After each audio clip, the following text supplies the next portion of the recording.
ಯುಗದಲ್ಲಿ ಈ ಕ್ಷೇತ್ರವು ಮಾರಣಕಟ್ಟೆ ಎಂಬ ನಾಮದಿ ಪ್ರಖ್ಯಾತಿಯ ಪಡೆದುಕೊಂಡಿತು.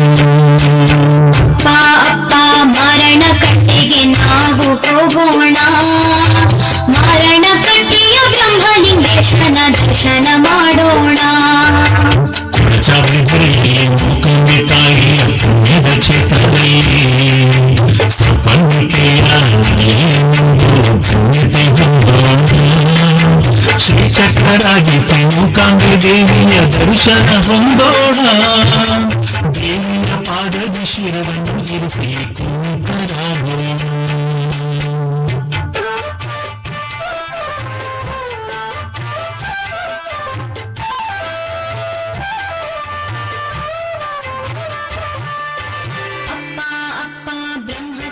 ನದಿ ಸ್ನಾನವ ಮಾಡೋಣ, ಬ್ರಹ್ಮಲಿಂಗೇಶನ ಹುಲ್ಮೆಯ ಹುಟ್ಟಿ ವರಗಳ ಪಡೆಯೋಣ.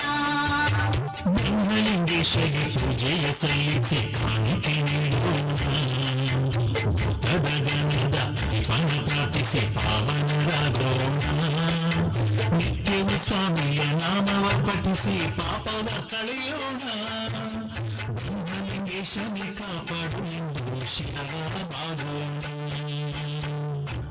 ಅಪ್ಪ ಬ್ರಹ್ಮಲಿಂಗೇಶನ ರೂಪ ಹೇಗಿದೆ, ಬ್ರಹ್ಮಲಿಂಗೇಶನ ಕರಗಳಲ್ಲಿ ಏನೇನು ಅಸ್ತ್ರವಿದೆ.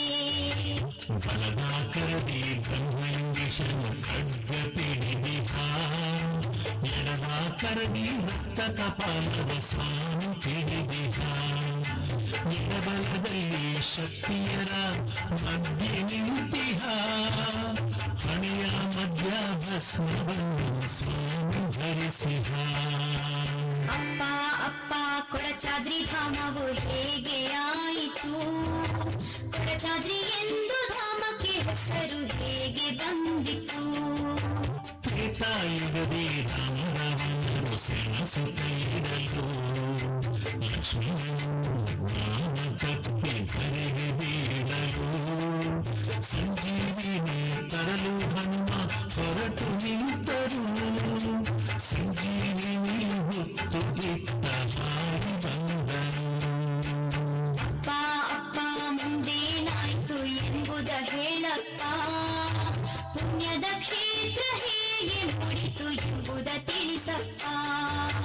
ಸಂಜೀವಿನಿ ಪರ್ವತ ಹೊತ್ತು ಹಾರಲು, ಸಂಜೀವಿನಿ ಪರ್ವತ ಶಿಖರ ಮುರಿದು ಬಿದ್ದಿತು. ಮುರಿದು ಬಿದ್ದ ಶಿಖರವೇ ಕೊಡಚಾದ್ರಿಯಾಯಿತು. ಇಲ್ಲಿ ದೇವಿ ಮೂಕಾಂಬೆಯ ಕಥೆಯು ನಡೆಯಿತು.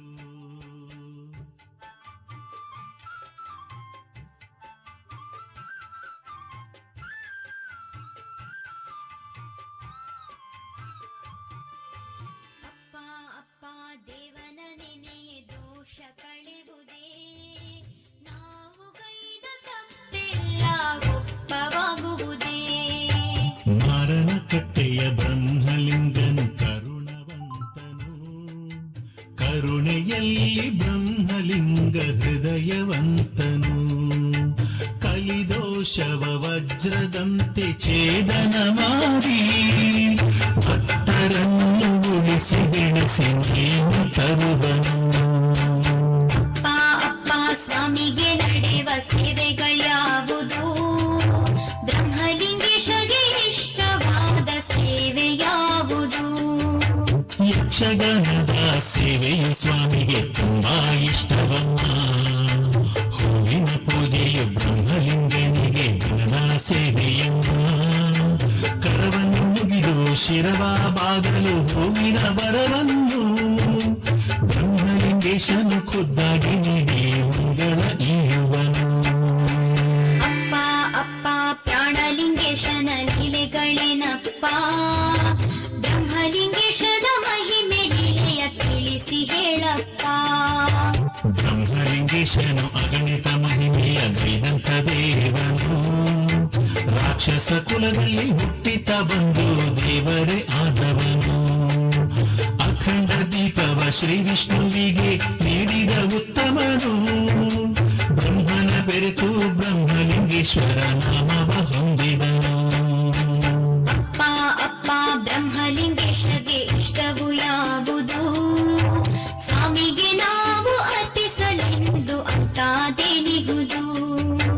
ರಂಗ ಪೂಜೆಯ ಹರಕೆ ಸ್ವಾಮಿಗೆ ಬಹಳ ಇಷ್ಟವನ್ನ. ತಂಡೂಲ ತಾಂಬೂಲ ಅರ್ಪಣೆಗೈದರೆ ಸ್ವಾಮಿ ನಲಿವನಮ್ಮ. ಕರುವಿನ ಕೂಗು ಗಂಟೆಯ ನಾದ ಸ್ವಾಮಿಗೆ ಪ್ರಿಯವಮ್ಮ. ಇಂಥ ಸ್ವಾಮಿಯ ಭೂಮಿಯಲ್ಲಿ ಕಾಣನಮ್ಮ.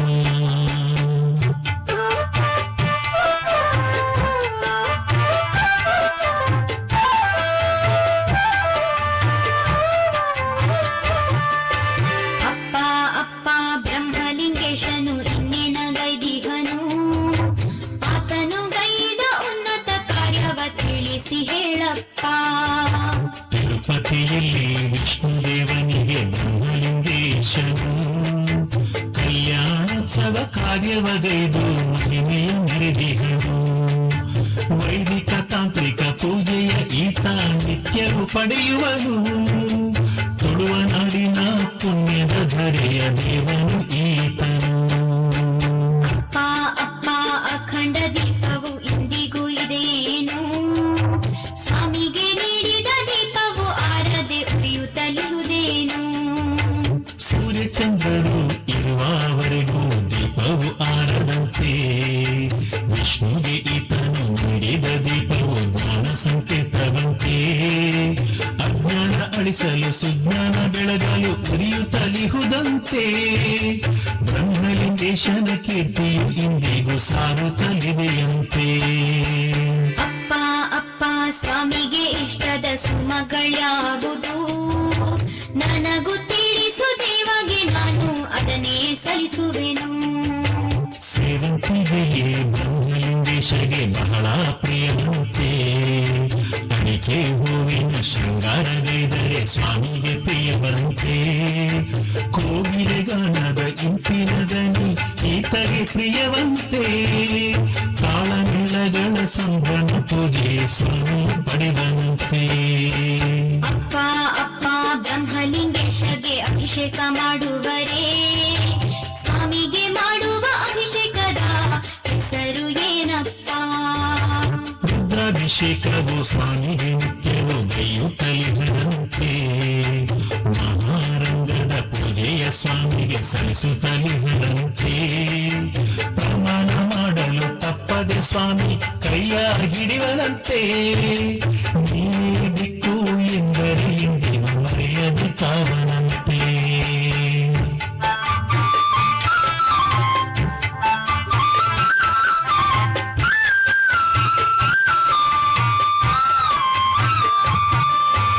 ಅಪ್ಪ ಅಪ್ಪ ಇಲ್ಲಿ ಮುಖ್ಯ ಸೇವೆ ಏನದು?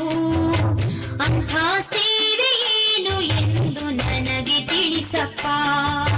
ಭಕ್ತರು ಈ ಭಕ್ತಿಯ ಭಾವದಿ ಸ್ವಾಮಿಯ ಸ್ಮರಿಸುತ್ತ ಬ್ರಹ್ಮಕುಂಡ ನದಿಯ ಸ್ನಾನಗೈದು ಭಜಿಸುತ್ತ ಕೆಂಡದ ಸೇವೆಯ ಬ್ರಹ್ಮಲಿಂಗೇಶಗೆ ಸಲ್ಲಿಸುತ್ತಿರುವರು. ಪ್ರಾಣಲಿಂಗೇಶನ ಉಲ್ಮೆಯ ಪಡೆದು ಬಾಳುತ್ತಿರುವರು. ಅಪ್ಪ ಅಪ್ಪ ಇಲ್ಲಿಯ ಕ್ಷೇತ್ರದ ರಕ್ಷಣೆ ಯಾರದು? ಅವರುಗಳ ಹೆಸರ ನನಗೆ ತಿಳಿಸಿ ಹೇಳಪ್ಪ. ಈ ಕ್ಷೇತ್ರ ಪಾಲಕನೆಂದರೆ ಸ್ವಾಮಿ ಐಗುಳಿ. ಉಳ್ಳಾಲದಿಂದ ಬಂದ ಚಿಕ್ಕು ದೇವಿ ಇರುವಳು. ಇವರ ಜೊತೆಗೆ ಹುಲಿಯ ದೇವರು ನೆಲೆಸಿ ಇರುವರು. ನಾಗಬನದಿ ನಾಗದೇವರು ಕಾಯುತ್ತಿರುವರು. ಅಪ್ಪ ಅಪ್ಪ ಬ್ರಹ್ಮಲಿಂಗನ ಒಲಿಸಲು ನಾವು ಮೂಕಾಂಬೆಯ ಮಂತ್ರಗಳು ಯಾವುದು ಅಪ್ಪ? ನಮಸ್ತೆ ಜಗದಾತ್ರಿ ಸದ್ಬ್ರಹ್ಮರೂಪೇ. ನಮಸ್ತೆ ಹರೋಪೇಂದ್ರ ಧಾತ್ರಾದಿವಂದಿ. ನಮಸ್ತೆ ಪ್ರಪನ್ನೇಷ್ಟದಾನೈಕದಕ್ಷೆ. ನಮಸ್ತೆ ಶ್ರೀ ಮಹಾಲಕ್ಷ್ಮಿ ಕೊಲ್ಲೂರ ಮಾತೆ. ಅಪ್ಪ ಅಪ್ಪ ಬ್ರಹ್ಮಲಿಂಗನಿಗೆ ನೈವೇದ್ಯ ನೀಡೋಣ. ಲಾಭವ ಹೊಂದೋಣ. ಹಾಲು ಹಣ್ಣಿನ ನೈವೇದ್ಯ ಮಾಡಿ ಸ್ವಾಮಿಯ ಬೇಡೋಣ. ಬ್ರಹ್ಮಲಿಂಗನ ಸನ್ನಿಧಿಯಲ್ಲಿ ಪಾಪವ ನೀಗೋಣ. ಬ್ರಹ್ಮಲಿಂಗೇಶನ ಪಾದಕ್ಕೆ ನಾವು ಮಂಗಳ ಪಾಡೋಣ. ಪ್ರಾಣಲಿಂಗೇಶನ ಭಜಿಸುತ್ತ ಮನದ ಶೋಕವ ನೀಗೋಣ.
विघ्नेशाय सरस्वती पार्वती गुरवे नमः.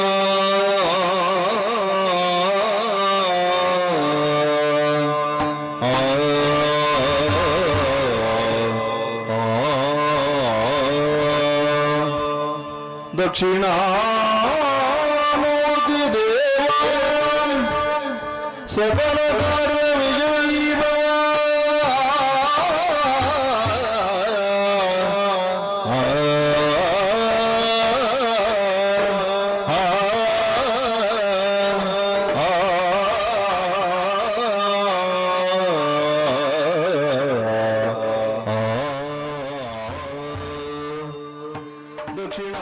दक्षिणामूर्ति देवा सकल कार्य विजयी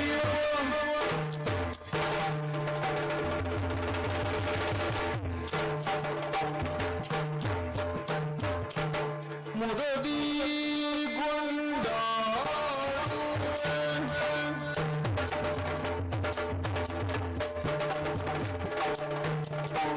ಮುದದಿಂದ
गिरिजा पे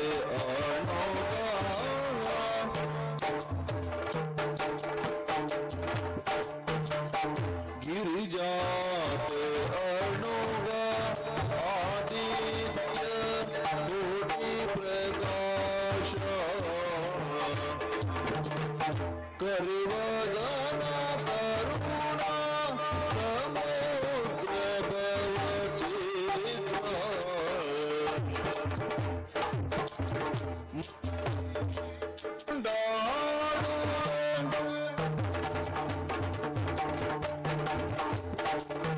ಬಲದಿಂದ ರಕ್ತಸರಾತ್ರಿ ಸದಿನದೆ ಬರದಿಂದ ರಕ್ತಸರ ಪುರಬಸ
ಸುಕುಮಾರ ಸಕಲಾಗಮಕ್ಕೆ ಸಾಕಾರ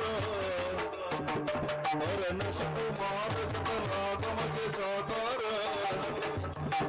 ದರೆಯಳು ವಿಶೇಷ ಮದ ಮೂಲ ವಿಘ್ನೇಶ ದೇವ ಜಗದೀಶ ದೇವ ವಿಘ್ನೇಶ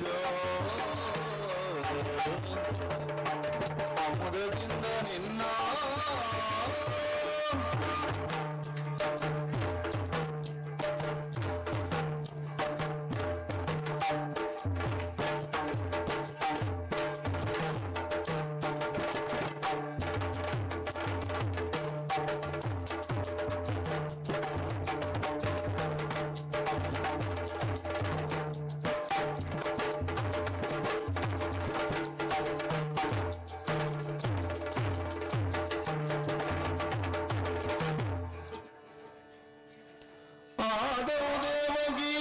ಗರ್ಭಜನನೋ ಗೋಪಿ ಗೃಹೇ ವರ್ಧನೋ ಮಾಯಾಪೂತನೇ ಜೀವಿತಾಭರಣೋ ಗೋವರ್ಧನೋದ್ಧಾರಣೋ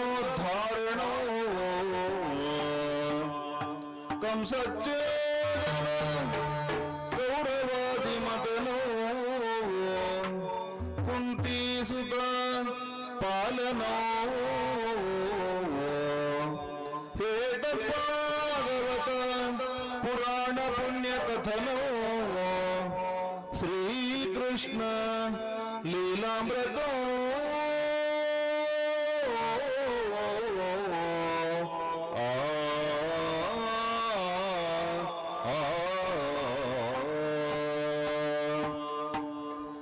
ಹರೇ ರಮಣ ಗೋವಿಂದ ನಾರಾಯಣ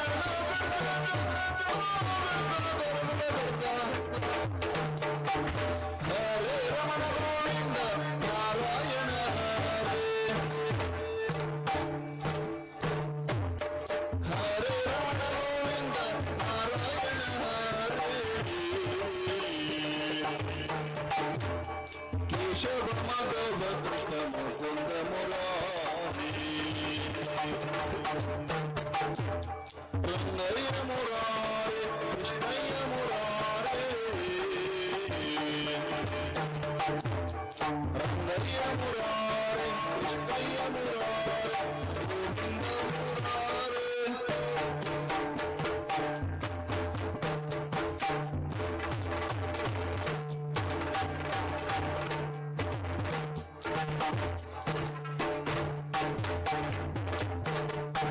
ಹರೇ ರಮಣ ಗೋವಿಂದ ನಾರಾಯಣ ಹರೇ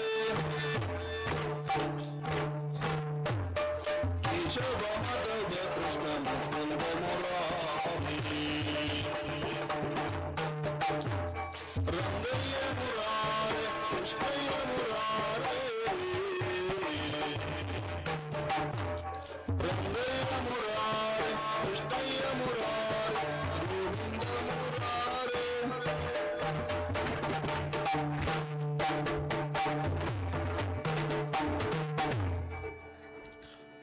ವಿಘ್ನದ್ವಾಂತ ನಿವಾರಣೈಕ ಧರಣಿ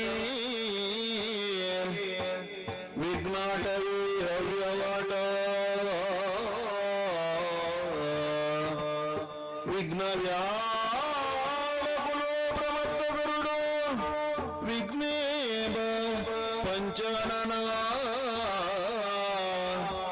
ವಿಘ್ನೋ ತುಂಗಗಿರಿ ಪ್ರಭೇದನ ಪವಿ ವಿಘ್ನಾಬ್ಧಿ ಕುಂಭೋದ್ಭವ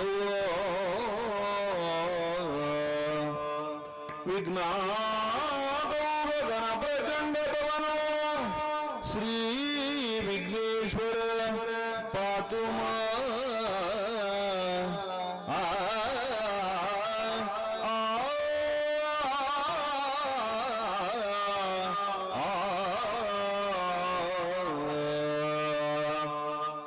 ಗಜಮುಖ ನಾನಿನ್ನ ಪಾದ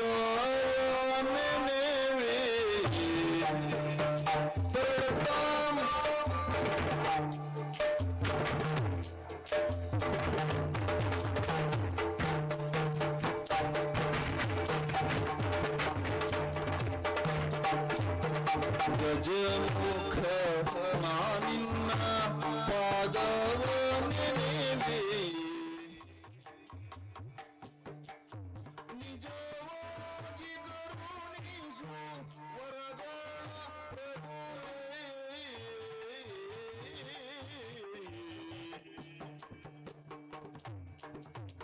ಮೂಷಿಕ ವಾಹನ ಮೋದಕ ಹಸ್ತ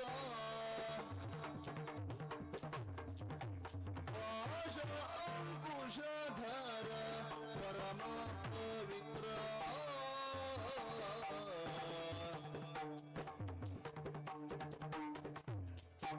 ವಾಮನ ರೂಪ ಮಹೇಶ್ವರ ಪುತ್ರ ಶ್ಯಾಮಲ ಕರ್ಣ ವಿಳಂಬಿತ ಸೂತ್ರ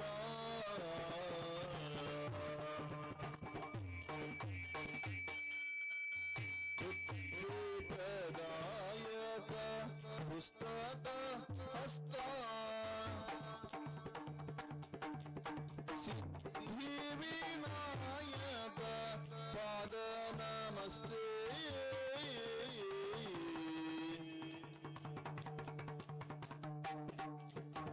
ದೇವ ದೇವರ ದೇವ ದೇವನಲ್ಲವು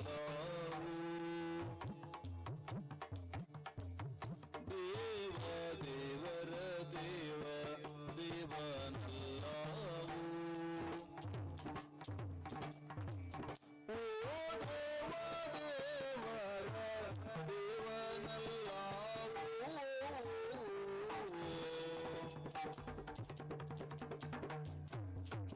ದೇವ ದೇವರ ದೇವ ದೇವನಲ್ಲವು ಓ ದೇವ ದೇವರ ದೇವನಲ್ಲವು ಓ ದೇವ ದೇವ ಓ ದೇವ ದೇವರ ದೇವನಲ್ಲವು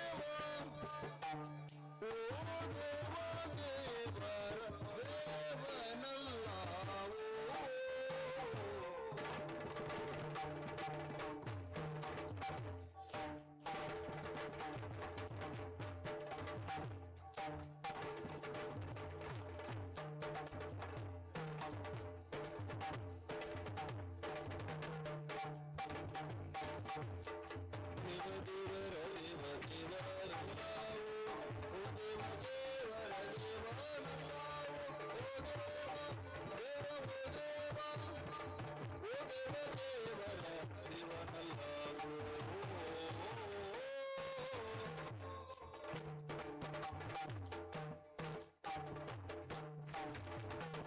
ಓ ದೇವ ದೇವರ ದೇವನಲ್ಲವು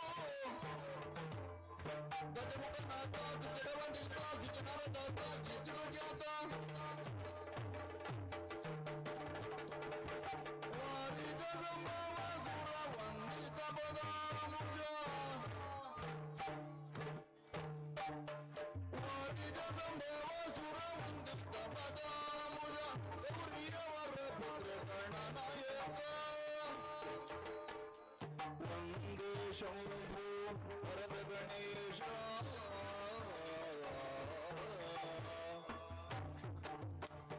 ವಂದೇ ಶಂಭು ವರದ ಗಣೇಶ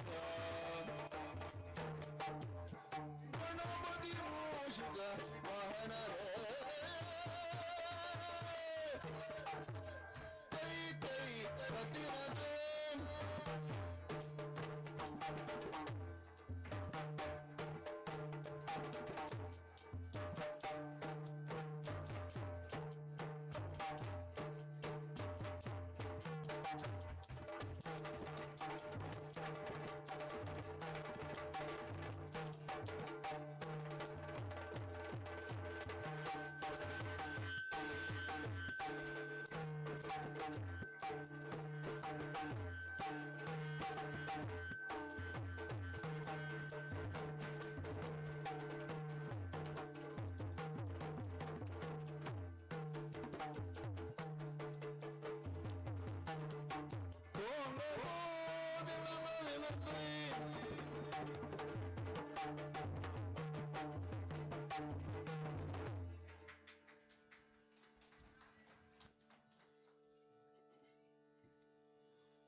ಭಕ್ತಿಯುಳ್ ಅಜನ ಧ್ಯಾನಿಸಿ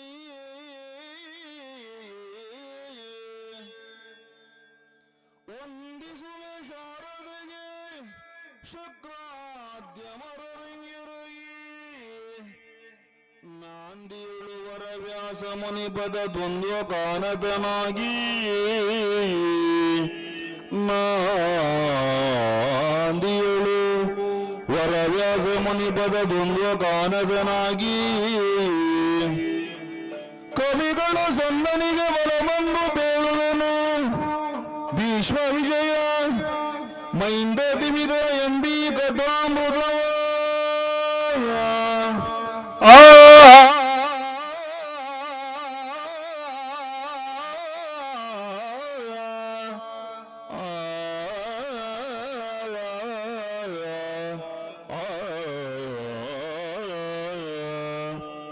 ಕವಿಗಳ ಗಂಧನೆ ಬರವಂದು ಬೇಡುವನಿ ಕಥಾಮೃತ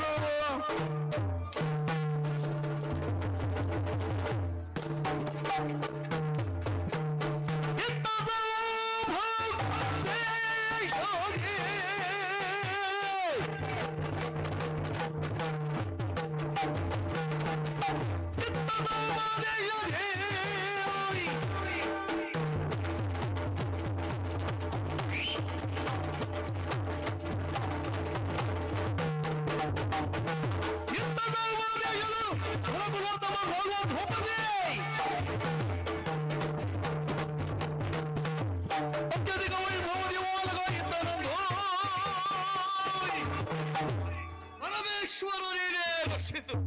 ಧರಣಿ ದೇವಿಯ ಮುತ್ತಿನ ಮುಖದಂತೆ ರಾರಾಜಿಸುತ್ತಾ ಇರುವ ನಗರ ಇದುವೇ ಸೋಮದೇಶ. ಈ ಸೋಮದೇಶದ ಧರೆಯಲ್ಲಿಟ್ಟುಕೊಂಡವ ಸಾಲ್ವೇಶ. ಈ ಸಾಲ್ವೇಶದ ಪ್ರವೇಶದ ಕ್ಷಣದಲ್ಲಿ ಸಭೆಯಲ್ಲಿರುವಂತಹ ಪ್ರತಿಯೊಬ್ಬರು ಪ್ರಜಾವರ್ಗದವರು ಎದ್ದು ನಿಂತು ಸಾಲ್ವರಿಗೆ ಜಯವಾಗಲಿ ಶುಭವಾಗಲಿ ಎನ್ನುವಂತಹ ಹರ್ಷೋದ್ಗಾರ ಇದನ್ನ ಕೇಳಿದಾಗ ಮೈ ಮನಗಳಿಗೆಲ್ಲವೂ ಸಂತೋಷವೇ ಸಂತೋಷ. ಹಾಗಾದ್ರೆ ಹುಟ್ಟಿದ ಕ್ಷಣದಲ್ಲಿ ಸಾಧನೆಯನ್ನ ಮಾಡಬೇಕು. ಸಾಧನೆಯಿಂದಲೇ ಅವನ ಗುರುತನ್ನ ಪ್ರಪಂಚ ಮುಖದಲ್ಲಿ ಎಲ್ಲವರು ಗುರುತಿಸುವಲ್ಲಿ ಮುಂದಾಗುತ್ತಾರೆ. ಹಾಗಾದ್ರೆ ಇಂದು ನನ್ನ ನಾಡಿನವರು ನನ್ನನ್ನು ಗುರುತಿಸಿದ್ದಾರುತ್ತಾರೆ. ನಾವು ಮಾಡಿರುವಂತಹ ಸಾಧನೆಯ ಪ್ರತಿಫಲವೇ ಇಂದು ಇದನ್ನ ನಾವು ಕಾಣುವುದಕ್ಕೆ ಸಾಧ್ಯ ಉಂಟು. ಏನೇ ಇರಲಿ, ಎಂದಿನಂತೆ ಓಲಗವನ್ನ ಎತ್ತಿದ್ದೇನೆ. ವಿಶೇಷ ಇದ್ರೆ ಬಂದಿ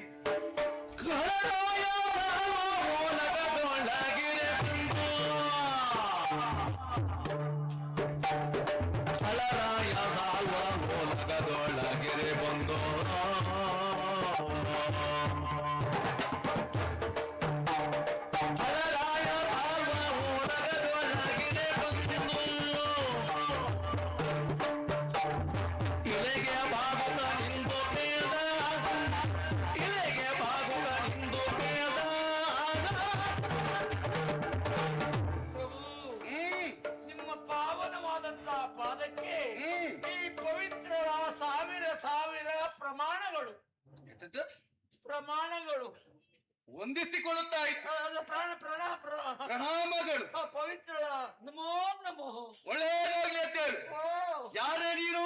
ನಾನು ಅಯ್ಯೋ, ಯಾಕೆ ಇದು ಸಭಾಸ್ಥಾನ ಎನ್ನುವ ಕಾರಣಕ್ಕಾಗಿ ಪರಿಚಯಕ್ಕಾಗಿ ಪ್ರಶ್ನೆ ಮಾಡುವಿರೇ? ನನ್ನ ಪರಿಚಯ ಇಲ್ಲದಾಗಿ ಹೋಯಿತೆ. ನಿನ್ನ ಪರಿಚಯ ಇಲ್ಲದ ಕಾರಣವಾಗಿ ಓಲಗವನ್ನು ಕೊಟ್ಟ ಕಾಲಕ್ಕೆ ನಿನ್ನ ಪ್ರವೇಶವಾಯ್ತಲ್ಲ. ಹೌದು, ಆ ಕಾರಣವಾಗಿ ಕೇಳಿತ್ತು ನೀನು ಯಾರು ಎನ್ನುವುದಾಗಿ. ಅದು ಹಾಗೆ ಕೆಲವರಿಗೆ ಹಲವು ಇದ್ದದ್ದಾದ್ರೆ ಅದು ಮಧ್ಯದಲ್ಲಿ ಪಕ್ಕನೆ ಪರಿಚಯಕ್ಕೆ ಬರುವುದಿಲ್ಲ.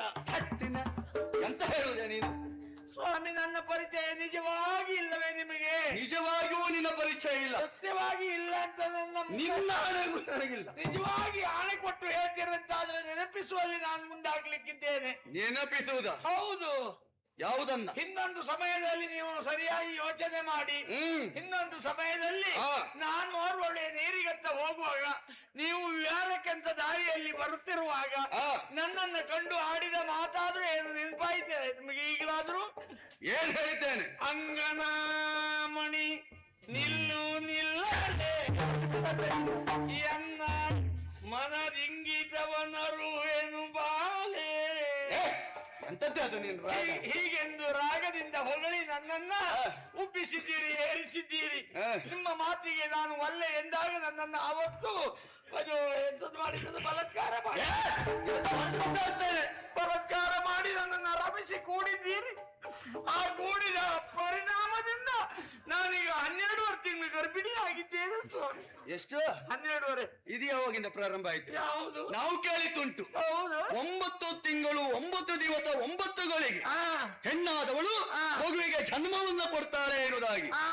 ಇದು ಯಾವಾಗ? 12 ತಿಂಗಳು. ನಾನು 9 ತಿಂಗಳು ಕಳೆದು 10ನೇ ತಿಂಗಳಿಗೆ ಹಾಡಿಬೇಕಂತ ಎನಿಸಿದೆ. ಅದೇ ತಿಂಗಳಲ್ಲಿ ಕಾರ್ಯಕ್ರಮ ತುಂಬಾ ಇರುವ ಕಾರಣ ಹಾಡಿಲಿಕ್ಕಾಗ್ಲಿಲ್ಲ. 11 ತಿಂಗಳಲ್ಲಿ ಮಳೆ ಜೋರಾಯ್ತು, ಥಂಡಿ ಆಗ್ತದಂತ ಹಡಿಲಿಲ್ಲ.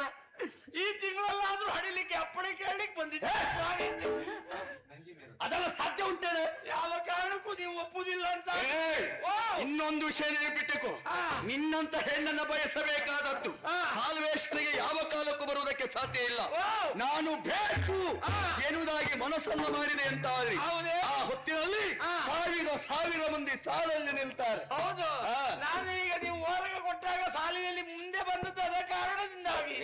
ಅವರೆಲ್ಲ ಹಿಂದೆ ಬರ್ಲಿ ಅನ್ನೋ ಕಾರಣಕ್ಕಾಗಿ. ಬೇಡ ಸ್ವಾಮಿ, ನನ್ನ ಮಾತು ನೀವು ನಂಬುದಿಲ್ಲ ಅಂತ ಆದ್ರೆ ನನ್ನ ಹೊಟ್ಟೆಯಲ್ಲಿರುವ ಸೀಸಕ್ಕೆ ಕಾರಣವೇ ನನ್ನ ಹೊಟ್ಟೆಯಲ್ಲಿರುವ ಸೀಸದ ಕಾರಣವೇ ನೀವು. ಅದಲ್ಲ, ಓ ಶಿಶು ಅಂತ ಅದೇ ಶಿಶುವಿಗೆ ಕಾರಣವೇ ನೀವು. ನೋಡಿ, ಕೇಳಿ ನನ್ನ ಶಪಥವನ್ನ. ಮುಂದೊಂದು ದಿವಸ ಹುಟ್ಟುವ ಈ ಮಗುವಿಗೆ ನೀವೇ ಅಪ್ಪ ಎನ್ಸಿ ಹೇಳಿಸದೆ ಹೋದಲ್ಲಿ ಇದು ಹುಟ್ಟದ್ದು ಸೀರೆಯೇ ಅಲ್ಲ, ಲಂಗರೌಕಿ ಹಾಕ್ಲೇ ಇಲ್ಲ.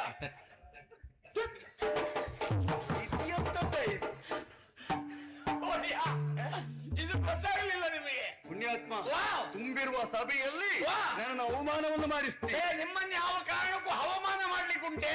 ಅದಲ್ಲ, ಅವಮಾನ. ನಾನು ಮಾಡಿಯೇನೆ ಅಂದ್ರೆ ನಾನು ನಿಮ್ಮನ್ನು ತಿನ್ಕೊಂಡಿದ್ದಲ್ವ? ನಾನು ನೀನು ಬಿಟ್ಟು ನಾನು ತಿಂತಿ ಅಂತ ಗೊತ್ತುಂಟು. ಬಿಟ್ರಲ್ಲಪ್ಪ, ನೀವು ಕೊಟ್ಟದ್ದನ್ನು ನಾನು ತಿನ್ಕೊಂಡಿದ್ದವ. ಅದಲ್ಲ, ನಾನು ಕೊಟ್ಟದ್ದು ಉತ್ಪನ್ನವನ್ನು ತಿಂದು ಬದುಕಿದವ ನೀನು. ಮತ್ತು ನಿಮಗೆ ನಾನು ಅವಮಾನ ಮಾಡ್ಲಿಕ್ಕೆ ಆಗ್ತದೆ? ಸಾಧ್ಯ ಉಂಟೆ? ಮಾಡಿಯೇನೆ ಮಾಡುವುದಕ್ಕೆ ಸಾಧ್ಯ ಇಲ್ಲ. ಇಲ್ಲ ಇಲ್ಲ, ಇದು ವೇಷ ಒಡೆಯ. ಇದ್ಯಾಕ ಈ ವೇಷ? ವೇಷ ಅಂತ ಹೇಳಿದ್ರೆ ಯಾವ ವೇಷ ಮಾಡಿದ್ರು ಅದು ಹೆಚ್ಚಿಗೆ ನಮ್ಗೆ ಲಾಭ ಕಾಣಲಿಕ್ಕೆ ಆಗುದಿಲ್ಲ. ವೇಷ ಮಾಡುವುದಿದ್ರೆ ಸ್ತ್ರೀ ವೇಷ ಮಾಡಿದ್ರೆ ಮಾತ್ರ ಭಾರಿ ಬೇಡಿಕೆ ಉಂಟು. ಹೌದಾ? ನನ್ನ ಸ್ತ್ರೀ ವೇಷಕ್ಕೆ ಎಷ್ಟು ಜನ ಮೇಳಕ್ ಬರ್ತೀಯ ಕೇಳಿದ್ದು ಮಾರೆ. ಹೌದಾ? ಹೌದೇ, ನಿನ್ನ ಸ್ತ್ರೀ ವೇಷ? ಹೌದು. ಎಷ್ಟು ಜನ ಯಜಮಾನರುಗಳೆಲ್ಲ ಕೇಳಿದ್ದಾರೆ, ಮುಖ್ಯ ಸ್ತ್ರೀ ವೇಷ ಜಾಗವೇ ಕೊಡು, ಸ್ತ್ರೀ ವೇಷ ಮಾಡ್ಲಿ ಬಾ ಅಂತ ಹೇಳಿ. ನೀನೇನ್ ಹೇಳಿದ್ದಿ? ನಾನು ಬರುವುದಾದ್ರೆ ಮುಖ್ಯ ಸ್ತ್ರೀ ವೇಷ ಮಾಡುವುದಿಲ್ಲ, ನಾನು ಮಾಡುದಿದ್ದು ಸಖಿ ಸ್ತ್ರೀ ವೇಷ ಅಂದೆ. ಅದೇ ಯಾಕೆ? ಬಾರಿ ಸುಲಭ, ಜಲಕ್ರೀಡೆ ಆಡೋದು ಕೊಯ್ದು ಸುಲಭ. ಸಖಿ ಮುಖ್ಯ ವೇಷ ಮಾಡಿದ್ರೆ ಪದ್ಯದ ಅರ್ಥ ಹೇಳಬೇಕು, ಸನ್ನಿವೇಶಕ್ಕೆ ಸರಿಯಾಗಿ ಬರಬೇಕು. ಓಹೋ, ಅದಕ್ಕಾಗಿ ಇದರಲ್ಲಿ ಇಲ್ಲಲ್ಲ. ಹಾಗಾಗಿ ಒಡಿಯ ಇದು ವೇಷವನ್ನ ಮಾಡಿದ್ದಿ. ಯಾಕೆ ಈ ವೇಷ? ಎಲ್ಲೆಲ್ಲಿಗೆ ಹೋದ?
ನಾನು ನಿಮ್ಮ ಅಜ್ಜಿಯನ್ನು ಹೊತ್ಕೊಂಡು. ಅಜ್ಜಿ ಸಿಕ್ಲಿಲ್ವಾ? ನೀವು ಹೇಳಿದ್ರಲ್ಲ ನಿಮ್ಮ ನನ್ನ ಆಜ್ಞೆಯನ್ನ ಹೊತ್ತು ಅದೇ ಹೊತ್ತು ಹ್ಮ್. ಹೀಗೆ ಊರಿಂದ ಊರಿಗೆ ಹೊರಟೆ ನಾನು. ಊರನ್ನ ಸುತ್ತಾಡುವುದಕ್ಕಾಗಿ ಹೊರಟೆ. ಹೌದೌದು. ಹ್ಮ್. ಕೊನೆಗಂತೂ ಯಲ್ಲಾಪುರಕ್ಕೆ ಹೋದೆ. ಹ? ಯಲ್ಲಾಪುರಕ್ಕೆ ಹೋದೆ. ಅದಲ್ಲ, ಯಲ್ಲಾಪುರಕ್ಕೆ ಹೋದೆ. ಹೌದು. ಹ. ಒಂದೇ ಎರಡೇ. ಹ್ಮ್. ಅದು ಅಂಗ ವಂಗ ಕಳಿಂಗ ಕಾಬೋಜ ಹ್ಮ್. ಗೂರ್ಜರ ಹ. ಬಾರ್ಬರ ತೆಂಕಣ ಕೊಂಕಣ ಹ. ಅತ್ತ ಇದ್ದ ಸುತ್ತ ಮುತ್ತ ಸಾಕಬೇಕಾ? ನನಗ್ ಸಾಕು. ಇದು ಊರಿಂದಲೇ ಹೆಸರು ಅದು. ಓಹೋ, ಹೌದು. ಎಲ್ಲ ನೀರು ತಿರುಗಿ ಬಂದಿರುವ ಊರು. ಹೌದು. ಚಪ್ಪಿಯನ್ನ ದೇಶಕ್ಕೆ ಎಲ್ಲ ಹೋದ ನಾನು. ಹೌದಾ? ಚಪ್ಪಿಯನ್ನ ಅದಲ್ಲ, ಹ. 56 ದೇಶಗಳನ್ನ ಸುತ್ತಿದವ ನೀನು. ಒಂದು ನಮ್ದೇ ಅಲ್ಲ, ಹಾಗಾಗಿ ನಮ್ಮದು ಬಿಟ್ಟು ಹ. ಮತ್ತು 5 ದೇಶವನ್ನ ಸುತ್ತಿದೆ ನಾನು. ಹ್ಮ್. ಹಾಗೆ ಹೋದಲ್ಲೆಲ್ಲ ಹ. ನಿಮ್ದೇ ಸುದ್ದಿ ಬಾರೆ. ಹೌದಾ? ಎಲ್ಲವರ ಬಾಯಲ್ಲಿ ನೀವೇ ಹೇಗುಂಟ ಸುದ್ದಿ? ಹ್ಮ್. ಹೇಳ್ತಾರಪ್ಪ, ಹೇಳ್ತಾರೆ. ಏನು? ಸಾಲ್ವಾ ಹ. ಸಾಲ್ವಾ ಹ. ಏನ್ ಸಾಲ್ವಾ? ಈ ವರ್ಷ ಎಷ್ಟು ಸಾಲ್ವಾ? ಏ, ಏನು ಸಾಲ್ವಾ? ಕೈ ಯಾರ ಕಡೆ ತೋರಿಸ್ತದೆ? ಅಲ್ಲ ಅಲ್ಲ, ನನಗೆ ಕೇಳುದು ನಿಮ್ಮ ಜನ ನಾನಲ್ವಾ? ಹ, ಹ. ಹಾಗಾಗಿ ಹಾಗೆ ಸಾಲ್ವಾ. ಸಾಲ್ವಾ? ಹಾ. ಹ್ಮ್. ಈ ವರ್ಷ ಎಷ್ಟು ಸಾಲ್ವಾ? ಅಲ್ಲ, ಎಷ್ಟಲ್ಲ ಒಬ್ಬನೇ. ಹಾ. ಹ, ಮತ್ತೆ ಎಷ್ಟಕ್ಕೂ ಹ. ಸಾಲ್ವಾ. ಓ, ಎಷ್ಟಕ್ಕೂ ಸಾಕು. ಹಾ. ಹಾ. ಮತ್ತೆ ನೋಡಿ, ಹ್ಮ್. ನಿಮಗೆ ಇದು ಸರಿ ಇಲ್ಲ ಹೇಳ್ತಾರೆ. ಏ, ಓ, ಏನ್ ಸರಿ ಇಲ್ಲ? ನಿಮಗೆ ಯಾರು ಬೇರೆಯವರು ಯಾರು ಸರಿ ಇಲ್ಲ. ಏ, ಸರಿ ಸರಿ ಸರಿ ಸಮಾನರಿಲ್ಲ. ಸಾಲ್ವನಿಗೆ ಎಣೆಯಾದವರಿಲ್ಲ. ಇಲ್ಲ. ಹ್ಮ್. ನಿಮಗೆ ಜೋಡಿಲ್ಲ. ಎಂತದ್ದ? ಜೋಡಿಲ್ಲ. ಯಾವ್ದು? ಇನ್ನೊಬ್ಬರು ಇದಿರಾಗಿ ನನಗೆ ಸರಿಸಾಟಿಯಾದವರು ಮತ್ತೊಬ್ಬರಿಲ್ಲ. ಯಾರು ಇಲ್ಲ, ಯಾರು ಇಲ್ಲ. ಹಾ. ಇದನ್ನೇ ಬಿಟ್ರೆ ಹ್ಮ್. ಮತ್ತೆ ಬೇರೆ ಏನೂ ವಿಷಯ ಇಲ್ಲ ಒಡೆಯ. ಬೇರೆ ಏನು ಇಲ್ವಾ? ಆ? ಇದನ್ನೆಲ್ಲ ಕೇಳಿ ಕೇಳಿ ಬೇಸರಾಗಿ ಹೋಯ್ತು. ಹ್ಮ್. ಹಿಂದೆ ಸುದ್ದಿ ಎಲ್ಲೋದ್ರು ಎಲ್ಲಿ ಹೋದ್ರು ನನ್ನ ಪ್ರಚಾರವೇ. ಅದಕ್ಕೆ ಬೇಸರ ಆದದ್ದು. ಎಂತ ನನ್ನ ಹೊಗಳಿದ್ರು ಅಂತ ನಿನಗೆ ಮತ್ಸರವಾ? ಹಾಗಲ್ಲಯ್ಯ. ಮತ್ತೆ? ಸುದ್ದಿ ಒಂದೇ, ಹೊಸ ವಿಷಯ ಇಲ್ಲಲ್ಲ. ಓ, ಹೊಸ ವಿಚಾರಗಳೇನು? ಇಲ್ಲ ಇಲ್ಲ. ಹಾ, ಹಾ. ಕಾಣೋದಕ್ಕೆ ದೃಶ್ಯ ಏನಾದ್ರೂ ಸಿಗ್ಬಹುದಂತ ಈಗ ಮುಂದೋಗ್ತಿದ್ದೆ. ಹಾ. ಒಂದು 3 ದಾರಿ ಕೂಡಿದಲ್ಲಿ ಹಾ. ನಿಮ್ಮಂತ ಇಷ್ಟು ದೊಡ್ಡದೊಂದು ಭಾವಚಿತ್ರ. 3 ದಾರಿ ಕೂಡದಲ್ಲೇ ನನ್ನ ಭಾವಚಿತ್ರವಾ? ಇದು ನಿಮ್ಮ ಪ್ರತಿಮಾ. ನಿಮ್ ಪ್ರತಿಮಾ ಪ್ರತಿಮಾ ಮತ್ತೊಬ್ಬಳ ಹುಡುಗಿ ಅಲ್ಲ, ಮತ್ತೆ ನಿಮ್ಮ ಈ ಒಂದು ಪ್ರತಿಮಾ ಪ್ರತಿಮೆ. ಅದೇ ಅದೇ ಅದೇ. ಹಾ. ಅದನ್ನ 3 ದಾರಿಯಲ್ಲಿ ತೆಗೆದಿಟ್ಟು ಹ್ಮ್. ಕಾಲಡಿ ಕಾಯಿ ಕೊಡದಿಟ್ಟ, ಊದ್ಬತ್ತಿ ಹಚ್ಚಿಟ್ಟ, ಹೂವು ಕೆಂಪು ದಾಸವಾಳದ ಹೂ ಇಟ್ಟ ಎಲ್ಲವರು ಹೇಳುವಾಗ ಹೋಗ್ತಾ ಇದ್ದಾರೆ. ಏದುತ್ತ ಮತ್ತೆ ಹುಟ್ಟಿ ಬಾ, ಮತ್ತೆ ಹುಟ್ಟಿ ಬಾ ಅಂತ. ಏನ ಈ ವರ್ಷ ನಾನು ಬಜ್ಜೆ ಮಾಡ್ಲಿಕ್ಕೆ ಹೊರಟಿ ಆಗಿದ್ದೇನೆ. ಇಲ್ಲಪ್ಪ, ಜೀವಂತದ್ದೆಲ್ಲ ಆಗ್ತದೆ ಅದು. ಮತ್ತೆ ಹೇಳಿದೆಯಲ್ಲ, ಎಂತದ್ದು? ನನ್ನ ಪ್ರತಿಮೆಯನ್ನು ಇರಿಸಿ ಹಾ. ತೆಂಗಿನಕಾಯಿಯನ್ನ ಒಡೆದು ಹೌದು. ಆಮೇಲೇನು ಊದ್ಬತ್ತಿ ಹಾ. ಮತ್ತೆ ದಾಸವಾಳ ಅದು ಕೆಂಪು ಕೆಂಪು ಹೂವೆಲ್ಲ ಇಟ್ಟು ಚಂದ ಮಾಡೋದು. ಹಾ. ಇದನ್ನೆಲ್ಲ ಮಾಡಿಟ್ಟಿದ್ದಾರೆ. ಅದೆಲ್ಲ ಮಾಡುವುದು ಯಾವಾಗ? ಯಾವಾಗ? ಒಬ್ಬ ವ್ಯಕ್ತಿ ಸತ್ತು ಹೋದಾಗ. ಅಯ್ಯೋ, ಕಾಯಿ ಊದ್ಬತ್ತಿ ಹಣ್ಣು ಇದೆಲ್ಲ ಇಡುವುದು ಯಾರಿಗೆ? ಸತ್ತೋರಿಗೆ. ಆ? ಮತ್ತೆ? ದೇವರಿಗೆ. ಹೌದಾ? ಹಾ. ನಿಮ್ಮನ್ನ ದೇವರೆನ್ನುವ ಭಾವನೆಯಲ್ಲಿ ಹಾ. ಹೀಗೆಲ್ಲ ಮಾಡಿ ಹಾ. ಮತ್ತೆ ಹುಟ್ಟಿ ಬಾ, ಮತ್ತೆ ಹುಟ್ಟಿ ಬಾ ಅಂತ ಹೇಳು. ಮತ್ತೆ ಹುಟ್ಟಿ ಬಾ ಅಂತ ಹೇಳಿದ್ರೆ ಅಂದ್ರೆ ನಿಮ್ಮಂತ ಸತ್ತವರಿಗೆ ಹೇಳುದು ಮತ್ತೆ ಹುಟ್ಟಿ ಬಾ ಎನ್ನುವುದಾಗಿ. ನಿಮ್ಮಂತ ವ್ಯಕ್ತಿತ್ವ ಉಳ್ಳವರು ಹಾ. ಇಂಥ ಜನವೇ ಮತ್ತೆ ಹುಟ್ಟಿ ಬರಲಿ ಎನ್ನುವ ಹಾಗೆ. ಓ, ಆ ರೀತಿಯಾಗಿ ನನ್ನನ್ನು ಕೊಂಡಾಡುವುದು. ಆ ಮನೆಯಲ್ಲಿ ನಿಮ್ದೇ ರೂಪದ ಮಕ್ಕಳೇ ಹುಟ್ಲಿ ಎನ್ನುವ ಹಾಗೆ ಹೇಳ್ತಾ ಇದ್ದಾರೆ.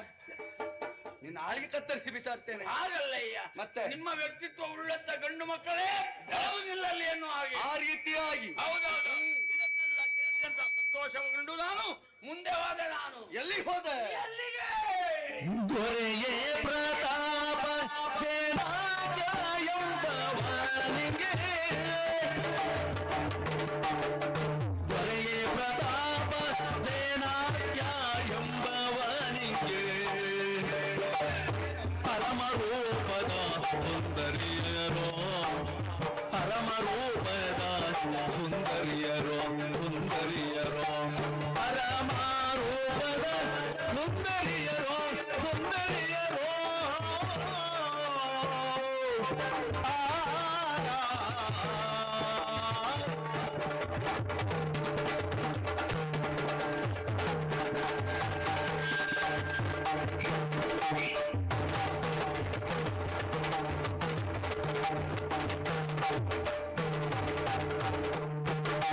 ತರಳೆಯಾರಿಗ ಅಂಬಾಲಿಕೆ ಅಂಬೆ ಅಂಬಿಕೆ ತರಳೆಯರೋ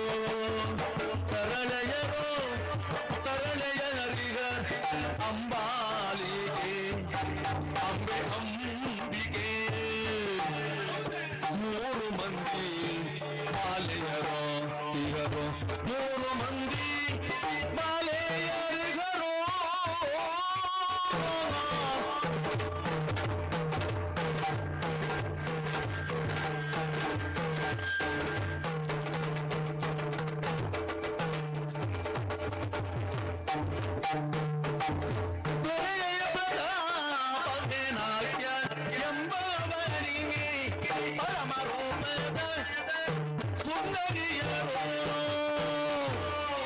ಆಮೇಲೆ ಎಲ್ಲಿಗೆ ಹೋದೆ? ಅಲ್ಲಿಂದ ನಾವು ನೇರವಾಗಿ ಆ ಕಾಶಿಗೆ ಹೋದದ್ದು. ಕಾಶಿ ಕ್ಷೇತ್ರ ಸೇರಿದೆ. ಹೌದೌದು. ಅಲ್ಲಿ ಹೋಗಿ ಸ್ನಾನ ಎಲ್ಲ ಮುಗಿಸ್ಕೊಂಡು ನಾವು ವಿಶ್ವನಾಥನ ದರ್ಶನ ಮಾಡಿಕೊಂಡು ಹಾಗೆ ನೋಡ್ತಾ ಇರುವಾಗ ಒಂದು ಕಟ್ಟೆ ಮೇಲೆ ಮಲಗಿದೆ. ಕಟ್ಟೆ ಮೇಲೆ ಮಲಗಿದೆ. ತಂಗಿದೆ ಸ್ವಲ್ಪ ಮಲಗಿದ ನಿದ್ದೆ ಮಾಡುವುದೇ ಮಲಗಿದ್ದಲ್ಲ. ಮತ್ತೆ ಮಲಗಿದ ಮೇಲೆ ನಿದ್ದೆ ಬಂತು ಅಷ್ಟೇ ಬಿಟ್ಟರೆ ಮತ್ತೆ ಬೇರೆ ಅಂತ ಇಲ್ಲ. ಮತ್ತೆ ಮಲಗಿದ ಮೇಲೆ ನಿದ್ದೆ ಬರುವುದು. ಕೆಲವರಿಗೆ ಕೂತಲ್ಲೇ ಬರ್ತದೆ ಅದು. ಹೌದಾ? ನಾನು ಮಲಗಿದ ಮೇಲೆ ಬಂದದ್ದು. ಎಂತ ತುಂಬಾ ಜನ ಹೋಗ್ತಾರೆ ಬರ್ತಾರೆ ಮಾರಾಯರೆ. ಕಾಶಿ ವಿಶ್ವನಾಥನನ್ನು ನೋಡುವುದಕ್ಕಾಗಿ ಹೋದವರು ಏನು ಅಂತ ಎಣಿಸಿದ್ದ ನಾನು.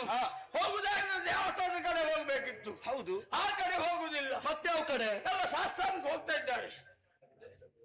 ಅಲ್ಲಿಂದ ಅಲ್ಲಿ ಹೋದ್ರ? ಎಲ್ಲಿಂದ ಎಲ್ಲಿಗೆ? ನೀ ಹೇಳಿದ್ಯಲ್ಲ ಅಲ್ಲಿ ಕಾಶಿ ಆಸ್ಥಾನ. ಎಲ್ಲ ಹೋಗ್ತಾ ಇದ್ದಾರೆ. ಇದೇನು ವಿಶೇಷ ಅಂತ ಒಬ್ಬರಲ್ಲಿ ತಿಳಿದದ ಅದು. ಕಾಶಿಯ ಅಧಿಕಾರಿ ಪ್ರಪಾತ ಸೇನ ಇದ್ನಲ್ಲ. ಯಾರ? ಪ್ರಪಾತ ಸೇನ. ಏನು ಈ ವರ್ಷ ಬದಲಾವಣೆಯ? ಇಲ್ಲಪ್ಪ ಒಂದು ಕಾಯಂ ಅವರೇ. ಅದಲ್ಲ, ಅಲ್ಲಿ ಅಧಿಕಾರಿ ಪ್ರತಾಪ ಸೇನ.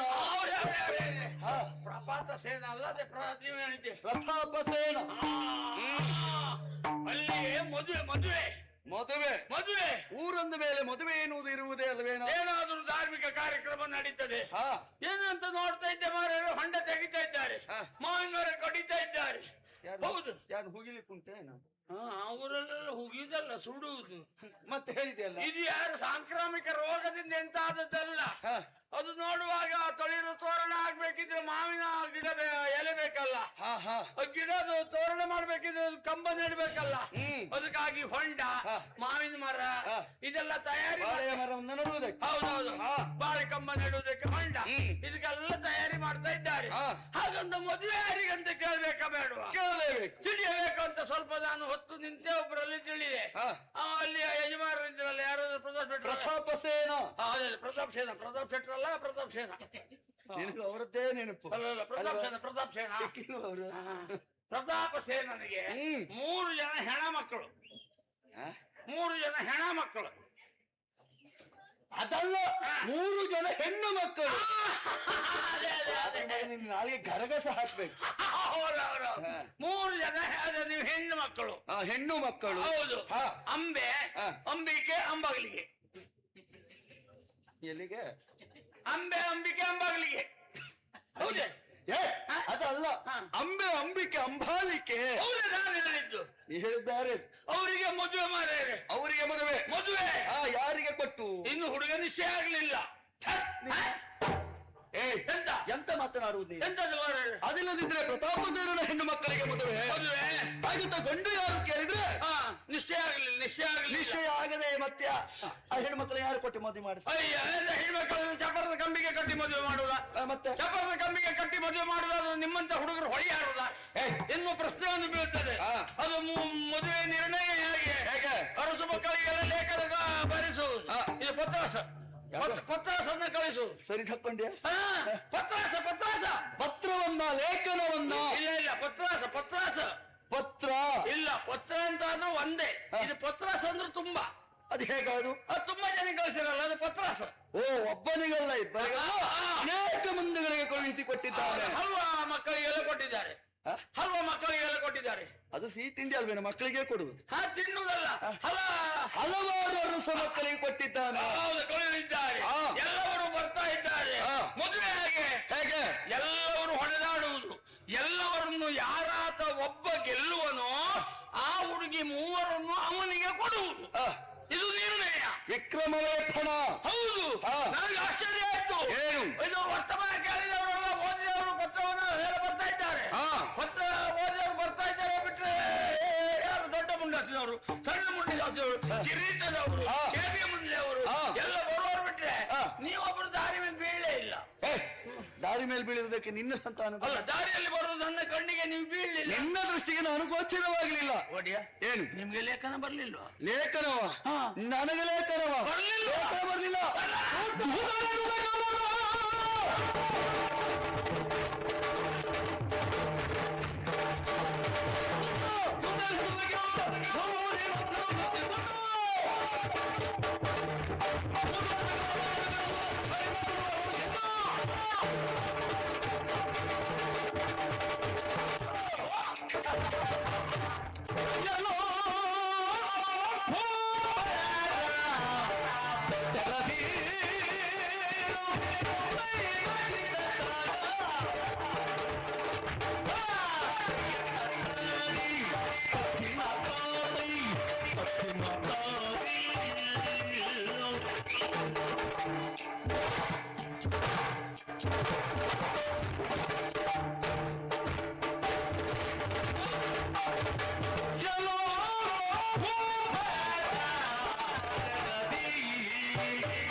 ನೀನಾಡಿದ ಮಾತು ಸತ್ಯವೇನೋ? ನಿಜವಾಗಿ ಹೌದು. ಹಾಗಾದ್ರೆ ಕಾಶಿಯ ಪುರಾಧಿಪ ಎನಿಸಿಕೊಂಡಿರುವಂತಹ ಪ್ರತಾಪ ಸೇನ ಎಲ್ಲ ಅರಸ ಮಕ್ಕಳಿಗೆ ಲೇಖನವನ್ನ ಬರೆದು ಕಳುಹಿಸಿದ್ದಾನೆ. ಹೌದು. ಆತನ ಮಕ್ಕಳನ್ನ ಮದುವೆಯಾಗುವುದಕ್ಕೆ ಪಣವನ್ನ ಇರಿಸಿದ್ದಾನೆ. ವಿಕ್ರಮವೇ ಪಣ. ವಿಕ್ರಮದಲ್ಲಿ ಯಾವಾತ ಜಯಿಸುತ್ತಾನು ಆತನಿಗೆ ತನ್ನ ಮೂವರನ್ನು ಮಕ್ಕಳನ್ನ ಕೊಟ್ಟು ಮದುವೆಯನ್ನ ಮಾಡಿಸುವುದು. ಹಾಗಾದ್ರೆ ಅವರು ಎಲ್ಲರಿಗೂ ಲೇಖನವನ್ನ ಬರೆದಿದ್ದಾನಂತಾದ್ರೆ ನನಗೆ ಲೇಖನವನ್ನ ಕಳುಹಿಸಲಿಲ್ಲ. ಕೊಡ್ಲಿಲ್ವಾ? ಲೇಖನವೇ ಬರಲಿಲ್ಲ ದೂತ. ಒಂದು ಲೇಖನ ಬರ್ಸಿದೆ ಕಡಿಮೆ ಐತೆ ಹಾಗೆ ಅದ್ ನಮ್ಗೆ ಗೊತ್ತಿಲ್ಲ. ಅದೊಂದು ಬಾಯಿಗೆ ಅದು ಮಾಡ್ಬೋದಿತ್ತಲ್ಲ ಅಲ್ವಾ? ಅದು ಒಳ್ಳೆ ಪಟ್ಟಿ ಕೊಟ್ಟೆ. ಹೌದು, ಅಷ್ಟೊತ್ತಾದ್ರೂ ಕೊಡಬಹುದಿತ್ತು. ಹೌದೌದು. ಆದರೂ ಅವ ಕೊಡುವುದಕ್ಕೆ ಮುಂದಾಗಲಿಲ್ಲ. ಅದು ಮಾಡ್ಲಿಲ್ಲ. ಇಲ್ಲ. ಬೇಡು. ಯಾಕೆ? ಅವನಲ್ಲೇ ಲೇಖನವೆಲ್ಲವೂ ನಮ್ಮ ಲೆಕ್ಕಕ್ಕ ಅಲ್ಲ, ನಿಮ್ಮನ್ನ ಬಾರಿ ಕಡಿಮೆ ಎಣಿಸಿದ ಅವ ತಿಳಿದದ್ದು. ಹೌದು. ನಾವು ಕಡಿಮೆ ಎನ್ನುವುದಾಗಿ ನಮಗೂ ಒಂದು ಸಮಯ ಸಂದರ್ಭ ಒದಗಿ ಬರಲಿ ದೂತ. ನಾವೇನು ಎನ್ನುವುದನ್ನ ಪ್ರತಿಷ್ಠಾಪಿಸ್ತೇವೆ. ಸಿಕ್ಕ ಅವಕಾಶದಲ್ಲೇ ನಾನೇನು ಎನ್ನುವುದನ್ನ ಮಾಡಿ ತೋರಿಸ್ತೇನೆ. ಅದು ಹೇಗೆ ಗೊತ್ತಾ? ನೇರವಾಗಿ ಕಾಶಿ ಕ್ಷೇತ್ರವನ್ನ ಸೇರ್ತೇನೆ. ಹೋಗುವುದು ಮಾತ್ರವೇ ಅಲ್ಲ, ಮತ್ತೆ ಹೋಗಿ ಆ ಪ್ರತಾಪ ಸೇನನ ರಟ್ಟೆಗೆ ಕೈ ಹಾಕುವುದು ಮಾತ್ರವೇ ಅಲ್ಲ, ಹೋಗಿ ಅವನ ಹಲ್ಲೆ ಬಿಸಾಕ್ತೇನೆ. ನಾನಲ್ಲ ಪ್ರದಕ್ಷಿಣೆ, ನಾನಲ್ಲ ಬೇರೆಯವರಿಗೆ ಹಾಕಿ. ನಾನಲ್ಲ ಬೇರೆ, ನಾನು ಅವರಲ್ಲ. ನೀನು ಅವ ಅಲ್ಲ. ಹೌದಾ? ಆ ಪ್ರತಾಪ ಸೇನೆ ನಾವು ಹೋದ ಮೇಲೆ ಮಾಡುವ ಅಲ್ಲಿ ಆಗುವಂತ ಒಂದು ಹೋಗಿ ಅವನೊಟ್ಟಿಗೆ ಕೈ ಹಾಕಿ ಪ್ರಶ್ನಿಸ್ತೇನೆ. ಹಾಗಾದ್ರೆ ತರ ಅಲ್ಲ, ನೇರವಾಗಿ ಕಾಶಿ ಕ್ಷೇತ್ರ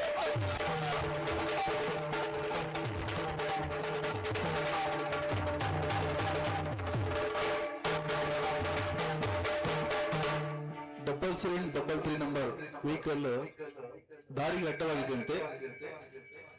ಓನರ್ ಯಾರಿದ್ರೆ ಅದನ್ನು ತೆರವುಗೊಳಿಸಬೇಕಾಗಿ ಕೇಳ್ಕೊಳ್ತೇವೆ. ಧ್ವನಿಪತಿ ಕೇಳಿತ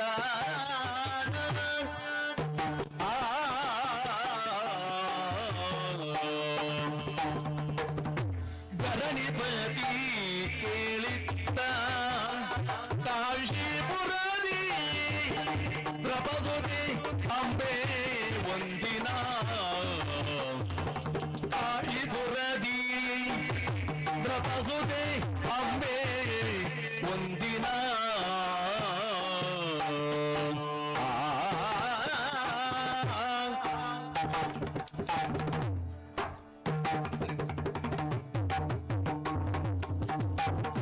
ಪರಿಬಿಡಿದು ಹೊಲದಿರುವ ಸಗಿಯರ ನೋಡಿ ಸಂತಸ ಪರಿಬಿಡಿದೋ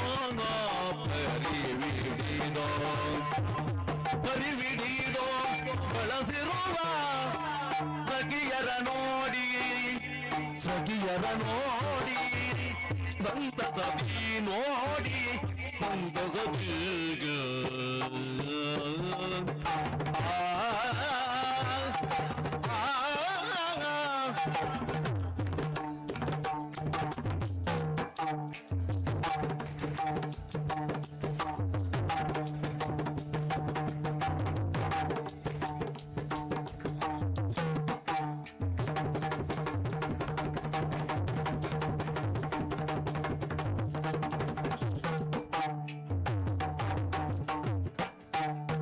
ಪರಿಬಿಡಿದು ಬಳಸಿರುವ ಬಗೆಯರ ನೋಡಿ ಸಂತಸದಿ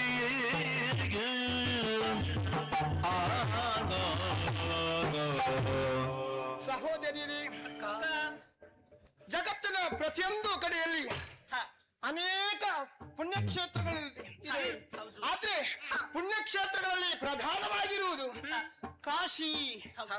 ಕಾಶಿ ಅಂತ ಹೇಳಿದ ಕ್ಷಣದಲ್ಲಿ ಅದೆಷ್ಟೋ ಮಂದಿ ವ್ಯಕ್ತಿಗಳು ಒಮ್ಮೆಯಾದ್ರೂ ನಮ್ಮ ಜೀವನದಲ್ಲಿ ನಾವು ಕಾಶಿಗೆ ಹೋಗಬೇಕು, ಕಾಶಿ ಯಾತ್ರೆ ಮಾಡಬೇಕು, ಜೀವನದಲ್ಲಿ ಪುಣ್ಯ ಸಂಪಾದನೆ ಮಾಡಬೇಕು, ತಿಳಿದೋ ತಿಳಿಯದೆಯೋ ಮಾಡಿದ ಪಾಪವನ್ನ ಕಳೆದುಕೊಳ್ಳಬೇಕು, ಎಷ್ಟು ಆಸೆ ಇರುತ್ತದೆ ಅಲ್ವೇನೆ.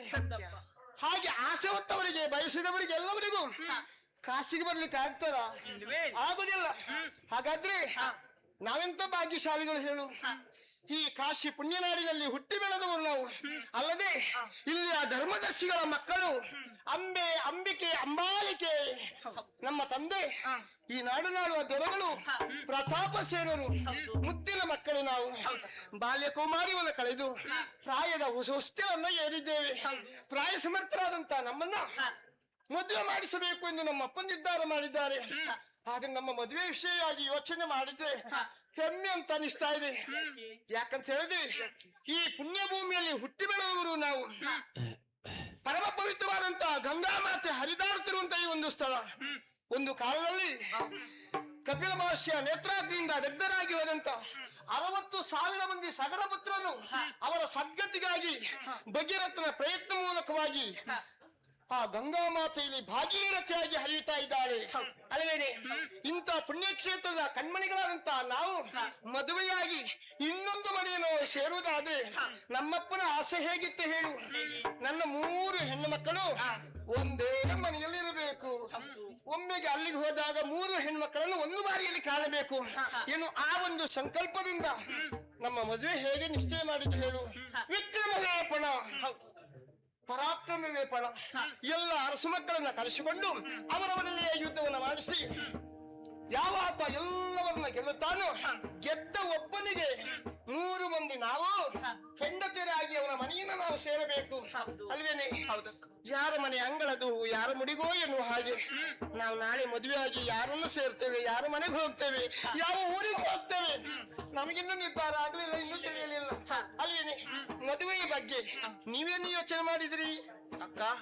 ಇಂದು ಹದಿಹರಿಯದ ಕುವರಿಯಾದಂತ ನಾವು ನಾಳೆ ಅಂತ ಹೇಳಿದ್ರೆ ಗಂಭೀರದ ಕರತಿಯರಾಗುವುದು.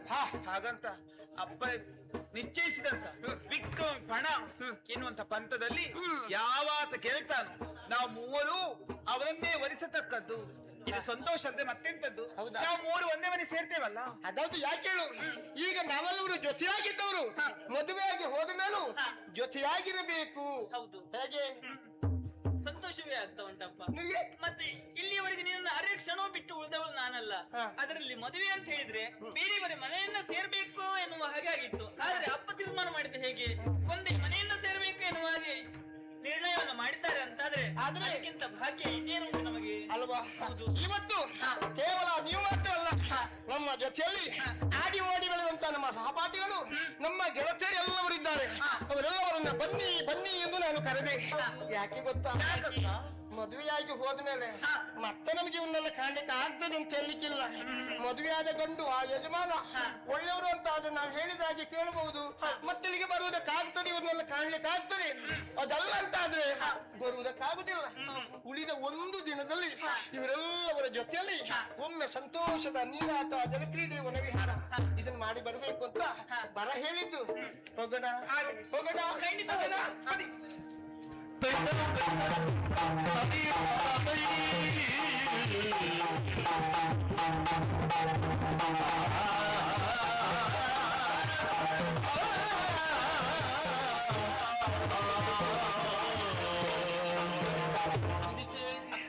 ಅಂಬಾಲಿಕೆ, ಈ ಪರಿಸರವನ್ನ ಕಾಣುತ್ತಾ ಇದ್ದಾಗ ಎಷ್ಟು ಸಂತೋಷ ಆಗುದೆ. ನೋಡಿದ್ದೇನೆ ನೋಡಿ.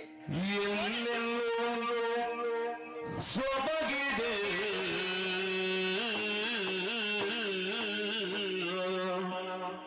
ಎಲ್ಲೆಲ್ಲೋ ಸೊಬಗಿದೆ ಸೊಬಗಿದೆ ಸೊಬಗಿದೆ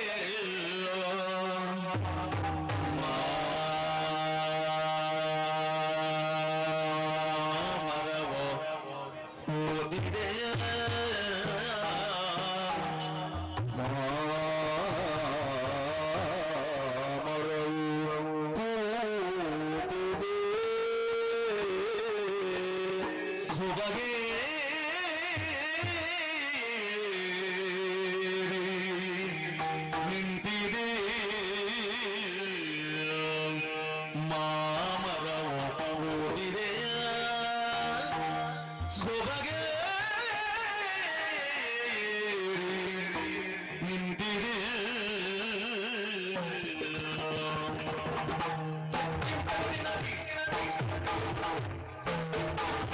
ಎಲ್ಲೆಲ್ಲೂ ಸೊಬಗಿದೆ ಎಲ್ಲೆಲ್ಲೂ ಸೊಗಸಿದೆ ಎಲ್ಲೆಲ್ಲೂ ಸೊಬಗಿದೆ ಎಲ್ಲೆಲ್ಲೂ ಸೊಗಸಿದೆ ಮಾಮರವು ಕೂತಿದೆ ಮಾಮರವು ಕೂತಿದೆ ಸೊಬಗೆ ನಿಂತಿದೆ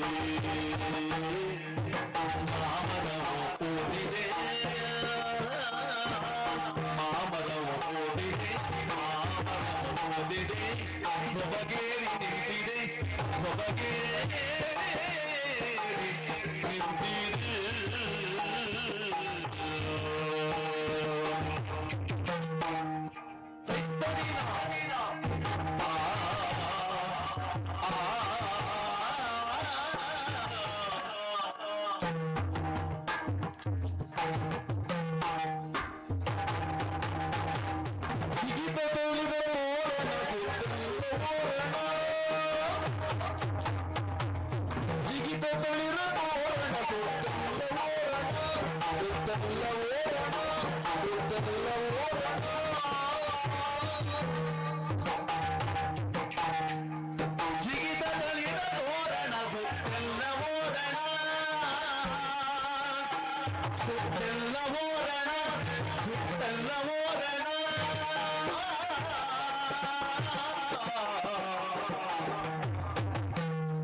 ಪಂಚಮದ ಇತರದೆ ಹೋಗಲೇ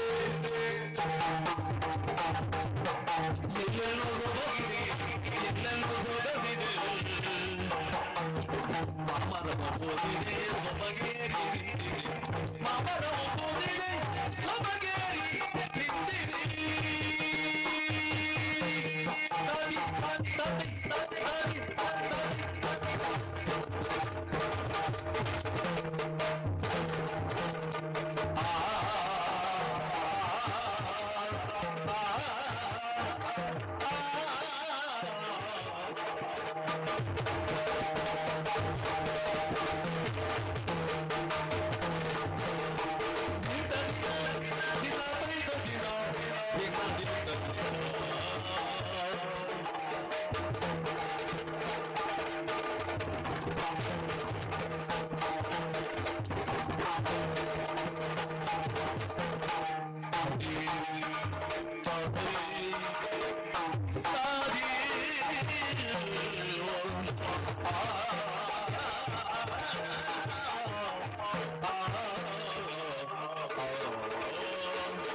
ವಿಧ ವಿಧ ಫಲಂಗಳ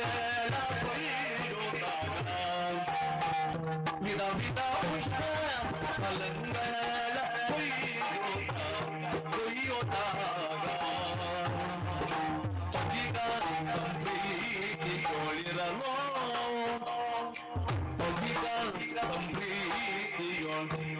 ಇರಲು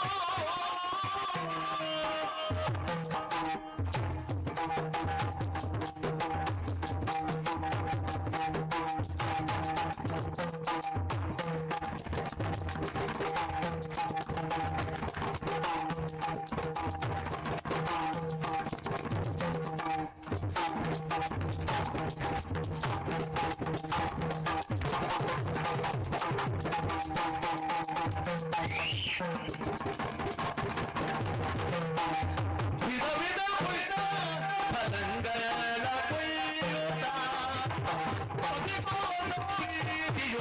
ಇರಲು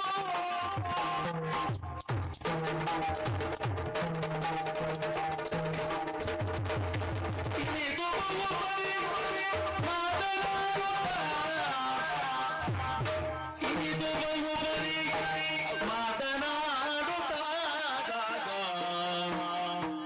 ವನಿತೆಯರು ನಗುತ್ತಿರುವ ಕಾಲದಿ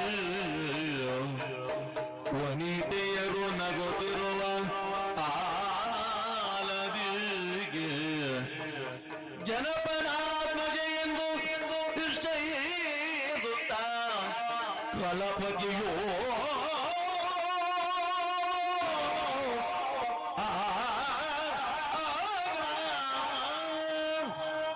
ನೇರವಾಗಿ ಕಾಶಿ ಕ್ಷೇತ್ರವನ್ನ ಸೇರಬೇಕು ಎಂಬ ಕಾರಣಕ್ಕಾಗಿ ಅವಸರದಿಂದ ಬರುತ್ತಾ ಇದ್ದಂತ ಕಾಲಕ್ಕೆ ಬಂದು ಸೇರಿದ್ದೇನೆ. ನೋಡಿದ್ರೆ ಕಾಶಿ ಕ್ಷೇತ್ರವನ್ನ ಸೇರಿದ್ದು ಮಾತ್ರವೇ ಅಲ್ಲ, ಕಾಶಿಯ ಉಪವನವನ್ನ ಪ್ರವೇಶಿಸಿದ್ದೇನೆ ಎನ್ನುವುದಕ್ಕೆ ಅನುಮಾನವೇ ಇಲ್ಲ. ಹಾಗಾದ್ರೆ ಹೊತ್ತಿನಲ್ಲಿ ನನ್ನ ಕಣ್ಣಿಗೆ ಗೋಚರವಾದವಳು ಹೆಣ್ಣು. ಅವಳನ್ನ ನೋಡಿದ್ರೆ ಒಂದು ನಾಡಿನ ಅರಸ ಕುವರಿ ಎನ್ನುವುದಕ್ಕೆ ಅನುಮಾನವೇ ಇಲ್ಲ. ಸರಿ, ಅವಳನ್ನ ಮಾತಾಡಿಸಬೇಕು ಅಂತಾದ್ರೆ ಇಲ್ಲ ಅತ್ತ ಹಾಕ್ತೇನೆ.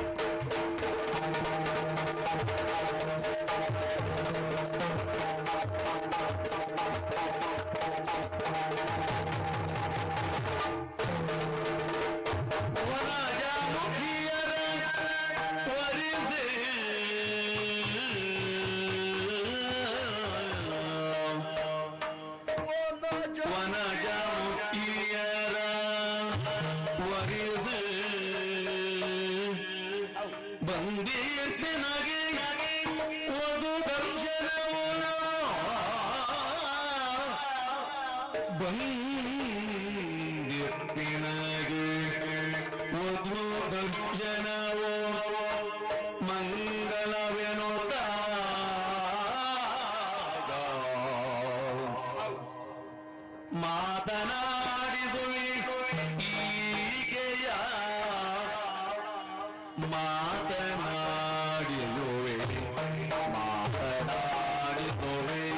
ಮಾತನಾಡಿಸುವೆ ಈಗೆಯ ಮಧುರ ಮಧುರ ಮಧುರ ಮಧುರ ವಚನದಲ್ಲಿ ಮಧುರ ವಚನದಲ್ಲಿ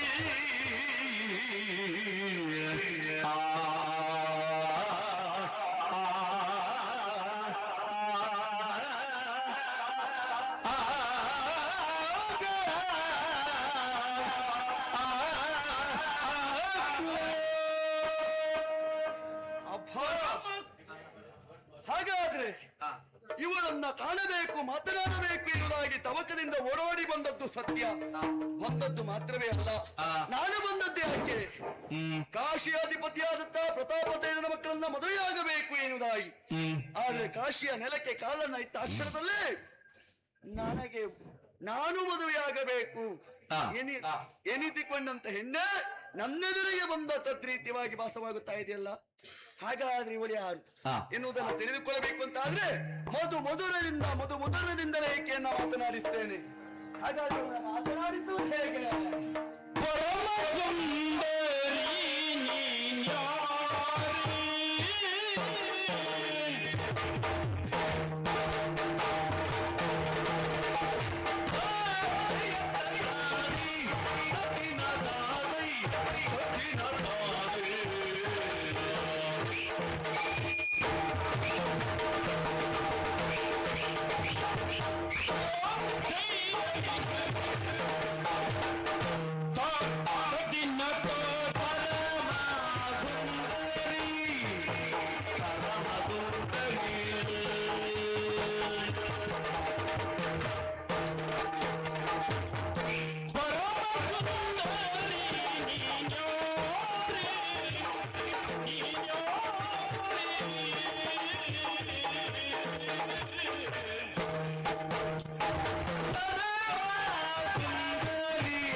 ಕರುಣದಿ ಒಲಿದೆನ್ನ ಕರುಣದಿ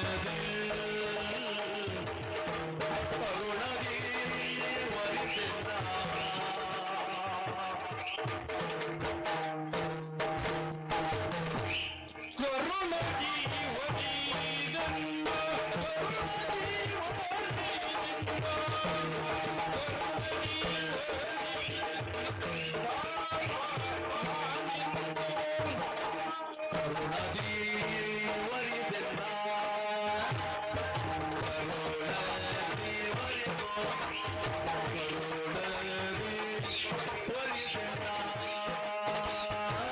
ಕರುಣದಿ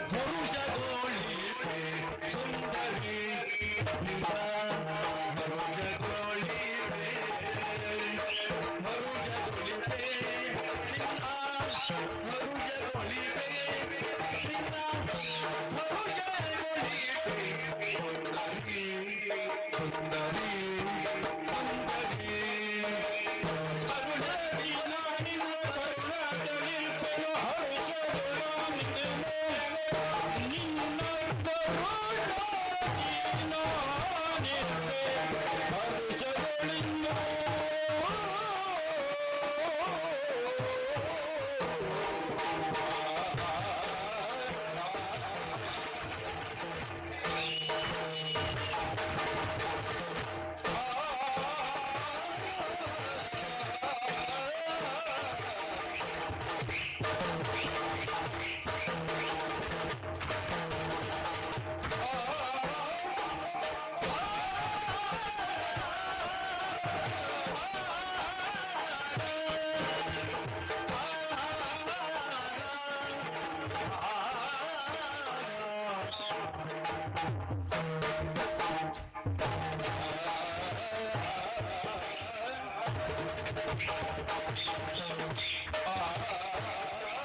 ಕರುಣದಿ ಒಲಿದೆನ್ನ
ನಿನ್ನನ್ನೇ ಕರೆದದ್ದು.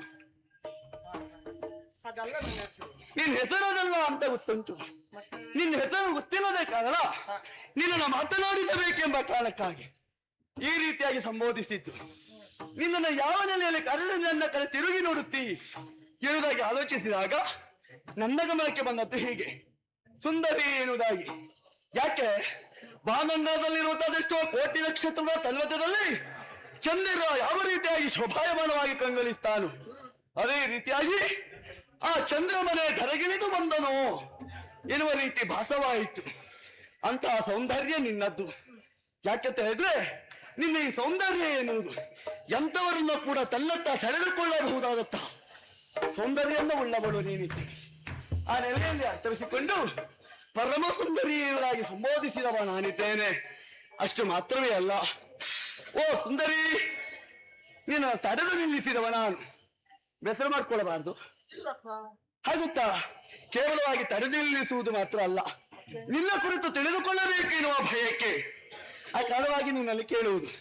ನೀನು ಯಾರು, ನಿನ್ನ ಹೆಸರೇನು, ನೀನು ಹರಿದು ಬಿಡ ತಂದೆ ತಾಯಿಗಳು ಯಾರು, ಎಲ್ಲಿಂದ ಬಂದವಳು, ಇಲ್ಲೇ ಇದ್ದವಳ, ಅಲ್ಲ ಇಲ್ಲಿಂದ ಬೇರೆಡೆ ಹೋಗುವುದಕ್ಕಾಗಿ ಬಂದವಳ, ಇಲ್ಲ ಬೇರೆಯಿಂದ ಇಲ್ಲಿವರೆಗೆ ಬಂದವಳ, ಹೇಳಿದ್ರೆ ಕೇಳಬೇಕೆನ್ನುವ ಭಯಕ್ಕೆ ಹೇಳ್ತೀಯಾ? ಧರಣಿಗೆ ಮನೋಗೇಂದ್ರನ ಕಾಣುತ್ತ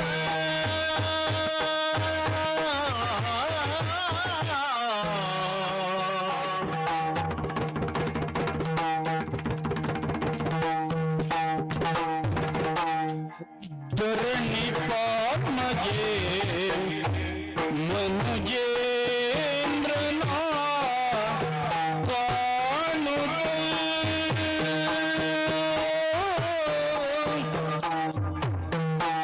ಸ್ಮರಹದೆಯೊಳು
ಬಳಲಿ ಕಾಶಿ ಬದಿಯ ಕುವರಿ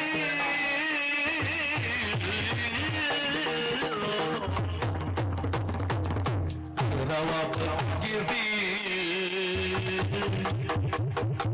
ರವ ಬಗ್ಗಿಸಿ ಕಾಶಿ ಬದಿಯ ಕುವರಿ ಎನ್ನ ತಲೆವರು ಅಂಬೆಯಂದು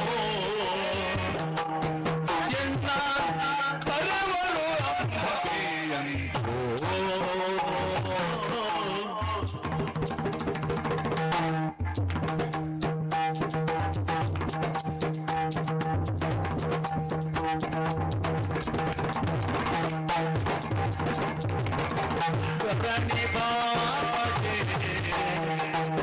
ಮನೋಗೇಂದ್ರನ ಕಾಣುತ್ತ ಮರಗದಿಗಳು ಬಳಲಿ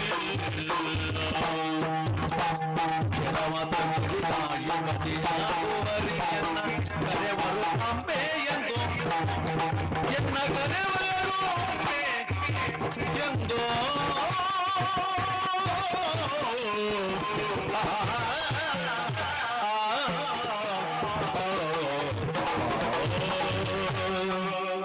ನೀನು ಯಾರು ಎನ್ನುವುದಾಗಿ ನಿನ್ನ ಪರಿಚಯವನ್ನು ಹೇಳಿದ್ರೆ ಕೇಳಬೇಕು ಎನ್ನುವ ಭಯಕ್ಕೆ ಹೇಳ್ತೀಯ?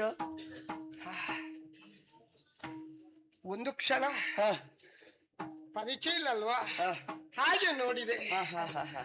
ಪರಿಚಯ ಬೇಕಾ? ನಿನ್ನ ಪರಿಚಯವನ್ನು ಹೇಳಿದ್ರೆ ಕೇಳಬೇಕು ಎನ್ನುವ ಬಯಕೆ. ನಮ್ಮೂರಿಲ್ಲ ಹತ್ತಿರವೇ. ಓ, ನೀನು ದೂರದವಳಲ್ಲ, ಇಲ್ಲೇ ಹತ್ತಿರದವಳು. ಕಾಶಿ ಕಾಶಿ ಕ್ಷೇತ್ರ. ಆಳುವವರು ಪ್ರತಾಪ ಸೇನರು. ಅವ ಸಾಯಿಲೆ, ಅವನ ವಿಚಾರ ಅಂತ. ಅವರು ಸಾಯುವುದಲ್ಲ. ಯಾಕೆ ಕೇಳಬೇಕು? ಸಾಯುವುದಲ್ಲ. ಅಲ್ಲ, ನನಗೆ ಬೇಕಾದದ್ದು ನಿನ್ನ ಪರಿಚಯ. ನಿಮಗೆ ಬೇಡಂತಾದೆ ಅವರು ಸಾಯುದ. ಅಲ್ಲ, ನನಗೆ ಅವನ ಪರಿಚಯ. ಪ್ರತಾಪ ಸೇನರ ಮಗಳು, ಹೆಸರು ಅಂಬೆ. ಓ, ನೀನು ಪ್ರತಾಪ ಸೇನನ ಮಗಳೇನೆ? ಏನು ನೀನು ಪ್ರತಾಪ ಸೇನನ ಮಗಳೇನೆ? ಏನು ಪ್ರತಾಪ ಸೇನನ ಪರಿಚಯ ಉಂಟಾ? ಹಾಗೆಲ್ಲ ಕೇಳಿದ್ದೇವೆ. ಪ್ರತಾಪ ಸೇನರಿಗೆ ನಾನೊಬ್ಬನೇ ಮಗಳಲ್ಲ, ಮತ್ತೆ ಇನ್ನಿಬ್ಬರು ಇದ್ದಾರೆ. ಇನ್ನೂ ಇಬ್ಬರು. ನಾನು ಅಂಬೆ, ನೀನು ಅಂಬೆ. ಅವರಿಬ್ಬರು ಅಂಬಿಕೆ ಅಂಬಾಲಿಕೆ. ಓಹೋ. ಜಲಕ್ರೀಡೆಯ ವನವಿಹಾರಕ್ಕಾಗಿ ನಾನಿತ್ತ ನನ್ನ ಸಹೋದರರೊಂದಿಗೆ ಸಖಿಯರೊಂದಿಗೆ ಇತ್ತ ಸಾಗಿ ಬಂದವಳು. ಅಕಸ್ಮಾತ್ತಾಗಿ ತಮ್ಮ ಪರಿಚಯ ಭೇಟಿಯಾದ ಭೇಟಿ ಆಯ್ತು. ತಾವ್ಯಾರು ಅಂತ ಗೊತ್ತಾಗಲಿಲ್ಲ. ನನ್ನ ಪರಿಚಯ ಎಲ್ಲಿ? ನನ್ನ ಪರಿಚಯ ಬೇಕಾ? ನಾನು ಸಾಮಾನ್ಯವಾದ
ಕೇಳಿದೆಯಲ್ಲ. ಯಾರು? ಯಾವ ಕಡೆ ಹೊರಟವರು? ನಾನೇನು ಸಾಮಾನ್ಯದವಲ್ಲ, ಸುರ ನರರು ಗಿಂತಲೂ ಅಧಿಕ ಎನ್ನಿಸಿಕೊಂಡವ. ಅಧಿಕ? ಯಾವ್ದ್ರಲ್ಲಿ? ಹೆಚ್ಚು ಎನ್ನಿಸಿಕೊಂಡವ. ಶೌರ್ಯದಲ್ಲಿ? ಶೌರ್ಯದಲ್ಲಿ ಹೆಚ್ಚು ಎನ್ನಿಸಿಕೊಂಡವ. ಇಲ್ಲಪ್ಪ. ಹಾಗತ್ತ ಕೇಳಿರಬಹುದು ನೀನು. ಏನು? ಸೌಭದೇಶ ಕೇಳ್ತೀಯಾ? ಹೇಳಿದ್ದೇನೆ. ಅಲ್ಲಿ ಅಧಿಕಾರಿ ನಾನೇ. ಹೆಸರಿಲ್ವಾ? ಸಾಲ್ವ. ಸಾಲ್ವ. ಸಾಲ್ವಾ? ಆಯ್ತು, ಒಳ್ಳೆ ಹೆಸರು. ಯಾವ ಕಡೆ ಹೊರಟಿದ್ರು? ಇಲ್ಲಿವರೆಗೆ ಬಂದದ್ದು ಏನು? ಕಾಶಿ ಕ್ಷೇತ್ರವನ್ನ ಸೇರಬೇಕು, ಪ್ರತಾಪ ಸೇನನ್ನ ಕಾಣಬೇಕು ಎನ್ನುವುದಾಗಿ. ಅಂದ್ರೆ ಈಗ ನನ್ನನ್ನು ಕಂಡೆ, ಪರಿಚಯ ಆಯ್ತು. ಪರಿಚಯ ಆಯ್ತು. ನನ್ನ ಪರಿಚಯ ಆಯ್ತು. ಹೌದು. ಏನು? ಇಲ್ಲಿಗೆ ಆಯ್ತಲ್ಲ? ನಿನಗಾಗಿರ್ಬಹುದು, ನನಗೆ ಆಗ್ಲಿಲ್ಲ. ಮತ್ತೆ ನಾನು ಇನ್ನೂ ವಿಷಯ ಎನ್ನುವುದುಂಟು. ಯಾರಲ್ಲಿ? ನಿನ್ನಲ್ಲಿ. ಮಾತಾಡೋದು? ಹೌದು. ಏನು? ಇಲ್ಲಿ ರೂಪಲಾವಣಿಕೆ ಮಾರು ಹೋದವ ನಾನಿದ್ದೇನೆ. ಸೌಭ ದೇಶದ ಅಧಿಪತಿ ಎನ್ನಿಸಿಕೊಂಡಿರುವಂತ ಈ ಸಾಲ್ವರನ್ನ ಮದುವೆ ಆಗ್ತೇನೆ ಅಂಬೆ. ನೀನಿಗೆ ಬಂದದ್ದು ತಡವಾಗಿ ಹೋಯ್ತು. ಯಾಕೆ? ಮದುವೆ ನಿಶ್ಚಯವಾಯ್ತು ನನಗೆ. ನಿಶ್ಚಯವ? ನೋಡು, ನಾಳೆ ಅಂತ ಹೇಳಿದ್ರೆ ನಮ್ಮ ಮದುವೆ. ನನಗೆ ಮಾತ್ರ ಅಲ್ಲ, ಮತ್ತೆ ನನ್ನ ತಂಗಿಯಂದಿರಿಬ್ಬರಿಗೂ ಮದುವೆ. ಎಲ್ಲ ಅರಸು ಮಕ್ಕಳಿಗೆ ಈಗಾಗಲೇ ಆಹ್ವಾನವನ್ನು ಕಳಿಸಿಕೊಟ್ಟಿದ್ದಾರೆ. ಕೆಲವರಿಗೆ ತಿಳಿದಿದೆ, ಕೆಲವರಿಗೆ ತಿಳಿಯಲಿಲ್ಲ ಬಹುಶಃ. ಕೆಲವರು ಬಂದಿದ್ದಾರೆ, ಇನ್ನು ಕೆಲವರು ಬರ್ತಾ ಇದ್ದಾರೆ. ಓಹೋ, ಏನು ಮಾಡೋದು ಹೇಳು? ದಾರಣೀಶರು ಬಂದು ಕುಳಿತು ನಮ್ಮ ಮದುವೆಗಾಗಿ ಕಾಯ್ತಾ ಇದ್ದಾರೆ. ದಾರಣೀಶರು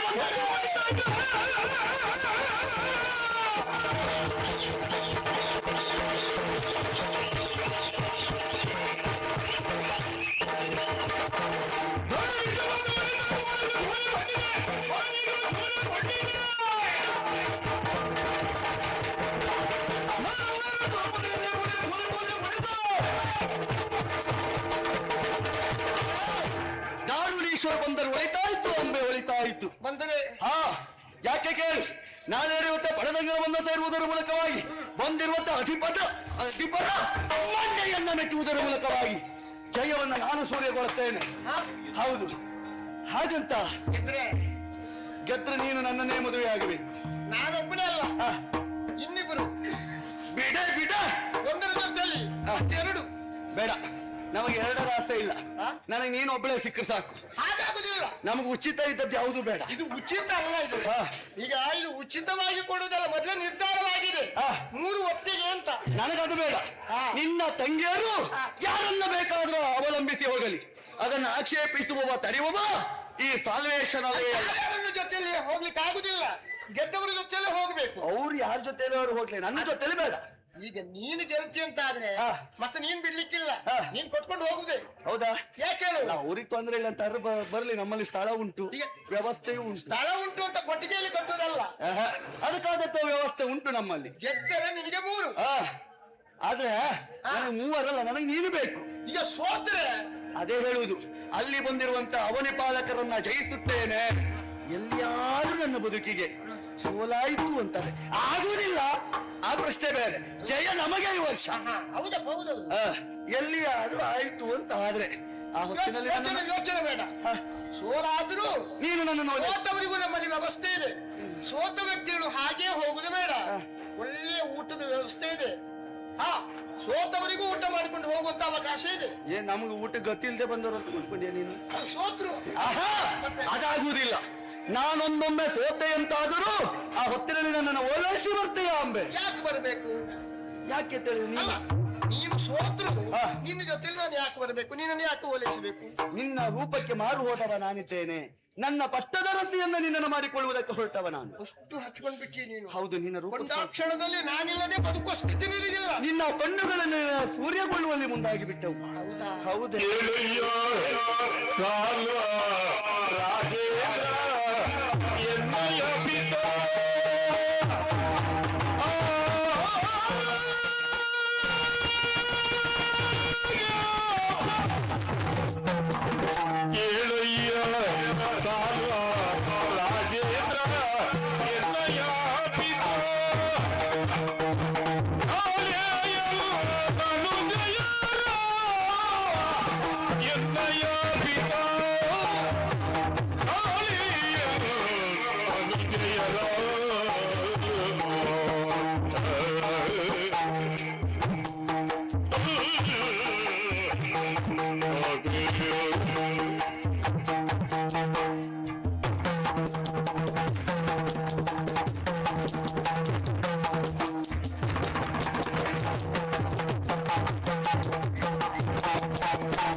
ನನ್ನನ್ನು ಓಲೈಸಿ ಬರ್ತೀಯೇನೆ ಅಂಬ. ನಿನ್ನ ಮುಖ ನೋಡಿದಾಗ ನನಗೆ ಬೇಸರ ಆಗುದು. ಯಾಕೋ? ನನಗೆಷ್ಟು ಸೋತು ಬಿಟ್ಟಿಯ ನೀನು. ಹೌದೇ? ನಿನ್ನ ಕಣ್ಣುಗಳೇ ನನ್ನನ್ನು ಮೋಡಿ ಮಾಡಿ ನನ್ನನ್ನು ಕಂಡಾಕ್ಷರದಲ್ಲಿ ನಾನಲ್ಲದೆ ಅನ್ಯರನ್ನ ಬದುಕು ಮದುವೆ ಆಗು ಇನ್ನೊಬ್ಬರು ನನಗೆ ಆಸರೆ. ಜೊತೆಗಿರುವುದಕ್ಕೆ ನಿನಗೆ ಮನಸ್ಸಿಲ್ಲ. ನನಗೆ ನೀ ಬಿಟ್ಟರೆ ನೀನೇ ಬೇಕು. ಒಳಿತು. ಯಾಕಂದ್ರೆ ಈ ಲೋಕದಲ್ಲಿ ಹಾಗೆ ನಾವು ಮದುವೆ ಆಗುವಾಗ ಹೇಗೆ ಗೊತ್ತಾ, ನಾವು ಮೆಚ್ಚಿದವರೊಂದಿಗೆ ಮದುವೆ ಆಗುವುದಕ್ಕಿಂತ ನಮ್ಮನ್ನ ಯಾರು ಮೆಚ್ಚುತ್ತಾರೋ ಅವರೊಂದಿಗೆ ಮದುವೆ ಆದ್ರೆ ನಮ್ಮ ಬಾಳು ಬಂಗಾರವಾಗುತ್ತದೆ ಅಲ್ವೇನೆ? ನಿಜ. ನಾಳೆ ನಾನೇನ್ ಮಾಡುವುದು? ನೀನು ಗೆದ್ದರೆ ನೀನು ಹೆಂಡತಿ, ಸೋತರೆ ನನ್ನವಳಾಗಿಯೇ ಬರ್ತೀಯ ತಾನೆ?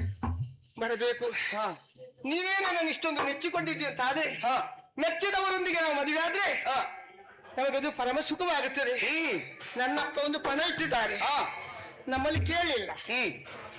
ಕೇಳದೆ ಇರಿಸಿದ್ದಾನೆ ನಿಮ್ಮ ಅಪ್ಪ. ಅದೇ ನೋಡಿ, ಈಗ ಮನೆಯಲ್ಲಿ ಮಕ್ಕಳು ಬೆಳೆದು ನಿಂತಾಗ ಮದುವೆ ಮಾಡಿಸುವಾಗ ಅಪ್ಪ ಅಮ್ಮ ಮಗಳಿಗೆ ಇಂಥವರನ್ನು ಆಯ್ಕೆ ಮಾಡಿದ್ದೇವೆ, ಇಂಥವರೊಂದಿಗೆ ನಿನ್ನ ಮದುವೆ ಅಂತ ಒಂದು ಮಾತಾದ್ರೂ ಮಗಳಲ್ಲಿ ಹೇಳಬೇಕೋ ಬೇಡವಾ? ಕೇಳಲೇಬೇಕು.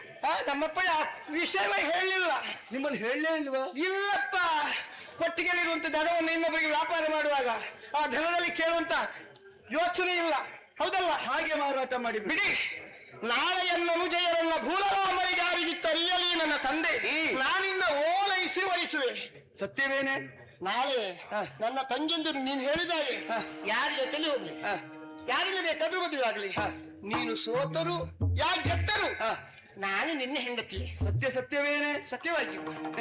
ಅಂಬೆ ಇಲ್ಲ, ನೀನು ನನ್ನನ್ನು ಒಳ್ಳೆಯಕ್ಕೆ ಬರುತ್ತೀರಿ ಎನ್ನುವುದಾಗಿ ಆಡುತ್ತಾ ಇದ್ದಿ. ಆದರೂ ನಿನ್ನ ಮಾತಿನ ಮೇಲೆ ನನಗೆ ವಿಶ್ವಾಸ ಇಲ್ಲ. ಯಾಕೆ ಹೇಳು? ಈ ಪ್ರಪಂಚದಲ್ಲಿ ಪ್ರಾಜ್ಞರೇ ಒಂದು ಮಾತನಾಡಲಿಲ್ವ ಹೇಳು? ನೀರಿನಲ್ಲಿರುವಂತ ಮೀನಿನ ಹೆಜ್ಜೆಯನ್ನಾದರೂ ಗುರುತಿಸಬಹುದಂತೆ, ಪ್ರಪಂಚದಲ್ಲಿ ಬೆಳೆಯ ಕಾಗೆಯನ್ನಾದರೂ ಕಾಣಬಹುದಂತೆ, ಹೆಣ್ಣಿನ ಅಂತರಂಗವನ್ನ ತಿಳಿದವರು ಬಲ್ಲವರು ಈ ಪೃಥ್ವಿಯಲ್ಲಿ ಯಾರೂ ಇಲ್ಲವಂತೆ. ಹಾಗಾಗಿ ನಿನ್ನ ಬಾಯಿ ಮಾತಿನಿಂದ ನನಗೆ ಸಾಕಾಗುವುದಿಲ್ಲ. ಅಲ್ಲ, ಗಂಡನ್ ತಿಳಿಲಿಕ್ಕೆ ಆಗ್ತದ? ಗಂಡ ಯಾವುದಕ್ಕೂ ಅನುಮಾನ ಇರಬಾರದು, ಹೌದಲ್ಲ? ಅದೇ ಮೊದಲು ನಮಗೆ ಭರವಸೆ ಬೇಕು, ನಂಬಿಕೆ ಬೇಕು. ಈ ಪ್ರಪಂಚ ಇರುವುದು ಕೇವಲ ನಂಬಿಕೆ ಮೇಲೆ ಮಾತ್ರ. ಯಾರ ಮೇಲೆ ಯಾರಿಗೆ ನಂಬಿಕೆ ವಿಶ್ವಾಸ ಇಲ್ವೋ ಅಲ್ಲಿ ಯಾವುದೂ ನಡೆಯುವುದಿಲ್ಲ. ನಿನಗೆ ನಂಬಿಕೆ ಉಂಟಾ? ನನಗೆ ನಂಬಿಕೆ ಉಂಟು, ಆದರೂ ಒಂದು ಯಾವುದೋ ಒಂದು ಮೂಲೆಯಲ್ಲಿ ಭಯ. ಬಹುಶಃ ಕೈ ತಪ್ಪಿ ಹೋಗ್ತೀಯೋ? ಯಾವಳೋ ನಿನಗೆ ಕೈ ಕೊಟ್ಟಿರ್ಬೇಕು, ಆ ಭಯ ಈಗ ನಿನಗೆ ಕಾಡುವುದು. ಇಲ್ಲಿವರೆಗೆ ಆ ಭಯ ನಮಗಿಲ್ಲ. ಇಲ್ಲವಾ? ಇಲ್ಲಿವರೆಗೆ ಯಾವ ಹೆಣ್ಣನ್ನು ಕಣ್ಣೆತ್ತಿಯೂ ನೋಡಿದವ ಅಲ್ಲ. ಸರಿಯಪ್ಪ. ಏನ್ ಬೇಕೀಗ? ನನಗೆ ಭಾಷೆ ಬೇಕು. ಯಾವ ರೀತಿ ಭಾಷೆ? ಕರ್ರದ ಮೇಲೆ ಕರವನ್ನಿಟ್ಟು ಭಾಷೆ ಕೊಡಬೇಕು. ಕೈ ಮುಟ್ಟಬೇಕಾ? ಕೈ ಮುಟ್ಟಬೇಕು. ನೀನು ದೊಡ್ಡ ರಸಿಕ, ಮದುವೆ ಆದ ಮದುವೆ ಕೈಯಾಗಿ ಮುಟ್ಟುವಂತ ಆಸೆ ನಿನ್ಗಲ್ವಾ? ಸತ್ಯ ಹೇಳ, ಎರಡು ಉದ್ದೇಶವನ್ನ ಇರಿಸಿಕೊಂಡವ. ಏನು? ನಿನ್ನ ಕೈ ಸ್ಪರ್ಶದಿಂದ ಕೈಯ ಸ್ಪರ್ಶ ಸುಖ ಎನ್ನುವುದು ಸಿಗುತ್ತದೆ. ಇನ್ನೊಂದು ಅಗ್ನಿ ಸಾಕ್ಷಿಯಾಗಿ, ಹೌದಲ್ಲ? ನಾಳೆ ನಾನು ನಿನ್ನನ್ನೇ ಮದುವೆ ಆಗ ಹಾಗಾದ್ರೆ ಇವಳು ನನ್ನವಳಾಗಿದ್ದಾಳೆ ಅಂತಾಯ್ತು. ತಡ ಯಾಕೆ? ನೇರವಾಗಿ ಪಾಲನೆಂತಾರೆ.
ಅದು ಯಾವ ರೀತಿಯಲ್ಲಿ ವಿಕ್ರಮನ ಬಲ ಅಂತೆ?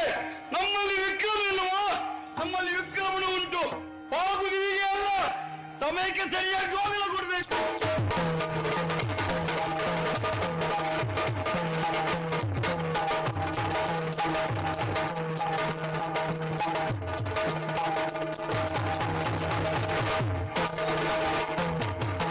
ಹೊಂದಿರ ಸಕಲ ಭೂತರು ಛೇದನಿ, ಹೊಂದಿರೆ ಬಲು ಚಂದ್ರಲಿಂಗ ಕರೆತಂದು ಉಪಚರಿಸಿ ಆಚರಣಿ. ಈಗಾಗಲೇ ಹಲವು ನಾಡಿನಿಂದ ಬಂದವರು ನೀವಿದ್ದೀರ. ಪರಿಚಯವನ್ನು ಕೇಳಿದ್ದೇವೆ, ನಿಮಗೆ ಬೇಕಾದದ್ದನ್ನು ಕೂಡ ಕೊಟ್ಟವರು ನಾವಿದ್ದೇವೆ. ಸ್ವೀಕರಿಸಿದ್ರಲ್ಲ, ಎಲ್ಲರೂ ಸಂತೋಷವಲ್ವಾ? ನಿಜ. ಹಾಗಾದ್ರೆ ಇನ್ನು ಹಲವಷ್ಟು ಮಂದಿ ಬರುವರಿದ್ದಾರೆ, ನಿರೀಕ್ಷೆಯಲ್ಲಿರೋಣ.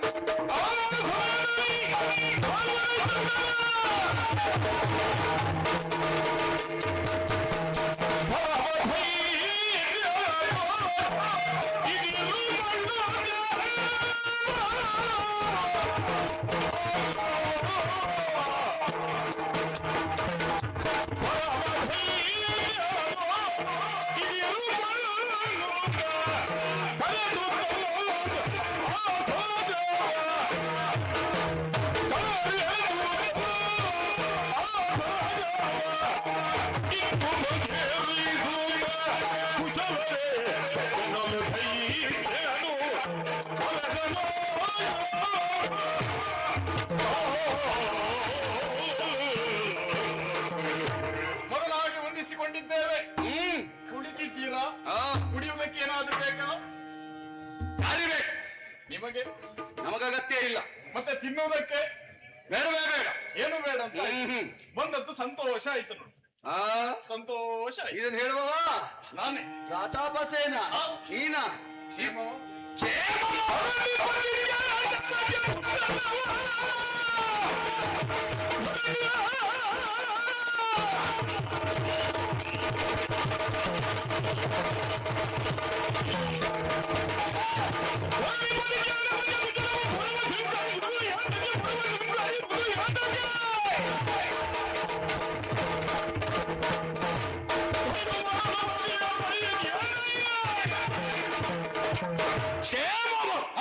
ಕ್ಷೇಮವಾಗಿಲ್ಲ ಅಂತ ಆದ್ರೆ ಇಲ್ಲಿಗೆ ಬರ್ತಾ ಇದ್ದೇನಾ? ಅಲ್ಲ, ಹಾಗಿಲ್ಲ ಅಂತ ಆದ್ರೆ ಬರುವುದಿಲ್ಲ. ಆದ್ರೂ ಮಾತಿಗಾದ್ರೂ ಕೇಳುವುದುಂಟಲ್ಲ. ಕ್ಷೇಮ ಇದ್ದ ಕಾರಣವಾಗಿ ಇಲ್ಲಿವರೆಗೆ ಬಂದದ್ದು. ಪರಿಚಯದವರು ಊಟ ಮಾಡಿದ್ರೆ ನಾವು ಕೇಳುದಿಲ್ಲ, ಊಟ ಮಾಡ್ತಾ ಇದ್ದೀರಂತ ಕೇಳುವಾಗ ಆಲೋಚನೆ ಮಾಡ್ಬೇಕು, ಕೇಳುವುದೇ ಬೇಡವಾ ಅಂತ. ಅದು ಒಂದು ಸಂಸ್ಕೃತಿ. ಎಂತದ್ದು ಸಂಸ್ಕಾರ. ಅದು ನೀನೇ ಇಟ್ಕೋ. ನಿಮ್ಮೂರಲ್ಲಿ ಇಲ್ವಾ? ನನಗೆ ಈಗ ಅದ ಅಗತ್ಯ ಇಲ್ಲ. ಹಾಗೆ ಓ, ಇದೆಲ್ಲ ಏನು? ಇದೆಲ್ಲ ಶೃಂಗಾರಗೊಂಡಿದೆ. ಯಾಕೆ ಶೃಂಗಾರ? ನನ್ನ ಹೆಣ್ಣು ಮಕ್ಕಳ ಮದುವೆ. ಮದುವೆ? ಇವರೆಲ್ಲವರು ಯಾರು? ಮಹಾರಾಜರಿದ್ದಾರೆ. ಅವರನ್ನು ಕರೆಸಿದ್ದ್ಯಾರು? ನಾನೇ ಕರೆಸಿದ್ದು. ನೀನು ಕರೆಸಿದ್ದು ಯಾಕಾಗಿ? ಅವರೆಲ್ಲ ಈಗಾಗಲೇ ನನ್ನ ಮಗಳನ್ನ ಮದುವೆಯಾಗುವುದಕ್ಕೆ ಬಂದವರು. ನೀನು ಇರಿಸಿರುವಂತ ಪಣ ವಿಕ್ರಮವೇ ಪಣ. ಅದಕ್ಕಾಗಿ ಪಾಲ್ಗೊಳ್ಳುವುದಕ್ಕಾಗಿ ಅವರೆಲ್ಲರೂ ಬಂದವರಿದ್ದಾರೆ. ಲೇಖನವನ್ನು ಬರೆದು ಕಳಿಸಿದವನೇನೆತ್ತಿ. ಹೌದೇ? ಯಾಕೆ ನನ್ನ ನಾಡಿಗೆ ಲೇಖನವನ್ನು ಕಳುಹಿಸಲಿಲ್ಲ? ನಿಮ್ಮ ನಾಡಿಗ ಇನ್ನು ಲೇಖನ ಬರಲಿಲ್ವಾ? ಅಲ್ಲ, ಲೇಖನ ಬಂದಿದ್ರೆ ಕೇಳ್ತಾ ಇದ್ದ. ನಾನು ಕಳಿಸಿದ್ದೇನೆ. ಕಳಿಸಿದ್ದೀಯ? ಹೌದಪ್ಪ. ಯಾರಲ್ಲಿ? ನಮ್ಮ ದೂತನ ಬಳಿ ಈಗಾಗಲೇ ಹೇಳಿದವ ನಾನು. ಹೇಳಿ. ಆದಷ್ಟು ವೇಗವಾಗಿ ಲೇಖನವನ್ನು ಮುಟ್ಟಬೇಕು ಅಂತ ಒಳದಾರಿಯಲ್ಲಿ ಹೋಗುವಂತ ಹೇಳಿದೆ. ನಿಮ್ಮವರೆಲ್ಲ ಒಳದಾರಿ ಹಿಡಿಯುವುದೇ ಹೆಚ್ಚ. ನಮ್ಮ ಈ ಕಾರ್ಯಕ್ರಮ ಬೇಗ ಆಗ್ಬೇಕು ಅಂತ ಹೇಳಿದ್ರೆ ಒಳದಾರಿಯಲ್ಲಿ ಹೋಗ್ಬೇಕು. ಅವು ನೀನು ಲೇಖನ ಕೊಟ್ರೆ ಎಷ್ಟು, ಬಿಟ್ರೆ ಎಷ್ಟು? ಈಗ ತಿರುಗಾಟ ಮಾಡುವ ಹಾಗಿಲ್ಲ ದಾರಿಯಲ್ಲಿ. ನಿನ್ನ ಲೇಖನ ನನಗೆ ಅಗತ್ಯ ಇಲ್ಲ. ನಾನು ಬಂದಿದ್ದೇನೆ. ಸರಿ, ಈಗ ನೀನು ಇರಿಸಿರುವ ಪಣವಾದ ಹೇಗೆ ವಿಕ್ರಮವೇ ಪಣ ಎನ್ನುವುದಾಗಿ. ನಿಜ. ಈಗ ಇದು ಬದಲಾವಣೆ ಎನ್ನುವುದಾಗಬೇಕು. ಯಾವ ರೀತಿ? ಹೇಗೆ ಗೊತ್ತಾ?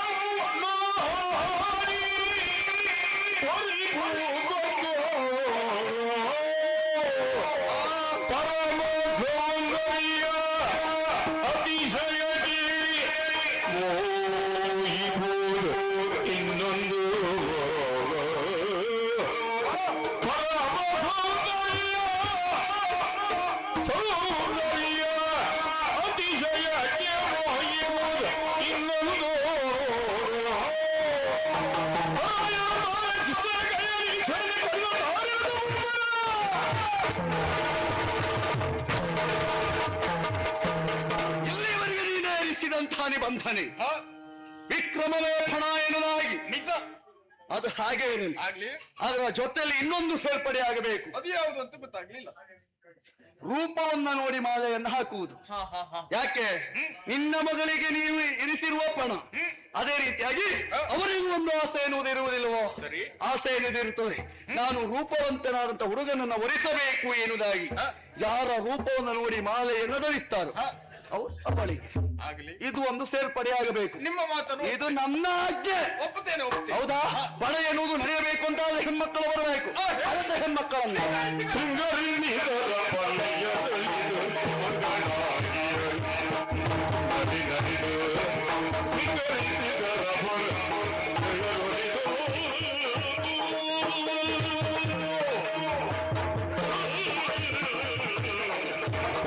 ಕುಳಿತುಕೊಳ್ಳಿ ಮಕ್ಕಳೇ.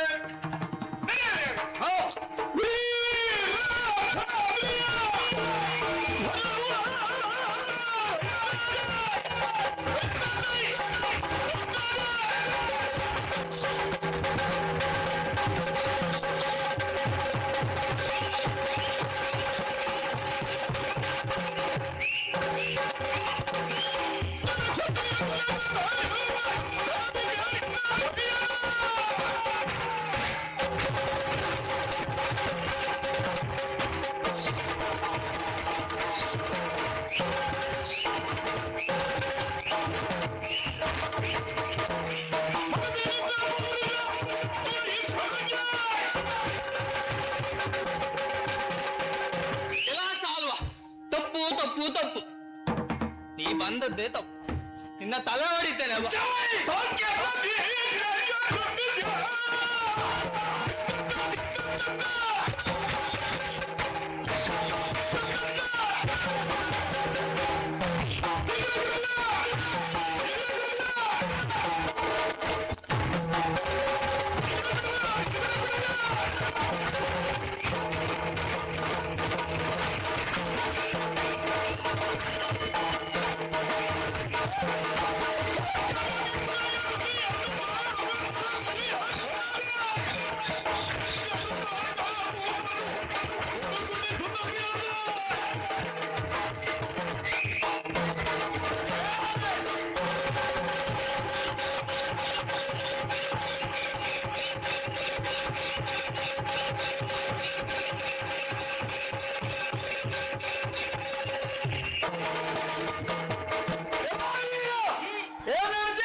ನನ್ನಂತ ಯೋಧರಿರುವಾಗ ನೀವು ಬಂದದ್ದು ತಪ್ಪು. ನಾನು ಬಂದಿದ್ದ ತಪ್ಪ.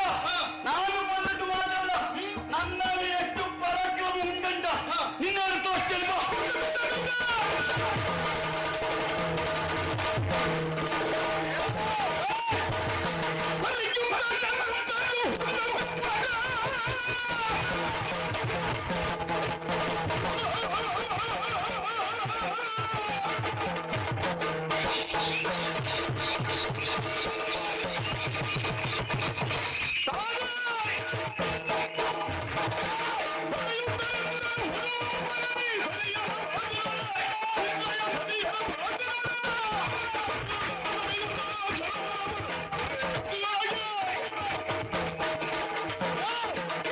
ನಿನ್ನ ಪರಾಕ್ರಮ ಎಷ್ಟಿರುವುದನ್ನ ನೋಡುವುದಕ್ಕೆ ಸಾಲ್ವ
ಕ್ಷೇತ್ರದಲ್ಲಿ ರಕ್ತದ ವಾಕಲೆಯ ಹರಿಯುತ್ತಾ ಇದೆ ಅಂತಾದರೆ ಇದಕ್ಕೆ ಕಾರಣವ್ಯಾರು?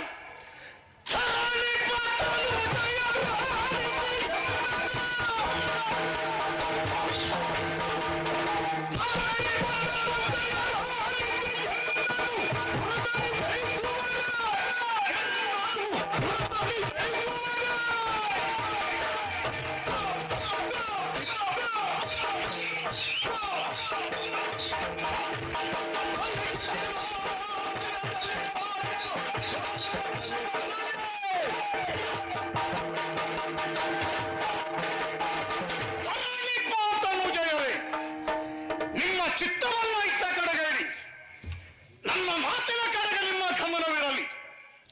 ಸಾಕಷ್ಟು ಮಂದಿ ಅರಸು ಮಕ್ಕಳು ಬಂದು ಸೇರಿದ್ದಾರೆ.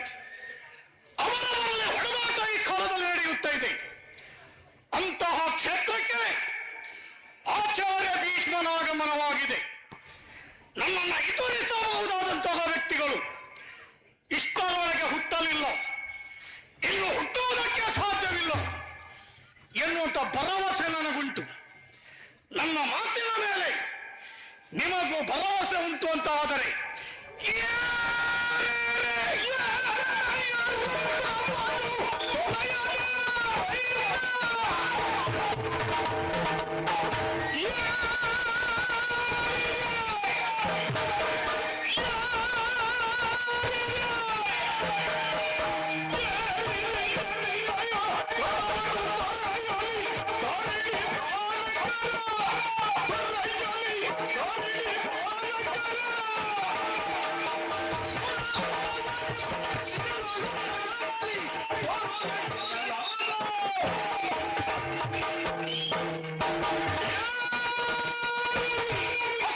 ಬರುವಂತಹ ಈ ಕಾಲಕ್ಕೆ ರಥಾರೂಢನಾಗಿ ಬಂದಿದ್ದೇನೆ.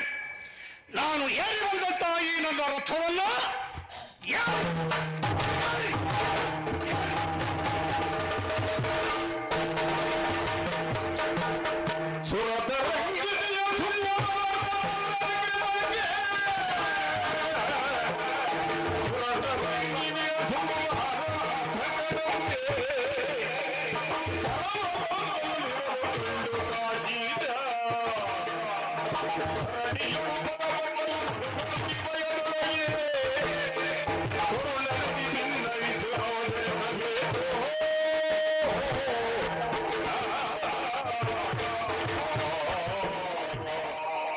ಭೀಷ್ಮಾಚಾರ್ಯರ ಪಾದಗಳಿಗೆ ಮೊದಲಾಗಿ ನಮಸ್ಕರಿಸಿಕೊಳ್ತಾ ಇದ್ದೇನೆ. ಯಾರದು? ನಾನೇ ಕಾಶಿಪುರಾಧೀಶ ಪ್ರತಾಪಸೇನ. ಏನು ಬಂದೆ? ನೀವು ಬಂದದ್ದು ನನಗೆ ಸಂತೋಷವಾಯಿತು. ನಾನು ಬಂದ ಮೇಲಾಯಿತು, ಬರುವ ಮೊದಲಾಗಿದೆಯೋ? ಬರುವ ಮೊದಲು ಸಂತೋಷವಿತ್ತು, ಬಂದ ಆ ಕ್ಷಣಕ್ಕೆ ನನಗೆ ಅರ್ಥ ಆಯ್ತು ಇದು ಆನಂದ. ನಿಮಗೆ ಮಾತ್ರ ಅಲ್ಲ, ಎಲ್ರಿಗೂ ಅದೇ ಆಗಬೇಕು. ಈ ಕ್ಷೇತ್ರವನ್ನು ನಾನು ಪ್ರವೇಶ ಮಾಡಿದ್ದೇನೆ. ಏನಿದು ಪುರಲ್ಲ ಶೃಂಗಾರ? ನನ್ನ ಹೆಣ್ಣು ಮಕ್ಕಳ ಮದುವೆ. ಯಾರಿಗೆ ಕೊಟ್ಟು ಮದುವೆ ಮಾಡಿಸುವುದು? ಅರಸು ಮಕ್ಕಳು ವಿಕ್ರಮ ವೇಪಣ. ಇವರೆಲ್ಲ ಯಾರು ಬಂದು ಸೇರಿದವರು? ಇವರೆಲ್ಲ ಅದಕ್ಕಾಗಿ ಭಾಗವಹಿಸಿದವರು ಇದ್ದಾರೆ, ಅರಸು ಕುವರರು. ಇವರಿಗೆಲ್ಲ ಹೇಳಿಕೆ ಇದ್ದು ಬಂದವರೋ ಇಲ್ಲದೆ ಬಂದವರೋ? ಹೇಳಿಕೆ ಇದ್ದೇ ಬಂದವರು. ಇವರಿಗೆಲ್ಲ ಲೇಖನ ಹೋಗಿದೆ. ಏನು ನಿನ್ನ ಲೆಕ್ಕದಲ್ಲಿ ಹಸ್ತಿನಾವತಿ ನೀರಿನಲ್ಲಿ ಮುಳುಗಿ ಹೋಯ್ತು ಅಂತ ಭಾವಿಸಿದೆಯೋ, ಇಲ್ಲ ಬಿರುಗಾಳಿ ಬಡಿಯಿತು ಅಂತ ಭಾವಿಸಿದೆಯೋ? ಯಾಕೆ ಲೇಖನ ಕಳಿಸಿಕೊಡ್ಲಿಲ್ಲ? ಕಳುವಿ ಕೊಟ್ಟಿದ್ದೇನೆ ಸ್ವಾಮಿ. ಯಾರಲ್ಲಿ? ದೂತನ ಮುಖೇನವಾಗಿ. ಏನು ನಿಮ್ಮ ದೂತನಿಗೆ ಭೂತ ಬಡೀತ? ಎಲ್ಲೋದವನು? ಅವನಲ್ಲಿ ಒಳ ಮಾರ್ಗದಲ್ಲಿ ಹೋಗು, ವೇಗವಾಗಿ ಹೋಗು ಅಂತ ಹೇಳಿ. ಅವ ಮಾತ್ರ ಅಲ್ಲ, ಇಲ್ಲಿದ್ದ ನೀವು ಎಲ್ಲರೂ ಒಳದಾರಿ ಹಿಡಿಯೋರು ಅಂತ ಗೊತ್ತಾಯಿತು ನನಗೆ. ಅವ ಯಾವ ಮಾರ್ಗದಲ್ಲಿ ಹೋಗಲಿ, ನಾನು ರಾಜಮಾರ್ಗವಾಗಿ ಬಂದಿದ್ದೇನೆ. ಇಲ್ಲಿಗೆ ಬಂದ ಮೇಲೆ ಕೇಳ್ತೀಯ ನನ್ನ ನುಡಿಯನ್ನು? ಶಶಿಕುಲ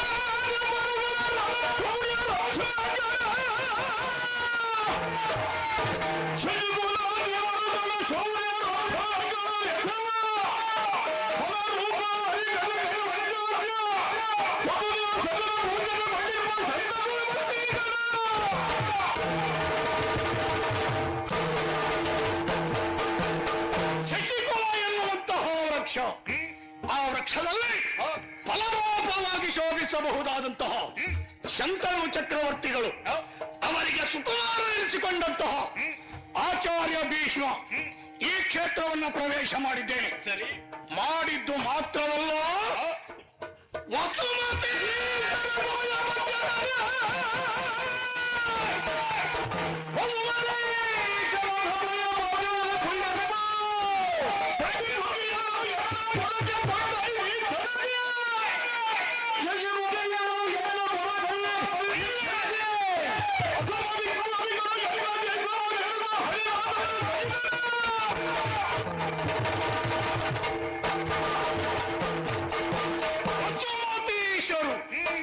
ಸೇರಿದ ಸಭಾ ಮಧ್ಯದಲ್ಲಿದ್ದಂತಹ ನಿನ್ನ 3 ಮಂದಿ ಹೆಣ್ಣು ಮಕ್ಕಳನ್ನ ನನ್ನ ರಥಕ್ಕೆ ಏರಿಸಿಕೊಂಡಿದ್ದೇನೆ.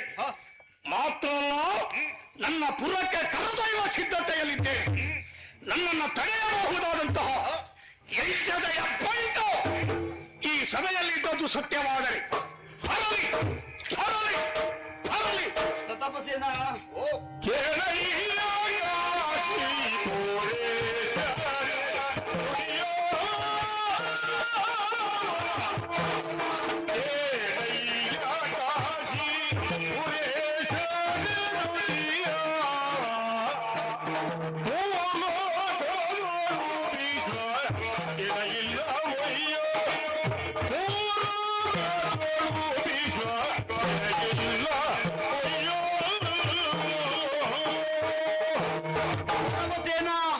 ನಾ ಆಡು ಮಾತು ಪ್ರೀತಿಯಿಂದ ಆಲಿಸಬೇಕು, ಅದೇ ರೀತಿ ಪಾಲಿಸಬೇಕಂತ ಕೇಳ್ತಿದ್ದೇನೆ. ಆಗ್ಲಿ, ಆದ್ರೆ ಆಲಿಸ್ತೇನೆ.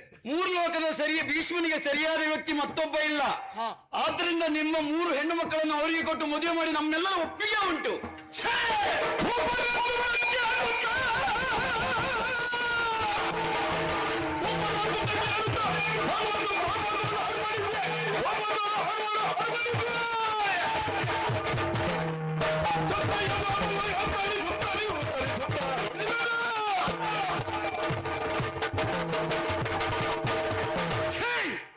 ನೀವೆಲ್ಲವರು ಅರಸ ಮಕ್ಕಳ ಕೇಳುತ್ತೇನೆ. ಅಲ್ಲ, ನಿನ್ನ ಮುಖದ ಮೇಲಿರುವುದು ಮೀಸೆಯ ಅದು ಅಲ್ಲ. ಇವತ್ತೊಂದು ದಿವಸ ಬೇಕು ಅಂತ ಹೇಳಿ ಇನ್ನೊಬ್ಬರಲ್ಲಿ ಪಡೆದುಕೊಂಡು ಬಂದದ್ದ, ಹಚ್ಚಿಕೊಂಡು ಬಂದದ್ದ, ಇಲ್ಲ ಹುಟ್ಟಿ ಬಂದದ್ದ? ಹುಟ್ಟಿ ಬಂದದ್ದು ಹೌದು ಅಂತ ಆದ್ರೆ ಯಾವ ಗಂಡು ಕೂಡ ಈ ರೀತಿಯಾಗಿ ಕೈ ಕೊಟ್ಟಿಕೊಂಡು ಹೇಳಿತರೋ ಅಂಜುವುದಿಲ್ಲವಾಗಿತ್ತು. ನಿಮಗೆಲ್ಲ ಮದುವೆ ಬೇಕಾ ಕೇಳ್ತೇನೆ. ಅದಿಲ್ಲದಿದ್ರೆ ಭೀಷ್ಮನಿಗೆ ಕೊಟ್ಟು ಕಳುಹಿಸುವ ಎನ್ನುವುದಾಗಿ ನೀವು ಆಡ್ತೀರಿ ಅಂತ ಆದ್ರೆ ನೀವೆಲ್ಲ ತಿಳಿದುಕೊಂಡದ್ದು ಅವನ ಪರಾಕ್ರಮ ಅಲ್ವಾ?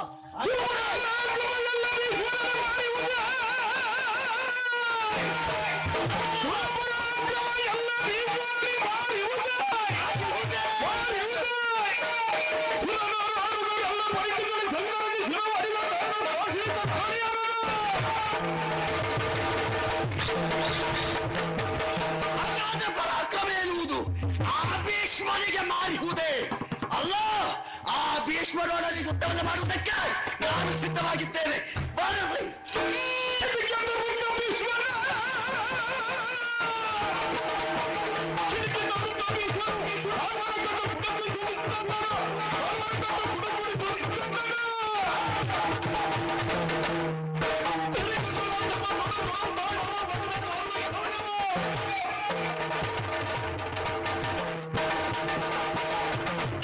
ಕ್ಷಾತ್ರಿಯ ನಮ್ಮಂತವರ ಪಂಕ್ತಿಯಲ್ಲಿ ನಿನಗೆ ಸಾಲಿಲ್ಲ.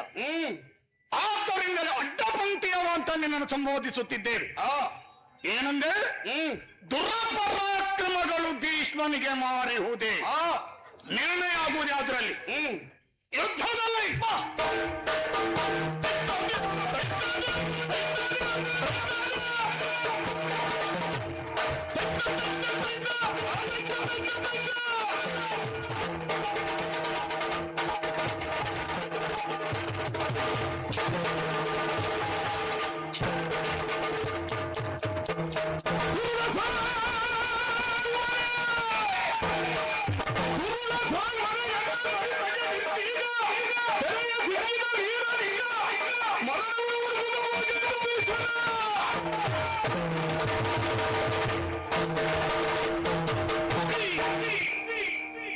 ಹೌದೇನೋ? ಅವರನ್ನ ಕಂಡಾಗ ಏನ್ ಹೇಳಿದೆ ನೀನು? ಮುಖದ ಮೇಲೆ ಇದ್ದದ್ದು ಮೀಶ ಹುಟ್ಟಿದ್ದೋ ಇಲ್ಲ ಕಟ್ಟಿದ್ದೋ? ನಿನಗಂತದ್ದು ಅದು ಹುಟ್ಟಿದ್ದೋ ಇಲ್ಲ ಕಟ್ಟಿದ್ದೋ? ಹುಟ್ಟಿದ್ದೇ ಆದರೆ ಒಳಗಡೆ ಹೋದವ ಅದನ್ನ ಬೋಳಿಸಿಕೊ, ಕಟ್ಟಿದ್ದೇ ಆದರೆ ಅದನ್ನ ಕಳಚಿಟ್ಟು ಮಲ್ಕೋ. ಹೌದೇನೋ? ಅವರಿಗೆ ಹೇಳಿದೆಯಲ್ಲ, ಹೋಗುವವರ ಜೊತೆಯಲ್ಲಿ ಒಬ್ಬರು ಆ ಹೆಂಗಸರ ಸೀರೆಯ ಕುಪ್ಪಸವ ತೊಳಿಲಿಕ್ಕಾದೀತು, ಮತ್ತೊಬ್ಬರು ಬಚ್ಚಲಿಗೆ ನೀರು ತುಂಬಲಿಕ್ಕಾದೀತು. ನೀನು ಗಟ್ಟಿ ಇದೆಯಾ, ಬಾ ನನ್ನ ಜೊತೆಗೆ. ಈಗ ನೋಡು, ದುರಪರಾಕ್ರಮ ಎನ್ನುವುದು ಭೀಷ್ಮನಿಗೆ ಮಾರಿಹುದೇ. ಮಾರಿಹುದು 700 ಬಾರಿಯಲ್ಲಿ, ಅಂದರೆ 21 ಬಾರಿಯಲ್ಲಿ ಈ ಭೂಪ್ರದಕ್ಷಿಣೆಯನ್ನು ಮಾಡುವುದರ ಜೊತೆಯಲ್ಲಿ ದುಷ್ಟ ಕ್ಷಾತ್ರಿಯರನ್ನು ಸಂಹಾರ ಮಾಡಿದಂತಹ ಭಾರ್ಗವರಾಮರ ಶಿಷ್ಯ ಭೀಷ್ಮನಿಗೆ ಮಾರಿಹುದು. ಶರ ಸಿಕ್ಕಿದ ನಿನ್ನ ಶಿರಾರೀತ ಇದ್ದೆ. ಇದು ನನ್ನ ಔದರ್ಯದ ಭಿಕ್ಷೆ. ಕೊಟ್ಟಿದ್ದೇನೆ ಪ್ರಾಣದಾನ, ದೊರಕಿಕೊಂಡಿರೋ. ಸಾಲು ಮುಂಬದಿಗಳ ಓಯ್ ತಲೆ ಎತ್ತಿ ಏನಾಯ್ತು? ತಲೆ ಭಾರ ಆಗ್ತಾ ಉಂಟಾ? ಅದೇನು ಮುಂಡಸ್ ಕಟ್ಟಿದ ಯಾರು ಕಟ್ಟಿ ಬಿಟ್ಟಿದ್ದ? ಭಾರಿ ಮಾತಾಡ್ತಾನೆ ತುಂಬಿದ ಸಭೆಗೆ ಬಂದು.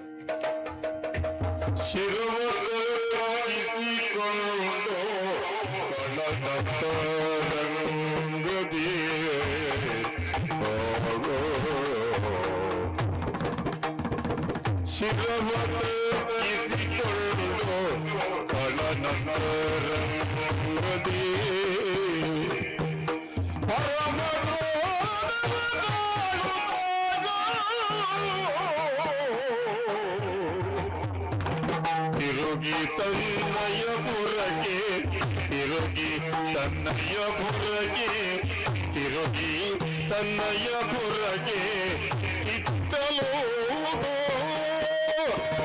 ಸರ್ವ ಧರಣಿ ಬಾಲಕರು ಕೊಂಡಾಡಿ ಕಟ್ಟೆಯರ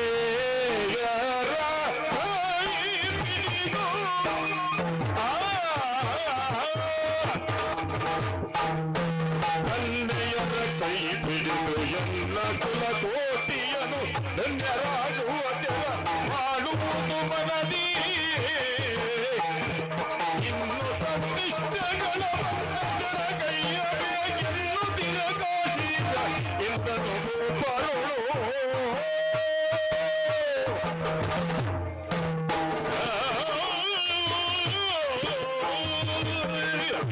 ಭೀಷ್ಮಾಚಾರ್ಯರೇ, ಈಗಾಗಲೇ ನಮ್ಮ ಮಕ್ಕಳನ್ನು ನಿಮ್ಮ ರಥದಲ್ಲಿ ಕೂರಿಸಿಕೊಂಡವರು ನೀವಿದ್ದೀರಾ. ನಿಮ್ಮಲ್ಲಿ ಕೇಳುವುದು ಮತ್ತೇನಲ್ಲ, ನನ್ನ 3 ಮಕ್ಕಳನ್ನ ಮದುವೆಯಾಗುವುದರ ತನ್ಮೂಲಕವಾಗಿ ನಮ್ಮ ಕುಲಕೋಟಿಯನ್ನು ನೀವು ಉದ್ಧರಿಸಬೇಕು. ಕನ್ನಯರ ಕೈ ಪಿಡಿದು ಎಲ್ಲ ಕುಲಕೋಟಿಯನ್ನು ಉದ್ಧರಿಸಬೇಕು. ಏನು ಇದು ನಿನ್ನದು ಆಜ್ಞೆಯೋ? ಇಲ್ಲಪ್ಪ, ಆಜ್ಞೆ ಮಾಡುವಂತಹ ಅಧಿಕಾರ ಯೋಗ್ಯತೆ ನಿನಗಿಲ್ಲ. ಇಲ್ಲವೇ ಇಲ್ಲ. ಮುಂದೆ ನಿಮ್ಮ ಇಷ್ಟ ಬಂದಂತೆ ಮಾಡಿ. ಸಕಲರು ತಿಳಿದ ವಿಚಾರ ಇದು. ಆಚಾರ್ಯ ಭೀಷ್ಮನ ಇಷ್ಟ ಹೇಗೋ ಅದರಂತೆ ನಡೆದುಕೊಳ್ಳುತ್ತಾನೆ. ಯೋಚಿಸಬೇಡ. ಕನ್ಯಾಶರದಿಂದ ಬಿಡುಗಡೆ ಹೊಂದಬೇಕು ಅಂತಾದ್ರೆ ಹೆಣ್ಣು ಮಕ್ಕಳನ್ನ ದಾರ ಎರೆದು ಕೊಡಬೇಕು. ನಿಜ. ಒಳ್ಳೆಯ ಮುಹೂರ್ತವನ್ನ ನೋಡಿ ವರ್ತಮಾನ ಕಳಿಸಿಕೊಡ್ತೇನೆ. ಆಗ ನೀನು ಬಂದು ನಿನ್ನ ಕೆಲಸವನ್ನ ಪೂರೈಸು. ಆಗಲಿ. ತರುಣಿಯರೇ, ರಥವನ್ನ ಹೇರಿದ್ದೀರಷ್ಟೇ, ಏನು ಹೋಗೋಣ.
ವಿನಯೋ ಹೇಳಿದನು ಗಂಗ ತನಯ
ಪ್ರವೇಶ ಮಾಡಿದೆ.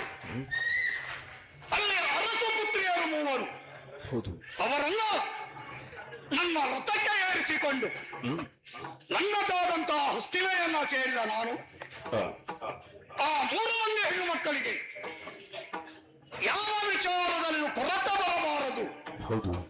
ಎಂಬ ಕಾರಣಕ್ಕಾಗಿಯೇ ನನ್ನ ಚಿಕ್ಕಮ್ಮಳಾದಂತಹ ಸತ್ಯಾವತಿಯವರು ಅವರ ಗ್ರಹದಲ್ಲಿ ಅವರನ್ನ ಇರಿಸಿದೆ. ಹೌದಪ್ಪ. ಆದರೆ ಯೋಚನೆಗೆ ಒಳಗಾಗಿರಬಹುದು. ಆಚಾರ್ಯೀಶ್ವರ ನಮ್ಮನ್ನ ಯಾಕೆ ಕರೆತಂದರು? ದಿನಗಳು ಕೆಲವಷ್ಟು ಕಳೆದು ಹೋದರು, ವಿಚಾರ ಏನು ಅಂತ ಗೊತ್ತಾಗ್ಲಿಲ್ಲ. ಹೌದು. ಇನ್ನು ಅವರ ಯೋಚನೆಗೆ ನಾನು ಅವಕಾಶ ಕೊಡಬಾರದಷ್ಟೇ. ಆದ್ದರಿಂದಲೇ ಸಭೆಯ ಸಮಕ್ಷಮಕ್ಕೆ ಅವರನ್ನು ಬಲಿಸಿಕೊಂಡು ಹೌದು. ಅವರಲ್ಲಿ ವಿಚಾರ ಸೂಚಿಸಿದ್ರೆ ಹಾಗೆ. ಹಾ. ಯಾರೇ ತರುಣಿಯರು 3 ಮಂದಿ ಎಲ್ಲ ಸಭೆಗೆ ಬರಲಿಕ್ಕೆ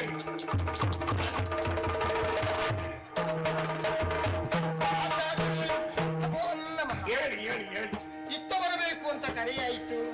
ನಿಮ್ಮ ಅಮ್ಮನ ಮನೆಯಲ್ಲೇ ನಾವಿದ್ದವರು. ಆದ್ರೆ ಯಾಕಪ್ಪ ಕರೆದಿರಬಹುದು ಅಂತ ಸಂದಲ್ಲಿ ಬಂದಿದ್ದೇವೆ. ಕೇಳುವ ಕುತೂಹಲದಲ್ಲಿದ್ದೀರಾ? ಹೇಳ್ತೀರಾ? ಹೇಳ್ತೀರಾ?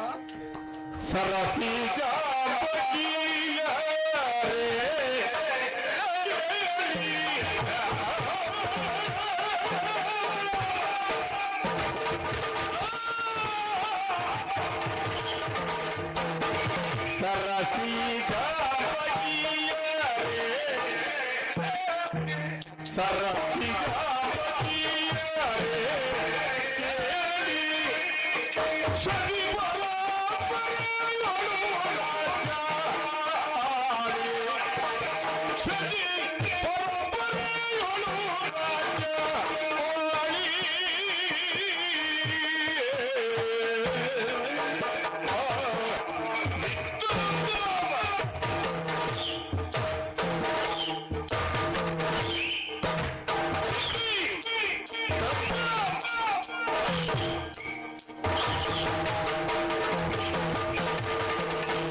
ಸರಸಿಜಾಂಬಕಿಯರೇ, ಭೀಷ್ಮಾಚಾರ್ಯರೇ, ಕೊಳದಲ್ಲಿ ಹುಟ್ಟಲ್ಪಟ್ಟಂತಹ ತಾವರೆ, ಆ ತಾವರೆ ಧನದಂತೆ ಶೋಭಿಸಬಹುದಾದಂತಹ ನಿಮ್ಮನ್ನ ಹಾಗೆ ಕರೆದರೆ ಅಪರಾಧ ಅಲ್ಲ ಅಂತ ನನಗೆ ಅನ್ನಿಸಿತು.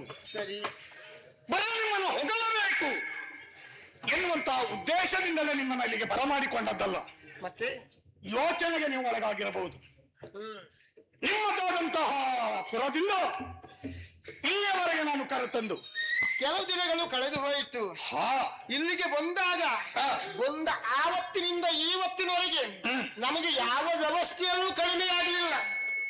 ವ್ಯವಸ್ಥೆ ಅಂತ ಹೇಳಿ ಎಲ್ಲವೂ ಅನುಕೂಲವಾಗಿದೆ. ನಮಗೆ ಬೇಕಾದಷ್ಟಲ್ಲ, ನಮಗೆ ಹೆಚ್ಚಾಗುವಷ್ಟು ರೀತಿಯ ವ್ಯವಸ್ಥೆಗಳಲ್ಲಿ ಅನುಕೂಲ ಇದೆ. ಆದ್ರೆ ನಮಗೆ ಬೇಕಾದದ್ದೇ ಸಿಗಲಿಲ್ಲ. ಅದೊಂದು ಬಗ್ಗೆ ನಮಗೆ ಯೋಚನೆ ಇತ್ತು. ನಿಮ್ಮನ್ನು ಅಷ್ಟು ದೂರದಿಂದ ಇಷ್ಟು ದೂರದವರೆಗೆ ಕರ್ಕೊಂಡು ಬಂದದ್ದೇ ನಿಮಗೆ ವ್ಯವಸ್ಥೆ ಮಾಡಬೇಕು ಅಂತಲೇ. ಅದೇ ನೀವು ಕರ್ಕೊಂಡು ಬಂದಿದ್ದೀರಿ, ನಾವು ಕರೆತಂದಿದ್ದೇವೆ ಎಂಬುವಾಗ ವ್ಯವಸ್ಥೆಗೇನು ಕಡಿಮೆ ಆಗುವುದಿಲ್ಲ. ಈಗ ಆಗುವುದು ಆಗಲಿಲ್ಲ. ಅದನ್ನೇ ನಾವು ಕಾಯ್ತಾ ಇರುವುದು, ಮುಂದೆ ಆವಾಗ ಏನು ಏನು ಅಂತ. ಅಂದರೆ ನನ್ನ ಚಿಕ್ಕಮ್ಮನಾದಂತ ಸತ್ಯಾವತಿಯವರು ಅವರ ಅಂತಃಪುರದಲ್ಲಿ ನಿಮಗೇನಾದರೂ ತಂದು ನಮಗೆ ನಮ್ಮ ತಾಯಿ ಜೊತೆಲಿದ್ದ ಹಾಗಾಯ್ತು. ನಮ್ಮ ಅಮ್ಮನ ಜೊತೆಲಿದ್ದಾಗ ಯಾವ ರೀತಿಯಾಗಿ ಸಂತೋಷ ನಾವು ಕಾಣುತ್ತೇವೋ, ನಿಮ್ಮಮ್ಮನ ಬಳಿಯಲ್ಲಿದ್ದಾಗ ಹೇಗೆ ಊಟಕ್ಕೋ ಅಲ್ಲ ತಿನ್ನುವುದಕ್ಕೋ ವ್ಯವಸ್ಥೆ ಅಡ್ಡಿಲ್ಲ. ನಿದ್ರಿಸುವುದಕ್ಕೋ ಈಗ ಅದಕ್ಕೆಲ್ಲ ವ್ಯವಸ್ಥೆ ಆಗಿದೆ. ಈಗ ಅದಿಷ್ಟಿದ್ರೆ ಸಾಕಾಗುತ್ತದ ಹೆಣ್ಣಿಗೆ. ಕರತಲ್ಲ ಕಾರಣ ಏನು ಅಂತ ಗೊತ್ತಾಗ್ಲಿಲ್ಲ. ಹೌದಲ್ಲ, ಮುಂದೆ ಏನು ಹಾ ಅದು ಯೋಚನೆ ನಮಗೆ. ಅದಕ್ಕೆ ಈಗ ಇಂದು ನಿಮ್ಮನ್ನ ಕರೆಸಿಕೊಂಡದ್ದು. ಮುಂದೆ ಏನು ಅಂತ ಹೇಳುವುದಕ್ಕಾಗಿ. ಏನು ತರುಣಿಯರೇ, ವಿಚಾರವನ್ನ ತಿಳಿದು ಸಾಕಷ್ಟು ವಿಷಯಗಳನ್ನು ನಿಮ್ಮಲ್ಲಿ ಹೇಳಿಕೊಳ್ಬೇಕು ಅನ್ನುವಂತಹ ಉದ್ದೇಶ ನನ್ನಲ್ಲಿ ಉಂಟು. ನೀವು ಹೇಳ್ತೀರಿ ನನಗೆ ಗೊತ್ತು, ಹಾ, ಕಾಯ್ತಾ ಇದ್ದೇವೆ ನಾವು. ಈ ನಮ್ಮ ವಂಶದ ಬಗ್ಗೆ ಏನು ಸಾಕಷ್ಟು ವಿಚಾರಗಳನ್ನು ಹೇಳಬೇಕು ಅಂತಿದ್ದೇನೆ. ಹೌದೇ? ನಮ್ಮದಿದು ಶಶಿವಂಶ. ಆಹಾ. ಅಂದ್ರೆ ಚಂದ್ರೋದಯದಲ್ಲಿ ಜಾಯಮಾನಕ್ಕೆ ಬಂದವರು ನಾವು. ನಮ್ಮ ಈ ವಂಶದಲ್ಲಿ ಹುಟ್ಟಿದಂತಹ ಎಷ್ಟೋ ಮಂದಿ ಅರಸು ಮಕ್ಕಳು ಈ ಸಿಂಹಾಸನವನ್ನ ಏರಿ ರಾರಾಜಿಸಿದವರಿದ್ದಾರೆ. ಅಂತಹ ಸಿಂಹಾಸನವನ್ನು ಇಂದು ನನ್ನ ಕಿರಿಯ ಅಂದ್ರೆ ನನ್ನ ತಮ್ಮ ವಿಚಿತ್ರ ವೀರ್ಯಕ್ಕ ಏರಿ ಆಳುತ್ತಿದ್ದಾನೆ. ನಿಮ್ಮ ವಂಶದವರು ಈ ಸಿಂಹಾಸನವನ್ನು ಏರಿ ಆಳಿದವರಿದ್ದಾರೆ.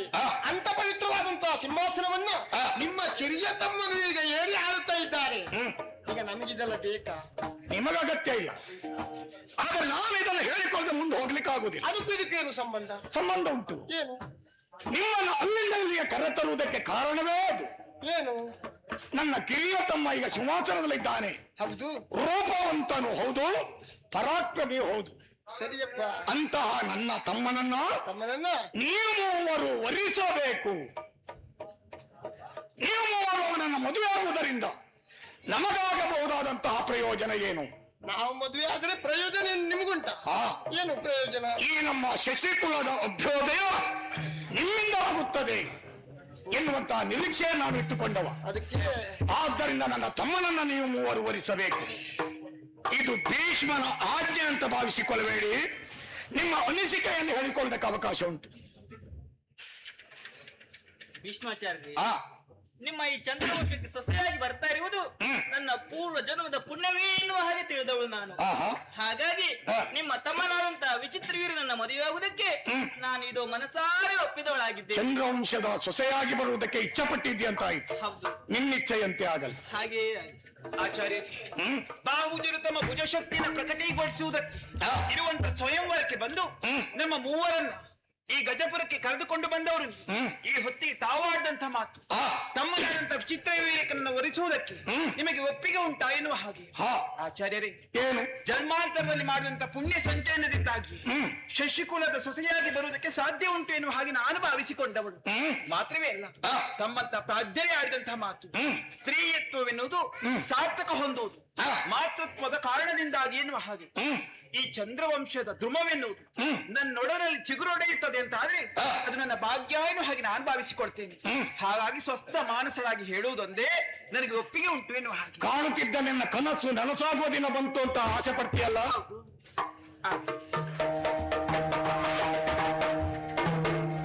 ಯಾಕೆ ಹೀಗೆ? ನಾನು ಕೇಳಿದಂತಹ ಪ್ರಶ್ನೆಗೆ ಎಲ್ಲಿಂದ ಉತ್ತರ ಬರಬೇಕಿತ್ತು ಅಲ್ಲಿಂದ ಬರಲಿಲ್ಲ. ಹಿರಿಯ ಸ್ಥಾನದಿಂದ ಆರಂಭಗೊಂಡು ಕಿರಿಯ ಸ್ಥಾನಕ್ಕೆ ಅಂತ್ಯ ಆಗಬೇಕಿತ್ತು. ಹೌದು, ಇದು ಕಿರಿಯ ಸ್ಥಾನದಿಂದ ಆರಂಭವಾಯಿತು. ಅಂಬೆ, ಆಚಾರ್ಯರೇ, ನಾನು ಕೇಳಿದಂತ ಪ್ರಶ್ನೆಗೆ ನಿನ್ನ ತಂಗಿಯಂದಿರಿಬ್ಬರು ಉತ್ತರ ಕೊಟ್ಟು ಹೋದರು. ಆದರೆ ನೀನೇನು ಈ ಕಡೆಗೆ ಲಕ್ಷ್ಯವನ್ನೇ ಕೊಡದೆ ಅತ್ತ ಇತ್ತ ಸುತ್ತಮುತ್ತ ತಿರುಗ್ತಾ ಇದ್ದಿ. ಕೈ ಬೆರಳುಗಳನ್ನ ಹಿಸುಕುತ್ತಾ ಇದ್ದಿ. ಏನೋ ಚಡಪಡಿಸುತ್ತಾ ಇದ್ದಿ.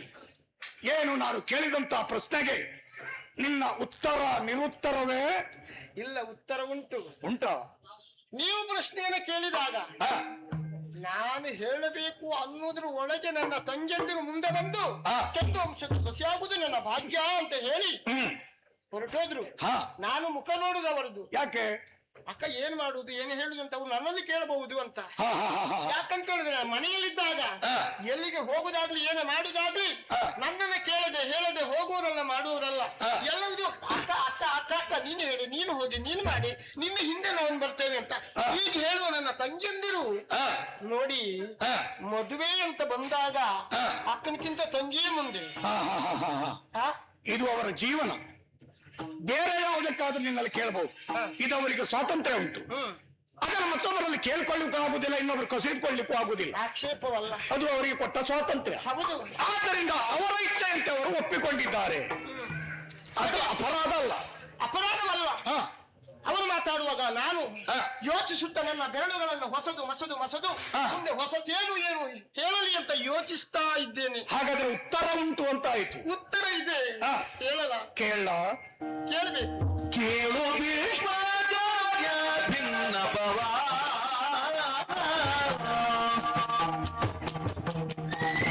ಕೇಳು ಭೀಷ್ಮಾಚಾರ್ಯ ಭಿನ್ನಪವ, ಕೇಳು ಭೀಷ್ಮಾಚಾರ್ಯ ಭಿನ್ನಪವ, ಸತ್ಕೀರ್ತಿ ಸದ್ಗುಣ ಶೀಲ ಬೇಳುವೆ ಎನ್ನ ಮನದೊಲವ, ಸತ್ಕೀರ್ತಿ ಸದ್ಗುಣ ಶೀಲ ಬೇಳುವೆ, ಸದ್ಗುಣ ಶೀಲ ಬೇಳುವೆ ಎನ್ನ ಮನದೊಲವ, ಎನ್ನ ಮನದೊಲವ.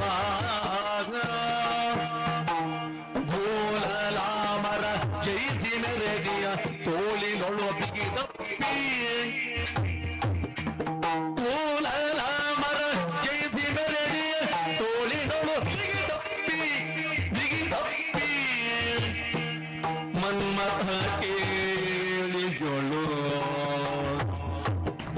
ಮನ್ಮಥ ಕೇಳಿಜೊಳು, ಮನ್ಮಥ ಕೇಳಿಯೊಳು ಎನ್ನ ಮನವನು ಕಾಲ ಕಾಲಕ್ಕೂ ತೃಪ್ತಿ ಪಡಿಸದೆ, ಮನ್ಮಥ ಕೇಳಿಯೊಳು ಎನ್ನ ಮನವನು ಕಾಲ ಕಾಲಕ್ಕೂ ತೃಪ್ತಿ ಪಡಿಸದೆ, ತೃಪ್ತಿ ಪಡಿಸದೆ.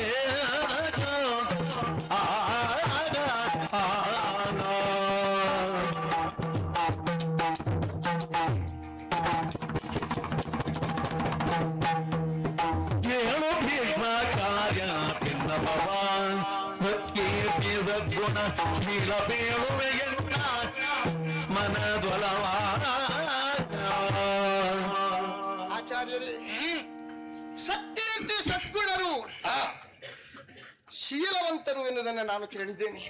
ಹೇಳ್ತಾರೆ ನಾವು, ಯಾರಿಂದ ಯಾವುದನ್ನು ಕೇಳಿ ತಿಳಿಯಬೇಕಾಗಿಲ್ಲ, ನೀವು ತಿಳಿದವರು. ಹೀಗೆ ಮಾಡಬೇಕು, ಹೀಗೆ ಹೇಳಬೇಕು ಅಂತ ಆಜ್ಞೆಯನ್ನು ಮಾಡಿದ್ರೆ ನಿಮ್ಮ ಆಜ್ಞೆಯನ್ನು ಮೀರುವುದಕ್ಕೆ ಯಾರಿಂದಲೂ ಸಾಧ್ಯ ಇಲ್ಲ. ಭೀಷ್ಮ ಆಜ್ಞೆ ಅದು. ಆದ್ರೆ ಆಗ ನಾನು ತಿಳಿದುಕೊಂಡಿದ್ದೆ ಏನು, ನಮ್ಮೂರಿಗೆ ನೀವು ಬಂದಾಗ ನಿಮ್ಮ ಆ ಅಬ್ಬರದ ಪ್ರವೇಶವನ್ನ ಕಂಡಾಗ ಭೀಷ್ಮನ ಎದುರಿನಲ್ಲಿ ನಿಲ್ಲುವುದಕ್ಕೆ ಯಾವ ಮನುಷ್ಯರಿಂದಲೂ ಸಾಧ್ಯವಿಲ್ಲ. ಬಂದ ಅರಸು ಮಕ್ಕಳೆಲ್ಲೂ ಕೈಯಲ್ಲಿರುವಂತಹ ಧನುರ್ಬಾಣವನ್ನು ಕೆಳಗೆ ಚೆಲ್ಲಿ ಎಲ್ಲವರು ನೀವು ನಡಗುತ್ತಾ ನಿಮ್ಮ ಎದುರಿನಲ್ಲಿ ನಿಂತಿದ್ರು. ನಾವೆಲ್ಲವರು ಭಯಭೀತರಾದವರು. ಆದ್ರೆ ಅದೇ ಇಲ್ಲಿಗೆ ಬಂದಾಗ ಎಷ್ಟು ವ್ಯತ್ಯಾಸ ನಿಮ್ಮ ಮುಖದಲ್ಲಿ ಕಾಣುತ್ತದೆ, ಅದೆಂತ ಒಂದು ಸೌಮ್ಯತೆ ನಿಮ್ಮ ಮುಖದಲ್ಲಿ ಕಾಣುತ್ತದೆ. ಹೇಳಿ, ಅಭಿಪ್ರಾಯವನ್ನು ಹೇಳಿ. ಹಾಗಾಗಿ ಹೇಳಿದ್ದು ಸತ್ಗುಣಶೀಲರು ನೀವು ಅನ್ನೋದಾಗಿ. ಭೂಲರಾಮರನ್ನು ಜಯಿಸಿದವರು, ನಮ್ಮಪ್ಪ ಇಟ್ಟಂತಹ ಬಣದಲ್ಲಿ ಬಂದರು ಸುಮಕ್ಕಳನ್ನ ಗೆದ್ದು ನಮ್ಮನ್ನಲ್ಲಿಗೆ ತಂದವರು. ಆದ್ರೆ ನಾವೊಂದು ಯೋಚಿಸ್ತಾ ಇದ್ದವರು ಏನು, ಭೂಲರಾಮರ ಜಯಿಸಿ ಮೆರದಿಯ ತೋಳಿನಳು ಬಿಗಿ ದಪ್ಪಿಕನು ಮನ್ಮಥ ಕೇಳಿಯಲ್ಲಿ ಕಾಲ ಕಾಲಕ್ಕೂ ತೃಪ್ತಿಪಡಿಸಬೇಕಾದಂತ ಇವರು ಒಬುಜನಾದ ವಿಚಿತ್ರ ವೀರ್ಯನನ್ನ ಮದುವೆಯಾಗಿ ಅಂತ ಹೇಳ್ತಾ ಇದ್ದೀರಲ್ಲ, ಯಾಕೆ ಹೇಳ್ತಾ ಇದ್ದಾರೆ? ಒಂದು ಮಾತು ಕೇಳ್ತೇನೆ ನಿಮ್ಮಲ್ಲಿ, ಏನು? ಹಿಂದೆ ನಿಮ್ಮ ವಂಶದಲ್ಲಿ ತಾನು ಗೆದ್ದು ತಂದಂತ ಹೆಣ್ಣನ್ನ ಮತ್ತೊಬ್ಬರಿಗೆ ಕೊಟ್ಟು ಮದುವೆ ಮಾಡಿಸಿದವರಿದ್ದಾರೆ. ಅಲ್ಲದೆ ಗೆದ್ದ ನೀವು ಮದುವೆಯಾಗಬೇಕಿತ್ತು, ನೀವು ಮದುವೆಯಾಗದೆ ತಮ್ಮನಿಗೆ ಯಾಕೆ ನಮ್ಮನ್ನು ತೋರಿಸ್ತೀರಿ? ನೀವು ಯಾಕೆ ಆಗುದಿಲ್ಲ ಹೇಳಬಹುದಲ್ಲ? ಅದಕ್ಕೆ ಕಾರಣ ಉಂಟು. ಸರಸಿಗೆ ಹೇಳು ಹೇಳು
ಅಂಬೆ, ನಿನ್ನ ಇಚ್ಛೆಯನ್ನು ನೀನು ಹೇಳಿಕೊಂಡಿದ್ದೀಯ. ಹೌದು. ಅಪರಾಧ ಎಂದು ಪರಿಗಣಿಸುವುದಕ್ಕಾಗುವುದಿಲ್ಲ. ಸಕಲವನ್ನ ಗೆದ್ದು ತಂದಂತಹ ಈ ತೋಳಿನಲ್ಲಿ ಬಿಗಿದಪ್ಪಬಹುದಿತ್ತಲ್ಲ.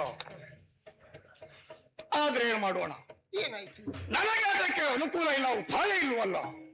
ಏನಾಗಿದೆ ನಿಮಗೆ? ನನ್ನ ಜೀವನದಲ್ಲಿ ನಡೆದಂತಹ ಒಂದು ಕಥೆಯನ್ನ ಮುಟುಕಾಗಿ ಹೇಳಬೇಕು ಅಂತಿದ್ದೇನೆ. ಅಂಥದ್ದೊಂದು ಘಟನೆ ಹಾ, ಹೇಳಬಹುದಲ್ಲ? ಈ ಹಿಂದೆ ನಡೆದಂತಹ ಕತೆ. ನಾನು ವಿದ್ಯಾಭ್ಯಾಸಕ್ಕಾಗಿ ಪರಶುರಾಮರಲ್ಲಿ ಹೋಗಿ ವಿದ್ಯಾರ್ಥಿ ಕಲಿತು ಬರುವಂತಹ ಕಾಲದಲ್ಲಿ ಆಗ ಸಮಯಕ್ಕೆ ಸರಿಯಾಗಿ ಓಲಗರಲ್ಲಿರಬೇಕಾದಂತ ನಮ್ಮಪ್ಪ ಓಲಗರೋಡರಾಗ್ಲಿಲ್ಲ. ಅಮಾತ್ಯನಾದಂತಹ ಸುನೀತಿಯನ್ನ ಕರೆದು ಕೇಳಿದೆ, ಹಾ, ಯಾಕೆ ನಮ್ಮಪ್ಪ ಓಲಗಕ್ಕೆ ಬರಲಿಲ್ಲ? ಏನಾಗಿದೆ? ಮೊನ್ನೆ ದಿವಸ ಕಾಳಿಂದಿ ತೀರಕ್ಕೆ ಹೋಗಿ ಬಂದ ಮೇಲೆ ನಿಮ್ಮಪ್ಪ ಹೀಗೆ. ಬಹುಶಃ ವಿಶೇಷವಾದ ಚಳಿ ಇದ್ದಿತ್ತೇನು? ಬಹುಶಃ ಯಾವುದು ಜಲ ಬಂದಿರಬೇಕು. ತಿಳ್ಕೊಳ್ಬೇಕಾದದ್ದು ನನ್ನ ಹೊಣೆಗಾರಿಕಲ್ವ. ಹೌದೌದೌದೌದು. ತಂದೆಯ ಬಳಿಗೆ ಹೋದೆ, ಹಾ, ಮಲಗಿಕೊಂಡಿದ್ರು. ಮಲಗಿರ್ಪ ಪಿತನನ್ನ ಎಬ್ಬಿಸಿದೆ. ಹಾ, ಎಬ್ಬಿಸಿದಾಗ ಬರಸೆಳೆದು ನನ್ನನ್ನು ತಬ್ಬಿಕೊಂಡು ಬಂದೆಯ ಚೆಲುವ ಕುಮಾರ ಆನಂದವಾಯಿತು. ಹಾ, ಹಾ. ನಮ್ಮಪ್ಪನ ಬಾಯಲ್ಲಿ ಬಂದ ಮಾತು. ತುಂಬಾ ವರ್ಷ ಆಯ್ತಲ್ಲ ಬಾರದೆ. ಹಾ ಹಾ ಹಾ, ಗುರುಮಠಕ್ಕೆ ಹೋದವರು. ಹೌದು. ಹಾ, ಆನಂದವಾಯಿತು. ಹಾ. ಆನಂದ ಎನ್ನುವುದು ಪ್ರಕಟವಾಗುವುದು ಎಲ್ಲಿ? ಮುಖದಲ್ಲಿ ಅಲ್ವಾ? ಅದೇ ಇರಲಿಲ್ಲ. ಮುಖದಲ್ಲಿ ಬಾಯಿಂದ ಹೇಳಿದ ಬಿಟ್ಟ ನಮ್ಮ ಅಪ್ಪನ ಮುಖದಲ್ಲಿ ಆ ಚಿಹ್ನೆಯನ್ನ ನಾನು ಕಾಣಲಿಲ್ಲ. ಏನಾಗಿದೆ? ಯಾಕಪ್ಪ ಹೀಗೆ ಅಂತ ನಾನು ಯೋಚಿಸಿ ಕೇಳಿದಾಗ, ಹಾ, ಹರಿಹರ ಬ್ರಹ್ಮಾದಿಗಳಿಗೂ ಬಿಟ್ಟದಲ್ಲ ಮಗನ ಈ ಕಷ್ಟ ಎನ್ನುವುದು. ಅದೇನು ಕಷ್ಟ ಇದೆ? ಏನಂತದ್ದು ಅಂತ ನಾನು ಪ್ರಶ್ನಿಸಿದಾಗ, ಹಾ, ನೀನು ಒಬ್ಬನೇ ಮಗನಾದಿಯಲ್ಲ, ಒಂದು ಬಟ್ಟೆಯಲ್ಲ, ಒಂದು ಕಣ್ಣಲ್ಲ, ಒಬ್ಬ ಮಗನಿದ್ದರೆ ಇದ್ದ ಹಾಗಲ್ಲ, ನೀವು ಒಬ್ಬ ತಮ್ಮ ಇದ್ದಿದ್ರೆ ಒಳ್ಳೇದಾಗ್ತಿತ್ತು. ಆಗ ನಮ್ಮ ತಲೆಗೆ ಹೊಳೆದದ್ದು, ಏನು? ನಮ್ಮ ಅಪ್ಪನಿಗೆ ಹೆಂಡತಿಯೇ ಇಲ್ಲ. ಹೆಂಡತಿಯೇ ಇಲ್ಲದೆ ಇದ್ದ ಮೇಲೆ ಮತ್ತೊಬ್ಬ ತಮ್ಮನನ್ನು ಪಡೆಯುವುದು ಹೇಗೆ? ಹಾ, ಆಗ ನನಗೆ ಗೊತ್ತಾಯಿತು, ನಮ್ಮಪ್ಪನ ತಲೆಯಲ್ಲಿದ್ದದ್ದು ನನಗೊಬ್ಬ ತಮ್ಮ ಬೇಕು ಎನ್ನುವುದರಿಂದಲೂ ಮಗನೇ ನಿನಗೊಬ್ಬಳು ಅಮ್ಮ ಬೇಕು. ಹಾ, ಹಾ. ಈ ಸೂಚನೆ ನಮ್ಮಪ್ಪನದ್ದು ಎನ್ನುವುದು ಅರ್ಥವಾಯಿತು. ಆ ಕಾಲಕ್ಕೆ ವಿಚಾರವನ್ನು ತಿಳಿದಂತ ನಾನು ನೇರವಾಗಿ ಕಾಳಿಂದಿ ತೀರಕ್ಕೆ ಹೋದೆ. ಅಲ್ಲಿ ನನಗೆ ಸಕಲವೂ ತಿಳಿಯಿತು. ಹಾ, ಅಂಬಿಗರಿಗೆ ಅಧಿಪನಾದಂತಹ ಕಂದರನೆಂಬವನ ಸುತೆಯನ್ನ ನಮ್ಮಪ್ಪ ಬಯಸಿದ್ರು ಅಂತ ಗೊತ್ತಾಯಿತು. ನೇರವಾಗಿ ಅವನ ಬಳಿಗೆ ಹೋದೆ, ವಿಚಾರವನ್ನ ಸೂಚಿಸಿದೆ. ಹಾ. ನಮ್ಮಪ್ಪನಿಗೆ ನಿನ್ನ ಮಗಳನ್ನ ಕೊಟ್ಟು ಮದುವೆ ಮಾಡಿಸು ಎಂದು ಒಪ್ಪಿಕೊಂಡ. ಆದರೆ ಎರಡು ನಿಬಂಧನೆ ಮೇರೆಗೆ, ಕೊಡುವುದಕ್ಕೆ ಏನು ತೊಂದರೆ ಇಲ್ಲ, ಮುಂದೆ ನನ್ನ ಮಗಳ ಹೊಟ್ಟೆಯಲ್ಲಿ ಹುಟ್ಟುವಂತಹ ಮಗನಿಗೆ ಅಲ್ಲಿಯ ಪಟ್ಟ ಸಿಗುವುದಾದ್ರೆ ಕೊಡ್ತೇನೆ. ಹಾಗೇನು ಹೇಳಿದ್ರು? ಒಪ್ಪಲೇಬೇಕಾಯಿತು. ಅದಕ್ಕೆ ಧಾರಾಳವಾಗಿ ಒಪ್ಪಿಕೊಂಡೆ. ನಮ್ಮ ಅಪ್ಪನ ಕಾಲದ ನಂತರ ಅಧಿಕಾರ ಎನ್ನುವುದು ಸಿಕ್ಕುವುದು ನನಗೆ. ನನಗೆ ಸಿಕ್ಕಬಹುದಾದಂತ ಅಧಿಕಾರವನ್ನು ನನ್ನ ಸ್ವಾತಂತ್ರ್ಯದಂತೆ ನಾನು ಯಾರಿಗೂ ಕೊಡಬಹುದು. ಒಪ್ಪಿಕೊಂಡೆ. ಆಮೇಲೆ ಮತ್ತೊಂದು ಮಾತನ್ನ ಕೇಳಿದ, ನೀವೇನ ಕೊಡ್ತೇನಂತ ಒಪ್ಪಿಕೊಳ್ಳಬಹುದು, ಆದರೆ ಮುಂದೆ ನೀವು ಮದುವೆಯಾಗಿ ನಿಮಗೆ ಹುಟ್ಟುವ ಮಕ್ಕಳು ಬಿಟ್ಟಾರೆ. ಅನುಮಾನವನಿಗೆ ಎಷ್ಟು ಬುದ್ಧಿವಂತ ನೋಡು.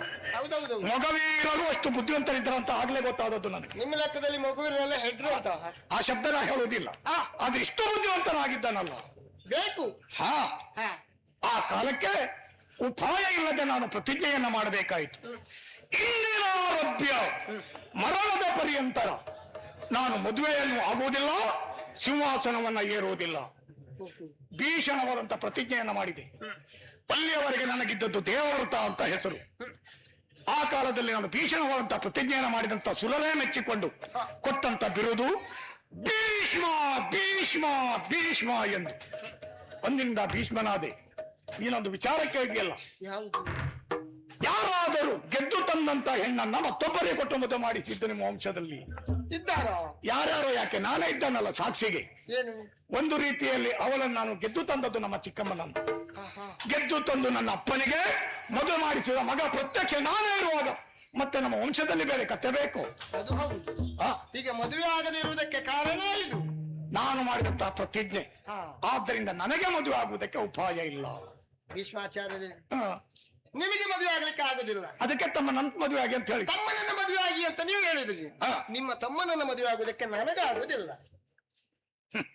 ಒಟ್ಟಾರೆ ಕೆಲಸ ಕೆಟ್ಟೋಯ್ತು. ಹಾಗಂತ ಮದುವೆಯನ್ನೇ ಆಗುದಿಲ್ಲ ಅಂತಲ್ಲ, ಮದುವೆ ಆಗುತ್ತೇನೆ. ನಿಮ್ಮ ಜೀವನದಲ್ಲಿ ಒಂದು ಘಟನೆ ನಡೆಯಿತು ಅಂತ ಹೇಳಿದ್ರಲ್ಲ, ಹಾಗೇ ನನ್ನ ಬದುಕಿನಲ್ಲಿ ಒಂದು ಘಟನೆ ನಡೆದಿದ್ಯಾ? ಹೌದು. ತೆರೆದಿಟ್ಟ ಪುಸ್ತಕದಂತೆ ನನ್ನ ಎದುರಿಗೆ ಹೇಳಿಕೊಳ್ಬಹುದು. ಕರುಣಾನಿಧಿ ಅವತರಿಸೋ ಸರ್ವಜ್ಞ ನೀನೋ ಕರುಣಾನಿಧಿ ಅವತರಿಸೋ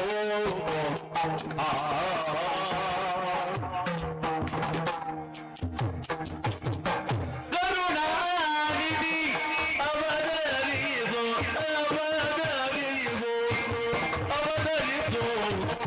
ಸರ್ವಜ್ಞ ನೀನು ಸರ್ವಜ್ಞ ನೀನು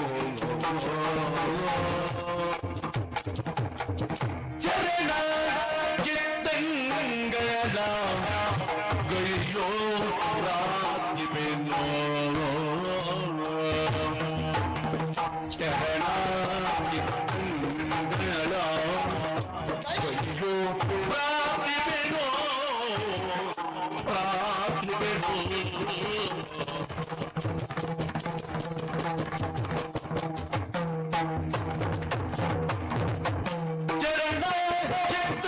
ಚಿತ್ತಂಗಲ ಗೈಯೋ ರಾಗಿವೆನೋ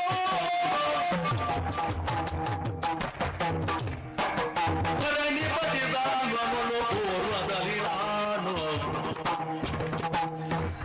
ಧರಣಿ ಬದಿದಾಲ್ವನು ಪೂರ್ವದಲ್ಲಿ ನಾನು ಪೂರ್ವದಲ್ಲಿ ನಾನು ಪೂರ್ವದಲ್ಲಿ ನಾನು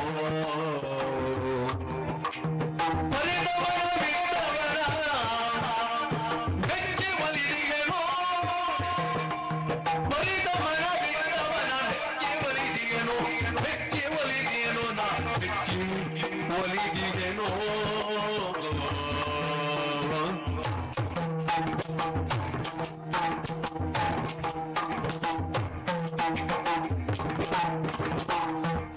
ಧರಣಿ ಬದಿದಾನನು ಪೂರ್ವದಲ್ಲಿ ನಾನು ಪರಿದವನ ಬಿಟ್ಟವನ ಬೆಚ್ಚಿ ಒಲಿದಿಗೆನೋ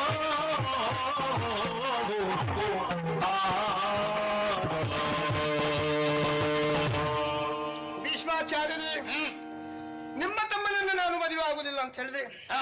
ನಿಮ್ಮ ತಮ್ಮನ ಬಗ್ಗೆ ಯಾವುದೇ ರೀತಿಯಾದಂತ ಒಂದು ಕೀಳು ಭಾವನೆಯಲ್ಲ. ಹಾಗಾದ್ರೆ ನನ್ನ ಬದುಕಿನಲ್ಲಿ ಸಣ್ಣದೊಂದು ಘಟನೆ ನಡೆದಿದೆ. ನಿನ್ನ ಬದುಕಿನಲ್ಲಿ ನಡೆದಿದೆಯಾ? ಹೌದು ಅಂತ ಹೇಳಿದ್ರೆ, ಮದುವೆಯಾಗುವ ಮುನ್ನ ದಿನ ವನ ವಿಹಾರಕ್ಕಾಗಿ ನಾನು ಹೋದಾಗ ಸೌಭದೇಶದ ದೊರೆ ಮದುವೆಯ ಮಂಟಪದಲ್ಲಿ ನಿಮ್ಮಿಂದಲೇ ಕೈ ಸೋತು ಹೋದನಲ್ಲ ಸಾಲ್ವಾ ಎಂಬ ಆತ, ಅವನನ್ನ ಕಂಡ. ಅವನು ನಿನ್ನನ್ನ ಕಂಡನ? ಅವನನ್ನ ಕಂಡ, ನಾನು ಅವನನ್ನ ಕಂಡೆ. ಅದೇ ಅವನಿನ್ನ ಕಂಡದ್ ನಿನಗ್ ಗೊತ್ತಾಗ್ಬೇಕಲ್ಲ. ಅದು ಪರಸ್ಪರ ಒಬ್ಬರು ನೋಡಿದಾಗ ಮತ್ತೊಬ್ಬರಿಗೆ ಗೊತ್ತಾಗ್ಬೇಕು. ಪರಸ್ಪರ ನಮ್ಮಿಬ್ಬರ ನೋಟ, ಅದಲ್ಲದೆ ಪರಿಚಯವಾಯಿತು. ಪರಿಚಯವಲ್ಲದೆ ಆ ಪರಿಚಯ ಎನ್ನುವುದು ಪ್ರೇಮಕ್ಕೆ ತಿರುಗಿತು. ಮದುವೆಯಾಗುವುದಾಗಿ ಮಾತುಕತೆ ನಡೆಯಿತು. ಅವನನ್ನು ಮದುವೆ ಆಗ್ತೇನೆ ಅನ್ನೋದಾಗಿ ನಾನು ಅವನಿಗೆ ಮಾತನ್ನು ಕೊಟ್ಟು ಬಿಟ್ಟಿದ್ದೇನೆ. ಭಾಷೆ ಕೊಟ್ಟಿದ್ದೀಯಾ? ಹೌದು. ಇದು ಯಾವಾಗ? ಮದುವೆಯ ಮುನ್ನ ದಿನ. ಇದು ನಿನ್ನ ಅಪ್ಪನಿಗೆ ಈ ವಿಷಯ ಗೊತ್ತಿಲ್ವೋ? ಅಪ್ಪನಿಗೆ ಗೊತ್ತಿಲ್ಲ, ನೀನು ಹೇಳಲಿಲ್ಲ. ನಾನು ಹೇಳಲಿಲ್ಲ, ಆದ್ರಿಂದ ಗೊತ್ತಿಲ್ಲ. ಅದೇ. ಆದರೂ ನಿನಗೆ ಹೇಳಿಕೊಳ್ಳುವುದಕ್ಕೆ ಒಂದು ಅವಕಾಶ ಇದ್ದಿತ್ತಲ್ಲ. ಅವಕಾಶ ನಾನು ಎಂಬ ಆ ಸಭೆಗೆ ಸೇರಿದಾಗ ಏರಿರಿ ಎಣ್ಣೆಯ ರಥವ ಅಂತ ಹೇಳುವ ಕಾಲದಲ್ಲಿ ನಾನು ಬೇರೊಬ್ಬರ ರಥವನ್ನ ಏರುವ ಮನಸ್ಸು ಮಾಡಿದ್ದೇನೆ ಅಂತ ನೀನು ಹೇಳ್ಬೋದಿತ್ತಲ್ಲ. ಹೇಳುವುದಕ್ಕೊಂದು ಅವಕಾಶ ಕೊಟ್ಟಿದ್ರೆ ನಾನು ಕೇಳ್ತಾ ಇದ್ದೇನೆ. ಬಂದ ಕ್ಷಣದಲ್ಲಿ ಎಲ್ಲರೂ ನಿಮ್ಮನ್ನ ಕಂಡು ಹೆದರಿ ಬೆದರಿ ನಡುಗುತ್ತಾ ಇದ್ದಾಗ ನಾವು ಹೆದರಿ ರಥವನ್ನೇ ಹರಿದವರಿದ್ದೇವೆ. ಹೌದಲ್ಲ? ಏನು ನಿಮ್ಮ ಅಭಿಪ್ರಾಯ ಕೇಳಿ ಹೇಳಿ ಅಂತ ಹೇಳಿದೆ. ಆವಾಗ ನಾವು ಹೇಳ್ತಾ ಇದ್ದೇವೆ. ಅವಸರದಲ್ಲಿ ನೀವು ಕೇಳಲಿಲ್ಲ, ನಾವು ಹೇಳಲಿಲ್ಲ. ನಿನ್ನ ಜೀವನದಲ್ಲಿ ನಡೆದ ಘಟನೆ ನನಗೆ ಗೊತ್ತಿಲ್ಲ. ಅದನ್ನು ಹೇಳಬೇಕಾದವಳು ಕೇಳಬೇಕಾದವಳು ನೀನಾಗಿತ್ತು. ಸಂದರ್ಭ ಸಿಗಲಿಲ್ಲ ನನಗೆ. ಆಗ ನಿನಗೆ ಸಂದರ್ಭ ಸಿಗಲಿಲ್ಲ. ಹೌದು. ಮತ್ತೊಂದು ಅವಕಾಶ ಇದ್ದಿತ್ತು. ಯಾವಾಗ? ಅಪ್ಪನಲ್ಲಿ ಏನನ್ನು ಹೇಳಿಕೊಳ್ಳೋದಕ್ಕೆ ಸಂಕೋಚ ಇಲ್ಲ ಮಕ್ಕಳಿಗೆ. ನಿಮ್ಮ ಅಪ್ಪ ಹೇಳಿದ್ರಲ್ಲ ಕೊನೆಗೆ, ಕನ್ನಯ್ಯರ ಕೈ ಪಿಡಿದು ಎಲ್ಲ ಕುಲಕೋಟಿಯನ್ನು ಉದ್ಧರಿಸಬೇಕು, ಆಗ್ಲಾದ್ರೂ ಅಪ್ಪನಲ್ಲಿ ಹೇಳಿಕೊಳ್ಬಹುದಿತ್ತು. ಈ ಗಡ್ಡದವ್ರ ಕೈ ಹಿಡಿಲಿಕ್ಕೆ ನನಗೆ ಮನಸ್ಸಿಲ್ಲ, ಬೇರೆಯವ್ರ ಕೈ ಹಿಡುವ ಮನಸ್ಸು ಮಾಡಿದ್ದೇನೆ ಅಂತ ಹೇಳ್ಬೋದಿತ್ತಲ್ಲ. ಅಪ್ಪಯ್ಯ, ಆ? ನಮ್ಮಲ್ಲಿ ಮಾತನಾಡೋದಕ್ಕೆ ಅವರಿಗೆ ಅವಕಾಶ ಇಲ್ಲ. ಆ, ಅಲ್ಲದೆ ಹೆಣ್ಮಕ್ಕಳಾದಂತ ನಮ್ಮನ್ನು ಆಶೀರ್ವದಿಸುವಷ್ಟು ಅವರಿಗೆ ವ್ಯವಧಾನ ಇಲ್ಲದೆ ಎಲ್ಲವನ್ನು ನಿಮ್ಮ ಕೈಗೊಪ್ಪಿಸಿ ಮುಂದೆ ನಿಮ್ಮ ನಿಶ್ಚಯಂತ ಮಾಡುವುದು ಎನ್ನುವುದಾಗಿ ಹೇಳಿ ಹೊರಟು ಹೋದರು. ಆದ್ರೆ ಮುಂದಾದ್ರೂ ಹೇಳುವುದಕ್ಕೆ ಅವಕಾಶ ಸಿಗಬಹುದು ಅಂತ ಒಂದು ಯೋಚನೆ ನನಗಿತ್ತು. ಅಂದು ನೀವು ಕಂಡು ನನ್ನನ್ನು ಬೆದರಿದವರು, ಹೌದು, ಅವಕಾಶಕ್ಕಾಗಿ ನೀನು ಕಾಯ್ತಾ ಇದ್ದವಳು. ಅಂತ ಅವಕಾಶ ಇವತ್ತು ಸಿಕ್ಕಿತ್ತು ಅಂತ ಹೇಳಿಕೊಂಡೀಯ. ಹೇಳಿದನಲ್ಲ, ಅವನ ಮೇಲೆ ನೀನು ಮನಸ್ಸು ಮಾಡಿದವಳು. ಎಂದ ನುಡಿಯು ಗಾಗೆಯ ಸುನಗುತ್ತ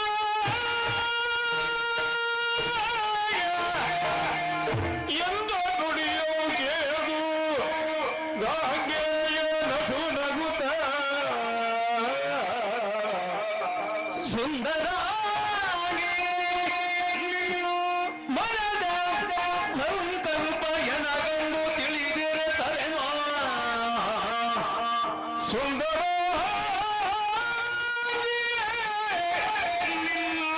ಮನದ ಸಂಕಲ್ಪ ಎನಗಂದು ತಿಳಿದಿರೆ ತರೇನೋ ನಡೆದ ಕಾರ್ಯಕ್ಕಿನ್ನು ಮುಂದೆ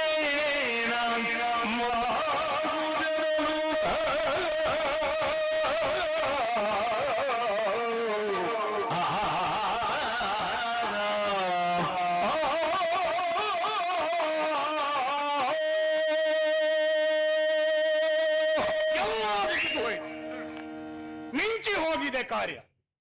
ಮಿಂಚಿ ಹೋದಂತ ಕಾರ್ಯಕ್ಕೆ ಚಿಂತಿಸಿದರೆ ಫಲವಿಲ್ಲ. ನಾನು ಮೊದಲ ಹೇಳಿದ ಹಾಗೆ ನಿನ್ನ ಮನದ ಸಂಕಲ್ಪ ನನಗೆ ಒಂದೇ ತಿಳಿದದ್ದೇ ಆಗಿದ್ರೆ ಅಲ್ಲಿಂದ ಇಲ್ಲಿಗೆ ನಿನ್ನನ್ನು ಕರೆತರುವಂತಹ ಪ್ರಮೇಯ ಇರಲಿಲ್ಲ. ಈಗ ಕಾರ್ಯ ಮಿಂಚಿ ಹೋಗಿ ಆಯಿತು ಅಂತ ಹೇಳಿದ್ನಲ್ಲ, ಬೇರೆ ದಾರಿಯೇ ಕಾಣುವುದಿಲ್ಲ. ಒಂದು, ನಾನು ಹೇಳಿದ ಹಾಗೆ ನನ್ನ ತಮ್ಮನನ್ನ ನೀನು ಒರಿಸಲೇಬೇಕು. ಅದಕ್ಕೆ ನಿನಗೆ ಮನಸ್ಸಿಲ್ಲ ಅಂತ ಆದರೆ ಒಂದು ದಾರಿ ಉಂಟು ನಿನಗೆ. ಯಾವುದು? ನಮ್ಮ ಅಮ್ಮನಿಗೆ ಈಗ ವಯಸ್ಸಾಯಿತು, ಅಮ್ಮನ ಜೊತೆಯಲ್ಲಿ ಒಬ್ರು ಬೇಕಾಗ್ತದೆ. ಯಾವುದಕ್ಕೆ? ಯಾವುದಕ್ಕಂತ ಯೋಚನೆ ಮಾಡು. ನೀನು ಇನ್ನು ಮುಂದೆ ನಮ್ಮ ಅಮ್ಮನ ಜೊತೆಯಲ್ಲಿ ಕಾಲವನ್ನು ಕಳೆಯಬೇಕಾಗ್ತದೆ. ಅಷ್ಟು ಬಿಟ್ಟರೆ ಬೇರೆ ದಾರಿಯೇ ನಿನಗಿಲ್ವಲ್ಲ. ತಮ್ಮನನ್ನ ಮದುವೆ ಆಗುದು, ಅಲ್ಲದೆ ಅಮ್ಮನ ಜೊತೆಲಿ ಕೆಲಸ ಮಾಡ್ಕೊಂಡಿರುವುದು, ಬೇರೆ ದಾರಿ ಇಲ್ಲ. ಬೇರೆ ದಾರಿ ಏನುಂಟು? ನಾನ್ ದಾರಿ ತೋರಿಸ್ತೇನೆ. ದಾರಿ ಉಂಟ ಮತ್ತು ನಾನು ಹೇಳುತ್ತೇನೆ. ಹಾ. ಹೇಳ. ಚಂದಿರ ದೀಪ ಕೇಳೋದು ಚಂದಿರಾನ್ವಯ ದೀಪ ಕೇಳೋದಯ ಸತ್ಯ ಸಂಗ ನೀನೆಂಬುದರಿತೀರ್ಪೆ ಸತ್ಯ ಸಂಗ ನೀನೆಂಬುದ ಅರಿತೀರ್ಪೆ ಎಂದಿಗಹಿತ ಎಳೆನುತ್ತ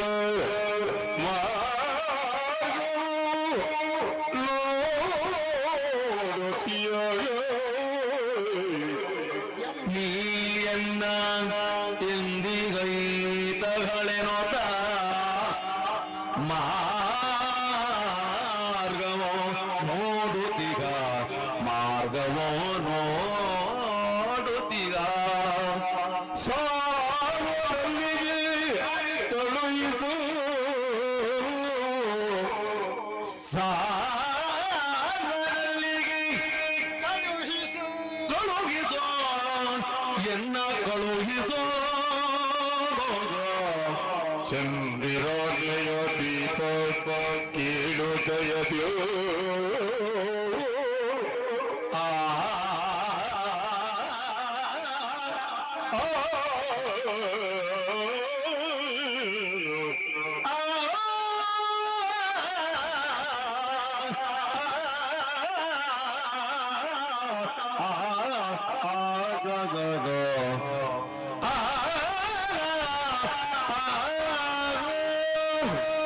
ಚಂದ್ರ ಅನ್ವಯ ದೀಪ. ಈ ಪ್ರಪಂಚದಲ್ಲಿ ಆ ಚಂದ್ರ ಎಷ್ಟು ಸತ್ಯವೋ ಆ ವಂಶದಲ್ಲಿ ಉದಿಸಿದಂತ ನೀವು ಅಷ್ಟೇ ಸತ್ಯ, ನಿಮ್ಮ ಮಾತು ಅಷ್ಟೇ ಸತ್ಯ ಎಂದು ನಾನು ತಿಳ್ಕೊಂಡಿದ್ದೇನೆ. ಯಾಕಂತ ಹೇಳಿದ್ರೆ ಪ್ರಪಂಚಕ್ಕೆ ಬೆಳಕನ್ನ ಕೊಡುವವ, ತಂಪನ್ನ ಕೊಡುವವ ಈ ಚಂದ್ರನಾದ್ರೆ, ಈ ಚಂದ್ರ ವಂಶದಲ್ಲಿದ್ದಂತ ನೀವು ಈ ವಂಶಕ್ಕೆ ಬೆಳಕನ್ನ ಕೊಡುವವರು ನೀವು. ಸ್ವಾಮಿ, ಸತ್ಯಸಂಧರಾದಂತ ನೀವು ಏನು ಮಾಡುವುದು ಅಂತ ನನ್ನಲ್ಲಿ ಕೇಳಬೇಕೆ? ಅಲ್ಲ, ಮುಂದೆ ದಾರಿ ಬೇಕಲ್ಲ.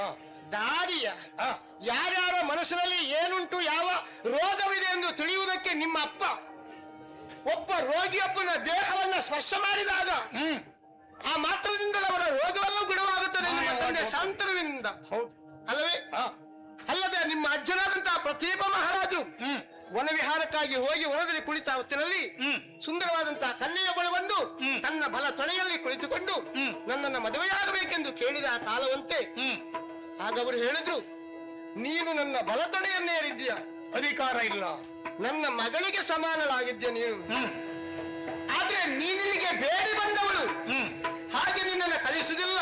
ನಿನ್ನ ಆಸೆಯನ್ನು ಈಡೇರಿಸುವುದಕ್ಕಾಗಿ ನನ್ನ ಮಗ ನಿನ್ನನ್ನು ಮದುವೆಯಾಗುತ್ತಾನೆ, ಸೊಸೆಯಾಗಿ ಸ್ವೀಕರಿಸುತ್ತೇನೆ, ಸೊಸೆಯಾಗಿ ಸ್ವೀಕಾರ ಮಾಡುತ್ತೇನೆ. ಆ ರೀತಿಯಾಗಿ ದಾರಿ ತೋರಿಸಿದವರು ಈಗ ನೀವು ನನಗೆ ದಾರಿ ತೋರಿಸದೇ ಇರ್ತೀರಾ? ಈಗ ನನಗೇನು ಆಗಬೇಕು, ನನಗೇನು ದಾರಿ ತೋರಿಸುವುದಿಲ್ಲ ಅಂತಲ್ಲ, ತೋರಿಸುವುದಕ್ಕೊಂದು ದಾರಿ ಬೇಕಲ್ಲ ಅಂತ ನಾನು ಅದು ನಾನು ಹೇಳಬೇಕಾ? ಬಿಡಿ. ನನ್ನ ಮನಸಾರೆ ಮೆಚ್ಚಿದ ಸಾಲ್ವೇಶ ಸೌಬರ ದೊರೆ ಎಂದಿಗೈತ ಹಳೋ ಅಂಬೆ ಎಂದು ನನ್ನ ದಾರಿ ಕಾಯುತ್ತಾ ಇದ್ದಾನೆ. ಯಾವ ಕ್ಷಣ ನನ್ನನ್ನು ಕಂಡನೋ ಆವತ್ತಿನಿಂದ ಬಹುಶಃ ಊಟ ಮಾಡಿದ್ದು ಸುಳ್ಳು, ನಿದ್ದೆ ಮಾಡಿದ್ದು ಸುಳ್ಳು, ನನ್ನ ಯೋಚನೆಯಲ್ಲಿ ಇರಬೇಕು ಅಂತ ಕಾಣುತ್ತದೆ. ಅಲ್ಲಿಗೆ ನೀವು ನನ್ನನ್ನು ಕಳಿಸಿಕೊಟ್ರೆ ಅವನ ನನ್ನ ಮದುವೆ ಆಗುತ್ತಾನೆ. ಅರ್ಥ ಆಯ್ತು. ದೂರದಲ್ಲಿ ನನ್ನಿಂದ ಕೈ ಸೋತು ಬಿದ್ದನಾದರೂ ಎದ್ದು ಹೋಗುವ ಕಾಲಕ್ಕೆ ಕದ್ದು ಕದ್ದು ನಿನ್ನನ್ನು ಕಾಣ್ತಾ ಇದ್ದ. ಮರೆಯುವುದಕ್ಕಾಗುವುದಿಲ್ಲ. ಅದು ಪ್ರೀತಿಸಿದ ಪ್ರೇಮಿಗಳಿಗೆ ಮಾತ್ರ ತಿಳಿಯುವುದು. ಪ್ರೀತಿ ಪ್ರೇಮ ಎತ್ತು ಏನು ಗೊತ್ತಾಗದಿದ್ದವರಿಗೆ ಅದಲ್ಲಿ ಅಲ್ಲಿ ಅರ್ಥ ಆಗ್ತದೆ. ಅಂದರೆ ಅಲ್ಲ ಹೇಳಿದ್ದು ಅಲ್ವಾ? ಹಾಗಾಗಿ ಅಲ್ಲಿ ಕಳಿಸಿದ್ರೆ ಅವನ ನನ್ನ ಮದುವೆ ಆಗ್ತಾನೆ. ಅವನ ಮೇಲೆ ಸಂಪೂರ್ಣ ಭರವಸೆ ಉಂಟ ನಿನಗೆ? ಕಳುವಿ ಕೊಟ್ಟರೆ ಆದೀತು ಅಂದೆ. ನಾನು ಸ್ವಲ್ಪ ಯೋಚನೆ ಮಾಡ್ತೇನೆ.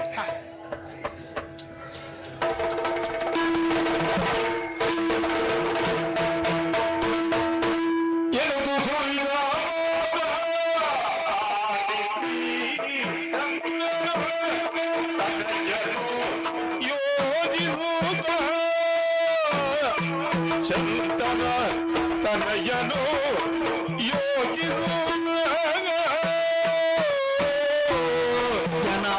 ಜನಪಗುಮಾರಿಯ ಹಳಗೆ ಮೆಚ್ಚಿದಾಳುತ್ತೋ ಹಣಯೋಲಿಕೆಯೋ ಫಲರೇ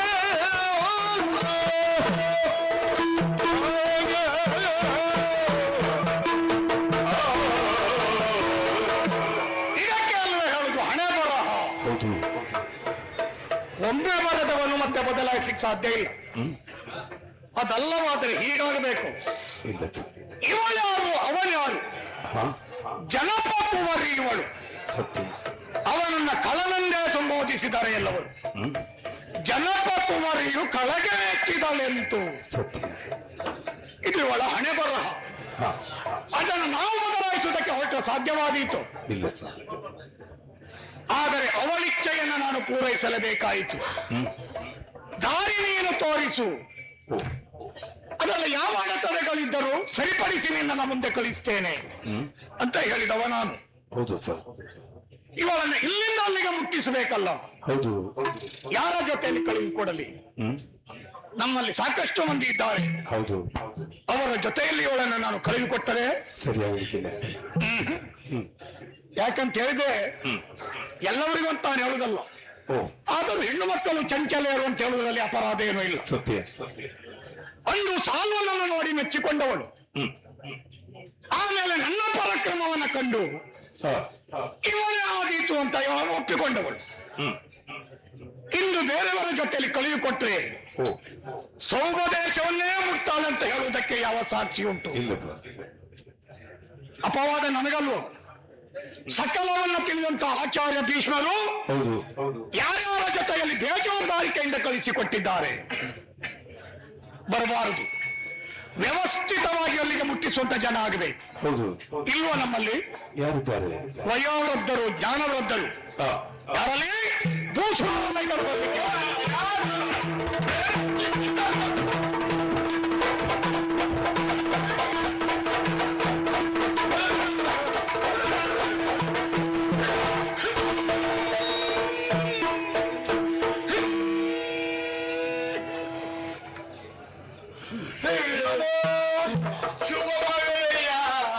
ಯಾರದು ಬೀಸ್ ಬರುವ ಭೀಷ್ಮರವಲ್ಲ, ಹಾಸ್ಮರವಲ್ಲ, ಅದು ಕರ್ದದ್ದು ಯಾರದು ಭೀಷ್ಮರೋ?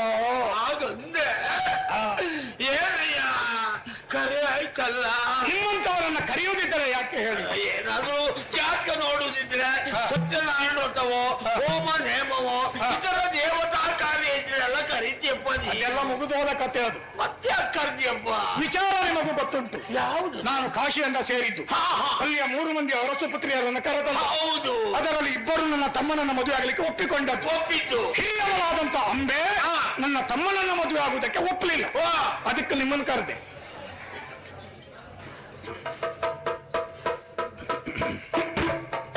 ಓಯ್ ಬನ್ನಿ ಸ್ವಾಮಿ. ಏನು ಹೊರಟ ಬಿಟ್ರಲ್ಲ? ಅಲ್ಲ, ನಾನು ಹೊರಟದ್ದಲ್ಲ, ನಿನ್ನ ಮಾತು ಹೊರಡಿಸಿದ್ದು ನನ್ನನ್ನ. ಯಾಕೆ? ನೀನು ಎಲ್ಲಿಗೆ ಕಾಶಿಗೆ ಹೋದದ್ದು, 3 ಹೆಣ್ಮಕ್ಕಳನ್ನ ಕರೆ ತಂದದ್ದು, ಅದರಲ್ಲಿ ಕಿರಿಯರಿಬ್ಬರು ನಿನ್ನ ತಮ್ಮನನ್ನ ಮದುವೆ ಆಗಲು ಒಪ್ಪಿದ್ದು, ಅದರಲ್ಲಿ ಅಂಬೆ ಎನ್ನುವಳು ಒಪ್ಪಲಿಲ್ಲ. ಅದಕ್ಕೆ ನಿಮ್ಮನ್ನು ಕರೆದೆ. ಇದೇ ಮಾತೊಂದು 20 ವರ್ಷದ ಮೊದಲೇ ಹೇಳಿದ್ರೆ ಹೂ ಅಂತಿದ್ದೋ ಏನು? ಯಾವುದಕ್ಕೆ? ಅಂದ್ರೆ ಅವಳಿಗಾಗುವ ವರನನ್ನ ಹುಡುಕಿ ತರುವುದಕ್ಕೆ. ಆ ಕೆಲಸ ನಿಮಗೆ ಬೇಡ. ಈಗ ಕೂಡುದಿಲ್ಲ ಮಾರಾಯ. ಬೇಡ ಸ್ವಾಮಿ, ತಲೆ ಕೆಡಿಸ್ಕೊಳ್ಬೇಡಿ. ಆ ಕೆಲಸ ಯಾರಿಗೂ ಕೊಟ್ಟಿಲ್ಲ ಅವಳು. ಮತ್ತೆ ಅವಳು ಆಯ್ಕೆ ಮಾಡ್ಕೊಂಡಾಗಿದೆ. ಮತ್ ನನ್ನನ್ನೇ ಯಾಕೆ ಕರ್ದ್ಯಪ್ಪ? ನಿಮ್ಮಿಂದ ಒಂದು ಕೆಲಸ ಆಗಿದೆ. ಯಾವುದು? ಸೌರಧಾಧಿಕಾರಿಯಾದಂತ ಸಾಲ್ವನ್ನ ಮನೆ ಮೆಚ್ಚಿದ್ದಾಳಂತೆ. ಅವನಲ್ಲಿಗೆ ಅವಳು ಹೋಗಬೇಕು. ಕಳಿಸಿಕೊಡ್ತೇನೆ ಅಂತ ನಾನು ಹೇಳಿದ್ದೆ. ವ್ಯವಸ್ಥಿತವಾಗಿ ಇಲ್ಲಿಂದ ಅಲ್ಲಿಗೆ ಮುಟ್ಟಿಸುವುದಕ್ಕೊಂದು ಜನ ಬೇಕಾಗಿತ್ತು. ಅದಕ್ಕೆ ನಿಮ್ಮಂತವರೇ ಆದಿತ್ತು ಅಂತ ಆಯ್ಕೆ ಮಾಡಿಕೊಂಡ ಭೀಷ್ಮಾಚಾರ್ಯ. ಓ, ನಿನ್ನ ಮಾತು ನನಗಿದು ಆಜ್ಞೆ ಅಂತ ತಿಳಿತೇನೆ. ಅದು ಬರುವವರಿಗೆ ಮನ್ಸು ಬೇಕಾ ಬೇಡವಾ? ಅವಳನ್ನ ಕೇಳುವ. ಕೇಳುವ. ಅಂಬೆ,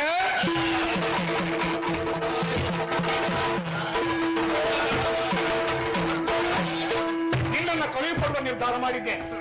ಅಲ್ಲಿಗೆ ನಿನ್ನನ್ನು ಮುಟ್ಟಿಸುವುದಕ್ಕೆ ಬ್ರಾಹ್ಮಣರು ಸ್ವಾಮಿ ನಮೋ ನಮಃ. ಒಳ್ಳೆಯದಾಗಲಿ, ಶುಭವಾಗಲಿ. ಒಂದು ಮಾತು ಕೇಳುದ? ಏನು ಎಳೆಯುದಕ್ಕೆ ಶುರು ಮಾಡಿದ್ರಪ್ಪ? ನೀವು ಅಷ್ಟುದ್ದ ಯಾವ್ದನ್ನ ನೋಡಿ ಕಷ್ಟ ಆಗುವುದಿಲ್ಲ. ಯಾರ್ದು ಆಯ್ತಾ?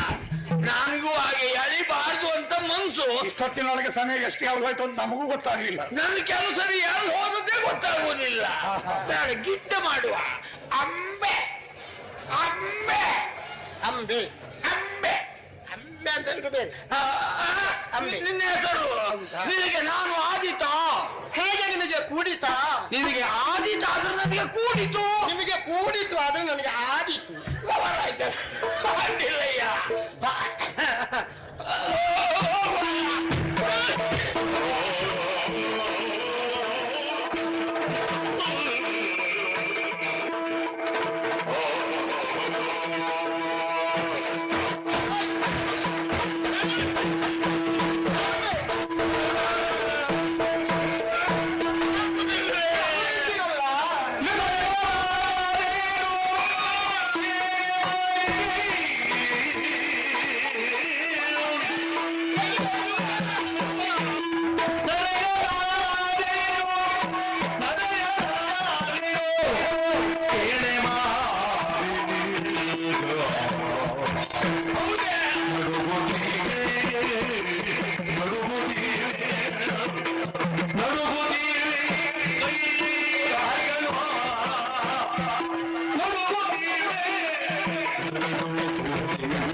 ನಿನಗೆ ಹೋಗುವುದೊಂದೇ ಗಮನ ಬಿಟ್ರೆ ಇನ್ನೊಬ್ಬರ ಪರಿಸ್ಥಿತಿ ಬಗ್ಗೆ ಆಲೋಚನೆ ಇಲ್ಲಲ್ಲ. ನಾವು ಹೋಗುವಾಗ ಹೋಗುವುದೇ ಒಂದು ಯೋಚನೆ. ಅಲ್ಲ ಯೋಚನೆ ನೀನ್ ಸ್ವಲ್ಪ ಯೋಚನೆ ಮಾಡು. ಏನು ಯೋಚನೆ ಮಾಡುದು? ನಾವು ಹೊರಡುವಾಗ ಹೇಗೆ? ಹೊರಡುವಾಗ ನೀವು ಮುಂದೆ ಇದ್ದೀರಿ, ನಾನು ಹಿಂದೆ. ಈಗ ಬರುತ್ತಾ ನಾನು ಮುಂದಾದ ನೀವು ಹಿಂದಾದ್ರೆ ಯಾಕಾಯ್ತು? ಮತ್ತೆ ನಾನು ಯೋಚನೆ ಮಾಡುದು ಏನಾಯ್ತು? ಕಾಲ ಕಾಲ ಕಾಲ ಕಾಲ ಯಾರ ಕಾಲ ಬೇಕಾದ್ರೆ ಹೇಳ್ತದಂತೆ.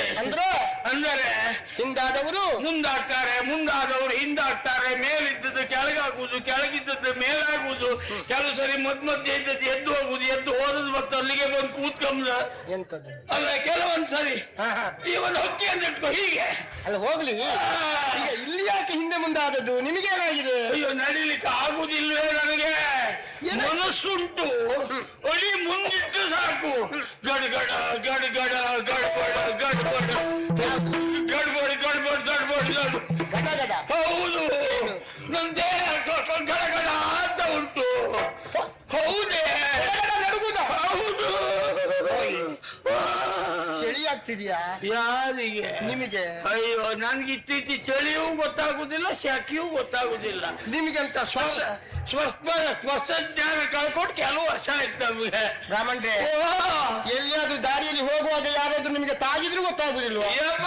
ತಾಗಿದೆ ಸ್ವಚ್ಛಜ್ಞಾನ ಇಲ್ಲ. ಯಾರಾದ್ರೂ ನಮ್ಗೆ ಎಂತಾದ್ರು ತಾಗಿದೆ ಕಂಡವ್ರು ಭಟ್ರ ನಿಮ್ಗೆ ಅಂತ ತಾಗ್ತವೆ ಅಂತೇಳಿ ನಿಮ್ಗೆ ಗೊತ್ತಾಗುದಿಲ್ಲ. ಇಲ್ಲ ಆಮೇಲೆ ನಾವ್ ಹೀಗೆ ನೋಡು ಹೀಗೆಲ್ಲ ನೋಡು ಏನು ಕಾಲಿಗ ಕೈಗ ಅಂತೇಳಿ. ಹೌದಾ? ಹಾಗೆ ಹಾಗೆ ಅಲ್ಲ ಈಗ ಗಡಬಡ ಹೌದು ನಿಮಗಾಗಿದ್ದು. ಹೌದು.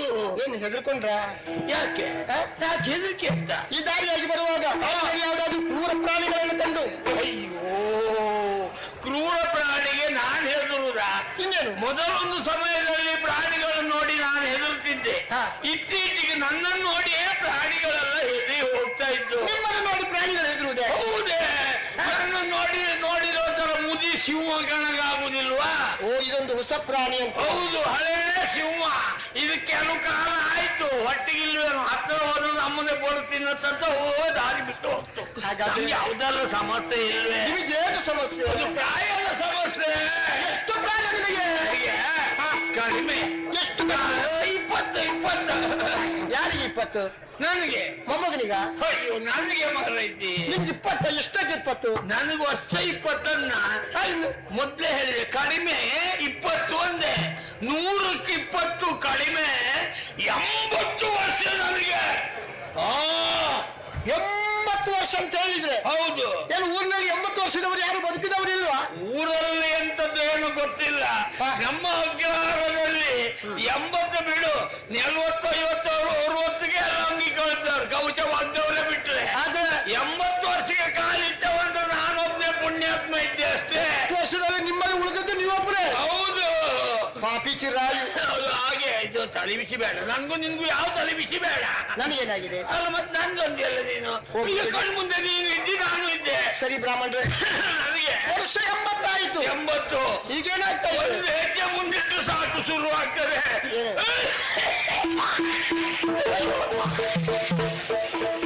ಅಯ್ಯೋ, ಆಚೆ ಯಾರಾದ್ರೂ ಇದ್ರು ನೋಡಿ. ಬ್ರಾಹ್ಮಣರೇ, ಕೆಲವು ಇಳಿಯೋದಿಲ್ಲ. ಏನದು? ಕೆಮ್ಮು, ಹೊಲಸು, ಕಫ ಎಲ್ಲ ಬರುವುದು ಮಾರೈತೆ. ರೋಗವೇ ಒಂದು ರೀತಿ. ಹೌದಾ? ಅದು ಪ್ರಾಯಕ್ಕೆ ಸಂಬಂಧಪಟ್ಟ ರೋಗ. ಅದು ಯಾವ ರೋಗ? ಅದು ಕೆಮ್ಮು, ದಮ್ಮು, ಉಬ್ಸ. ಸ್ವಾಮಿ, ವೈದ್ಯರ ಬಳಿಗೆ ಹೋಗ್ಬೇಕಿತ್ತು. ಹೋಗಿದ್ದೆ. ವೈದ್ಯರು ಹೊಸ ವೈದ್ಯರ ಹತ್ರ ಹೋದೆ. ಒಂದಿಷ್ಟು ಹಳೆ ಗುಳಿಗೆ ಕೊಟ್ಟಿದ್ರು. ಅದ್ರಲ್ಲಿ ಗುಣ ಆಗ್ಲಿಲ್ಲ ಅಂತ ಹಳೆ ವೈದ್ಯರ ಹತ್ರ ಹೋದೆ. ಹೊಸ ಗುಳಿಗೆ ಕೊಟ್ರು. ಗುಳಿಗೆ ತಿಂದು ನನ್ನ ಹೊಟ್ಟೆ ಗುಡಾಣ ಆಯ್ತೆ ಬಿಟ್ರೆ ಅದು ಕೆಮ್ಮು ಕಪ್ಪು ಗುಣ ಆಗ್ಲಿಲ್ಲ. ಆಮೇಲೆ ಅವರಿಗೆ ಕೇಳ್ಬಿಟ್ಟೆ, ಏನು ವೈದ್ಯರ ಒಂದು ಕೆಮ್ಮು ಕಪ್ಪ ಗುಣ ಮಾಡ್ಲಿಕ್ಕೆ ಆಗ್ತಿದ್ದವ್ರು ನೀವು ಎಂತ ವೈದ್ಯರ ಅಂತ ಕೇಳ್ಬಿಟ್ಟೆ. ಅಪ್ಪ, ಅದೇ ಹೇಳಿದ್ರು. ಅವ್ರು ಸಿಟ್ಟು ಮಾಡ್ಲಿಲ್ಲ, ನಿಧಾನ ಹೇಳಿದ್ರು. ಭಟ್ರೆ ತಲೆ ಬಿಸಿ ಮಾಡ್ಬೇಡಿ, ಕೆಮ್ಮು ದಮ್ಮು ಅಣ್ಣ ತಮ್ಮ, ಶೀತ ಜ್ವರ ಭಾವನೆಂಟ, ಮತ್ತೆಲ್ಲ ಉಳಿದೆಲ್ಲ ಜೊತೆಗೆ ಬರುವುದೆಲ್ಲ ಕುಟುಂಬದವರು ಅಂತ ಹೇಳಿದ್ರು. ಅದು ಇದ್ದದ್ದೇ ಬರ್ತಾ ಇರುವುದೇ. ಹಾಗಾಗಿ ಈಗ ನನಗೆ ಹೇಳಿ ಮುಂದಿಟ್ಟು ಸಾಕು. ಇದು ಕೈ ಕಾಲೆಲ್ಲ ಗಡಗಡ, ಕೆಮ್ಮು ದಮ್ಮು ಎಲ್ಲ ಒಟ್ಟಿಗೆ ಬರುವುದೇ. ಸ್ವಾಮಿ, ಭೀಷ್ಮಾಚಾರ್ಯರು ಕಳಿಸುವಾಗ ಹೌದು ಇದೆಲ್ಲ ಇತ್ತು ನಿಮಗಲ್ವಾ? ಹೌದು. ಯಾಕೆ ಮೀರಲಾರೇನೋ ವಿಶ್ವನಾಥೇಯ ಸಾರಿ ಬಂದೆನೋ ಸಾರಿ ನದಿಯಲ್ಲಿ ಬಂದೆನೋ ಸಾರಿ ಕೈ ಬಿಡಿ ಸಾರಿ ಕೈ ಬಿಡಿ ಕೈ ಬಿಡಿ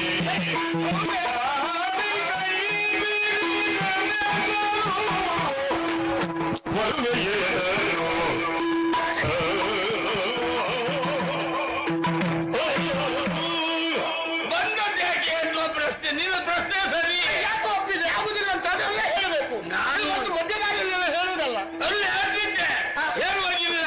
ಏನಾಗಿದೆ? ನಾನಾಗಿ ಬಂದದ್ದಲ್ಲ. ನಿಮ್ಮನ್ನು ಒತ್ತಾಯ ಮಾಡಿ ಕಳಿಸಿದ್ರ? ಮತ್ತೆಂತದ್ದು? ಯಾರು ಒತ್ತಾಯ ಮಾಡಿದ್ರು? ನಮ್ಮ ಭೀಷ್ಮಾಚಾರ್ಯ ಇದ್ದಾರಲ್ಲ, ಏನು? ಅವನ ಮಾತು ಯಾರೂ ಮೀರ್ಲಿಕ್ಕೆ. ನಾನಂದರೆ ಏನು, ನಮ್ಮ ಅತ್ತಿನ ಹೇಳಿ ಅವ ನೋಡು ತುಟಿ ಮೇಲೆ ಬೆರಳಿಟ್ಟು ಕೊಂದ್ರೆ ಒಂದು ಹುಲ್ಲು ಕಡ್ಡಿ ಕೂಡ ಅಲಗುವಾಗಿಲ್ಲ. ಹಾಗಾಗಿ ಮೀರಲಾರೆನು ಭೀಷ್ಮನ ಆಜ್ಞೆಯ ಸಾರಿ ಬಂದೆನು ನಿನ್ನ ಜೊತೆಯೊಳ್ಳು. ಅಷ್ಟು ಬಿಟ್ಟರೆ ಬೇರೆ ಎಂತ ಇಲ್ಲ. ಭೀಷ್ಮಾಚಾರ್ಯರ ಆಜ್ಞೆಯಾಗಲಿಲ್ಲ. ನನ್ನ ಸ್ವಾತಂತ್ರ್ಯದಿಂದ ಬಂದದ್ದಲ್ಲ. ನನಗಿನ್ನೂ ಸ್ವಾತಂತ್ರ್ಯ ಸಿಕ್ಲಿಲ್ಲ. ಎಲ್ಲರೂ ಸಿಕ್ಕಿತ್ತ ಏನೋ ಗೊತ್ತಿಲ್ಲ. ನಿಮಗೆ ಯಾವಾಗ ಸಿಗ್ತದೆ ಅದು? ಅದೇ ನೋಡಿ, ಇವಾಗ ನೀವು ನನ್ನನ್ನು ಕರೆದುಕೊಂಡು ಹೋಗಲಿಲ್ಲ ಅಂತ ಆದ್ರೆ ಆಚಾರ್ಯರ ಆಜ್ಞೆಯನ್ನು ಮೀರಿದ ಹಾಗೆ ಆಗುತ್ತದೆ. ಅದು ಯಾಕಾಗ್ತದೆ ಅದು? ನಿಮ್ಮನ್ನು ಅಲ್ಲಿ ಒಪ್ಪಿ ಬಂದಿರಲ್ಲ, ಹೌದೇನು? ಕರ್ಕೊಂಡು ಹೋಗ್ತೇನೆ ಅಂತ. ಹೌದು. ಅಷ್ಟಾದ ಮೇಲೆ ಕರ್ಕೊಂಡು ಹೋಗಿ ಮುಟ್ಟಿಸ್ಬೇಕು ನೀವು. ಅಲ್ಲ, ನಾನು ಮಾತು ತಪ್ಪಿದಾಗ ಆಗ್ತದೆ ಅಂತ ನಿನ್ನ ವಾದ. ನಾನು ಯಾರಿಗೆ ಎಂತ ಮಾತಾಡ್ತೇನೆ ನೀನು? ನಿಮಗೆ ಹೇಳುದು, ನಾನು ಅಲ್ಲಿ ಒಪ್ಪಿಕೊಳ್ಳುತ್ತವನು. ಭೀಷ್ಮಾಚಾರ್ಯನಲ್ಲಿ ಕರ್ಕೊಂಡು ಹೋಗ್ತೇನೆ ಅಂತ ಒಪ್ಕೊಂಡು ನಿಜ ಹೌದು. ಆದ್ರೆ ಇವತ್ತೇ ಕರ್ಕೊಂಡು ಹೋಗ್ತೇನೆ ಅಂತ ಹೇಳಿದ್ನ. ಮತ್ತೆ ಇವತ್ತು ಕರ್ಕೊಂಡು ಹೋದ್ರು ಅದೇ. ಇನ್ನು 1 ತಿಂಗಳಾದ್ರೂ ಆಯ್ತು. ಅದು ಒಂದು 3 ತಿಂಗಳಾದ್ರೂ ಆಯ್ತು. ಅಲ್ಲಿ ಹೋದ್ಮೇಲೆ ಗೆಳಚಾರಕ್ಕೆ 9 ತಿಂಗಳು ಆದ್ರೂ ಆಯ್ತು. ನೀನು ಹೇಳಲಿಕ್ಕಿಲ್ಲ ಅದೆಲ್ಲ. ಇವತ್ತೇ ಮತ್ತೆ ಅಂತ ಹೇಳಿದ್ದೆ ನಾನು. ವಾ ಅಲ್ಲ, ಆ? ನಮ್ಮ ಎಂತ ಕೈ ಮುಗಿತೇನೆ. ಕೈ ಅಂತ ಮುಗಿಲ್ಲ. ಯಾಕೆ ಹಠ ಮಾಡ್ತೀರಿ? ಹಠ ಅಲ್ಲ, ನಾ ಮಗುವ. ನಿನ್ ಹೋಗ್ಲೇಬೇಕಾ? ಹೋಗಬೇಕು. ಒಂದ್ ಕೆಲಸ ಮಾಡ, ಕೈ ಪಿಡಿ. ಕೈ ಪಿಡಿ ಅಂದೆ. ಏನು ಕೈ ಬಿಡಿ? ಕೈ ಪಿಡಿ ಬರೆಯುವ ಸಣ್ಣ ಪುಸ್ತಕ ಅದಲ್ಲ. ಮತ್ತೆ ನೀನು ನನ್ನ ಕೈ ಹಿಡ್ಕೊ ಅಂದೆ.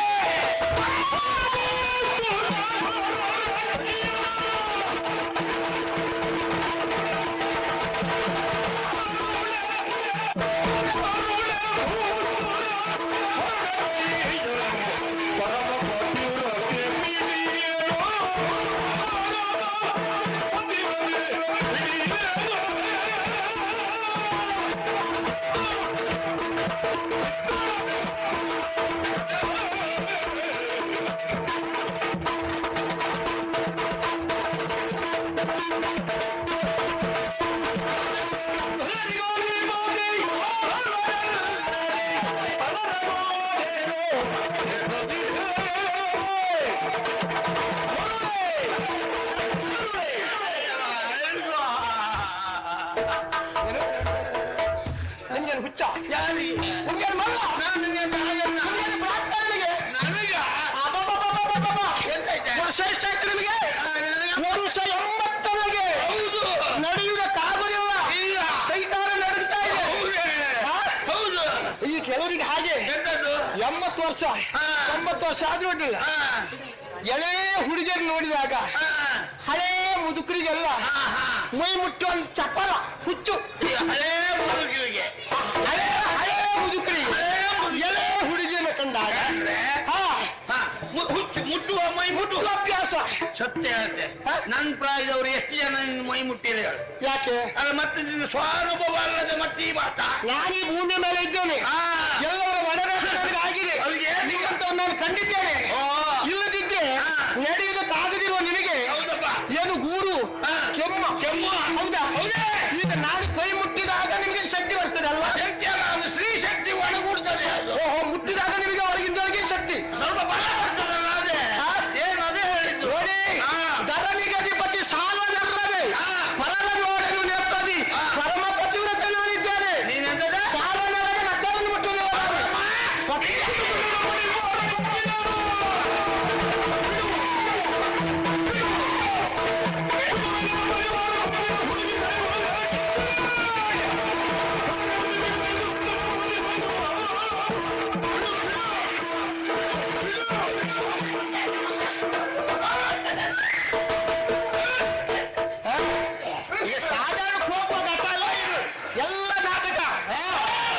ಈ ಮುದುಕರ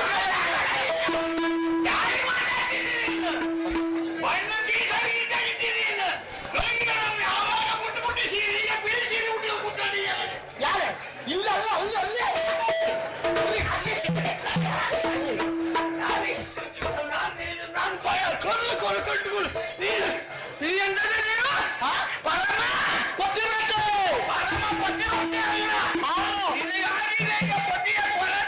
ಪತಿಯ ಕೊರತೆ ನಿನ್ನ ಹಣೆ ಬರ ಬಿಡಿಸ್ತೇನೆ ಈಗ ಏನ್ ಗೊತ್ತಿಲ್ಲ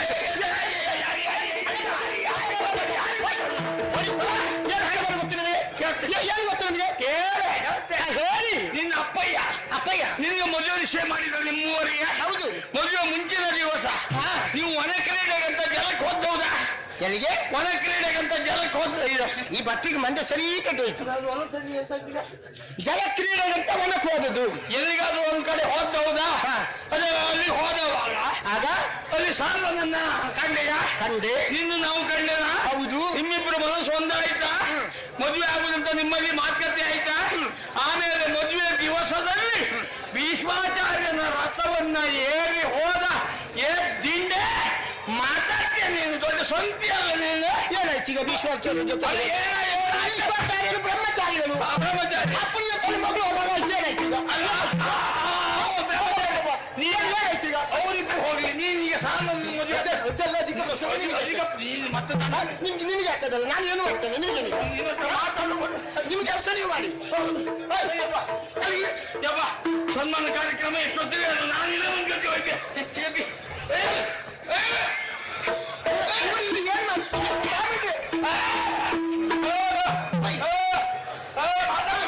ಹೊತ್ತು ಕಳೀತೀರಿ ನಾನು ನಿದ್ದೆ ಬಂದಿದ್ದೆ ಆಕಾಶ ಕೆಳಗೆ ಬೀಳುವುದಿಲ್ಲ ಅಯ್ಯಪ್ಪ ಆಯ್ತಾ ನೀವು ಕೇಳ್ಬಿಡಿ ನಾನು ನಿದ್ದೆ ಬಂದಿದ್ದೆ ಮಾತಾಡ್ಬೇಡ ಮಾತಾಡಿದ್ರೆ ನಿಮ್ ಭೂತವಾದ ಅಯ್ಯಪ್ಪ ಈಗಾಗಲೇ ಬಹಳಷ್ಟು ಹೊತ್ತು ಕಳೆದಿದೆ ನೋಡಿ ಭಟ್ರೆ, ನೀವು ನನ್ನ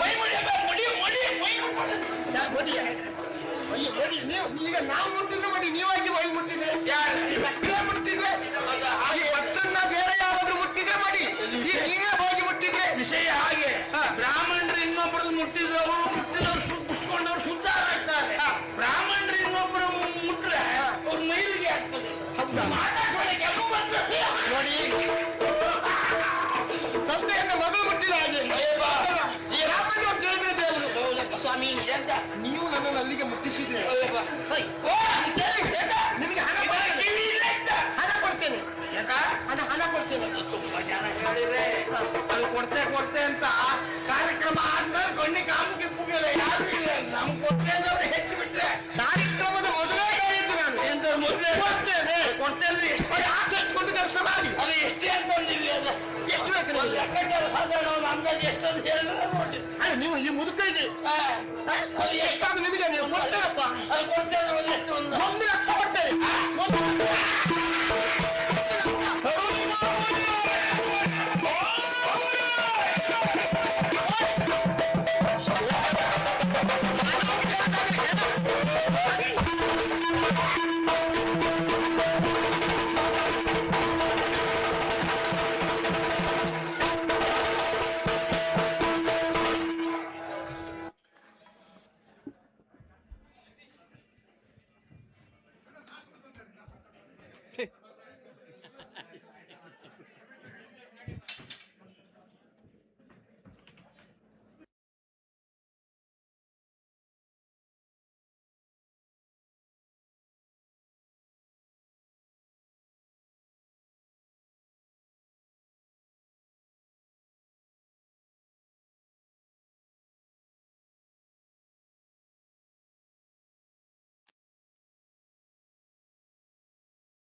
ಸೇರಿದವರೆಲ್ಲರಿಗೂ ಟಿಫಿನ್ ವ್ಯವಸ್ಥೆ ಇದೆ. ಆದಷ್ಟು ಬೇಗ ಟಿಫಿನ್ ಸೇವನೆ ಮಾಡಿ ಒಂದು 15 ನಿಮಿಷಗಳ ಸಭಾ ಕಾರ್ಯಕ್ರಮ ಇದೆ. ಎಲ್ಲರೂ ಸಹಕರಿಸಬೇಕಾಗಿ ಕೇಳಿಕೊಳ್ತೇವೆ.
ಹಾಲು ಹಾಲು ಹಾಲು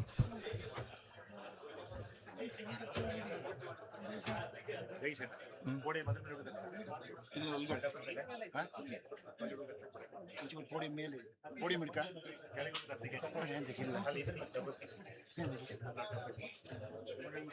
ಅದ್ರ ಮೇಲೆ ಕುರ್ಚಿ ಕೇಳಿ ಡಬ್ಬದ ಮೇಲೆ ಹಂಗೆ ನಿಂತ್ಕೊಂಡ ಇದನ್ನ ಇದ್ರ ಮೇಲೆ ಇಡುವ ಇದ್ರ ನೋಡಿ ಗಟ್ಟಿತ್ತಲ್ಲ ಬನ್ನಿ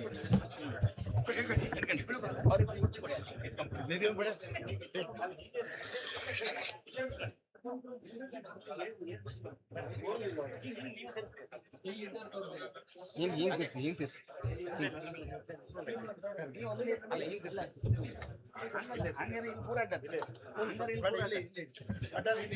ಅಲ್ಲ ಹಿಂದೆ ಈಗ ಮೊನ್ನೆ ಹಿಂದೆ ಕೆಳಗೆ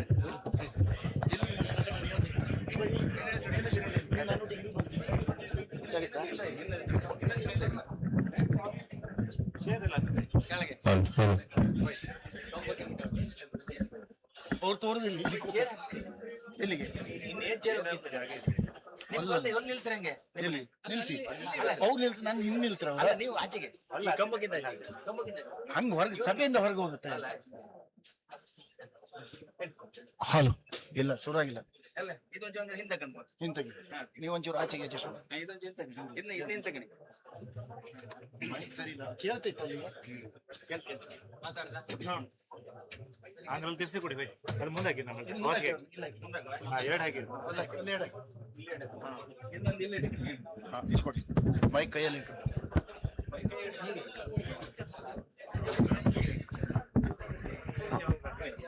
ಅಲ್ಲಿ ಕೇಳಿ ಕರಿ ನೀವು ಹಾಲು ನೀವು ನಂಗೆ ತೋರಿಸಿ ನಾ ಹೇಳ್ತೇನೆ ಅಲ್ಲೂ ಫೋನ್ ನಂಗೆ ಹತ್ತಲೆ ಎಲ್ಲಿ ಹಾಲು ಹಾಲು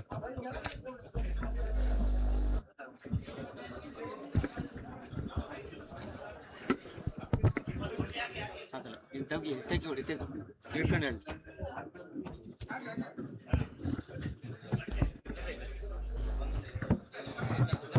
ಇಲ್ಲ ಮರ್ರೆ ದಶಾತರ ಇಲ್ಲ ತಾಣೆ ಯಾವುದು ಇಲ್ಲ ಅದು ಇಲ್ಲ ಹಾ ಒಂದು ನಿಮಿಷ ಇಲ್ಲಿ 7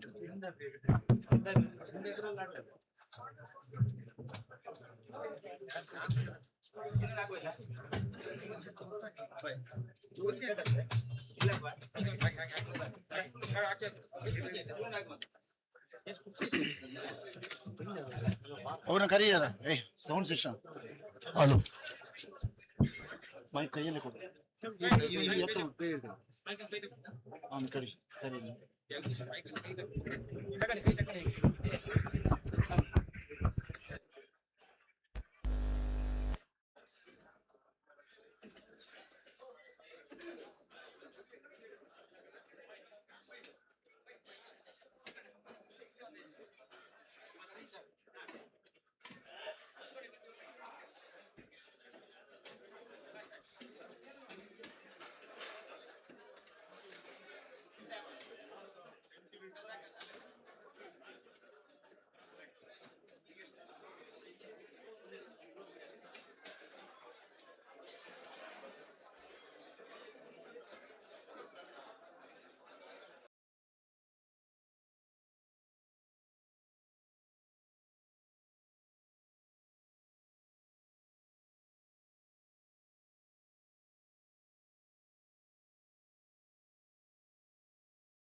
ಶ್ರೀ ದುರ್ಗಾಪರಮೇಶ್ವರಿ ಅಮ್ಮನವರು ಹಾಗೂ ಮೂಕಾಂಬಿಕೆ ಅಮ್ಮನವರ ಪಾದಗಳಿಗೆ ಅಡ್ಡ ಬೀಳುತ್ತಾ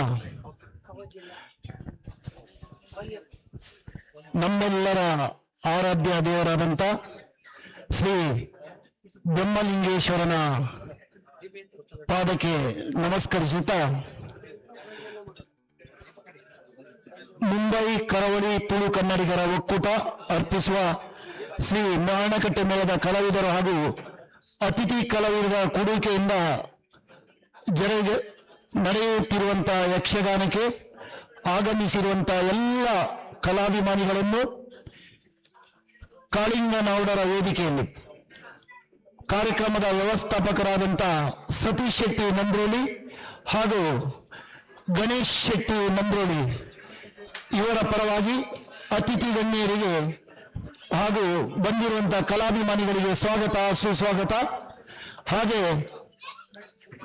ಹೆಸರಾಂತ ಕಲಾವಿದರಿಗೆ ಸನ್ಮಾನ ಇರುವುದರಿಂದ ಒಂದು ಅರ್ಧ ಗಂಟೆಯ ಸಭಾ ಕಾರ್ಯಕ್ರಮ ಮಾಡಲು ಕಲಾಭಿಮಾನಿ ದೇವರುಗಳಾದ ನಿಮ್ಮ ಅನುವನ್ನು ಕೇಳುತ್ತಾ ಕಾರ್ಯಕ್ರಮದ ವ್ಯವಸ್ಥಾಪಕರಾದಂತಹ ಸತೀಶ್ ಶೆಟ್ಟಿ ನಂದೋಳಿ ಹಾಗೂ ಗಣೇಶ್ ಶೆಟ್ಟಿ ಅವರು ಬಂದಿರುವಂತಹ ಅತಿಥಿಗಳನ್ನ ವೇದಿಕೆಗೆ ಕರೆತರಬೇಕಾಗಿ ಕೇಳಿಕೊಳ್ತಾ ಇದ್ದೇವೆ.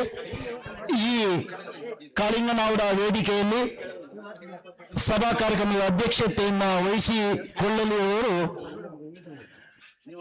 ತಾಣ ಹೋಟೆಲ್ ಅಸೋಸಿಯೇಷನ್ನ ಅಧ್ಯಕ್ಷರಾದಂತಹ ಪಲ್ಯ ಉಮೇಶ್ ಶೆಟ್ಟಿ ಅವರು ದಯವಿಟ್ಟು ವೇದಿಕೆಗೆ ಆಗಮಿಸಬೇಕಾಗಿ ನಾವು ಕೇಳಿಕೊಳ್ತಾ ಇದ್ದೇವೆ. ಹಾಗೆ ಮುಖ್ಯ ಅತಿಥಿಗಳಾಗಿ ಮಂಜುನಾಥ ವಿದ್ಯಾಲಯದ ಚೇರ್ಮನ್ ಇಂಗಾಳಿ ದಿವಾಕರ್ ಶೆಟ್ಟಿ, ಕರ್ನಾಟಕ ಕನ್ನಡ ಸಂಘ ಠಾಣೆ ಮಾಜಿ ಅಧ್ಯಕ್ಷರು ವರ್ತಕನಗರ್ ಜಿ ರತ್ನಾಕರ್ ಶೆಟ್ಟಿ, ಬಂಟರ ಸಂಘ ಮುಂಬೈ ಶಿಕ್ಷಣ ಮತ್ತು ಸಮಾಜ ಕಲ್ಯಾಣ ಸಮಿತಿಯ ಉಪ ಕಾರ್ಯಾಧ್ಯಕ್ಷರಾದಂತಹ ಸುಬ್ಬಯ್ಯ ಶೆಟ್ಟಿ, ಬಂಟರ ಸಂಘ ಮುಂಬೈ ಪ್ರಾದೇಶಿಕ ಸಮಿತಿ ಭಿವಂಡಿ ಬದಲಾಪುರದ ಕಾರ್ಯಾಧ್ಯಕ್ಷರಾದಂತಹ ಸುಬೋಧ್ ಭಂಡಾರಿ ಅವರು, ಹಾಗೆ ಹೋಟೆಲ್ ಉದ್ಯಮಿ ಡಾಲ್ಫಿನ್ನ ಸದಾನಂದ್ ಶೆಟ್ಟಿ, ಹಾಗೆ ಮಾತೃಶ್ರೀ ಹೋಟೆಲ್ನ ರತ್ನಾಕರ್ ಹೆಗಡೆ, ಉದಯ್ ಶೆಟ್ಟಿ ಹೋಟೆಲ್ ಪ್ರವೀಣ್ ಇಂಟರ್ನ್ಯಾಷನಲ್, ರಾಜೇಶ್ ಶೆಟ್ಟಿ ಅಧ್ಯಕ್ಷರು ಮೂಕಾಂಬಿಕಾ, ನಾರಾಯಣ್ ಗುರುಸ್ವಾಮಿ ಅಜ್ಜಪಡ, ಲಕ್ಷ್ಮಣ್ ಪೂಜಾರಿ ಶಬರಿ ಭಜನಾ ಮಂಡಳಿ ಗೌರವಾಧ್ಯಕ್ಷರು, Sudhakar Shetty Guru cricket club, Santosh Shetty hotel central park, Anil Shetty Okkeri, ರಘುವೀರ್ ಹೆಗಡೆ ಹೋಟೆಲ್ ಉದ್ಯಮಿ, Santosh Shetty hotel shop, Ramesh Shetty civil, Prabhakar Shetty hotel Ambika. Okay, ದಯವಿಟ್ಟು ವೇದಿಕೆಗೆ ಗಣ್ಯರು ಆಗಮಿಸಬೇಕಾಗಿ ಕೇಳಿಕೊಳ್ತಾ ಇದ್ದೇವೆ. ಲೈನಲ್ಲಿ ಹೋಗ್ತೆ ಯಾರು ನೋಡಿ ನೋಡಿ ಬನ್ನಿ. ಇನ್ಯಾರು ಶಿವಿಲ್ ಅಲ್ಲಿ ನೀವಲ್ಲ, ಇನ್ಯಾರಿದ್ದಾರೆ?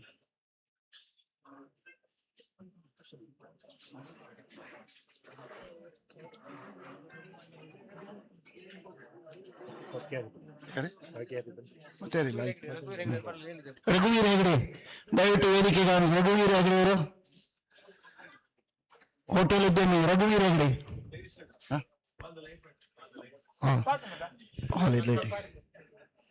ರಘುವೀರ್ ಹೆಗಡೆ ಅವರು ಇದ್ರು ದಯವಿಟ್ಟು ವೇದಿಕೆಗೆ.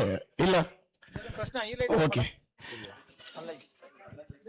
ಕಾರ್ಯಕ್ರಮದ ವ್ಯವಸ್ಥಾಪಕ ಸತೀಶ್ ಶೆಟ್ಟಿ ಹಾಗೂ ಗಣೇಶ್ ಶೆಟ್ಟಿ ಅವರು ಸಹ ಸೇರಿಕೊಳ್ಳಲು ಇವತ್ತು ಈ ವೇದಿಕೆಗೆ ಪ್ರಸನ್ನ ಶೆಟ್ಟಿ ಹೋಟೆಲ್ ಸಂದೀಪ್ ಬನ್ನಿ, ಪ್ರಸನ್ನ ಅವರು ಬನ್ನಿ. ಇವತ್ತು ಈ ಒಂದು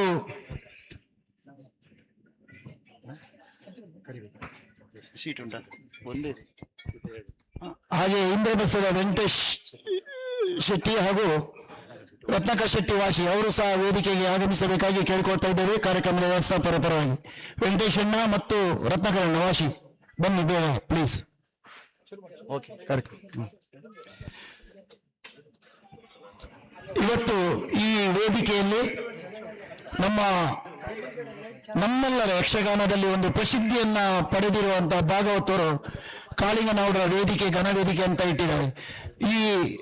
ಈ ಒಂದು ಮುಖೇನ ನಾವು ಅವರನ್ನ ನೆನಪಿಸಿಕೊಳ್ಳುವುದು ನಮ್ಮ ಕರ್ತವ್ಯ. ಹಾಗೆ ರಸರಾಗ ಚಕ್ರವರ್ತಿ, ಗಾನಗಂಧರ್ವ, ಗಾನ ಕೋಗಿಲೆ, ಕಂಚಿನ ಕಂಠದ ಭಾಗವತರು ಅಂತ ಹೆಸರು ಪಡೆದವರು ಕಾಳಿಂಗನವರು. ನಮ್ಮ ಇಂದಿನ ಯುಗದಲ್ಲಿ ಸರಿಯಾದ ಮಾತಲ್ಲಿ ಹೇಳ್ಬೇಕಂದ್ರೆ ಕ್ರಿಕೆಟ್ ಅನ್ನೋದು ಎಲ್ಲರಿಗೂ ಗೊತ್ತಿದೆ. ಕ್ರಿಕೆಟ್ನಲ್ಲಿ ಸಚಿನ್ ತೆಂಡೂಲ್ಕರ್ ಹೇಗೆ ಇದ್ದಾರೋ ಹಾಗೆ ಕಾಳಿಂಗನವರು ಸಹ ಹೆಸರು ಸಹ ಯಕ್ಷಗಾನದಲ್ಲಿ ಯಾವಾಗಲೂ ನೆನಪಿನಲ್ಲಿ ಇಟ್ಟುಕೊಳ್ಳಬೇಕಾದಂತ ಸಂಗತಿ. ಹಾಗೆ ಚಿಕ್ಕ ವಯಸ್ಸಿನಲ್ಲಿ ರಾಮಚಂದ್ರನವರ ಹಾಗೂ ಪದ್ಮಾವತಿನವರ ಮಗನಾಗಿ ಜನಿಸಿದ ಕಾಳಿಂಗನವರು ನಾರಾಯಣ ಉಪ್ಪೂರು, ಅವರು ಗುರುಗಳಾದಂಥ ನಾರಾಯಣ ಉಪ್ಪೂರು ಇವರ ಗರಡಿಯಲ್ಲಿ ಕೇವಲ 14ನೇ ವರ್ಷಕ್ಕೆ ಯಕ್ಷಗಾನಕ್ಕೆ ಅಂದ್ರೆ ಮೊದಲನೇದಾಗಿ ಅಮೃತೇಶ್ವರಿ ಮೇಳದಲ್ಲಿ ಭಾಗವತಿಗೆಯನ್ನು ಮಾಡಿದವರು. ಹಾಗೆ ಪೆರಡೂರಿನ ವಿಜಯಶ್ರೀ ಮೇಳ ಅಂತ ಉಂಟು, ಅದರಲ್ಲಿ ಸಹ ಭಾಗವತಿಗೆ ಮಾಡಿ 14ನೇ ವಯಸ್ಸಿನಲ್ಲೇ ಸಾಲಿಗ್ರಾಮದಲ್ಲಿ ಮುಖ್ಯ ಭಾಗವತರಾಗಿ ಹೆಸರು ಮಾಡಿದವರು ಕಾಳಿಂಗನವರು. ಯಾವುದೇ ಕಲಾವಿದನಿಗೆ ಹಿಮ್ಮೇಳದಲ್ಲಿ ಒಂದು ಮಾರ್ಗದರ್ಶಕರಾಗಿ ಕೆಲಸ ಮಾಡಿರುವಂತಹ ಕಾಳಿಂಗನವರು ಕೆಲವೊಂದು ಕೃತಿಗಳನ್ನ, ಅವ್ರದ್ದು ಕೆಲವು ಕೃತಿಗಳು ನೀವು ಕೇಳಿರುವ ನಾಗಸಿ ಅನ್ನೋದಂತೂ ಹೆಸರುವಾಸಿಯಾಗಿದೆ. ಅಂತ ಕಾಳಿಂಗನವರನ್ನ ನಾವು ಇವತ್ತು ಸ್ಮರಿಸಿಕೊಳ್ತಾ ಇದ್ದೇವೆ. ಅದರಲ್ಲೂ ಕಾರ್ಯಕ್ರಮದ ವ್ಯವಸ್ಥಾಪಕರು ಕಾಳಿಂಗನವರ ವೇದಿಕೆ ಅಂತ ಮಾಡಿರುವುದು ನಮಗೆಲ್ಲ ಭಾರಿ ಸಂತೋಷದ ವಿಷಯ. ಹಾಗೆ ವೇದಿಕೆಯಲ್ಲಿರುವಂತಹ ಅತಿಥಿ ಗಣ್ಯರಿಗೆ ಸ್ವಾಗತವನ್ನು ಬಯಸ್ತಾ, ಯಾವುದೇ ಕಾರ್ಯಕ್ರಮವನ್ನು ಮಾಡುವುದಾದ್ರೂ ಸಹ ದೀಪ ಪ್ರಜ್ವಲನ ಮೂಲಕ ಕಾರ್ಯಕ್ರಮವನ್ನು ಮಾಡ್ತಾ ಇದ್ದೇವೆ. ದಯವಿಟ್ಟು ನೆರೆದಿರುವಂತಹ ಅತಿಥಿಗಳು, ವೇದಿಕೆಯಲ್ಲಿರುವಂತಹ ಅತಿಥಿಗಳು ದೀಪ ಪ್ರಜ್ವಲನ ಮಾಡಬೇಕು. ಭಾಗವತರು ಒಂದು ನಿಮಿಷ, ಭಾಗವತಿ ಭಾಗವತಿ ಒಂದು ನಿಮಿಷ ಹೇಳಿ. ಭಾಗವತಿ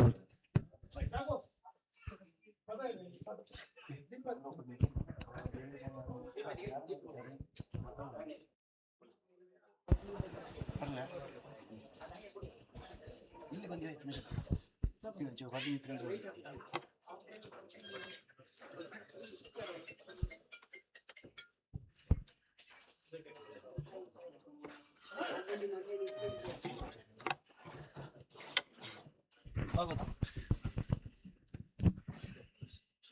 ಶುರು ಮಾಡಿ.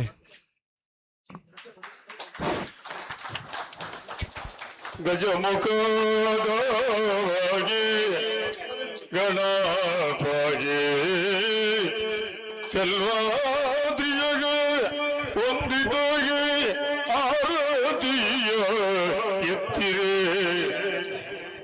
ಆರತಿಯ ಬೆಳಗಿರೆ ಗಜಮುಖದವಾಗಿ ಗಣಪಗೆ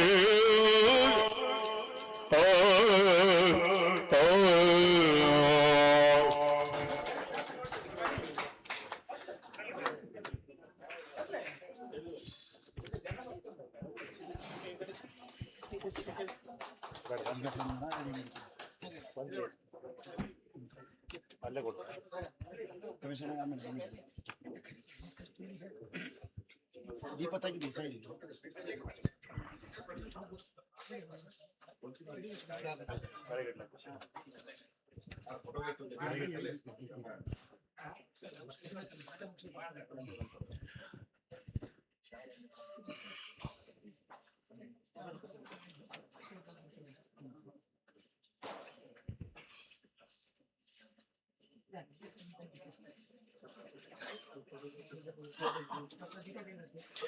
ದೀಪ ಪ್ರಜ್ವಲನೆ ಮಾಡಿರುವಂತಹ ಎಲ್ಲ ಅತಿಥಿಗಳಿಗೂ ಸಹ ಧನ್ಯವಾದಗಳು.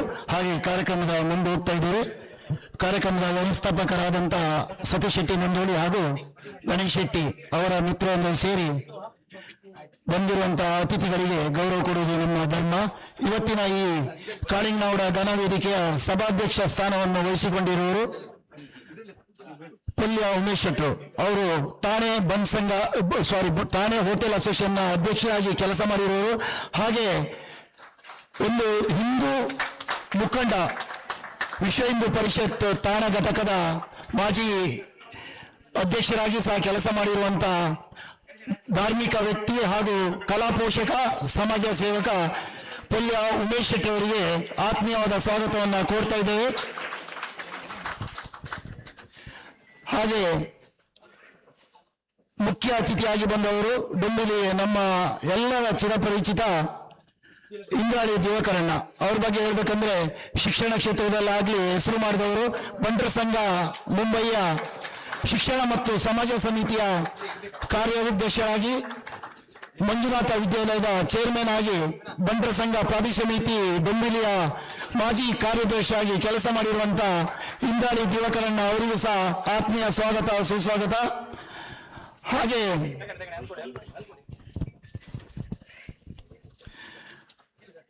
ಮತ್ತೊಬ್ಬ ಅತಿಥಿ ನಮ್ಮವರೇ ಆದಂತ ಬಂಟರ ಸಂಘ ಮುಂಬೈ ಶಿಕ್ಷಣ ಮತ್ತು ಸಮಾಜ ಕಲ್ಯಾಣ ಸಮಿತಿಯ ಉಪ ಕಾರ್ಯದರ್ಶಿಯಾಗಿ ಕೆಲಸ ಮಾಡಿರುವ ಸುಬ್ಬಯ್ಯಣ್ಣ ಅವರಿಗೂ ಸಹ ಆತ್ಮೀಯ ಸ್ವಾಗತ ಸುಸ್ವಾಗತ. ಇಲ್ಲಿ ಇಬ್ಬರಿಗೆ ಕೊಟ್ಟೆ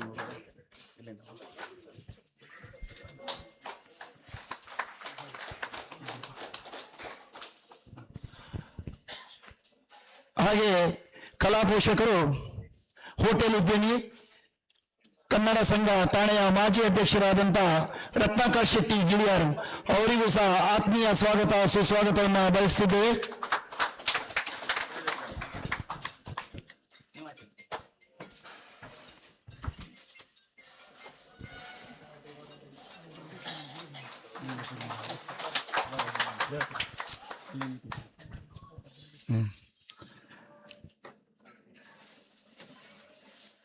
ಹಾಗೆ ಹೋಟೆಲ್ ಉದ್ಯಮಿ, ಕಲಾ ಪೋಷಕರಾದಂಥ ಸದಾನಂದ ಶೆಟ್ಟಿ ಹೋಟೆಲ್ ಡಾಲ್ಫಿನ್ ಅವರಿಗೂ ಸಹ ಆತ್ಮೀಯ ಸ್ವಾಗತ ಸುಸ್ವಾಗತ.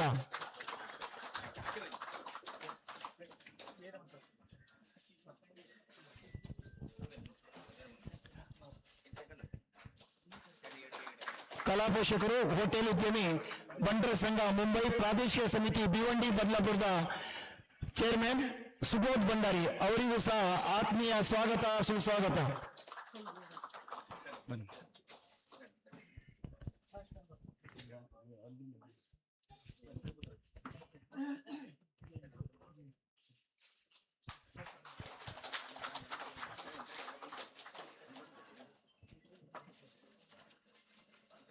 ಮತ್ತೊಬ್ಬ ಅತಿಥಿ ಕಲಾ ಸಂಘಟಕರು, ಕೊಡುಗೈ ದಾನಿ, ಹೋಟೆಲ್ ಪ್ರವೀಣ್ ಇಂಟರ್ನ್ಯಾಷನಲ್ ಉದಯ್ ಶೆಟ್ಟಿ ಆರ್ಡಿ ಅವರಿಗೂ ಸಹ ಕಾರ್ಯಕ್ರಮದ ವ್ಯವಸ್ಥಾಪಕರ ಪರವಾಗಿ ಆತ್ಮೀಯ ಸ್ವಾಗತ ಸುಸ್ವಾಗತವನ್ನು ಕೋರ್ತಾ ಇದ್ದೇವೆ.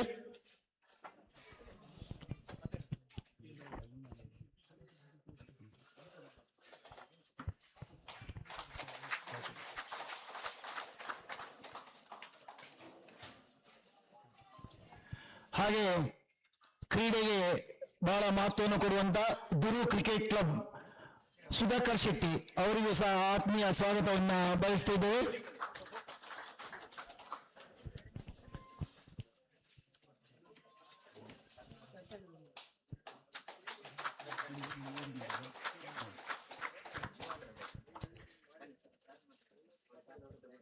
ಶ್ರೀ ಮೂಕಾಂಬಿಕಾ ದೇವಿ ದೇವಸ್ಥಾನ ಶಾಡ್ ಇದರ ಅಧ್ಯಕ್ಷರಾದಂಥ ರಾಜೇಶ್ ಶೆಟ್ಟಿ ಅವರಿಗೂ ಸಹ ಆತ್ಮೀಯ ಸ್ವಾಗತ ಸುಸ್ವಾಗತ.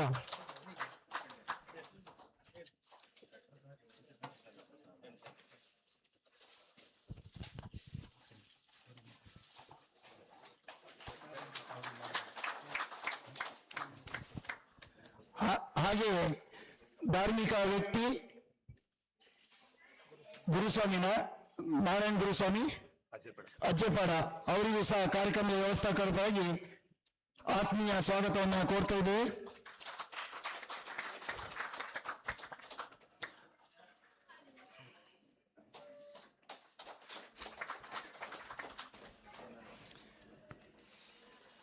ಶಬರಿ ಭಜನಾ ಮಂಡಳಿಯ ಗೌರವಾಧ್ಯಕ್ಷರು, ಪ್ರೀತಿ ವೆಂಕಟವನ್ನ ಮಾಲೀಕರಾದಂತಹ ಲಕ್ಷ್ಮಣ್ ಪೂಜಾರಿ ಅವರಿಗೂ ಸಹ ಆತ್ಮೀಯ ಸ್ವಾಗತ ಸುಸ್ವಾಗತ. ಕಲಾಭಿಮಾನಿಗಳು ಜೋರಾದ ಚಪ್ಪಳೆಯಲ್ಲಿ ಅತಿಥಿಗಳನ್ನ ಸ್ವಾಗತಿಸಬೇಕೆಂತ ಕೇಳಿಕೊಳ್ತಾ ಇದ್ದೇವೆ.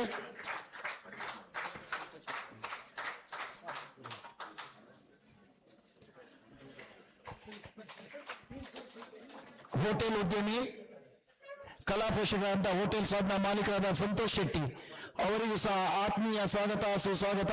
ಸಂತೋಷ್ ಇಬ್ಬರು ಇದ್ದಾರೆ ಸರ್.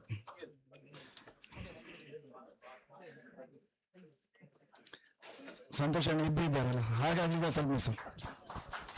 ಸಂತೋಷ್ ಸಾರಿ ಸ್ವಾಗತ. ಹಾಗೆ ಇನ್ನೊಬ್ಬ ಅತಿಥಿ Santosh Shetty, hotel central park ಕಲಾ ಪೋಷಕರು, ಅವರಿಗೂ ಸಹ ಆತ್ಮೀಯ ಸ್ವಾಗತ ಸುಸ್ವಾಗತ.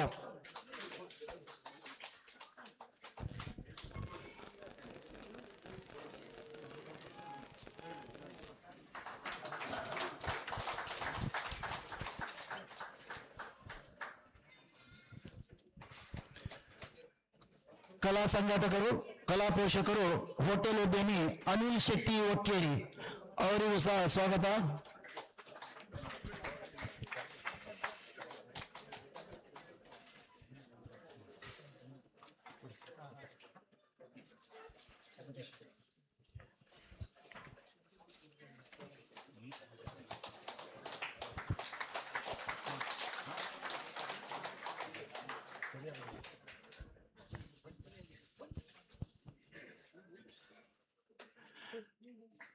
ಸಮಾಜ ಸೇವಕರು, ಹೋಟೆಲ್ ಉದ್ಯಮಿ, ಹೋಟೆಲ್ ಅಂಬಿಕದ ಮಾಲೀಕರಾದಂತಹ ಪ್ರಭಾಕರಣ್ಣ, ಅವರಿಗೂ ಸಹ ಆತ್ಮೀಯ ಸ್ವಾಗತವನ್ನ ಕೋರ್ತಾ ಇದ್ದೇವೆ. ಬನ್ನಿ.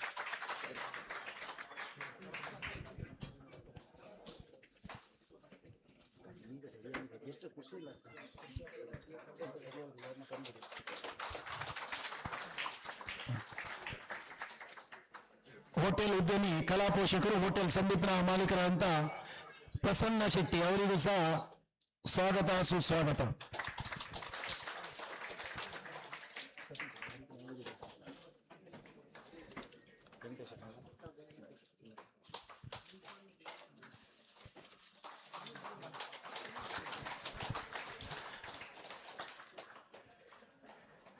ಮತ್ತೊಬ್ಬ ಅತಿಥಿ ನಮ್ಮೊಟ್ಟಿಗಿದ್ದಾರೆ, ಕಲಾ ಪೋಷಕರು, ಹೋಟೆಲ್ ಉದ್ಯಮಿ, ಹೋಟೆಲ್ ಇಂದ್ರಪ್ರಸ್ಥದ ವೆಂಕಟೇಶಣ್ಣ, ಅವರಿಗೂ ಸಹ ಆತ್ಮೀಯ ಸ್ವಾಗತವನ್ನ ಬಯಸ್ತಿದ್ದೇವೆ.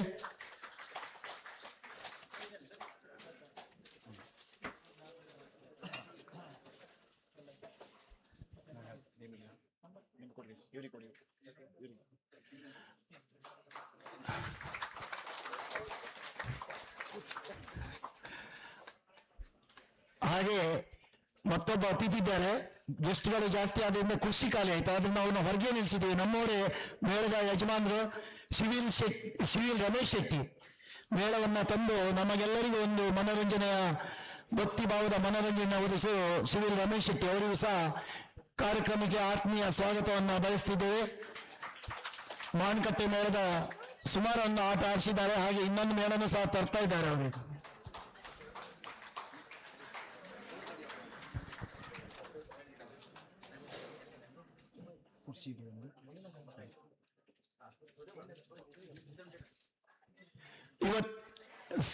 ಸಭೆಯಲ್ಲಿ ಗೌರವವನ್ನು ಸ್ವೀಕರಿಸಿರುವ ಎಲ್ಲ ಅತಿಥಿ ಗಣ್ಯರಿಗೂ ಮತ್ತೊಮ್ಮೆ ಧನ್ಯವಾದವನ್ನು ಅರ್ಪಿಸ್ತಾ, ಹಾಗೆ ಇವತ್ತಿನ ಮುಖ್ಯ ಬಿಂದು, ಕಾರ್ಯಕ್ರಮದ ಮುಖ್ಯ ಬಿಂದು ಅಂದ್ರೆ ಈ ಒಂದು ಕಾಳಿಂಗ್ ನೌಡರ ವೇದಿಕೆಯಲ್ಲಿ ಕಾರ್ಯಕ್ರಮದ ವ್ಯವಸ್ಥಾಪಕರು, ಪ್ರಸಿದ್ಧ ಕಲಾವಿದರು, ಕೊಡಗು ಯಕ್ಷರಂಗದ ನಟ ಸಾರ್ವಭೌಮ ಅಂತಾನೆ ಹೇಳ್ಬಹುದು, ರಂಗಸ್ಥಳದ ರಾಜ, ಯಕ್ಷ ಕಣ್ಮಣಿಗಳ ಅಗ್ನಿ ನಕ್ಷತ್ರ, ರಂಗಕ್ಕೆ ಕಾಲಿಟ್ಟ ಕ್ಷಣದಿಂದಲೇ ತಮ್ಮ ವಿಶಿಷ್ಟ ಮನಮೋಹಕ ಹಾವಭಾವ, ಪಾತ್ರಕ್ಕೆ ತಕ್ಕ ದೇಹಭಾಷೆ, ಅಭಿನಯದ ಮೂಲಕ ಪ್ರೇಕ್ಷಕರನ್ನು ತಮ್ಮ ಪಾತ್ರದೊಳಗೆ ಕರೆದೊಯ್ಯುವ ಅಪೂರ್ವ ಕಲಾಕಾರ, ಹಾಗೆ 5 ದಶಕಗಳ ಕಾಲ ರಂಗವನ್ನು ಆಳಿರುವಂತ, ಒಂದೇ ನೇರದಲ್ಲಿ 50 ವರ್ಷ ಸೇವೆ ಮಾಡಿರುವಂತ ಐಬೈಲ್ ಆನಂದ್ ಶೆಟ್ಟಿ ಅವರು ದಯವಿಟ್ಟು ವೇದಿಕೆಗೆ ಆಗಮಿಸಬೇಕಂತ ಕೇಳಿಕೊಳ್ತಾ ಇದ್ದೇವೆ.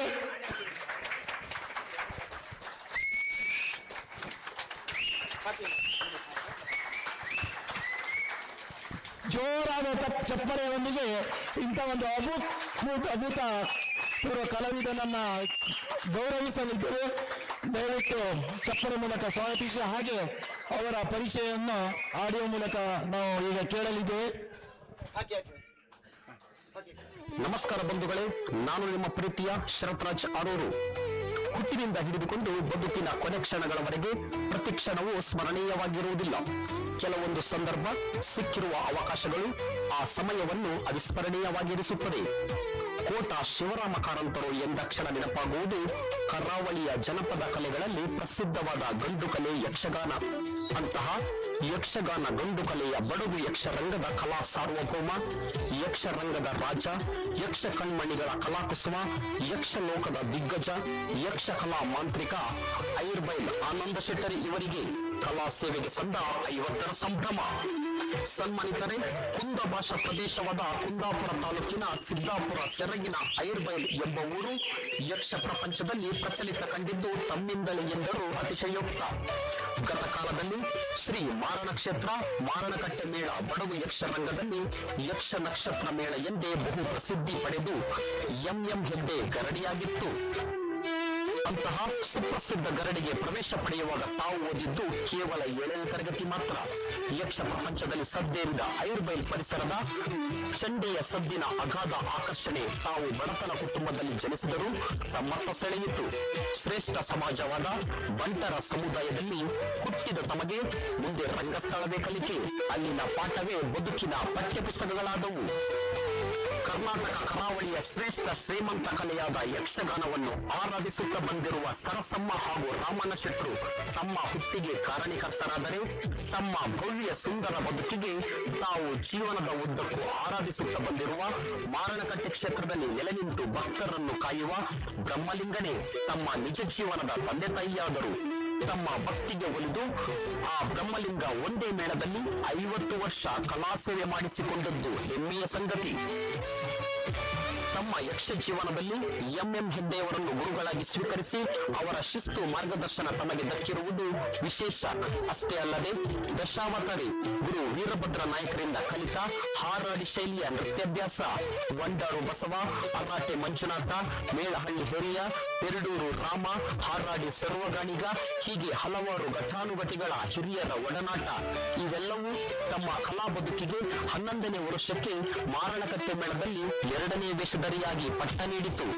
ಕರಾವಳಿಯ ಕೋಗಿಲೆ, ಖ್ಯಾತಿಯ ಮರಿಯಪ್ಪಾಚಾರ್ಯ, ಗಾನಗಂಧರ್ವ ಮರವಂತೆ ದಾಸಭಾಗವತ, ಸುಮಧುರ ಕಂಠಸಿರಿಯ ಉಮೇಶ್ ಸುವರ್ಣ, ಮರಿ ಕಾಳಿಂಗನಾವುಡ ಖ್ಯಾತಿಯ ಜನ್ಸಾಲೆ ರಾಘವೇಂದ್ರಾಚಾರ್ಯ, ಸುಮಧುರ ಕಂಠಸಿರಿ ಸುಧಾಕರ್ ಕೊಟ್ಟಾರಿ, ಹೀಗೆ 3 ತಲೆಮಾರಿನ ಭಾಗವತರ ಪದ್ಯಕ್ಕೆ ಹೆಜ್ಜೆ ಹಾಕಿದ ಕೀರ್ತಿಮಾನರು ತಾವಾಗುವಿರಿ.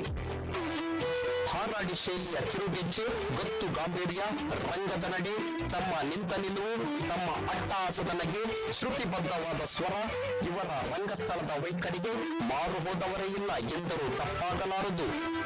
ಮಾರಣಕಟ್ಟೆ ಮೇಳದಲ್ಲಿ 50 ಸಂವತ್ಸರದಲ್ಲಿರುವ ತಾವು ಮಾಡದಿರದ ಪಾತ್ರವೇ ಇಲ್ಲ.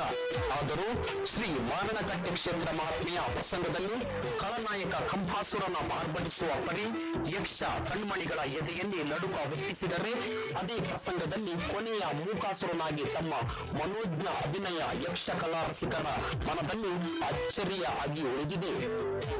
ಆ ಪ್ರಸಂಗದಲ್ಲಿ ತಮ್ಮ ನವರಸ ಅಭಿವ್ಯಕ್ತಿ ಅದರಲ್ಲಿ ಕಾಣಬಹುದು. ಅಳಿದರೆ ರಘುವಂಶ ತಿಲಕರೇ ಎಂದು ಭಾವನಾತ್ಮಕವಾಗಿ ಹೇಳಿ ಹೋಗುವ ಲವಕುಶ ಕಾಳಗದ ಸುಂದರ ಶ್ರೀರಾಮನ ಪಾತ್ರ, ಸತಿಸುತರನ್ನು ಮಾರಿ ಯತಿ ಬಿಡುವ ಸತ್ಯ ಹರಿಶ್ಚಂದ್ರನ ಪಾತ್ರ, ಋತುಪರ್ಣ ಮಾರಕಾಸ್ತ್ರವ ತಾಗಿ ಬೀಗು ಏರುತ್ತಿರಲು ಎಂದು ಭಿನ್ನವಾಗಿ ಪದ್ಮ ವಿಸ್ತರಿಸುವ ಚೂಡಾಮಣಿ ಕಾಳಗ, ಸಮಗ್ರ ರಾವಣ, ಸತಿ ಸುಶೀಲೆಯ ದುರ್ಜಯ, ಕಂಸ, ಕರ್ಣ, ಅರ್ಜುನ, ಜಾಂಬವ, ಕೀಚಕ, ಕೌರವ, ಭೀಮ, ವೀರಮಣಿ, ಬಲರಾಮ, ಭಸ್ಮಾಸುರ, ರಕ್ತಜಂಗಾಸುರ, ದುಷ್ಟಬುದ್ಧಿ, ಏರಿರಿ ಎನ್ನಯ್ಯ ರಥವನ್ನು ಎನ್ನುವ ಭೀಷ್ಮ ವಿಜಯದ ಭೀಷ್ಮ, ಎಲ್ಲದರ ಪಾತ್ರ ಪೋಷಣೆ ಐರ್ಬೈಲ್ ಶೈಲಿಯ ವಿಭಿನ್ನತೆ. ಬೆಂಗಳೂರು, ಹೈದರಾಬಾದ್, ದೆಹಲಿ, ಮುಂಬೈ ಜೊತೆಗೆ ಇತ್ತೀಚೆಗಷ್ಟೇ ವಿದೇಶದಲ್ಲೂ ಕೂಡ ತಮ್ಮ ಕಲಾ ಶ್ರೀವಂತಿಕೆಯನ್ನು ಪಸರಿಸಿದ್ದು ನಿಮ್ಮ ಕಲಾ ಪ್ರತಿಭೆ ನಿಮಗೆ ನೀವೇ ಸಾಟಿ ಎಂದು ತೋರಿಸಿಕೊಟ್ಟಿದ್ದೀರಿ. ಕಲಾ ಬದುಕಿನಲ್ಲಿ ಸಾವಿರಾರು ಗೌರವಗಳಿಗೆ ಪಾತ್ರರಾದ ತಮಗೆ ಉಡುಪಿ ಜಿಲ್ಲಾ ರಾಜ್ಯೋತ್ಸವ ಪ್ರಶಸ್ತಿ ಸಂದಿದೆ. ದಾಖಲಾದ ಕಾರ್ಯಕ್ರಮ ಐರ್ಬೈಲ್ ಸುವರ್ಣ ಸಂಭ್ರಮದ ಸಮಯದಲ್ಲಿ ಐರ್ಬೈಲ್ ಅಭಿಮಾನಿಗಳು ಬೆಂಗಳೂರು ಇವರು ಅರ್ಪಿಸಿದ ರಂಗನಾಯಕ ಬಿರುದು, ಅಭಿಮಾನಿಗಳ ರಂಗಸ್ಥಳದ ರಾಜನೆಂಬ ಬಿರುದು, ಹುಟ್ಟೂರ ಸನ್ಮಾನ ಅಲ್ಲದೆ ಈ ವರ್ಷ ರಾಜ್ಯ ಸರ್ಕಾರದ ವತಿಯಿಂದ ಕೊಡಲ್ಪಟ್ಟ ಕರ್ನಾಟಕ ರಾಜ್ಯೋತ್ಸವ ಪ್ರಶಸ್ತಿ ತಮ್ಮ ಮುಡಿಗೇರಿದೆ. ತಮ್ಮ ಮಗನಾದ ಶಿಥಿಲನನ್ನು ಅದ್ಭುತ ಕಲಾವಿದನನ್ನಾಗಿ ಮಾಡಿಸಿ ಈ ಕ್ಷೇತ್ರಕ್ಕೆ ತಮ್ಮದೇ ಆದ ಕೊಡುಗೆಯನ್ನು ಕೊಟ್ಟಿದ್ದೀರಿ. ಉನ್ನತ ಕಂಪನಿಯಲ್ಲಿ ತಮ್ಮ ಮಗ ಕೆಲಸ ಮಾಡುತ್ತಿದ್ದರೂ ಕೂಡ ಯಕ್ಷಗಾನ ಕ್ಷೇತ್ರದಲ್ಲಿ ತಮ್ಮದೇ ಆದ ಹೆಸರನ್ನು ಮಾಡುವುದರ ಜೊತೆಗೆ ರವಿ ಬಸೂರು ನಿರ್ದೇಶಿಸಿದ ಇತ್ತೀಚೆಗೆ ತೆರೆ ಕಂಡ ವೀರಚಂದ್ರಹಾಸ ಚಲನಚಿತ್ರದ ನಾಯಕ ನಟನಾಗಿ ಅಭಿನಯಿಸಿರುವುದು ಅಭಿನಂದನೀಯ. ತಮ್ಮ ನೈಜ ಜೀವನದಲ್ಲಿ 1985ರಲ್ಲಿ ಜಯರಾಣಿ ಎಂಬುವರನ್ನು ವರಿಸಿ ಸುಖ ದಾಂಪತ್ಯ ಜೀವನದ ಸಂಕೇತವಾಗಿ ಶಿಲ್ಪ ಶಿಥಿಲ ಸೀಮಾ 3 ಮಕ್ಕಳನ್ನು ಪಡೆದಿರುವಿರಿ.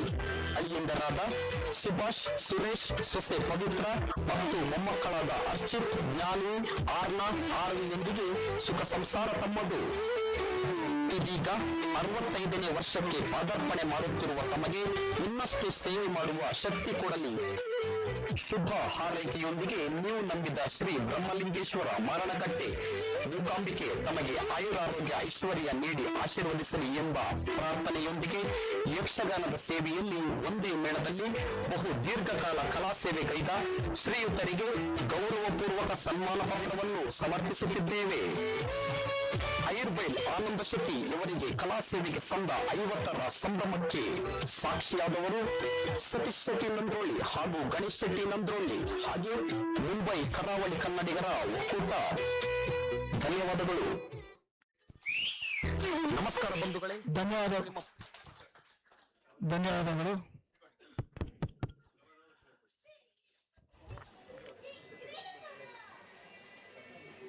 ಸನ್ಮಾನ ಸ್ವೀಕರಿಸುವಂತ ಆನಂದನ್ನ ಇವರಿಂದ ಎಂದು ನೋಡಿ ಕೊಡಿ ಮಾರ್ರೆ. ಇಲ್ಲೇ ಮಾತಾಡ್ತೀನಿ.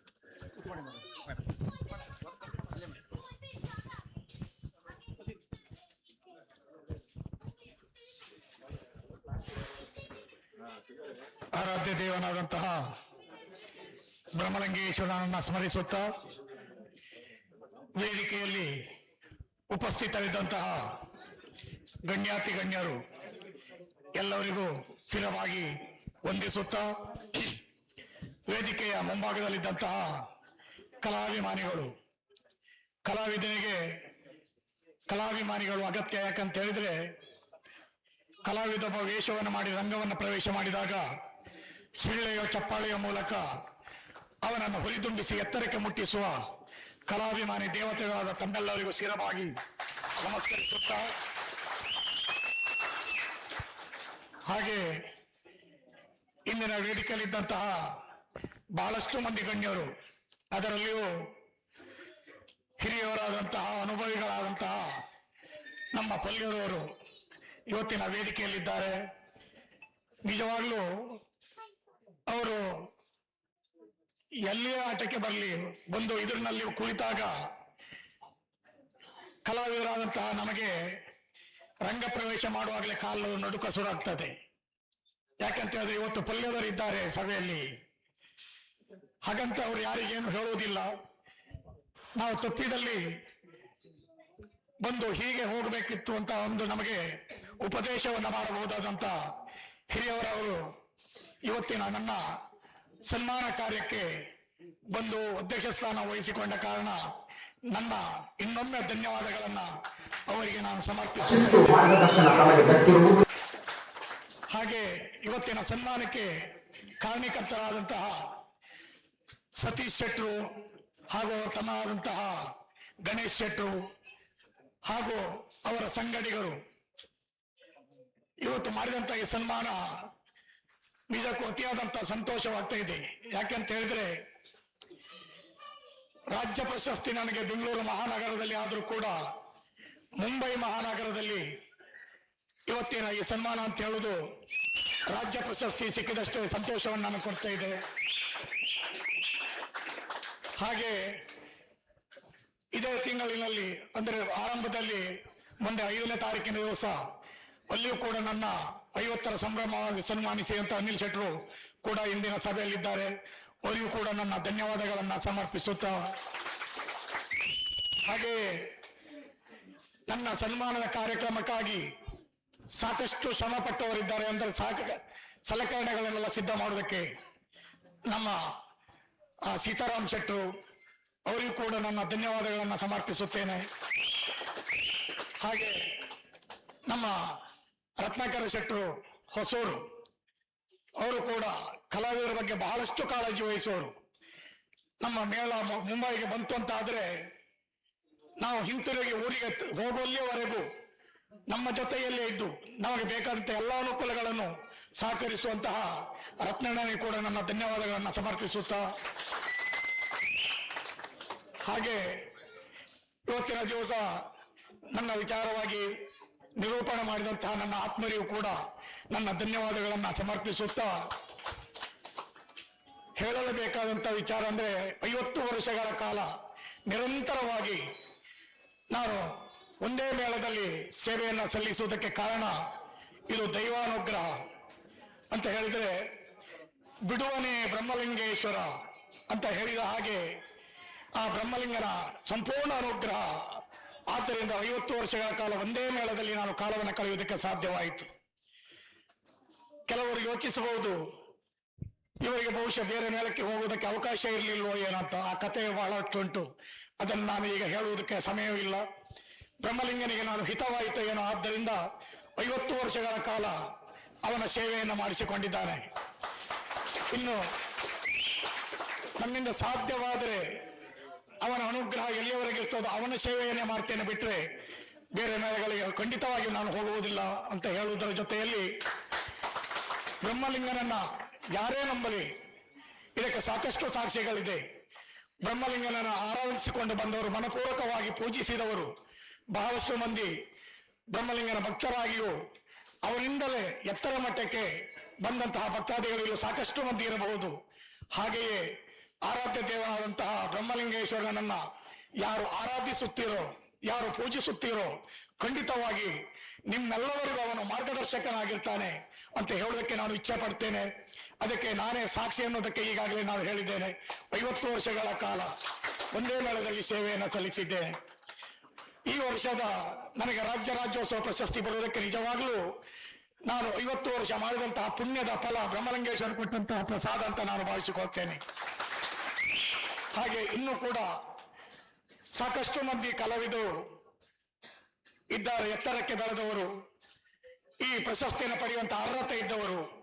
ಅಂತಹ ಕಲಾವಿದರಿಗೆ ಆದಷ್ಟು ಬೇಗ ಈ ಪ್ರಶಸ್ತಿ ಒದಗುವ ಹಾಗೆ ಆ ಬ್ರಹ್ಮಲಿಂಗೇಶ್ವರನ ಅನುಗ್ರಹ ಆಗಲಿ ಅಂತ ನಾನು ಪ್ರಾರ್ಥಿಸಿಕೊಳ್ಳುತ್ತಾ, ಇವತ್ತಿನ ಈ ಸನ್ಮಾನವನ್ನು ಮಾಡಿದಂತಹ ಸತೀಶ್ ಶೆಟ್ರು ಹಾಗೂ ಅವರ ಸಹೋದರ ಗಣೇಶ್ ಶೆಟ್ರು ಹಾಗೂ ಅವರ ಸಂಘಟಕರಿಗೆ ಇನ್ನೊಮ್ಮೆ ನಾನು ಚಿರಋಣಿ ಅಂತ ಹೇಳಿಕೊಳ್ಳುತ್ತಾ ನನ್ನೆರಡು ಮಾತುಗಳನ್ನು ಮುಗಿಸ್ತೇನೆ. ಜೈ ಹಿಂದ್.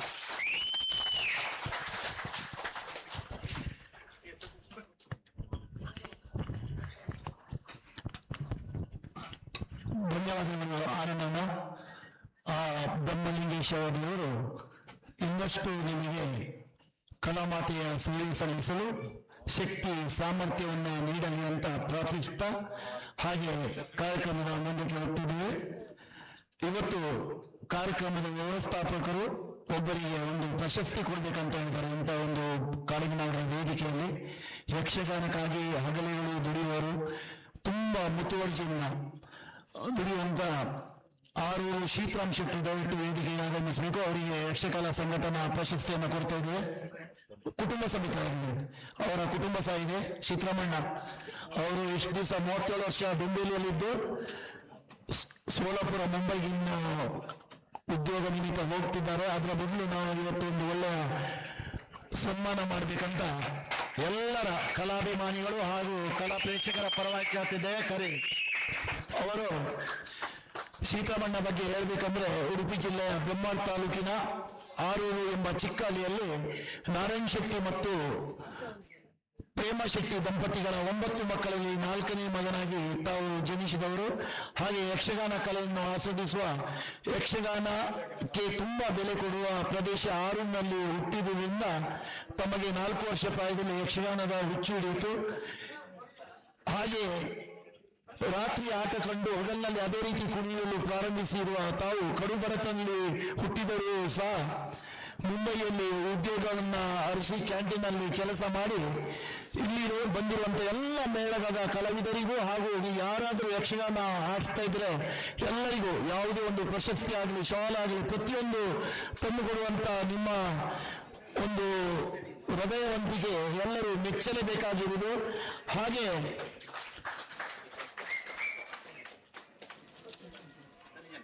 ಸಿರಿಕಲಾ ಮೇಳ ಬೆಂಗಳೂರು ಈ ತಂಡಕ್ಕೆ 10 ವರ್ಷ ಬೆನ್ನೆಲುಬಾಗಿ ನಿಂತು ನಿರಂತರ ಕಾರ್ಯಕ್ರಮ ಕೊಟ್ಟ ಹೆಗ್ಗಳಿಕೆ ತಮ್ಮದು.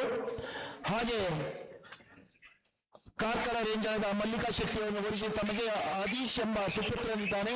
ಹಾಗೆ ಎಲ್ಲ ಕಾರ್ಯಕ್ರಮಗಳಿಗೂ ಇವರಿಬ್ಬರ ಸಹಕಾರ ಇದ್ದೇ ಇರುವುದು. ಇವತ್ತು ಈ ಒಂದು ಕಾಳಿಂಗನವರ ಘನ ವೇದಿಕೆಯಲ್ಲಿ ಕಾರ್ಯಕ್ರಮದ ವ್ಯವಸ್ಥಾಪಕರಾದಂಥ ಸತೀಶ್ ಶೆಟ್ಟಿ ನಂದೋಣಿ ಹಾಗೂ ಅತಿಥಿ ಗಣ್ಯರ ಸಮ್ಮುಖದಲ್ಲಿ ನಿಮಗೆ ಈ ಗೌರವವನ್ನು ಕೊಡುವುದು ನಮಗೆಲ್ಲರಿಗೂ ಹೆಮ್ಮೆಯ ವಿಷಯ.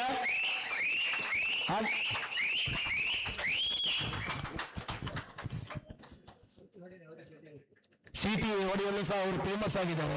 ಸಿದ್ದರಾಮಣ್ಣ ಅವ್ರದ್ದೊಂದು ತಮಸ್ಸೆಗಾಗಿ ಹೇಳ್ಬೇಕಾದ್ರೆ ಸಣ್ಣದಿರುವಾಗ 6 ಜಾತ್ರೆಗೆ ಹೋದಂತೆ ಅವ್ರ ತಂದೆಯವರು ಕರ್ಕೊಂಡು ಮೊನ್ನೆ ವೇದಿಕೆಯಲ್ಲಿ ಹೇಳಿದೆ.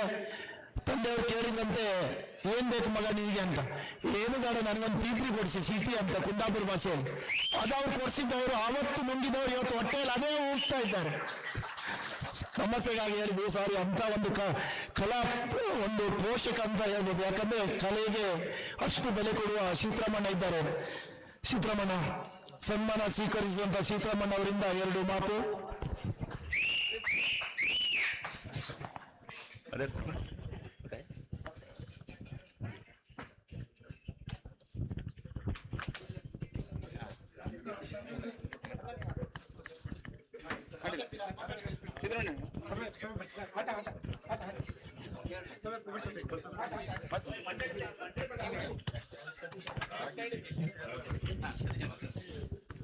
ಇಲ್ಲ ನಿಲ್ಸಿ.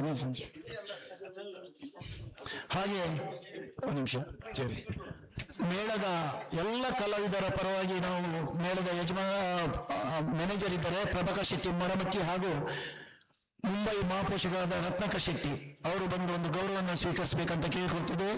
ಪ್ರಭಾಕರಣ್ಣ ಹಾಗೂ ರತ್ನಾಕರ್ ಶೆಟ್ಟಿ ಅವರು ಬಂದು ಮೇಳದ ಎಲ್ಲ ಕಲಾವಿದರ ಪರವಾಗಿ ಒಂದು ಗೌರವ ಚಿಕ್ಕ ಗೌರವ ಸ್ವೀಕರಿಸಿ. ಕೈಯಲ್ಲಿ ಖುಷಿ ಅದು ಹೋಗುಚ್ಚು ಬರಿಗೆ ಸತೀಶ್ ಹೋಗುಚ್ಚು ಖುಷಿ ಬೇಡ ಸೈಡ್ ತೆಗಿ ಕೆಳಗಿಡಿ ಅದು ಖುಷಿ ಬನ್ನಿ ಹೂಗುಚ್ಚ ಕೊಡಿ. ಮೇಳದ ನಮ್ಮ ಪ್ರಭಾಕರಣ್ಣ ಮಡಮಕ್ಕಿ ಹಿರಿಯ ಕಲಾವಿದ ಸಹ ಹಾಗೆ ರತ್ನಾಕರ್ ಶೆಟ್ಟಿ ಹೊಸೂರು ಮಹಾಪೋಷಕರು ಮುಂಬೈಯವರು ನಮ್ಮ ರಮೇಶ್ ಅಣ್ಣನವರಿಗೆ ಸಹಾಯ ಮಾಡುವಂತ ಎಡಗೈ ಬಲಗೈ.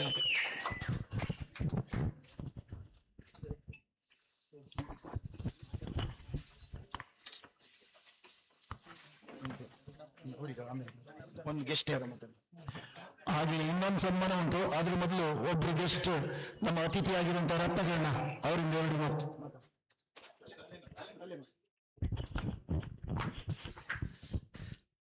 ಇಂದಿನ ಗಣ್ಯ ವೇದಿಕೆಯನ್ನ ಅಲಂಕರಿಸಿರುವಂತ ನಮ್ಮ ಹಿರಿಯರಾದಂತ ಪುಲ್ಯ ಉಮೇಶ್ ಶೆಟ್ರೆ, ನನಗೊಂದು 2-3 ವಿಷಯ ಹೇಳಲಿಕ್ಕುಂಟಷ್ಟೇ. ಒಂದು ಘನವಾದ ವೇದಿಕೆ, ಕಾಳಿಂಗನವರ ಹೆಸರನ್ನು ಇಟ್ಟಿದ್ದೀರಿ. ಕಾಳಿಂಗನವರ ನನ್ನೂರಿನಲ್ಲಿ ಗಿಳಿಯಾರು ಕೋಟದಲ್ಲಿ ಸಂಗೀತದಿಂದ ಪ್ರಾರಂಭ ಮಾಡಿ ಮೇರು ವ್ಯಕ್ತಿತ್ವ ಭಾಗವತಿಗೆಯಲ್ಲಿ ಒಂದೊಬ್ಬ ರಾಷ್ಟ್ರವ್ಯಾಪಿ ಹೆಸರು ಮಾಡಿದಂತ ಕಾಳಿಂಗನವರಿಗೆ ನನ್ನ ನಮನವನ್ನ ಸಲ್ಲಿಸ್ತೇನೆ.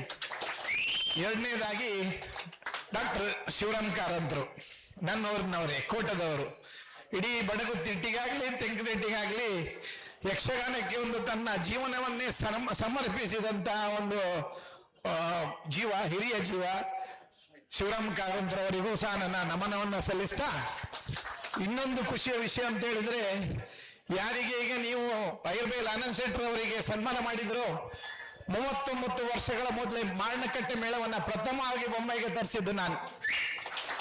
MM ಹೆಗ್ಡೆಯವರ ನೇತೃತ್ವದಲ್ಲಿ ಆವಾಗ ಮಾರ್ಣಕಟ್ಟೆ ಮೇಳ ಬೊಂಬೈಗೆ ಬರುವುದಿಲ್ಲ ಅನ್ನುವಂತ ಸಂದರ್ಭದಲ್ಲಿ MM ಹೆಗ್ಡೆಯವರ ಹತ್ರ ನಾನು ರಿಕ್ವೆಸ್ಟ್ ಮಾಡಿದೆ. ಅವ್ರು ಹೇಳಿದ್ರು ಅಡ್ಡಿಲ್ಲ ರತ್ನಾಕರ್ ಖಂಡಿತ ಬರೋಣ ಅಂತ. ಇದೇ ಆನಂದ್ ಶೆಟ್ಟಿ ಒಟ್ಟಿಗೆ ಇವರೇ ನನಗೊಂದು ವೇಷ ಹಾಕಿದ್ರು. ಆವಾಗ ನಾನು ಸಮೇತ ಒಬ್ಬ ಬಡಗಿನ ಕಲಾವಿದ, ವಿಕ್ರಮಲ್ಲಿ ಮಹಾಮಾಯಿ ಯಕ್ಷಗಾನ ಕಲಾಮಂಡಳಿಯಲ್ಲಿ ನಾನು ಕೆಲವು ವರ್ಷ ಒಂದು ಹವ್ಯಾಸಿ ಕಲಾವಿದನಾಗಿ ಸೇವೆ ಸಲ್ಲಿಸಿದ್ದೆ.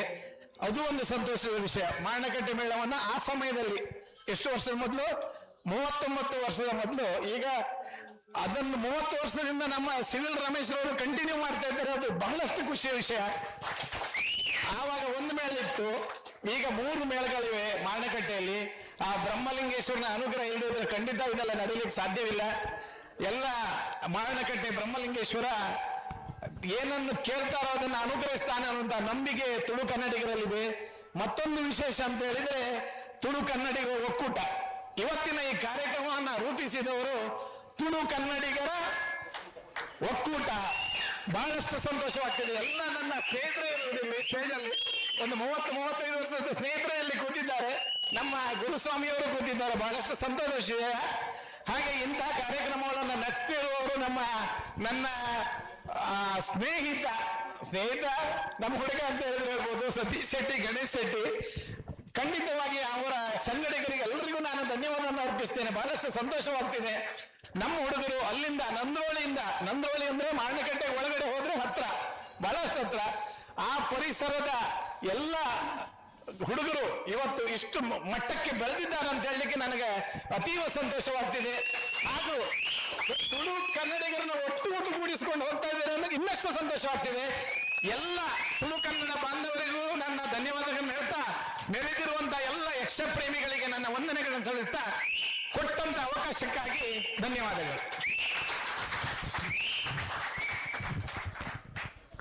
ಧನ್ಯವಾದಗಳು ರತ್ನಕರಣ. ಸುಬೋಧ್ ಬಂದವರು ಮಾತಾಡ್ತಾರೆ. ಓಕೆ, ಇಂದ್ರಾಣಿ ದಿವಕರಣ 2 ಮಾತು.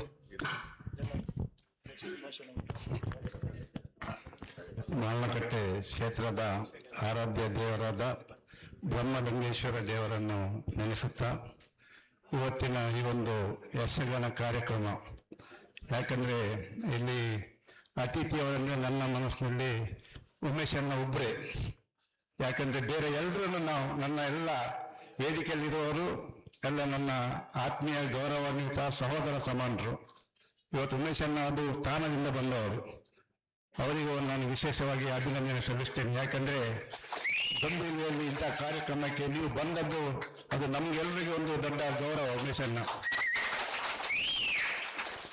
ಮತ್ತೆ ಎರಡನೇದಾಗಿ ಕರಾವಳಿ ಕರ್ನಾಟಕದ ತುಳು ಕನ್ನಡಿಗರ ಒಕ್ಕೂಟ. ಯಾಕಂದ್ರೆ ನಾವು ಬೊಂಬಾಯಲ್ಲಿ ತುಳು ಬೇರೆ ಕನ್ನಡಿಗರು ಬೇರೆ ಅಂತಲ್ಲ, ಎಲ್ಲರನ್ನು ಒಟ್ಟು ಮಾಡಿ ಒಕ್ಕೂಟ ಸಾಗಿಸ್ತಾರಲ್ಲ, ಅವರಿಗೆ ಒಂದು ದೊಡ್ಡ ನಾನು ಅಭಿನಂದನೆ ಸಲ್ಲಿಸ್ತೇನೆ. ಯಾಕೆ ದೊಡ್ಡ ಉದ್ದೇಶ ನಮ್ದು.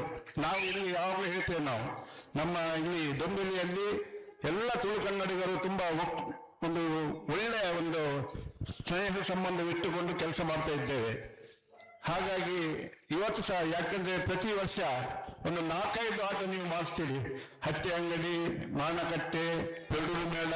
ಯಾಕಂದ್ರೆ ಪ್ರತಿ ವರ್ಷ 3-4 ಆಟಕ್ಕೆ ನಾನೇ ಹೋಗ್ತೇನೆ ಯಕ್ಷಗಾನಕ್ಕೆ. ಇಲ್ಲಿ ಅನಿಲನ್ನ ಇದ್ದಾರೆ, ಸುಬೋಧನ್ನ ಇದ್ದಾರೆ, ಎಲ್ಲರಿಗೂ.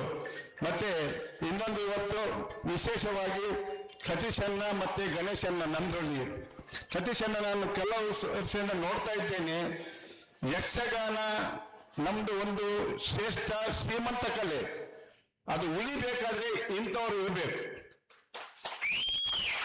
ಇಲ್ದಿದ್ರೆ ನಾವು ಜನ್ಮಭೂಮಿ ನಮ್ದು ಕರ್ನಾಟಕ, ಕರ್ಮಭೂಮಿ ಮಹಾರಾಷ್ಟ್ರ. ನಮ್ಮ ದೊಡ್ಡ ಗುಣ ಅಂದ್ರೆ ನಾವು ಜನ್ಮಭೂಮಿಯನ್ನು ಕೂಡ ಮರಿಬಾರದು, ಕರ್ಮಭೂಮಿಯನ್ನು ಕೂಡ ಮರಿಬಾರದು. ಯಾಕಂದ್ರೆ ನಮ್ಮ ಸಂಸ್ಕಾರ ಸಂಸ್ಕೃತಿ ಉಳಿಬೇಕಾದ್ರೆ ಇಂಥ ನಿಮ್ಮಂತ ಎಲ್ಲ ಕಲಾವಿದರ, ನಿಮ್ಮ ದೊಡ್ಡ ದೊಡ್ಡ ದಾನಿಗಳ ಪ್ರೋತ್ಸಾಹ ಬೇಕು. ಹಾಗೂ ವಿಶೇಷವಾಗಿ ಆ ಕಲಾವಿದರು ಕೂಡ ನಮ್ಮ ಮೇಲೆ ಒಂದು ನಂಬಿಕೆ ಇಟ್ಟು ಮುಂಬೈ ಬರ್ತಾರಲ್ಲ, ಅವರಿಗೆ ನಾನು ಅಭಿನಂದನೆ ಸಲ್ಲಿಸಬೇಕು. ಇವತ್ತು ನಮ್ಮ ಒಬ್ಬರು ದೊಡ್ಡ ಕಲಾವಿದರು ಆನಂದ್ ಶೆಟ್ರು ಅವರು, ನಾನು ಬರೀ ಕಲಾವಿದರವರು ಶ್ರೇಷ್ಠ ಕಲಾವಿದ. ಯಾಕಂದ್ರೆ ನಾನು ನೋಡಿದ ಲೆಕ್ಕದಲ್ಲಿ 50 ವರ್ಷ ಒಂದೇ ಮೇಳದಲ್ಲಿದ್ದು ಅವರು ಕೆಲಸ ಮಾಡಿದ ದೊಡ್ಡ, ಅವರಿಗೊಂದು ಅಭಿನಂದನೆ. ಸತೀಶನ್ನ ನಿಮ್ಮೆಲ್ಲ ಟೀಮ್ ಅವರಿಗೊಂದು ಇವತ್ತು ಸನ್ಮಾನ ಮಾಡಿದ್ದೀರಿ. ಹಾಗೂ ಸಿದ್ದರಾಮಣ್ಣ ಅವರಿಗೆ ಒಂದಲ್ಲ, ಅವರಿಗೆ 10 ಸನ್ಮಾನ ಮಾಡಬೇಕು. ಯಾಕಂದ್ರೆ ಮೊನ್ನೆ ಒಂದು ಆಟದಲ್ಲಿ ನೋಡ್ತಾ ಇದ್ದೆ, ನಾನು ಕೂತಿದ್ದೆ ಅವರ ಹತ್ತಿರ. ಇಡೀ ಆಟ ಮುಗಿಯುವವರೆಗೆ ಅವರು ವೇದಿಕೆಯಲ್ಲಿ ಅವ್ರು ಎಷ್ಟು ಕುಣಿದಾರೆ ಅಷ್ಟೇ ಅವರು ಕೆಳ ಕುಣಿದು ಕುಣಿತಾರೆ ಅಲ್ಲವರೇನ. ನಿಜವಾಗಿ ಅವರಿಗೆ ಯಕ್ಷಗಾನಕ್ಕೆ ಅವರು ದೊಡ್ಡ ಪ್ರೋತ್ಸಾಹ ಕೊಡ್ತಿದ್ದಾರೆ.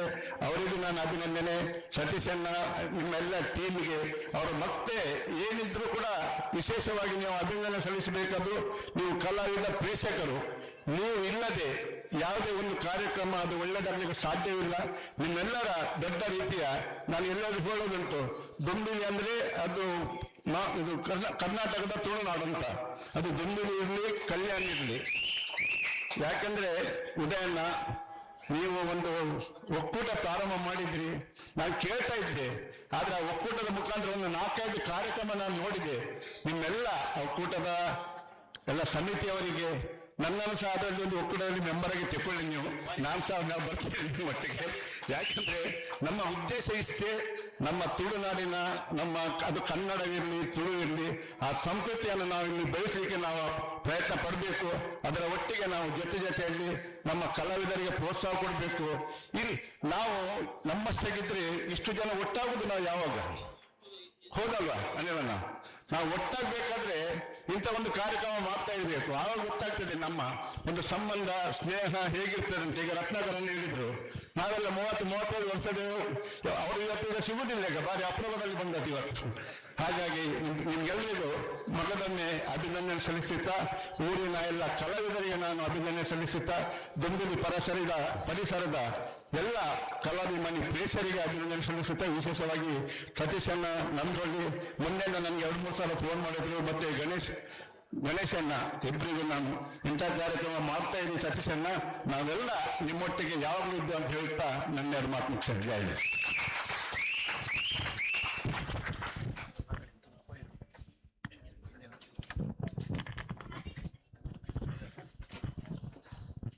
ಧನ್ಯವಾದಗಳು ಇಂದ್ರಾಣಿ ದಿವಾಕರಣ್ಣ. ತಮ್ಮ ಇವತ್ತಿನ ಬಿಡುವಿಲ್ಲದ ಸಮಯದಲ್ಲೂ ಸಹ ನಮ್ಮಲ್ಲಿಗೆ ಬಂದು ಮಾರ್ಗದರ್ಶನವನ್ನು ಮಾಡಿದ್ದೀವಿ. ಅದಕ್ಕಾಗಿ ಕಾರ್ಯಕ್ರಮದ ವ್ಯವಸ್ಥಾಪಕರ ಪರವಾಗಿ ಧನ್ಯವಾದ ಅರ್ಪಿಸ್ತಿದ್ದೇವೆ. ಹಾಗೆ ಈಗ ಒಂದು ಸನ್ಮಾನ ಇದೆ.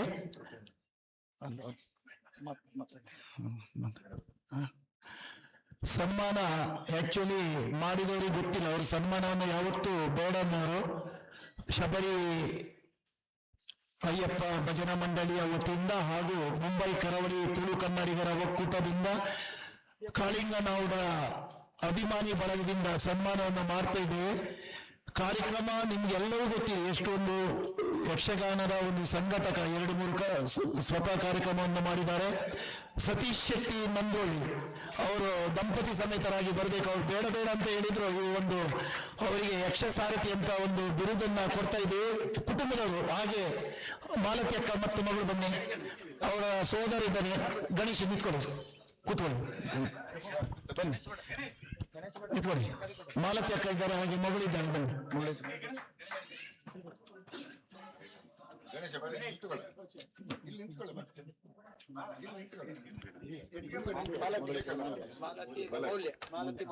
ಮಾಲತ್ಯಕ್ಕ ಮತ್ತು ಮೌಲ್ಯ ಇಬ್ರು ಬನ್ನಿ. ಯಾಕಂದ್ರೆ ಎಲೆಮರಿ ಕರೆ ಅಂದ್ರೆ ಅವರು ಯಾವತ್ತೂ ಸನ್ಮಾನವನ್ನ ಬೇಡ ಅಂತ ವ್ಯಕ್ತಿ. ಬನ್ನಿ ಸನ್ಮಾನಿತರು. ಉಡುಪಿ ಜಿಲ್ಲೆಯ ಕುಂದಾಪುರ ತಾಲೂಕಿನ ಬೆಳ್ಳಾಳ ಗ್ರಾಮದ ನಂದ್ರೋಳಿ ಕಾಲ್ಮಕ್ಕಿ ಮನೆ ಎಂಬಲ್ಲಿ ಜನಿಸಿದ ತಾವು ಯಕ್ಷ ಕಲಾಪ್ರಿಯರಾದ ಆನಂದ್ ಶೆಟ್ಟಿ ನಂದ್ರೋಳಿ ಹೊಸಿಮನೆ ಹಾಗೂ ಕಸ್ತೂರಿ ಶೆಟ್ಟಿ ನಂದ್ರೋಳಿ ಕಾಲ್ಮಕ್ಕಿ ಇವರ 3 ಮಕ್ಕಳಲ್ಲಿ ಹಿರಿಯ ಮಗನಾಗಿ ಈ ಲೋಕವನ್ನು ಕಂಡ ತಾವು ಕಿರಿಯ ವಯಸ್ಸಿನಲ್ಲಿ ಹೊಟ್ಟೆಪಾಡಿಗಾಗಿ ಜನ್ಮಭೂಮಿಯನ್ನು ತೊರೆದು ಕರ್ಮಭೂಮಿಗೆ ಬರುವಿರಿ.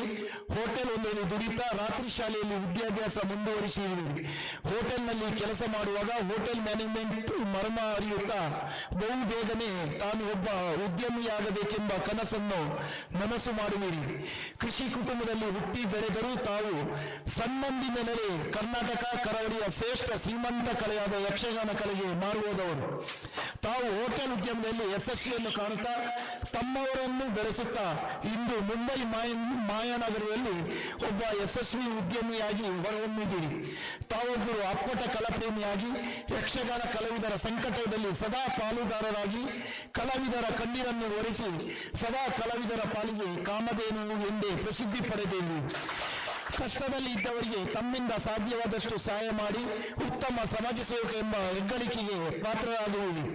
ತಮ್ಮ ದಾಂಪತ್ಯ ಜೀವನದಲ್ಲಿ ಕುಂದಾಪುರ ತಾಲೂಕಿನ ಅಟ್ಲಾಡಿ ಗ್ರಾಮದ ಮಾಲತಿ ಶೆಟ್ಟಿಯನ್ನು ಓಡಿಸಿ ಸುಖ ದಾಂಪತ್ಯದ ಸಂಕೇತವಾಗಿ ಮೌಲ್ಯ ಎಂಬ ಮಗಳನ್ನು ಪಡೆದಿರುವುದು. ಚಿಕ್ಕದಲ್ಲಿ ಚೊಕ್ಕ ಸಂಸಾರ ತಮ್ಮದು. ತಮ್ಮ ಪ್ರತಿಯೊಂದು ಕೆಲಸದಲ್ಲಿ ತಮ್ಮ ಪತ್ನಿ ಸಹಭಾಗಿಯಾಗಿರುವುದು ತಮಗೆ ಇನ್ನಷ್ಟು ಧಾರ್ಮಿಕ ಸಾಂಸ್ಕೃತಿಕ ಕಾರ್ಯಕ್ರಮ ಮಾಡಲು ಪ್ರೇರೇಪಿಸುವುದು ಎಂದು ಹೇಳಿ ಅತಿ ಆನಂದವಾಗುವುದು. ತಮಗೆ ಇನ್ನಷ್ಟು ಕಲಸೇವೆ ಮಾಡುವ ಭಾಗ್ಯ ನೀವು ನಂಬಿದ ಶ್ರೀ ಬ್ರಹ್ಮಲಿಂಗೇಶ್ವರ ಮಾನ್ಕಟ್ಟೆ ಹಾಗೂ ಅಮ್ಮ ಮೂಕಾಂಬಿಕೆ ಅಜ್ಜಪಾಡ ಅಯ್ಯಪ್ಪ ಮಂದಿರದ ಶ್ರೀ ಅಯ್ಯಪ್ಪ ದೇವರು ಒಟ್ಟಿಗೆ ತಮಗೆ ಆಯುಷ್ಯ ಆರೋಗ್ಯ ಸಕಲ ಸಂಪತ್ತನ್ನು ನೀಡಿ ಕರುಣಿಸಲಿ ಎಂಬ ಪ್ರಾರ್ಥನೆಯೊಂದಿಗೆ ಗೌರವಪೂರ್ವವಾಗಿ ಸನ್ಮಾನ ಪತ್ರವನ್ನು ತಮಗೆ ಸಮರ್ಪಿಸುತ್ತಿದ್ದೇವೆ.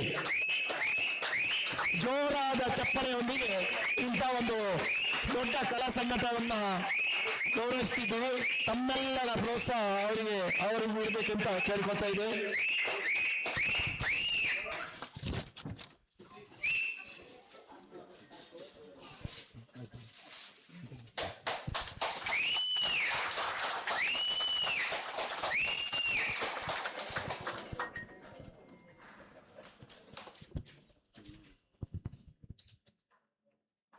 ಧನ್ಯವಾದ ಸತೀಶಣ್ಣ.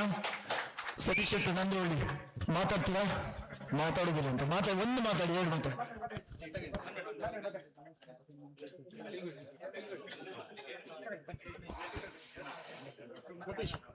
ಇಲ್ಲ ಮಾತಾಡುದಿಲ್ಲ. ಹಾಗೆ ಒಂದು ನಿಮಿಷ. ಮೇಳದ ವತಿಯಿಂದ ಸಿವಿಲ್ ರಮೇಶ್ ಶೆಟ್ಟಿ ಮೇಳದ ಯಜಮಾನ ಇದ್ದಾರೆ. ಗಣೇಶ್ ಶೆಟ್ಟಿ ನಂದೋಳಿ ಬನ್ನಿ, ಅವರಿಗೆ ಒಂದು ಸಣ್ಣ ಸನ್ಮಾನ ಕೊಡ್ತೇನೆ. ಗಣೇಶ್ ಅತಿಥಿ ಗಣ್ಯರು ಅವರಿಗೊಂದು ಅತಿಥಿ ಕೊಡಿ, ಅವರು ಹಿಂದೆ ಓಕೆ. ಗಣ್ಯರು ಸೋದರ ಸತೀಶ್ ಶೆಟ್ಟರ ಸೋದರ ಗಣೇಶ್ ಶೆಟ್ಟಿ ನಂದೋಳಿ ಹೋಟೆಲ್ ಉದ್ಯಮಿ. ಅವರು ಸಹ ಸತೀಶ್ ಶೆಟ್ಟರ ಬೆನ್ನೆಲುಬಾಗಿ ಎಲ್ಲ ಹೋಟೆಲ್ ಉದ್ಯಮದಲ್ಲಾಗುವುದು ಎಲ್ಲ ಕಾರ್ಯಕ್ರಮಗಳಲ್ಲಿ ಸಹಕಾರವನ್ನ ಕೊಡುವಂತ ಗಣೇಶ್ ಶೆಟ್ಟಿ ನಂದೋಳಿ ಆತ್ಮೀಯ ಗೌರವವನ್ನ ಕೊಡ್ತಾ ಇದ್ದೇವೆ.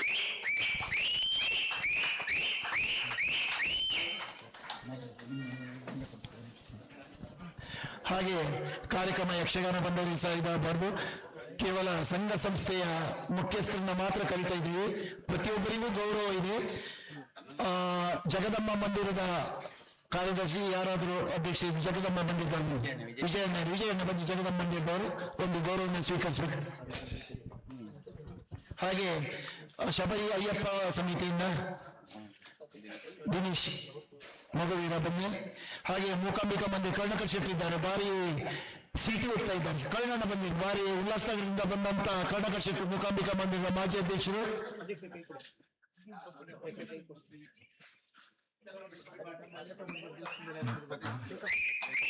ಅಯ್ಯಪ್ಪ ಅಜ್ಜಪಾಡ ಅಯ್ಯಪ್ಪ ದೇವಸ್ಥಾನದ ಶೇಖರಣೆ ಬನ್ನಿ. ಹಾಗೆ ಬಿಲ್ಲವರ ಅಸೋಸಿಯೇಷನ್ ರವಿ ಸನೀಲ್ ಇದ್ದಾರೆ.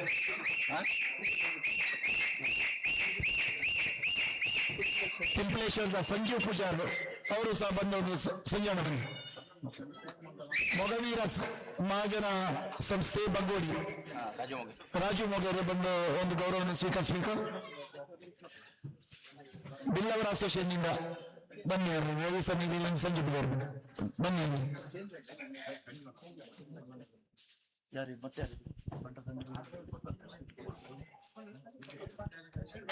ಕುಲಾಲ ಸಂಘದವರು ಬೊಂಬಿಲಿಯ ಯಾರು ಇದು ಬನ್ನಿ, ಸವಸಲ್ಯನ್ನು ಬನ್ನಿ, ನೀವೇ ಬನ್ನಿ ಉಲ್ಲಾಸ. ಹಾಗೆ ಬಂಟರ ಸಂಘದಿಂದ ಪ್ರಾದೇಶಿಕ ಸಮಿತಿ ಬೊಂಬಿಲಿಯಿಂದ ಬನ್ನಿ, ಯಾರಾದರೂ ಇದ್ರು. ಆಯ್ತು, ಯಾರು ಅವರಲ್ಲಿ ಕೊಟ್ಟು. ಹಾಗೆ ಪತ್ರಕಾರ ಮತ್ತು ರವಿ ಅಂಚನ್ ಡಿಜಿಟಲ್ನ ಪೂರ್ಣಿಮಾ ಕನ್ನಡ ನ್ಯೂಸ್, ಮುಂಬೈ ಕನ್ನಡ ನ್ಯೂಸ್ ಪೂರ್ಣಿಮಾ ಹಾಗೂ ಸಿದ್ದೇಶ್ ನಾಯ್ಕ ಇದ್ರ ಬಂದು ರವಿ ಅಂಚನ್ ಅವರು ಹೋಗಿ.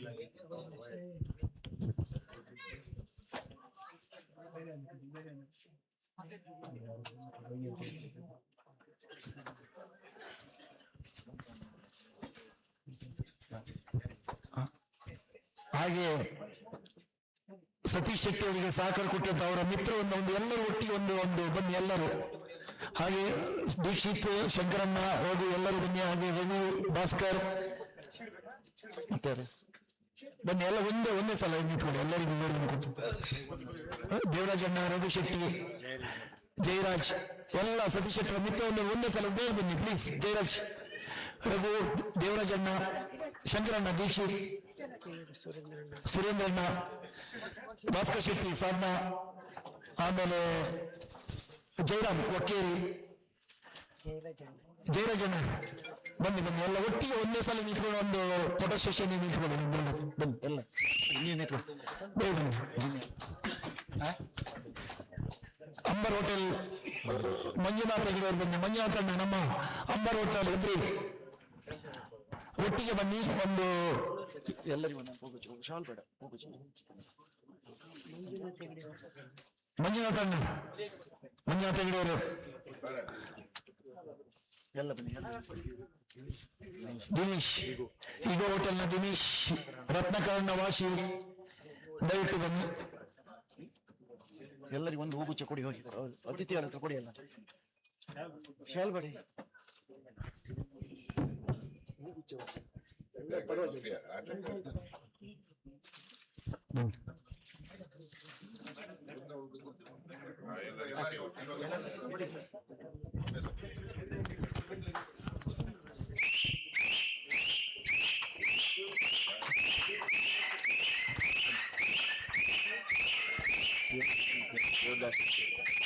ಶಿವಮ್ ಹೋಟೆಲ್ನ ದೇವದಾಸ್ ಅಣ್ಣ, ದೇವದಾಸ್ ಶೆಟ್ಟಿ ಇದ್ರು ಸಹ ಬಂದು ನಾನು ಗೌರವಿಸಿಕೊಂಡು ಶಿವಮ್ ಹೋಟೆಲ್ ಇದರ ದೇವದಾಸ್. ಓಕೆ,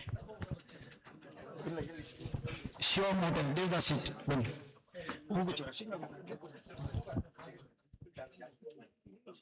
ಎಲ್ಲಿದ್ದಾನೆ ದೇವದಾಸ್?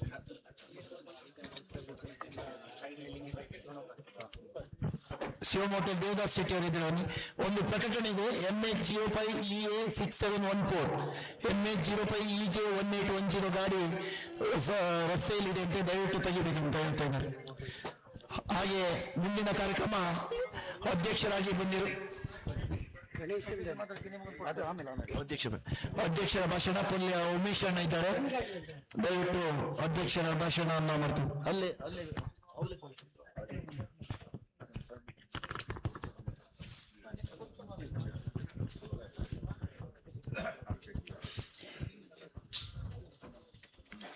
ಕಾರ್ಯಕ್ರಮ ವೇದಿಕೆಯಲ್ಲಿ ಉಪಸ್ಥಿತರಂತಹ ಎಲ್ಲ ಅತಿಥಿಗಳ ಭ್ರಾಗತರೆ, ಆತ್ಮೀಯ ಬಂಧುಗಳೇ, ಕಾರ್ಯಕ್ರಮದ ಯಶಸ್ಸಿಗೆ ಕಾರಣೀಭೂತರಾದಂತಹ, ಪ್ರತ್ಯಕ್ಷವಾಗಿ ಪರೋಕ್ಷವಾಗಿ ಸಹಕರಿಸಿದಂತಹ ಎಲ್ಲ ಮಹನೀಯರುಗಳೇ, ಸಭಾಸದರಾಗಿ ಉಪಸ್ಥಿತರುವಂತಹ ಬೆಂಗಳೂರು ಮಹಾನಗರಿಯ ಸಂಗೀತ, ಸಾಹಿತ್ಯ, ಯಕ್ಷಗಾನ, ಬಹಳ ಪ್ರಾಮುಖ್ಯವಾಗಿ ಯಕ್ಷಗಾನ ಕಲೆಯ ಆರಾಧಕರೇ, ಪರಿಸರದ ಸಾಂಸ್ಕೃತಿಕ ಹಾಗೂ ಆಧ್ಯಾತ್ಮಿಕ ಮನಸ್ಸುಗಳಿಗೆ, ಇವತ್ತಿನ ಒಂದು ಕಾರ್ಯಕ್ರಮವನ್ನು ಕಂಡು ಮೂಕ ವಿಸ್ಮಿತನಾಗಿದ್ದೇನೆ. ಬೊಬ್ಬುವಿನಿಂದ ಹೇಳಿದ್ರೆ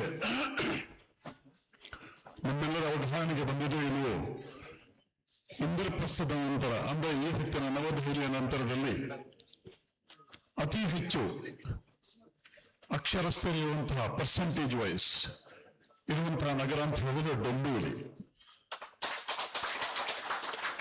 ಇತಿಹಾಸದ ಪುಟಗಳನ್ನು ಅವಗಾಹನೆಗೆ ನೀವು ತಕೊಂಡ್ರೆ ಈ ನಗರದಲ್ಲಿ ಯಾವ ರೀತಿಯಲ್ಲಿಯೂ ಅಶಾಂತಿಯನ್ನು ಕದರುವಂತಹ ಘಟನೆಗಳು ನಡೆದಿದ್ದೇ ಇಲ್ಲ. ಕಾರಣ, ಆಧ್ಯಾತ್ಮಿಕತೆಯಲ್ಲಿ ಆಸಕ್ತಿಯನ್ನು ಹೊಂದಿದವರು, ಕಲಾರಾಧನೆಯಲ್ಲಿ ವಿಶೇಷ ಮುತುವರ್ಜಿಯನ್ನು ಹೊಂದಿ ಕೆಲಸ ಮಾಡುವವರು, ಸಾಹಿತ್ಯ ಕ್ಷೇತ್ರದಲ್ಲಿ ದುಡಿಯುವಂತಹ ವ್ಯಕ್ತಿಗಳು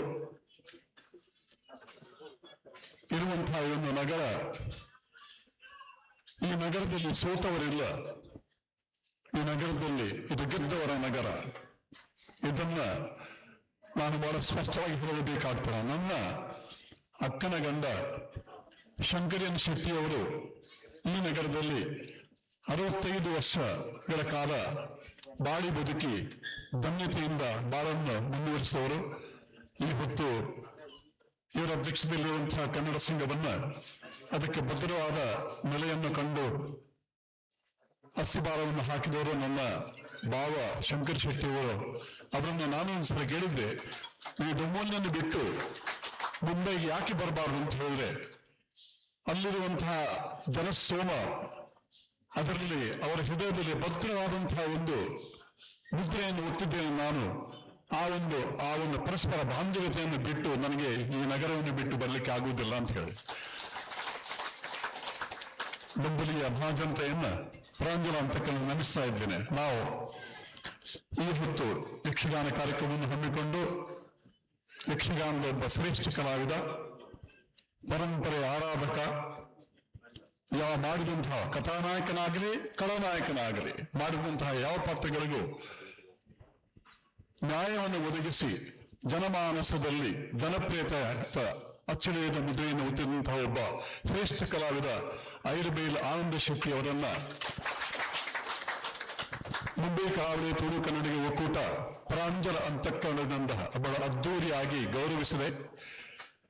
ಇದು ಐರಬೇಲ್ ಆನಂದ್ ಶೆಟ್ಟಿ ಅವರನ್ನ ಗೊತ್ತುಂಟೋ, ಅವರ ಅನುಭವಕ್ಕೆ ಬಂದಿದೆ ಇಲ್ಲೋ ಅಂತ ನನಗೆ ಗೊತ್ತಿಲ್ಲ. ನಾನು 5ನೇ ಸಲ ಆನಂದ ಶೆಟ್ಟಿ ಅವರನ್ನು ಸನ್ಮಾನಿಸುವ ಕಾರ್ಯಕ್ರಮದಲ್ಲಿ ನಾನು ಭಾಗಿಯಾಗುವಂತಹುದು.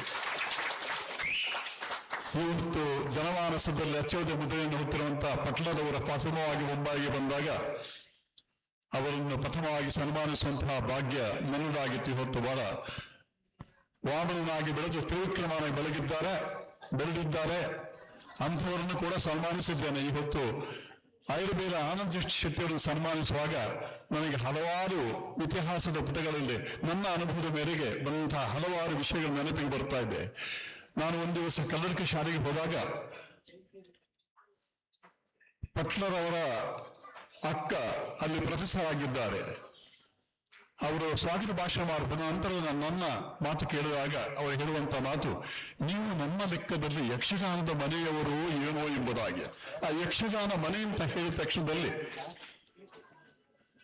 ಪ್ರತಿಯೊಬ್ಬ ಕಲಾವಿದ ವಿದ್ವಾಂಸ ಸರ್ವತ್ರ ಪೂಜ್ಯತೆ ಎಂಬುದಾಗಿ ನನಗೆ ಈ ಹೊತ್ತು ಗೊತ್ತಾದ್ದು. ಯಕ್ಷಗಾನ ನಮ್ಮ ಐರಬೇಲ್ ಆನಂದ ಶೆಟ್ಟಿ ಅವರ ಕಾಲ 2ನೇ ಕ್ಲಾಸ್ ಕಲಿತವರು ಅಂತ ಹೇಳ್ತಾರೆ.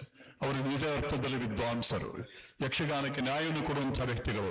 ಇಂಥವರ ಹೆಜ್ಜೆಯನ್ನು ಅನುಸರಿಸಿ ಪ್ರತಿಯೊಬ್ಬ ಕಲಾವಿದನು ಮುಂದುವರಿದರೆ ಅವನು ಮತ್ತು 10 ಹಲವು ರೀತಿಯಲ್ಲಿ ಪ್ರಗತಿಗೆ 100 ಎನ್ನುವ ಆನಂದ ಶೆಟ್ಟಿ ಅವರು ಆವಿರ್ಭವಿಸಿದರೆ ಯಕ್ಷಗಾನ ಭಾರತ ದೇಶದ 6,50,000 ಹಳ್ಳಿಗಳಿವೆ.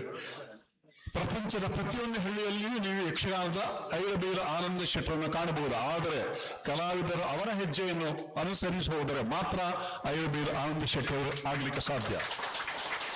ಐರಬೇಲ ಆನಂದ ಶೆಟ್ಟಿ ಅವರ ಮತ್ತೊಂದು ವಿಶೇಷತೆ ಏನು ಅಂತ ಹೇಳಿದ್ರೆ, ಈ ಪರಂಪರೆಯ ನಿರಂತರತೆಯನ್ನು ಕಾಪಾಡಿಕೊಂಡು ಹೋಗಲಿಕ್ಕೆ ತನ್ನ ಚಿರಂಜೀವಿಯನ್ನು ಕೂಡ ಯಕ್ಷಗಾನ ಕಲೆಗೆ ದಾರಿ ಎರೆದು ಬಿಟ್ಟಿದ್ದಾರೆ. ಅದು ಅವರ ಅಮೋಘವಾದಂತಹ ಕಾಣಿಕೆ, ಯಕ್ಷಗಾನಕ್ಕೆ ಕೊಟ್ಟಂತಹ ಅವರ ಕೊಡುಗೆ. ಅದು ನಮ್ಮ ಗಮನಕ್ಕೆ ಬರುವುದಿಲ್ಲ. ಒಬ್ಬ ವ್ಯಕ್ತಿ ಎಂಜಿನಿಯರ್ ಪದವೀಧರ ಯಕ್ಷಗಾನದಲ್ಲಿ ಒಳ್ಳೆ ಯಕ್ಷಗಾನ ಉಂಟು. ಯಾವ ಪಾತ್ರವನ್ನೇ ಮಾಡಲಿ, ಹನುಮಂತ ಮಾಡಲಿ, ರಾಮ ಮಾಡಲಿ, ದಶರಥ ಮಾಡಲಿ, ಯಾವುದೇ ಪಾತ್ರ ಮಾಡಲಿ, ಆ ಪಾತ್ರಕ್ಕೆ ಯೋಗ್ಯ ರೀತಿಯ ನ್ಯಾಯವನ್ನು ಒದಗಿಸಿಕೊಟ್ಟು ಪಾತ್ರದಲ್ಲಿ ಆ ತನ್ಮಯತೆ, ಆ ಪಾತ್ರವೇ ತಾನಾಗಿ ಹೋಗುವಂತ ಒಬ್ಬ ಕಲಾವಿದ, ಒಬ್ಬ ಒಳ್ಳೆ ಯುವಕ ಕಲಾವಿದ ಅಂತ ಹೇಳಿದ್ರೆ ಐರಬೇಲ್ ಆನಂದ್ ಶೆಟ್ಟಿಯವರ ಮಗ. ಅವನ 4 ಪಾತ್ರವನ್ನು ನಾನು ಕಂಡಿದ್ದೇನೆ. 4 ಪಾತ್ರದ ಆ ಸಮಾರಂಭದಲ್ಲಿ ನಾನು ಭಾಗಿಯಾಗಿದ್ದೆ. ಅವನಲ್ಲಿ ಹೇಳಿದ್ದೇನೆ, ನಾನು ನಿನ್ನ ಸ್ವಂತಿಕೆಯನ್ನು ಉಳಿಸಿಕೊಂಡು ಬಾ, ಯಾರನ್ನು ಅನುಸರಣೆ ಮಾಡಿಕೊಳ್ಳುವಂತ ಅವಶ್ಯಕತೆ ಇಲ್ಲ. ತೀರ್ಥರ ಉಪರ ಅನುಗ್ರಹ ಆಶೀರ್ವಾದವನ್ನು ಪಡೆದುಕೊಂಡ್ರೆ ನೀನು ಮುಂದಿನ ದಿವಸಗಳಲ್ಲಿ ಒಬ್ಬ ಶಂಭು ಹೆಗಡೆಯೋ, ಒಬ್ಬ ಚಿಟ್ಟಾಣಿಯೋ, ಒಬ್ಬ ಶ್ರೇಣಿ ಗೋಪಾಲಕೃಷ್ಣ ಭಟ್ಟ ಆಗಲಿಕ್ಕೆ ಸಾಧ್ಯತೆ ಉಂಟು. ಯಾವುದೇ ರೀತಿಯಲ್ಲಿ ಅಹಂ ಇರಬಾರದು. ಸಜ್ಜನಿಕೆ ಸಾತ್ವಿಕದ ಬುದ್ಧಿಯನ್ನು ಮುಂದುವರೆದರೆ ನೀನೊಬ್ಬ ಶ್ರೇಷ್ಠ ಕಲಾವಿದನಾಗುವಂತಹ ಒಬ್ಬ ಲಕ್ಷಣ ನಿನ್ನಲ್ಲಿ ಉಂಟು ಅಂತ ಹೇಳಿದ್ದೇನೆ. ಅಂತಹ ಕಲಾವಿದನಿಗೆ ಜನ್ಮ ಕೊಟ್ಟಂತಹ ಐರಬೇಲ ಆನಂದ ಶೆಟ್ಟರನ್ನ ಇಂತಹ ವಿದ್ವಾಂಸರ ಮಧ್ಯದಲ್ಲಿ ಯಕ್ಷಗಾನ ರಸಿಕರು, ಯಕ್ಷಗಾನ ಪ್ರಿಯರು, ಕಲೆಯ ಆರಾಧಕರು, ಪೋಷಕರಿರುವಂತಹ ಒಂದು ಸಭೆಯಲ್ಲಿ ಗೌರವಪೂರ್ವಕವಾಗಿ ಅದ್ದೂರಿಯಾಗಿ ನೀವೆಲ್ಲರೂ ಸನ್ಮಾನಿಸಿದ್ದೀರಿ. ಅದು ಡೊಂಬೂಲ ನಗರಕ್ಕೆ, ಆ ನಗರದ ಪ್ರತಿಷ್ಠೆಯನ್ನು ಹೆಚ್ಚಿಸಿದೆ. ನಿಮ್ಮ ಆ ಕಲಾ ರಸಿಕತೆಗೆ ಹಿಡಿದಂತಹ ಒಂದು ಕನ್ನಡಿ ಅಂತ ಹೇಳ್ತಾ, ಐರಬೇಲ್ರವರು ಮುಂದಿನ ದಿವಸಗಳಲ್ಲಿ ಪ್ರಶಸ್ತಿಯೋ ಪದ್ಮಶ್ರೀ ಪ್ರಶಸ್ತಿಯೋ ಅವರು ಭಾಜನರಾಗಲಿ. ಇದು ಸಂವತ್ಸರ, ಪರಾಭವನಾಮ ಸಂವತ್ಸರ. ಇನ್ನೊಂದು ಸಂವತ್ಸರ ಬರಲಿಕ್ಕೆ 60 ವರ್ಷ ಬೇಕು. ಇನ್ನು 60 ವರ್ಷವೂ ಅವರಿಗೆ ಸೇವೆ ಮಾಡುವಂತಹ ಶಕ್ತಿಯನ್ನು ಕಲಾಮಾತೆ ಅನುಗ್ರಹಿಸಲಿ. ತಾಯಿ ಭುವನೇಶ್ವರ ಆಶೀರ್ವಾದ ಇರಲಿ, ಕಲಾಮಾತೆಯ ಆಶೀರ್ವಾದ ಇರಲಿ, ಭಾರತಾಂಬೆ ಆಶೀರ್ವಾದ ಇರಲಿ, ನಮ್ಮೆಲ್ಲರ ಹಾರೈಕೆ ಇರಲಿ ಎನ್ನುತ್ತಾ ಅವರ ಶೇಷ ಜೀವನದಲ್ಲಿ ಅವರಿಗೆ ಮಂಗಳವಾಗಲಿ. ಅವರ ಆರಾಧನೆಯ ಶಕ್ತಿ ಎಂದಿಗೂ ಕುಂದದಿರಲಿ. ಶತಮಾನಂ ಭವತು ಶತಾಯು ಪುರುಷ ಎಂಬ ವೈದ್ಯದ ಸೂಕ್ತಿಯಂತೆ ಅದು ಅವಿಚ್ಛಿನ್ನವಾಗಿ ಮುಂದುವರಿಯಲಿ. ನಾನೊಬ್ಬ ಸಾಮಾನ್ಯ ಪ್ರೇಕ್ಷೆ ಯಕ್ಷಗಾನದ ಹೆಚ್ಚಿಗೆ ತಿಳುವಳಿಕೆ ಇಲ್ಲ, ಆದರೆ ನನ್ನ ದೃಷ್ಟಿಯಲ್ಲಿ ಹೇಳುವುದಾದ್ರೆ ಅವರ ಶಕ್ತಿಯನ್ನು ಶಾಸ್ತ್ರೋಕ್ತವಾಗಿ ವಿವರಿಸುವಂತಹ ಶಕ್ತಿ ನನ್ನಲ್ಲಿಲ್ಲ. ಅವರು ಅಭಿನಂದನೀಯರು, ಅವರಿಗೆ ನಮಿಸ್ತೇನೆ. ಅದರ ಒಟ್ಟಿಗೆನೆ ಇವತ್ತು ನಿಮ್ಮೆಲ್ಲರಿಂದ ಈ ವೇದಿಕೆಯಲ್ಲಿ ಬಹಳಷ್ಟು ಜನರನ್ನು ಸನ್ಮಾನಿಸಿದ್ದೇನೆ. ಡೊಂಬೋಲಿಯ ಈ ವಾತಾವರಣ, ಹಬ್ಬದ ವಾತಾವರಣ ಇಲ್ಲಿಗೆ ಕೊನೆಗೊಳ್ಳಬಾರದು, ಅದು ಅವಿಚ್ಛಿನ್ನವಾಗಿ ಮುಂದುವರಿಯಬೇಕು. ಯಕ್ಷಗಾನ ನಮ್ಮ ಕರಾವಳಿ ಜಿಲ್ಲೆಯ ಅಭಿಜಾತ ಕಲೆ. ನಮ್ಮದ್ದು ಅಂತ ಹೇಳುವಂತಹ ಒಂದು ಕಲೆ ಇದ್ರೆ ಅದು ಯಕ್ಷಗಾನ ಮಾತ್ರ. ಸಂಗೀತ, ಸಾಹಿತ್ಯ, ನೃತ್ಯ, ಅಭಿನಯ ಇವುಗಳ ಸಮನ್ವಯ ಸ್ವರೂಪ. ಭರತನ ನಾಟ್ಯಶಾಸ್ತ್ರಕ್ಕೆ, ಶಾರ್ಜರವನ ಸಂಗೀತ ರತ್ನಾಕರಕ್ಕೆ ಒಳ ಸಾಮೀಪ್ಯ ಇರುವಂತಹ ಒಂದು ಕಲೆ. ಕರ್ನಾಟಕದ ಸಾಂಸ್ಕೃತಿಕ ಕ್ಷೇತ್ರ ರಾಯಭಾರಿ. ಈ ಕಲೆಯನ್ನು ಉಳಿಸಿಬಿಡುವಂತಹ ನಮ್ಮೆಲ್ಲರ ಜವಾಬ್ದಾರಿ ಉಂಟು ನಮಗೆ. ಖಾಲಿ ಕಲೆಯನ್ನು ನೋಡುವುದು ಮಾತ್ರವಲ್ಲ, ಒಬ್ಬ ಒಳ್ಳೆ ಪರೀಕ್ಷಕನಾಗಿ ಅದನ್ನು ವಿಮರ್ಶೆ ಮಾಡುವಂತಹ ಶಕ್ತಿಗಳು ನಮ್ಮಲ್ಲಿರಬೇಕು. ಇವತ್ತು ಸರ್ಕಾರಗಳಿಂದ ಯಾವ ರೀತಿಯ ಪ್ರೋತ್ಸಾಹ ಸಿಗುವುದಿಲ್ಲ. ನಿಮ್ಮಂತಹ ದಾನಿಗಳು, ಪ್ರೇಕ್ಷಕರು, ಚಿಂತಕರು, ಪ್ರಸಂಗಕರ್ತರು ಇವರೆಲ್ಲ ಈ ಯಕ್ಷಗಾನ ಕ್ಷೇತ್ರದ ಜೀವಾಳ ಅಥವಾ ಮುಖ್ಯ ಕಂಬಗಳು ಅಂತ ಹೇಳಬಹುದು. ಇವರೆಲ್ಲರೂ ಪ್ರಾಮಾಣಿಕವಾಗಿ ವ್ಯವಹರಿಸಬೇಕು. ಕಲಾವಿದನು ಕೂಡ ದೃಢತೆಯಿಂದ ಅಭಿವ್ಯಕ್ತಿ, ಮಾತು ಎಲ್ಲ ಸ್ಫುಟವಾಗಿ ರಸಿಕರನ್ನ ಅವರ ಹೃದಯಕ್ಕೆ ತಟ್ಟುವ ಹಾಗೆ ಅನುಭವವನ್ನು ಸಂಪಾದನೆ ಮಾಡಿಕೊಂಡು ನಿತ್ಯ ಅವನ ಅಭಿರುಚಿ ಇರಬೇಕು. ಅವನ ನಿರಂತರ ಅಧ್ಯಯನಶೀಲ ಇರುವಂತಹ ವ್ಯಕ್ತಿ ಮಾತ್ರ ಒಬ್ಬ ಯಕ್ಷಗಾನ ಕಲಾವಿದನಾಗಬಲ್ಲ. ಸರಸ್ವತಿಯು ತಪಸ್ಸಿಲ್ಲದ ನೈವೇದ್ಯಕ್ಕೆ ಎಂದು ಒಲಿಯುವುದಿಲ್ಲ. ಇದನ್ನು ಅರ್ಥ ಮಾಡಿಕೊಂಡು ಕಲಾವಿದನು ಕೂಡ ವ್ಯವಹರಿಸಬೇಕು. ಇಂತಹ ಕಾರ್ಯಕ್ರಮಗಳು ನಡೀತಾ ಇರಬೇಕು. ನಮಗೆ ನೆಮ್ಮದಿ, ಶಾಂತಿ, ಮನಸ್ಸಿಗೆ ಒಂದು ರೀತಿಯ ಸಂತೋಷ ಎಲ್ಲ ಪ್ರಾಪ್ತಿಯಾಗುವುದು ಯಕ್ಷಗಾನದಿಂದ. ಯಕ್ಷಗಾನ ಕಲೆ ಬೋಗುವಂತೆ ನೀವೆಲ್ಲರೂ ಸಹಕರಿಸಿ ದೇದೀಪ್ಯಮಾನವಾದಂತಹ, ಆಪ್ಯಾಯಮಾನವಾದಂತಹ ಇಂತಹ ಪ್ರಸಂಗಗಳನ್ನು ವೀಕ್ಷಿಸಿದರೆ ನಿಮ್ಮಲ್ಲಿ ಕೂಡ 3 ಲೋಕಗಳನ್ನು ಗೆಲ್ಲುವಂತಹ ಒಂದು ಆತ್ಮವಿಶ್ವಾಸ ಮೂಡಿ ಬಂದಿತ್ತು ಎಂದು ಹೇಳುತ್ತಾ, ಇಂತಹ ಅಸಾಮಾನ್ಯ ವ್ಯಕ್ತಿಗಳು, ವೇದಿಕೆಯಲ್ಲಿರುವಂತಹ ವ್ಯಕ್ತಿಗಳು ಕಷ್ಟಪಟ್ಟು ಕಾರ್ಯಕ್ರಮ ಹಮ್ಮಿಕೊಂಡಾಗ ಪ್ರೇಕ್ಷಕರಾಗಿ ಒಳ್ಳೆಯ ರೀತಿಯಲ್ಲಿ ವ್ಯವಹರಿಸಿ ಇನ್ನೂ ಹೆಚ್ಚಿನ ಕಾರ್ಯಕ್ರಮ ಮುಂದುವರಿಯುವಂತೆ ಮಾಡಿ ಯಕ್ಷಗಾನ ವಿಶ್ವಗಾನವಾಗಲಿ. ಪ್ರಪಂಚದ ಪ್ರತಿಯೊಂದು ಗ್ರಾಮದಲ್ಲಿ ಯಕ್ಷಗಾನ ಆದರೆ ಭಾರತೀಯ ಸಂಸ್ಕೃತಿ ಉಳಿಯುತ್ತದೆ. ಭಾರತೀಯ ಸಂಸ್ಕೃತಿ ಉಪಾಸಕರಾಗಿ ನಾವೆಲ್ಲರೂ ಮುಂದುವರಿಯುವಂತ ಹೇಳುತ್ತಾ, ಯಕ್ಷಗಾನ ಕ್ಷೇತ್ರದಲ್ಲಿ ಹಿಂದಿನ ಶತಶತಮಾನಗಳ ಹಿಂದೆ ಈ ಕ್ಷೇತ್ರಕ್ಕೆ ಬಹಳಷ್ಟು ಕೆಲಸ ಮಾಡಿ ಸಾರಸ್ವರಸ್ಸನ್ನು ತ್ಯಾಗ ಮಾಡಿ ಈ ಕ್ಷೇತ್ರವನ್ನು ಈ ಮಟ್ಟಕ್ಕೆ ತಂದು ನಿಲ್ಲಿಸಿದಂತಹ ವ್ಯಕ್ತಿಗಳನ್ನು ನೆನೆಯುತ್ತಾ, ಇವತ್ತು ತಾರಾಮಾಲ್ಯವನ್ನು ಹೊಂದಿರುವಂತಹ ನಮ್ಮ ಅರಿಬೈಲ ಆನಂದ್ ಶೆಟ್ಟಿ ಅವರಾಗಲಿ, ಅಥವಾ ಕೊಂಡದಕೊಳ ರಾಮಚಂದ್ರ ಹೆಗಡೆ ಅವರಾಗಲಿ, ಕರ್ಕಿ ಅವರಾಗಲಿ, ಶ್ರೇಣಿ ಗೋಪಾಲಕೃಷ್ಣ ಸಂತತಿಯವರಾಗಲಿ, ಈ ಹೊತ್ತಿನ ಯಕ್ಷಗಾನ ಕ್ಷೇತ್ರದ ವಾಚಿಕ ವಿಭಾಗ, ಯಕ್ಷಗಾನ ತಾಳಬದ್ಧ ಕ್ಷೇತ್ರದಲ್ಲಿ ನುಡಿತಿರುವಂತಹ ರಂಗಭಟ್ರಾಗಲಿ ಅಥವಾ ವಿಶ್ವೇಶ್ವರ ಭಟ್ರಾಗಲಿ, ನಮ್ಮ ಬೆರ್ಮುದೇವರಾಗಲಿ, ಇಂತಹ ವ್ಯಕ್ತಿಗಳನ್ನೆಲ್ಲ ಎಲ್ಲರೂ ನೆನಪಿಸಿಕೊಂಡು ಎಲ್ಲರಿಗೂ ಜೀವನದಲ್ಲಿ ಮಂಗಳವಾಗಲಿ ಎಂದು ತನ್ನ ಅನಿಸಿಕೆಯನ್ನು ವ್ಯಕ್ತಪಡಿಸುತ್ತಾ, ನಿಮ್ಮೆಲ್ಲರಿಗೆ ಪ್ರಯತ್ನಕ್ಕೆ ಭಗವಂತನ ಆಶೀರ್ವಾದ ಇರಲಿ. ಕಲಾ ಸರಸ್ವತಿಯು ಸದಾ ನಿಮಗೆ ಆಶೀರ್ವಾದ ನೀಡುತ್ತಾ ಯಕ್ಷಗಾನದ ಬೆಳವಣಿಗೆಗೆ ಆ ಕಳಕಳಿ ಇರಲಿ. ಯಕ್ಷಗಾನವು ಮುಂದುವರಿಯುವಂತೆ ಮತ್ತು ಮುಂದುವರೆದು ಪ್ರಪಂಚದ ಪ್ರತಿಯೊಂದು ಗ್ರಾಮಕ್ಕೂ ಅದು ಹರಡಿ ವಿಶ್ವಗಾನವಾಗಲಿ ಎಂಬ ಅಪೇಕ್ಷೆಯನ್ನು ವ್ಯಕ್ತಪಡಿಸ ವಿರಮಿಸ್ತೇನೆ. ಶುಭ ನಮಸ್ಕಾರ. ಜಯ ಶ್ರೀರಾಮ್.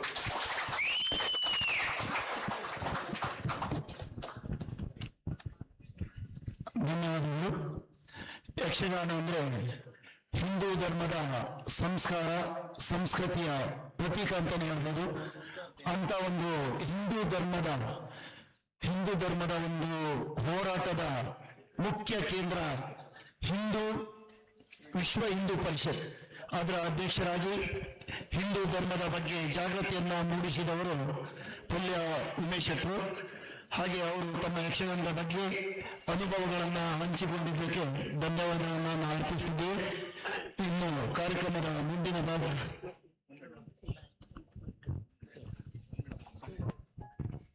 ಧನ್ಯವಾದವನ್ನು ಅರ್ಪಿಸಿದ್ದೇವೆ.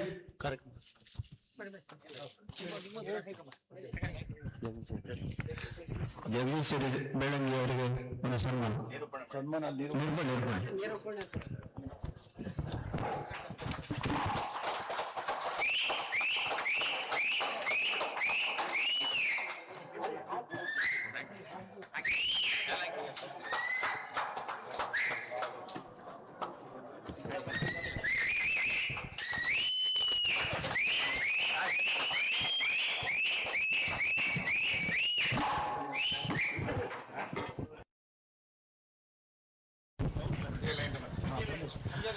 ಇಂದಿನ ಕಾಳಿಂಗನೌಡ ಧನವೇದಿಕೆಯ ಮುಂಬೈ ಕರಾವಳಿ ತುಳು ಕನ್ನಡಿಗರ ಒಕ್ಕೂಟ ಅರ್ಪಿಸಿದಂತಹ ಯಕ್ಷಗಾನದ ಅಧ್ಯಕ್ಷ ಸ್ಥಾನವನ್ನು ವಹಿಸಿಕೊಂಡಿರುವಂತಹ ಪೊಲ್ಯ ಉಮೇಶ್ ಶೆಟ್ಟಿ ಹಾಗೂ ಭಾಗವಹಿಸಿರುವಂತಹ ಎಲ್ಲ ಅತಿಥಿ ಗಣ್ಯರಿಗೂ, ಇಲ್ಲಿ ಆಗಮಿಸಿರುವಂತಹ ಎಲ್ಲ ಕಲಾಭಿಮಾನಿ ದೇವರುಗಳಿಗೂ ಹಾಗೂ ಶ್ರೀ ಮಾಣಿಕಟ್ಟೆ ಮೇಳದ ಅತಿಥಿ ಕಲಾವಿದರು ಎಲ್ಲ ಕಲಾವಿದರಿಗೂ ಕಾರ್ಯಕ್ರಮದ ವ್ಯವಸ್ಥಾಪಕರ ಪರವಾಗಿ ಧನ್ಯವಾದವನ್ನು ಅರ್ಪಿಸುತ್ತಿದ್ದೇವೆ. ಯಕ್ಷಗಾನ ಗೆಲ್ಗೆ ಜೈ ಹಿಂದ್. ಹಾಗೆ 2-3 ಪ್ರಕಟಣೆ ಯಾವುದಿಲ್ಲ. 18ನೇ ತಾರೀಕು 3 ಗಂಟೆಗೆ ಮಾತೋಶ್ರೀ ಹಾಲ್ ಕಲ್ಯಾಣದಲ್ಲಿ ಅಜಕಾರು ಕಲಾಭಿಮಾನಿ ಬಳಗದವರಿಂದ ಕೃಷ್ಣ ಸಂಧಾನ ಎನ್ನುವಂತಹ ತಾಳಮದಲ್ಲೇ, ಹಾಗೆ 22ನೇ ತಾರೀಕು ಕೂಡಾಟ ಹೊಸಪಟ್ಟಣ ಮೇಳ ಹಾಗೂ ಮಾರಣಕಟ್ಟೆ ಮೇಳದ ಅತಿಥಿ ಕಲಾವಿದರಿಂದ ದಶಾವತಾರ ಎನ್ನುವಂತ ಯಕ್ಷಗಾನ ಸೈಂಟ್ ಲಾರೆನ್ಸ್ ಹೈಸ್ಕೂಲ್ ಠಾಣೆಯಲ್ಲಿ. ಹಾಗೆ 30ನೇ ತಾರೀಕು ಶಬರಿ ಅಯ್ಯಪ್ಪ ಭಜನಾ ಮಂಡಳಿ ಅವರ ವಾರ್ಷಿಕ ಕಾರ್ಯಕ್ರಮ ಬಣ್ಣದಲ್ಲಿ ಬಗೆ ಬಣ್ಣ ಹಾಡು ಹಾಸ್ಯ ಹರಟೆ ಇದೆ. ಜಿ ಕಾಮಿಡಿ ಕಿಲಾಡಿ ನಾಗರಾಜ್ ತೆಕ್ಕಟೆ ಇವರು ಭಾಗವಹಿಸಲಿದ್ದಾರೆ. ಸ್ಥಳ ಜನಗಣಮನ ಸ್ಕೂಲ್, ವಂದೇ ಮಾತರಂ ಕಾಲೇಜ್, ಬಂಬೇಲಿ. ಧನ್ಯವಾದಗಳು. ಹಾಗೆ ಕಲಾಭಿಮಾನಿಗಳ ವಿನಂತಿ, ಯಕ್ಷಗಾನ ಆದ ಮೇಲೆ ಕಾರ್ಯಕ್ರಮದ ವ್ಯವಸ್ಥಾಪಕರು ಪ್ರೀತಿ ಭೋಜನದ ವ್ಯವಸ್ಥೆಯನ್ನು ಮಾಡಿದ್ದಾರೆ. ದಯವಿಟ್ಟು ತಾವು ಎಲ್ಲರೂ ಸ್ವೀಕರಿಸಿ ಹೋಗಬೇಕಾಗಿ ಕೇಳಿಕೊಳ್ತಾ ಇದ್ದೇವೆ. ಧನ್ಯವಾದಗಳು.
ಗೊತ್ತಾಯ್ತಾ?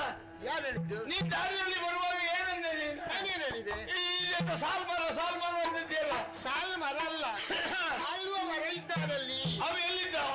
ಅಲ್ಲಿದ್ದದ್ದು ಸಾಲುವ ಮರ. ಅವ ಮತ್ತೆ ಈಗ ತಿರುಗ ಮಾತಾಡ್ತಾವಲ್ಲ ಅವ. ಎಲ್ಲ ಏನು ಗೊತ್ತಾ? ಎಂತ? ಅದೆಲ್ಲ ಪ್ರಣಯ ಕೋಪ. ಹೌದಾ? ಖುಷಿ ಮುಂದಿಸುದು. ಸಿಮೆಂಟ್ ಒಂದು ಇದೆಯಾ? ನಿಮ್ಗೆಲ್ಲ ನೆನಪು ಹೋಯ್ತು ಈಗ. ಎಂತ ಮಾರ ನೀವು ಕುತ್ಕೊಳ್ಳಿ, ನಾನು ಮಾತಾಡಿಸ್ತೇನೆ ಅವನನ್ನು. ಜನ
ಸಾಲ್ವೇಶ, ಏನೋ ಇದು?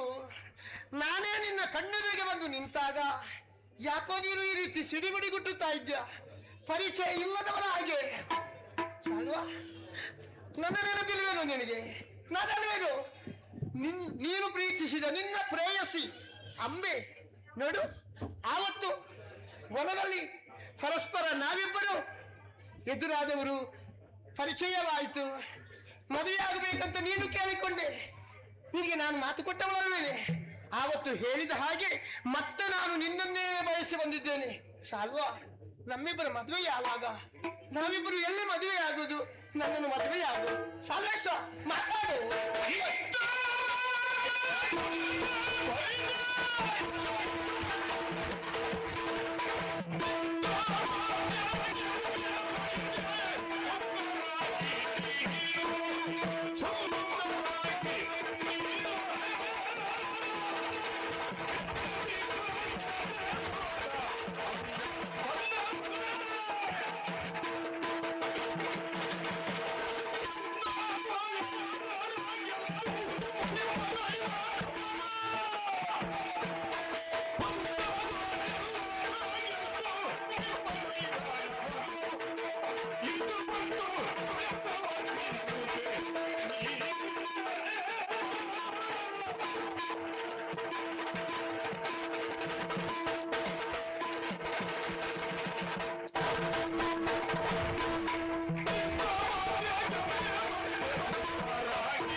ಕೆಂಬೆ ಸುಂದರವಾಗಿ ಅದಿಲ್ಲದಿದ್ರೆ ಅಂದು ಪಣದಂಗಾದಲ್ಲಿ ನೀನು ಮಾಡಿದ್ದೇನೆ. ಆ ವಿಶ್ವ ಮುಂದುವರಿದ ಯಾರೇ ಎಂದೆಯರುತ್ತಾ ಎನ್ನುವುದಾಗಿ ಹಿಂದೆ ಮುಂದೆ ಯೋಚನೆಯನ್ನ ಮಾಡದ ಆತನ ರಥವನ್ನ ಏರಿ ಹೋದವಳು ನೀನೆತ್ತಿ ಅರೆಕ್ಷಣೆಯಲ್ಲಿ ನಿಲ್ಲಬೇಡ. ಹಿಂದೆ ನಾನು ಭೀಷ್ಮನ ಜೊತೆಯಲ್ಲಿ ಹೋದೆ, ಅದಕ್ಕೆ ನಿನಗೆ ಬೇಸರ ಆಯ್ತಾ? ಅಯ್ಯೋ, ಏನು ಇದು? ಏನು ಅಲ್ಲ, ಸ್ವಲ್ಪ ಯೋಚನೆ ಮಾಡಿದ್ದ. ನಾನು ಅವನ ಜೊತೆಯಲ್ಲಿ ಹೋದಿದ್ದೇನು? ಅವನ ಮೇಲೆ ಮನಸ್ಸಿದ್ದು ನಾನು ಹೋದದ್ದ. ಹಿಂದೆ ನಾ ಭೀಷ್ಮನಳು ಮನ ಇಟ್ಟು ಹೋದದಲ್ಲ, ನಾನು ಹೋದದಲ್ಲ. ಮಂದಮತಿ ಅಪಹರಿಸಿಕೊಂಡೊಯ್ದ. ಅವನಿಗೆ ಯಾರನ್ನ ಕರ್ಕೊಂಡು ಹೋಗ್ಬೇಕು, ಯಾರನ್ನ ಕರ್ಕೊಂಡು ಹೋಗಬಾರದು ಅಂತ ಅವನಿಗೆ ಗೊತ್ತಿಲ್ಲ. ಆದ್ರೆ ಅವ ಬ್ರಹ್ಮಚಾರಿ ಅಲ್ವೇನು? ಅವನ ಜೊತೆ ಅಲ್ಲಿಗೆ ಹೋದ್ರು ನನಗೆ ನಿನ್ನದ್ದೇ ನೆನಪು. ಯಾಕೇಳು? ನನ್ನನ್ನು ಮದುವೆ ಆಗುವುದು ನೀನಲ್ವೇನು? ನಿನ್ನನ್ನು ಕಾಣದ ನನ್ನ ಕಣ್ಣು ಕುರುಡಾಗಿ ಹೋಯ್ತು, ನಿನ್ನಲ್ಲಿ ಮಾತಾಡಿದ್ರಿಂದ ನನ್ನ ನಾಲಿಗೆ ಕುರುಡಾಗಿ ಹೋಯ್ತು. ಇಷ್ಟೊತ್ತಿಗೆ ನನ್ನ ಸಾಲಿನಲ್ಲಿ ನಾನು ಮಾತಾಡುವುದೇನುದಾಗಿ ನನ್ನ ಮನಸ್ಸು ಆ ರೀತಿಯಾಗಿ ತವಕಿಸ್ತಾ ಇದೆ. ಹೇಳು, ಭೀಷ್ಮನಲ್ಲಿ ನಾನು ಮನಸ್ಸಿಟ್ಟು ಹೋದಿದ್ದಲ್ಲೂ ಆ ಮಂದಮತಿ ನನ್ನನ್ನು ಕಲ್ಕೊಂಡೋದ. ಯಾಕೆ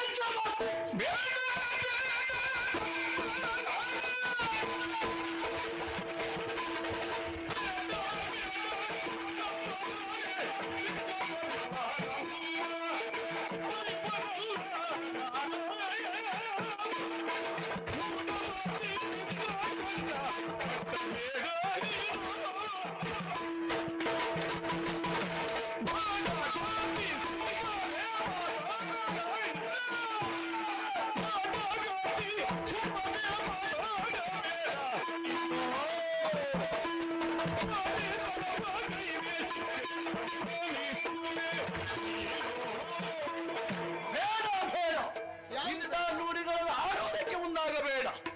ಖಾಡಘಾತಿ ನೀನಿದ್ದಿ, ಅದಿಲ್ಲದಿದ್ರೆ ಅವನ ಜೊತೆಗೆ ಹೋದವಳು ನೀನು ಮತ್ತೆ ಈ ಸೌಪದೇಶವನ್ನ ಸೇರಿದ್ದಿ. ಅಲೆಕ್ಷಣ ನಿಲ್ಲಬೇಡ, ಹೊರಟು ಹೋಗು.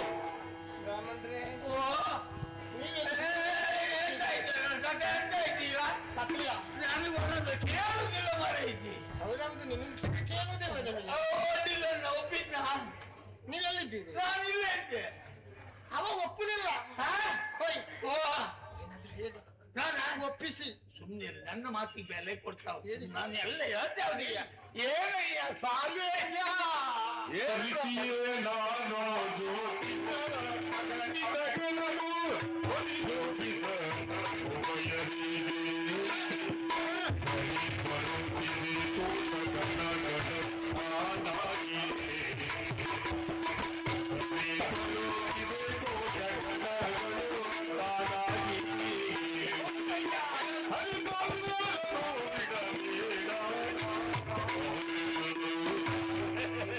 ಸಾಲ್ವೇಶ, ರಾಮಣ್ಣರೇ, ನಾನು ಇಷ್ಟೊತ್ತಿನ ತನಕ ಅಲ್ಲಿ ಹಿಂದೆ ಇದ್ದೆ, ಹೌದಾ? ಹೌದು. ಈಗ ನಾನು ಮುಂದೆ ಬಂದೆ. ಅಲ್ಲಿದ್ದವರು ಒಮ್ಮೆಲೆ ಎದ್ದು ಇಲ್ಲಿಗೆ ಬಂದ್ರಲ್ಲ, ಹೌದಾ? ಯಾಕೆ? ನಿಮ್ಮಿರುವರ ಮಾತುಕತೆ ಕೇಳ್ತಾ ಇದ್ದೆ. ಹಾಗೆ ಕೂತ್ಕೊಂಡು ಲೆಕ್ಕಾಚಾರ ಮಾಡ್ತಾ ಇದ್ದೆ ನಿಮ್ಮಿರುವರ ಬಗ್ಗೆ. ನಮ್ಮಿಬ್ಬರ ಬಗ್ಗೆ ನಿಮ್ಮ ಲೆಕ್ಕಾಚಾರ ಹೌದು. ಯಾವುದು? ಅದು ಬೇರೇನಲ್ಲ. ಏನು? ನನ್ನ ಬಗ್ಗೆ ಮಾತಿನ ಬಗ್ಗೆ ನಿನಗೆ ಸ್ವಲ್ಪ ಗೌರವ ಉಂಟಲ್ಲ? ಬ್ರಾಹ್ಮಣರು ಅಂತ ಹೇಳಿದ್ರೆ ದೇವರು ಇರುವುದಾಗಿ ತಿಳಿದವರು ನಾವು. ಇಷ್ಟು ತಿಳಿದು ಸಾಕು ಬಿಡು. ನಾನು ಬಲ್ಲವನಿದ್ದೇನಯ್ಯ. ಏನನ್ನ? ಅದು ಎಲ್ಲಾ ಬಲ್ಲವನಲ್ಲ, ಮತ್ತೆ? ಎಲ್ಲ ಬಲ್ಲವರು ಪ್ರಪಂಚದಲ್ಲಿ ಯಾರೂ ಇಲ್ಲ. ನಾನು ಜ್ಯೋತಿಷ್ಯ ಶಾಸ್ತ್ರವನ್ನ ಬಲ್ಲವನಿದ್ದೆ. ಓಹೋ. ಮುಖ ನೋಡಿ ಹೇಳಬಲ್ಲೆ, ಕೈ ನೋಡಿ ಹೇಳಬಲ್ಲೆ, ಜಾತಕ ನೋಡಿ ಹೇಳಬಲ್ಲೆ. ಈ ತಕ್ಕ ಮಟ್ಟಿಗೆ ಈಗ ಸದ್ಯಕ್ಕೆ ಈಗ ನಿಮ್ಮಿರುವರ ಮುಖ ನೋಡಿ ಹೇಳುವ ಆಸೆ ಎತ್ಕೊಂಡದ್ದು. ಕಂಡು ಹೇಳಿ. ಕಂಡಿದ್ದಲ್ಲ. ಈಗ ಇವನ ಮುಖ ನೋಡಿ ಹೇಳುದಾದ್ರೆ ನಿಮ್ಮಿರುವರ ಹೊಂದಾಣಿಕೆ ಅಂತ ಹೇಳಿದ್ರೆ ತಾರ ಕೂಟ ಗಣ ರಾಶಿ ಎಬ್ಬ ಒಂದು ಹೊಂದಾಣಿಕೆ ಅಂತ ಹೇಳಿದ್ರೆ ಸದ್ಯದಲ್ಲಿ ಯಾರಿಗೂ ಇಷ್ಟೊಂದು ಹೊಂದಾಣಿಕೆ ಸಿಗಲಿಕ್ಕಿಲ್ಲ. ಹೇಳ್ತ ಕೇಳು. ಏನು? ಇಲ್ಲಿವರೆಗೆ ಹೊರಿ ತಂದಿದ್ಲಲ್ಲ, ಇಲ್ಲ ಅದು ಗುಣಾನ ಅಲ್ವೇ? ಹರಿ ತಂದವರು. ಇಲ್ಲಿವರೆಗೆ ಅದು ಬಂದಿದ್ದಲ್ಲ, ಒಲಿದು ಬಂದವಳನ್ನ ಖಂಡಿತಕ್ಕೂ ಬಿಡಬಾರದು. ಮನಸಾರೆ ನೀನು ಒಪ್ಪಿ ಒರಿಸಯ್ಯ ಸಾಲ್ವೈಕೆಯನ್ನ.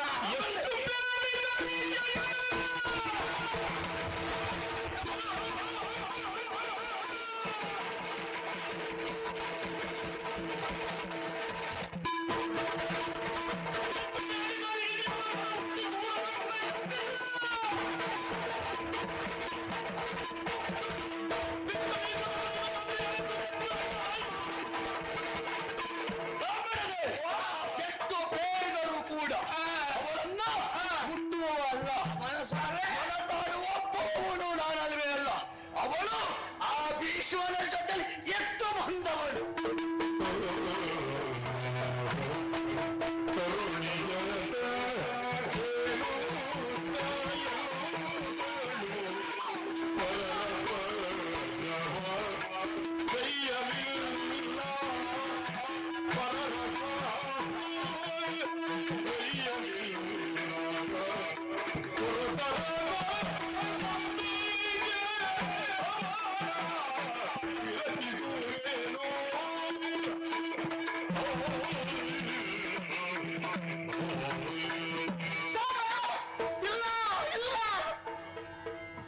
ಭೀಷ್ಮನ ಜೊತೆಯಲ್ಲಿ ನಾನು ಹೋದೆ ಎಂಬ ಕಾರಣಕ್ಕೆ ಭೀಷ್ಮನನ್ನ ಬೆರೆತು ಬಂದವಳು. ಆಡಬೇಡ, ಹಿಂದೊಮ್ಮೆ ಆಡಬೇಡ. ಇಷ್ಟು ಬೇಗ ನೀನು ವಿಶ್ವಾಸವನ್ನ ಕಳೆದುಕೊಂಡು ಬಿಟ್ಟೆಯೋ? ನನ್ನ ಮೇಲೆ ನಿನಗೆ ನಂಬಿಕೆ ಇಲ್ಲವೇನು? ಸಲ್ವಾ, ನೋಡು, ಅಂತ ಹೆಣ್ಣಲ್ವು ನಾನು. ಆ ಮನೆತನದ ಹೆಣ್ಣಲ್ವು. ಪುಣ್ಯಕ್ಷೇತ್ರವಾದಂತಹ ಕಾಶಿ ಕ್ಷೇತ್ರದಲ್ಲಿ ಹುಟ್ಟಿದವಳು ನಾನು. ಕಾಶಿಯ ಧರ್ಮದರ್ಶಿಗಳ ಮಗಳು ನಾನಿದ್ದೇನೆ. ನಾನು ಪರಿಶುದ್ಧಳು, ನಾನು ಪರಿಶುದ್ಧಳು. ಕನಸಿನಲ್ಲಿಯೂ ಮನಸ್ಸಿನಲ್ಲಿಯೂ ನಿನ್ನನ್ನೇ ನಾನು ಯೋಚಿಸ್ತಾ ಇದ್ದೇನೆ. ಇನ್ನು ನೀನು ಅನುಮಾನ ಪಡುತ್ತೀಯಂತಾದ್ರೆ ಇಗೋ ನಿನಗೆ ನಂಬುಗೆ ಆಗುವುದಕ್ಕೆ ಮತ್ಯಾವ ಭರವಸೆ ನನಗಿಲ್ಲವೋ? ಆತ್ಮವೇ ಪರಮಾತ್ಮ. ಒಂದು ಕೈಯಲ್ಲಿ ನನ್ನ ಎದೆಯನ್ನು, ಇನ್ನೊಂದು ಕೈಯಲ್ಲಿ ನನ್ನ ತಲೆಯನ್ನು ಬಿಟ್ಟುಕೊಂಡು ನಾನು ಪರಿಶುದ್ಧನು ಎಂದು ಪ್ರಮಾಣ ಮಾಡುತ್ತೇನೆ.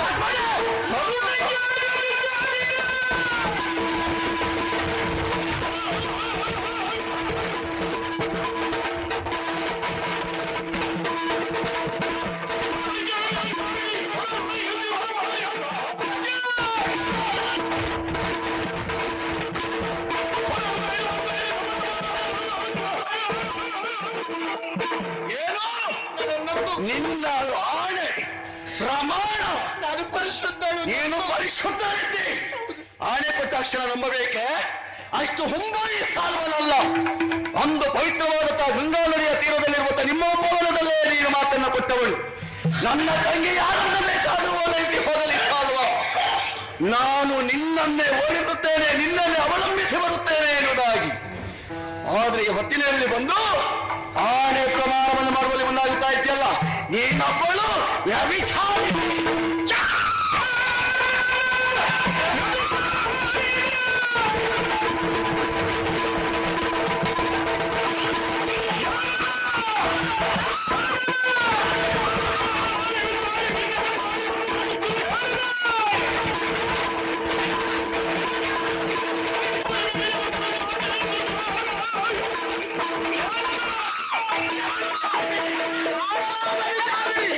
ಜಲ ನಿನ್ನ ನಾಲಿಗೆ ತುಂಡಾಗಿ ಹೋಗಲಿಕ್ಕೆ ನಿನ್ನ ನಾಲಿಗೆ ಮುಳ್ಳಿನ ಏನು ಕೇಳಿದ?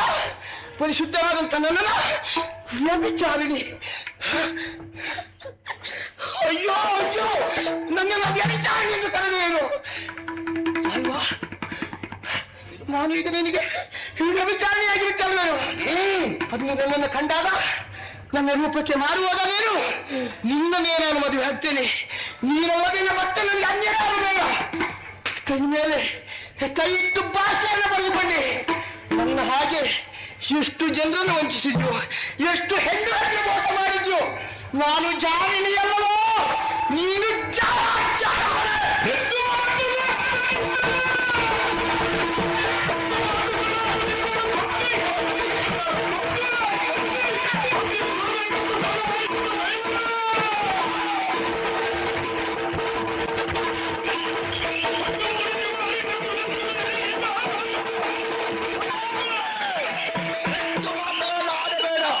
ಒಂದು ಮಾತನಾಡಿದೆ ಅಂತ ಆದ್ರೆ ನಿನ್ನನ್ನು ಕೊಚ್ಚಿ ಕೊಚ್ಚಿ ಕೊಚ್ಚಿ ನಿನ್ನನ್ನು ಕೊಚ್ಚಿ ಬಿಸಾಡ್ತೇನೆ.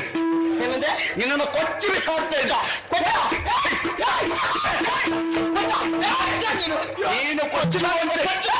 ನೀನು ಕೊಚ್ಚು ಅಂತ ಹೇಳಬಹುದು. ಕೊಚ್ಚುವ ನಾನಾಲೋಚನೆಯನ್ನ ಮಾಡಬೇಕು. ಹಿಡಿದಿರುವುದು ಭತ್ತದ ಕತ್ತಿ. ಇದಕ್ಕೆ ನಿನ್ನ ನೆತ್ತರ ಎನ್ನುವುದು ತಾಗಿತ್ತು ಅಂತ ಆದ್ರೆ ಇದು ಕೂಡ ಹೊರಸಾಗಿ ಹೋಗುತ್ತದೆ. ಗಂಡಾದೆ ಕೊಚ್ಚ ನೀನು ಕಡಿತಾನಂತೆ ಕಡಿತಾನಂತೆ. ಈ ಸಾಲ್ವನ ಬದುಕು ಎನ್ನುವುದು ಶ್ವೇತ ಶುಭ್ರವಾದಂತಹ ಢಳಿತ. ಇಲ್ಲಿವರೆಗೆ ಕುಪ್ಪು ಚುಕ್ಕಿಯನ್ನು ತಂದುಕೊಂಡವಲ್ಲ. ಹೆಚ್ಚು ಹೊತ್ತು ನನ್ನ ಆಸ್ಥಾನದಲ್ಲಿ ನಿಲ್ಲಬೇಡ. ಹಾಗು ಹಾಗು ಹಾಗು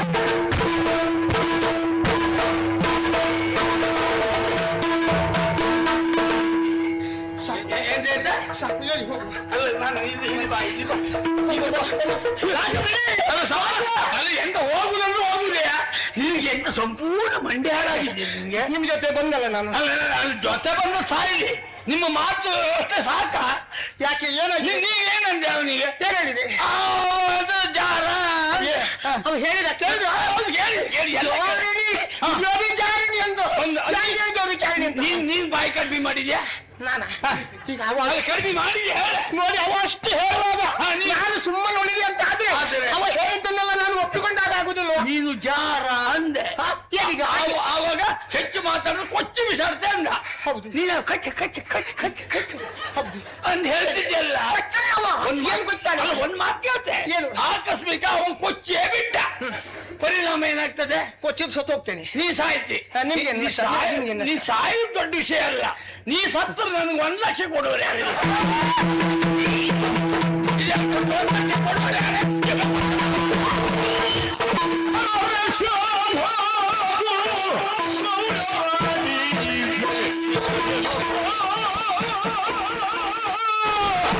Oh,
ಈಗ ಅರ್ಥ ಆಯ್ತು.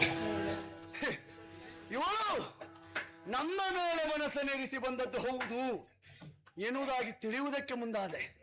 ಆದ್ರೆ ಈಗ ಗೊತ್ತಾಯ್ತಲ್ಲ, ಇವಳ ಬಣ್ಣ ಎಲ್ಲ ಬಯಲಾಗಿ ಹೋಯ್ತಲ್ಲ. ಓ ಇಲ್ಲೊಬ್ಬ ಇದ್ದಾನೆ, ಒಳ್ಳೆ ಗುಟ್ರು ಗುಮ್ಮಿತಾಗಿದ್ದಾನೆ. ನೋಡಿದ್ರ ಬ್ರಾಹ್ಮಣ ಇವ, ನೀವು ಹೊಟ್ಟೆಪಾಡಿನ ಬ್ರಾಹ್ಮಣ ಇವ. ಹೌದು. ಯಾಕೆ ಇವ ಬ್ರಾಹ್ಮಣ ಅಂತ ಇವನು ಗುರುತಿಸಬೇಕು ಅಂತಾದ್ರೆ ಓ ಇವ ಧರಿಸಿರುವಂತಹ ಯಜ್ಞೋಪವಿತವಾದದ್ದು ನೀನು ಮಾಡಿರುವ ಕಾರ್ಯಕ್ಕೆ ಮತ್ತೆ ಅದಕ್ಕೆ ಹೇಳಿಕೊಳ್ಳುವುದಕ್ಕೆ ಮುಂದಾಗಬೇಡ. ಎಲ್ಲೋ ದಾರಿ ಮೇಲೆ ಹೋಗ್ತಾ ಇರುವಂತ ಈತ ನನ್ನ ಕರಕಂಡಗಳು ಬಳಿತಾಳೆ.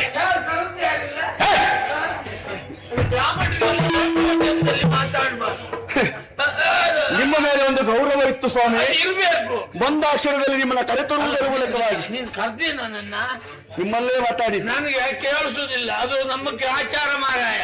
ಒಂದೊಂದು ವಾರದಲ್ಲಿ ಒಂದೊಂದು ಬದಿ ಕೇಳುದು, ಈ ವಾರದಲ್ಲಿ ಈ ಬದಿ ಕೇಳಿದ್ರೆ ಮತ್ತೊಂದು ವಾರದಲ್ಲಿ ಈ ಬದಿ ಕೇಳುದು. ಇವತ್ತು ಗ್ರಾಚಾರಕ್ಕೆ ಈ ಬದಿ ಕೇಳ್ತಾ ಇತ್ತು, ನೀ ಕೇಳ ಅಲ್ಲೇ ಈಗ ಎರಡು ಕೇಳಿಸುವುದಾ? ಅಯ್ಯೋ ಬ್ರಾಹ್ಮಣರ ಮೇಲೆ ಕೈ ಮಾಡಬಾರದು ಯಾವ ಕಾರಣಕ್ಕೂ. ನೀವು ಬದುಕಿದ್ದೆ ಅದರಲ್ಲಿ ಎಂತ? ಅದಿಲ್ಲದಿದ್ರೆ ಕಣ್ಣಿಗೆ ಕಾಣುವ ದೇವರು ಎಂಬ ಕಾರಣಕ್ಕಾಗಿ ತಲೆ ತರುವುದರ ಮೂಲಕವಾಗಿ ಯೋಗ್ಯವಾದಂತಹ ಪೀಠವನ್ನು ಕೊಟ್ಟೆ. ಹೌದೌದು. ಆದ್ರೆ ಈಗ ಗೊತ್ತಾಯ್ತಲ್ಲ ನಿಮ್ಮ ಒಳ ವ್ಯವಹಾರ ಎಂತ ಎಂತ ಮಗ? ಅದಿಲ್ಲದಿದ್ರೆ ಅವಳು ನಿನಗೆ ಧನವನ್ನ ಕೊಡ್ತೇನೆ. ಎಂತ ಎಷ್ಟು? ಹೇಳಿದೆಯಲ್ಲ 1 ಲಕ್ಷ. ಯಾರು? ನೀನು ಎಲ್ಲಿ? ಅವಳ ಹತ್ರ ಕೇಳ್ತಾ ಇದ್ದೀಯಲ್ಲ 1 ಲಕ್ಷ ಕೊಡು ಕೊಡು ಕೊಡು ಅಂತ. ಎಷ್ಟೊತ್ತಿಗೆ? ಈಗ ಎಂತ ಮಾರಾಯ, ಏನು? ಕಣ್ಣಾರೆ ಕಂಡರು ಪರಾಂಬರಿಸಿ ನೋಡ್ಬೇಕೆನ್ನುವ ಮಾತು ಸತ್ಯವಾ? ಅದನ್ನ ನೋಡೇ ಬಂದದ್ದು. ಇದು ಲಕ್ಷ ಎನ್ನುವ ಶಬ್ದ ಬಂದದ್ದು ಹೌದು. ಏನು ಅಂತ ಕೇಳು. ಏನು? ನಿಮ್ಮಲ್ಲಿ ಹೊಂದಾಣಿಕೆ ಆಗ್ಲಿಲ್ಲಲ್ಲ, ಈ ಬೆಲೆ ಇಲ್ಲ ಜಾಗದಲ್ಲಿ ನಿಲ್ಬಾರ್ದು, ನನ್ನ ಮಾತಿನಲ್ಲಿ ಲಕ್ಷ ಕೊಡುವಂತದ್ದು ಬಿಟ್ರು ಬೇರೆ ನಿಮ್ಮ ಕಿವಿ ಸರಿ ಇಲ್ಲದೆ ಇರ್ಬೋದು, ಈ ಸಾರ್ವನ ಕಿವಿ ಸರಿಯಾಗಿ ಕೇಳಿಸ್ತದೆ. ಗೊತ್ತಾಯ್ತಾ? ನಿಮ್ಮನ್ನ ಕೊಡಿದು ಚೆಲ್ಲುತ್ತಾ ಇದ್ದೆ, ಆದರೂ ಬ್ರಾಹ್ಮಣರು ಎಂಬ ಕಾರಣಕ್ಕಾಗಿ ಬಿಟ್ಟಿದ್ದೇನೆ. ಹೇಳಿದೆಯಲ್ಲ, ಭೀಷ್ಮ ಕಳುಹಿಸಿ ಕೊಟ್ಟಿದ್ದಾನೆ ಎಂಬುದಾಗಿ. ಭೀಷ್ಮ ಕಳುಹಿಸಿ ಕೊಟ್ಟದ್ದಲ್ಲ, ನೀನೇ ಇವನನ್ನ ಹುಡುಕಿ ಈತನನ್ನ ಕರೆತಂದವಳಿದ್ದಿ, ಹಣದ ಆವೇಶವನ್ನು ಒಟ್ಟಿದವಳು ನೀನಿದ್ದಿ. ಸರಿಯಾಗಿ ಕೇಳ್ಕೊ, ಅರೆಕ್ಷರ ಮತ್ತೆ ಇಲ್ಲಿ ನಿಲ್ಲಿಕ್ಕಿಲ್ಲ. ಈ ಸೌಬನಗರಿಯನ್ನು ಬಿಟ್ಟು ಹಾಗೆ ಮುಖ ತೋರಿಸಿಕೊ.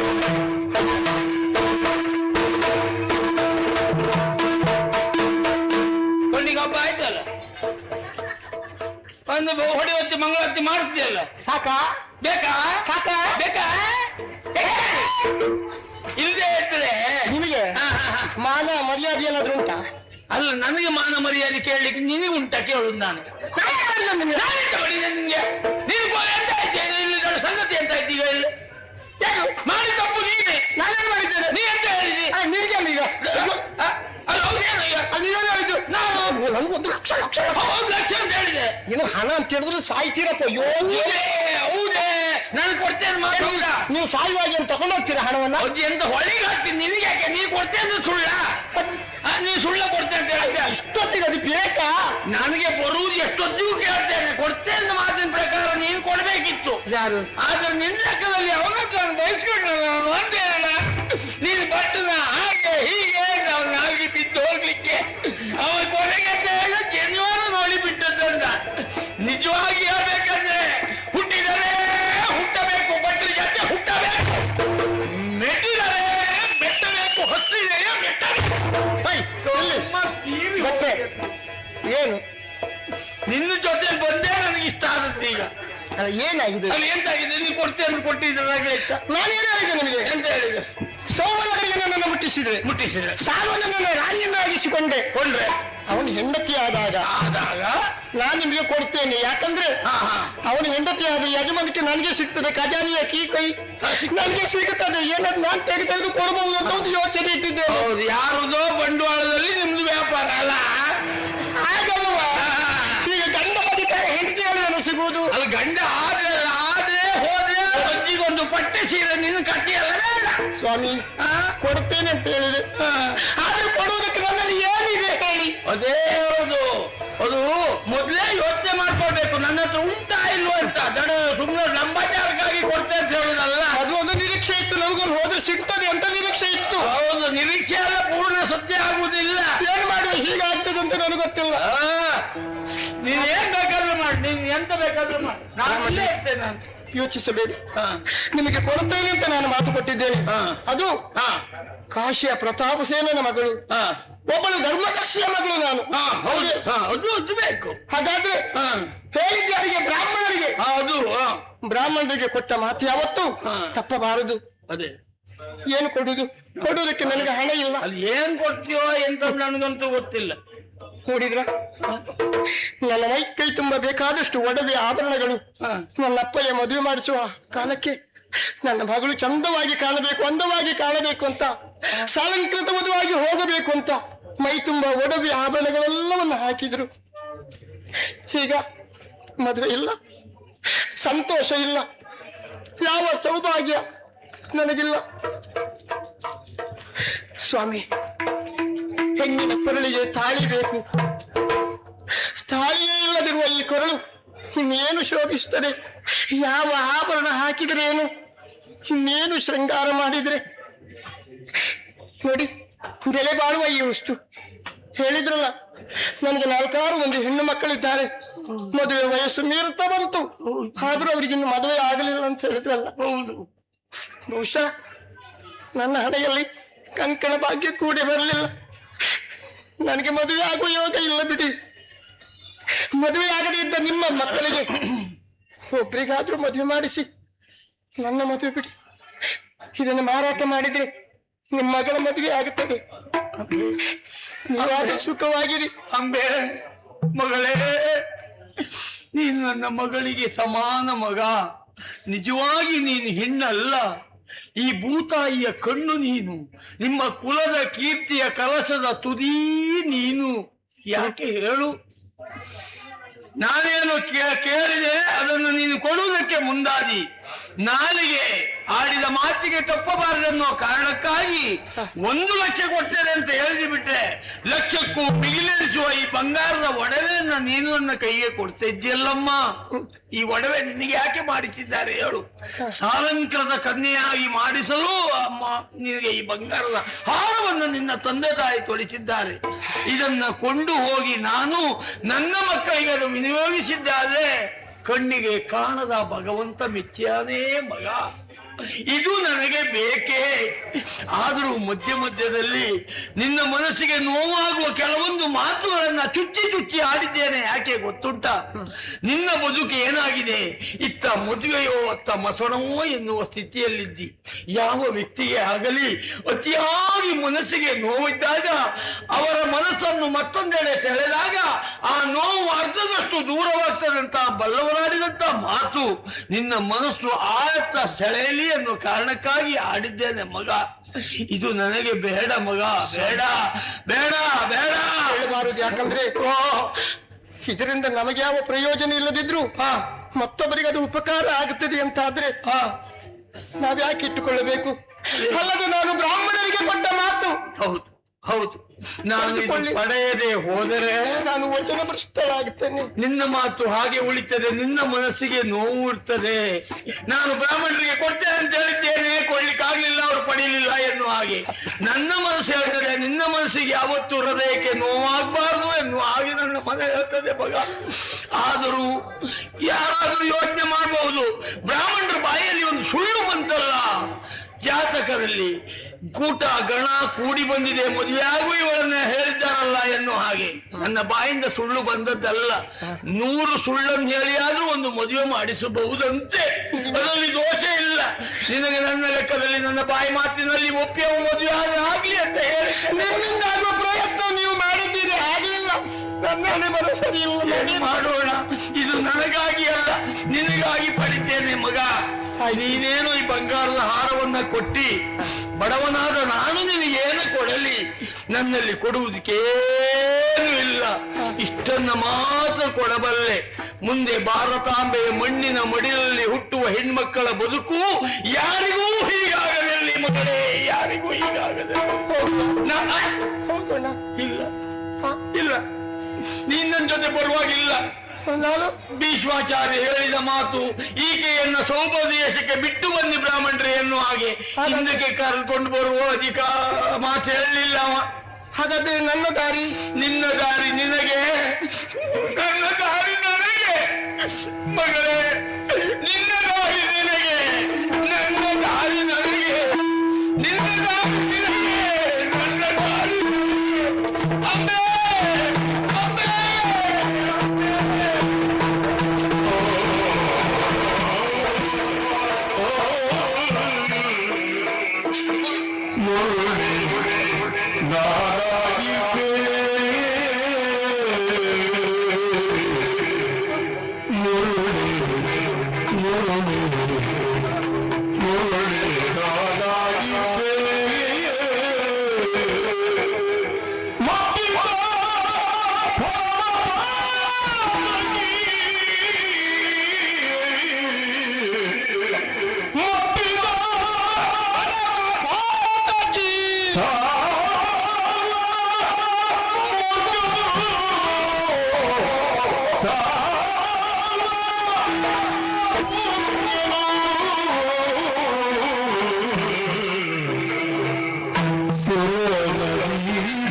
ಮರುಳೇ ನಾನಾಗಿದ್ದೆ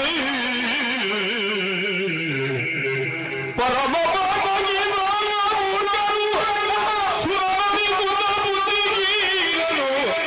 ಎಲ್ಲ ಸೃಷ್ಟಿಸಿದ ಸರಸಿದ ದುಷ್ಟಗಿಯೋ ಮುರುಳಿ ನಾನಾಗಿದ್ದೆ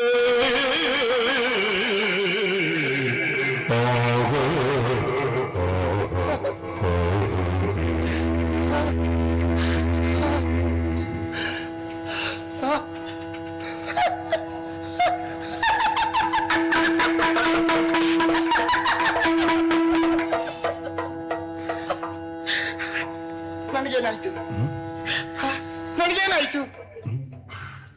ಬ್ರಾಹ್ಮಣರು ಆಡಿದ್ರು ನಿನ್ನ ದಾರಿ ನಿನಗೆ, ನನ್ನ ದಾರಿ ನನಗೆ. ಹಸ್ತಿನಾವತಿಯ ಅವರಿಗೆ ಸ್ಥಳ ಇದೆ, ನನಗೆಲ್ಲ ಸ್ಥಳ. ಹಾಗಾದ್ರೆ ನಾವು ಅಂಬೆಗಲ್ಲಿ ಎಲ್ಲಿ ಎಲ್ಲಿ ಅಲೆಯುತ್ತಾ ಅಲೆಯುತ್ತಾ ಅಲೆಯುತ್ತಾ ಬಂದೆ. ಹರಿಯುವ ನದಿಯಲ್ಲಿ ಹೀಗೆ ನನ್ನ ಮುಖವನ್ನು ನೋಡಿದ್ರೆ ಇದು ನನ್ನ ಮುಖವೇ ನನಗೆ ಅನ್ನಿಸ್ತಾ ಇದೆ. ಕೆದರಿದ ಕೇಶ, ಕಪ್ಪಾದ ನನ್ನ ಮುಖ, ಹುಚ್ಚಿ ಅಂತಾಗಿ ಬಿಟ್ಟನಲ್ಲ. ನಾನು ಹುಚ್ಚಿ ಆದನೆ, ನಾನು ಮರಳೆ ಆದನೆ. ಮರಳೆ ನನಗೆ ಮರಳು ಹಿಡಿತೆ, ಹುಚ್ಚಿ ಹಿಡಿತೆ ನನಗೆ. ನನಗೆ ಹುಚ್ಚು ಹಿಡಿಯುತ್ತೆ ಇಲ್ಲ, ಹುಚ್ಚು ಹಿಡಿಸಿದ ಯಾರು? ನನ್ನಪ್ಪ. ಪರಮ ಪಾತಕ್ಕೆ ಮತ್ತಿದ್ದ ನನ್ನಪ್ಪ. ಅಪ್ಪನೇ ನನಗೆ ಹುಚ್ಚು ಬಿಡಿಸಿಬಿಟ್ಟ. ಎಂಥ ಪಾತಕ್ಕೆ ಆಗಿಬಿಟ್ಟನಪ್ಪ ನನ್ನ ತಂದೆ. ಹೆಮ್ಮಕ್ಕಳಿಗೆ ಮದುವೆ ಮಾಡಿಸಬೇಕು ಅಂತಾದ್ರೆ ರಕ್ತದಾಪುಳಿಯನ್ನು ಹರಿಸಬೇಕೆ? ಧರಣಿ ಪಾಲಕರನ್ನ ಕರೆಸಿಕೊಂಡು ಅವರವರಲ್ಲಿ ಯುದ್ಧವನ್ನು ಮಾಡಿಸಿ ಅಲ್ಲಿ ರಕ್ತದಾಪುಳಿಯನ್ನು ಹರಿಸಿ ಅಲ್ಲಿ ತನ್ನ ಮಕ್ಕಳಿಗೆ ಮದುವೆ ಮಾಡಿಸಬೇಕು ಎಂತ ನನ್ನಪ್ಪನ ಯೋಚನೆ. ಯಾಕೆ ನನ್ನಪ್ಪ ಹೀಗೆ ಮಾಡಿದ? ಯೋಗ್ಯವಾದಂತಹ ವರನನ್ನು ಆಯ್ಕೆ ಮಾಡಿ ಮಕ್ಕಳಿಗೆ ಮದುವೆ ಮಾಡಬೇಕಂತ ಹೀಗೆ ಯೋಚನೆ ಮಾಡಿದ್ರೆ ನನ್ನ ಬದುಕು ಹೀಗೆ ಆಗ್ತಾ ಇತ್ತೆ. ಹಾಳು ಪಣವನ್ನಿಟ್ಟು ನನ್ನ ಬದುಕು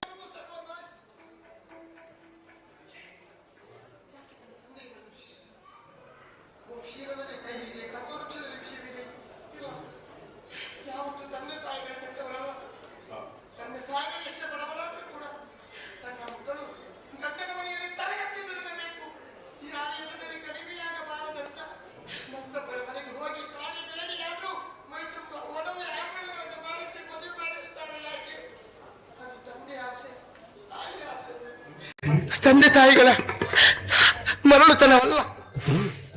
ಒಬ್ಬ ಪರಾಕ್ರಮಿ ಒಬ್ಬನನ್ನು ಆಯ್ಕೆ ಮಾಡೋದಕ್ಕೆ ಈ ದಾರಿಯನ್ನು ಕಂಡುಕೊಂಡ್ರೆ ಇದು ಅಪರಾಧವಲ್ಲ. ಹಾಗಾದ್ರೆ ಮತ್ತಾರು? ಸಾಲ್ವ ಮೂರ್ಖ. ವನಾಂತರದಲ್ಲಿ ನನ್ನನ್ನು ಕಂಡ, ನನ್ನ ಸುಂದರವಾದಂತಹ ರೂಪಕ್ಕೆ ಆಕರ್ಷಿತನಾದ. ಮದುವೆ ಆಗಬೇಕೆಂದು ನನ್ನಿಂದಲಾಗಿ ಭಾಷೆಯನ್ನು ಪಡೆದುಕೊಂಡು ಈಗ ನನ್ನನ್ನು ಕೈಬಿಟ್ಟ. ಛೇ, ಸಾಲ್ವನದ ಅಪರಾಧವೇ? ಹೇಗೆ ಸಾಧ್ಯ? ತಾನು ಪ್ರೀತಿಸಿದ ಪ್ರೇಯಸಿಯೊಬ್ಬಳು ತನ್ನ ಕಣ್ಣ ಎದುರಿನಲ್ಲಿ ಮತ್ತೊಬ್ಬನ ಜೊತೆಗೆ ಹೋದ್ರೆ ಪ್ರೀತಿಸಿದವನ ಎದೆ ಒಡೆದು ಹೋಗುವುದಿಲ್ಲವೇ? ಸಾವನ್ನದು ಅಪರಾಧವಲ್ಲ. ಹಾಗಾದ್ರೆ ಮತ್ಯಾರು? ಸರಸಿದಾಸನ ವಿಧಾತ ಹುಟ್ಟಿಸಿ ಬಿಟ್ಟ.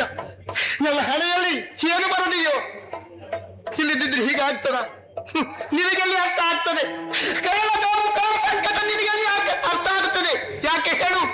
ಕರಳ ಬಳ್ಳಿಯಿಂದ ನೀನು ಹುಟ್ಟಿ ಬಂದವನಲ್ಲ, ಕಮಲದಿಂದ ಹುಟ್ಟಿ ಬಂದವ, ಕಮಲನಾಳದಿಂದ ಬಂದವ. ನಿನಗಿನ ನೋವು ಸಂಕಟ ಅರ್ಥವಾಗುವುದಿಲ್ಲ. ಸೃಷ್ಟಿಕರ್ತನ ಅಪರಾಧವೇ? ಪುಣ್ಯಕ್ಷೇತ್ರವಾದಂತಹ ಕಾಶಿಯಲ್ಲಿ ನನ್ನ ಜನನವಾಗಿದೆ. ಕಾಶಿಯ ವಿದ್ಯಾಪೀಠದಲ್ಲಿ ನನಗೆ ವಿದ್ಯಾರ್ಜನೆ ಆಗಿದೆ. ಪುಣ್ಯಾತ್ಮನ ಒಡನಾಟವಾಗಿದೆ.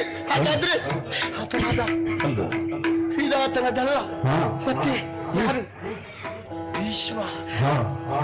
ಭೀಷ್ಮ ತಾನು ಬ್ರಹ್ಮಚಾರಿ ಆದರೂ ಸ್ವಯಂವರ ವೇದಿಕೆಗೆ ಬಂದು ಯಾಕೆ ಪಣವನ್ನು ಮುರಿದ, ಯಾಕೆ ಈ ರೀತಿಯಾಗಿ ಮಾಡಿದ, ಬದುಕನ್ನ ಸರ್ವನಾಶ ಮಾಡಿದವನು ಭೀಷ್ಮ. ತರಳತನವಾಯಿತು. ಯಾರದ್ದು? ನನ್ನ ತರಳತನವಲ್ಲ ಭೀಷ್ಮ, ನಿನ್ನ ತರಳತನವಾಯಿತು. ನನ್ನ ಬದುಕಿನಲ್ಲಿ ಮಕ್ಕಳಾಟಿಕೆಯನ್ನು ಮಾಡಿದಲ್ವೇ, ಬರುತ್ತೇನೆ ನಿನ್ನ.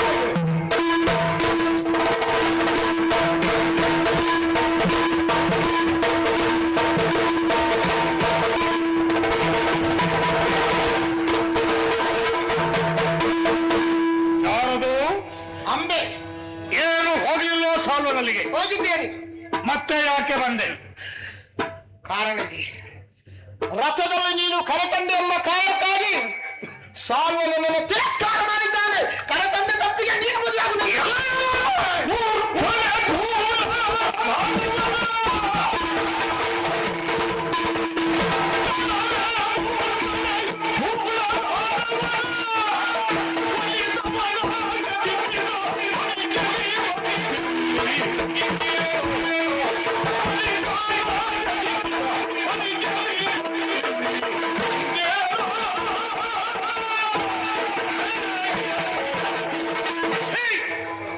ಮೂರ್ಖಳೆ, ನಿನ್ನ ಬುದ್ಧಿಗೆ ಇದರಿಂದಲೂ ಕಡಿಮೆ ಅಂತ ಶಬ್ದ ಸಿಗ್ಲಿಕ್ಕೆ ಸಾಧ್ಯವಿಲ್ಲ. ನೀನೇ ಅಲ್ವಾ ಹೇಳಿದ್ದು, ಸಾಲ್ವನು ನನ್ನನ್ನು ಮನಸಾರ ಮೆಚ್ಚಿದ್ದಾನೆ, ಅವನ ಬಳಿಗೆ ನನ್ನನ್ನು ಕಳುಹಿಕೊಟ್ಟದ್ದಾದರೆ ನನ್ನನ್ನು ಒಲಿಸುತ್ತಾನೆ ಎನ್ನುವಂತ ಭರವಸೆಯನ್ನು ಇರಿಸಿಕೊಂಡು ನೀನಲ್ಲಿಗೆ ಹೋದದ್ದಲ್ಲವೇ? ಭರವಸೆಯಿಂದಲೇ ಹೇಳಿದ್ದೇನೆ. ಈಗ ಅವನೇ ನಿನ್ನನ್ನು ತಿರಸ್ಕರಿಸಿದ್ದಾನೆ. ಹೌದು. ಆ ಸಾಲ್ವನಂತವನೇ ನಿನ್ನನ್ನು ತಾತ್ಸಾರ ದೃಷ್ಟಿಯಿಂದ ಕಂಡು ತಿರಸ್ಕರಿಸಿದ್ದಾನಂತಾದರೆ ನಿನ್ನ ಚಾರಿತ್ರ್ಯ ಬಗ್ಗೆ ಮತ್ತೆ ನಾನು ಎತ್ತಿ ಹೇಳಬೇಕಾದದ್ದಿಲ್ಲ. ಮತ್ತೆ ಇಲ್ಲಿಗೆ ಬಂದದ್ದು ನಾನು ನಿನ್ನನ್ನು ವರಿಸಬೇಕು. ಮೊದಲೇ ನಾನು ಹೇಳಿದವ, ತಂದೆಗೋಸುಗ ಪ್ರತಿಜ್ಞೆಯನ್ನು ಮಾಡಿ ಬ್ರಹ್ಮಚರ್ಯ ವ್ರತದಲ್ಲಿದ್ದವ ನಾನು ಹೇಗೂ ಮದುವೆಯಾಗುವುದಿಲ್ಲ. ನನ್ನ ತಮ್ಮನನ್ನಾದರೂ ವರಿಸುವಂತ ನಾನು ಒಂದು ಹೇಳಿಕೊಂಡೆ. ಇಂದು ಬಂದು ಕೇಳಿದರೆ ನಾನು ಹೇಗೂ ಆಗುವವನಲ್ಲ, ನನ್ನ ತಮ್ಮನಿಗೂ ನೀನು ತಕ್ಕವನಲ್ಲ. ಅಲ್ಲ, ನಮ್ಮ ಪ್ರಜೆಯಲ್ಲಿ ಯಾರಾದರೂ ಒಬ್ಬರು ನಿನ್ನ ಮೇಲೆ ಕಲಿಕರವನ್ನು ತೋರಿ ಮುಂದೆ ಬಂದರೆ ಅವರಿಗೂ ತಕ್ಕ ಶಾಸ್ತಿ ಆದೀತು. ಎಚ್ಚರ, ನಿನ್ನ ದಾರಿ ನಿನಗೆ ತೊಲಗಾಚೆಗೆ.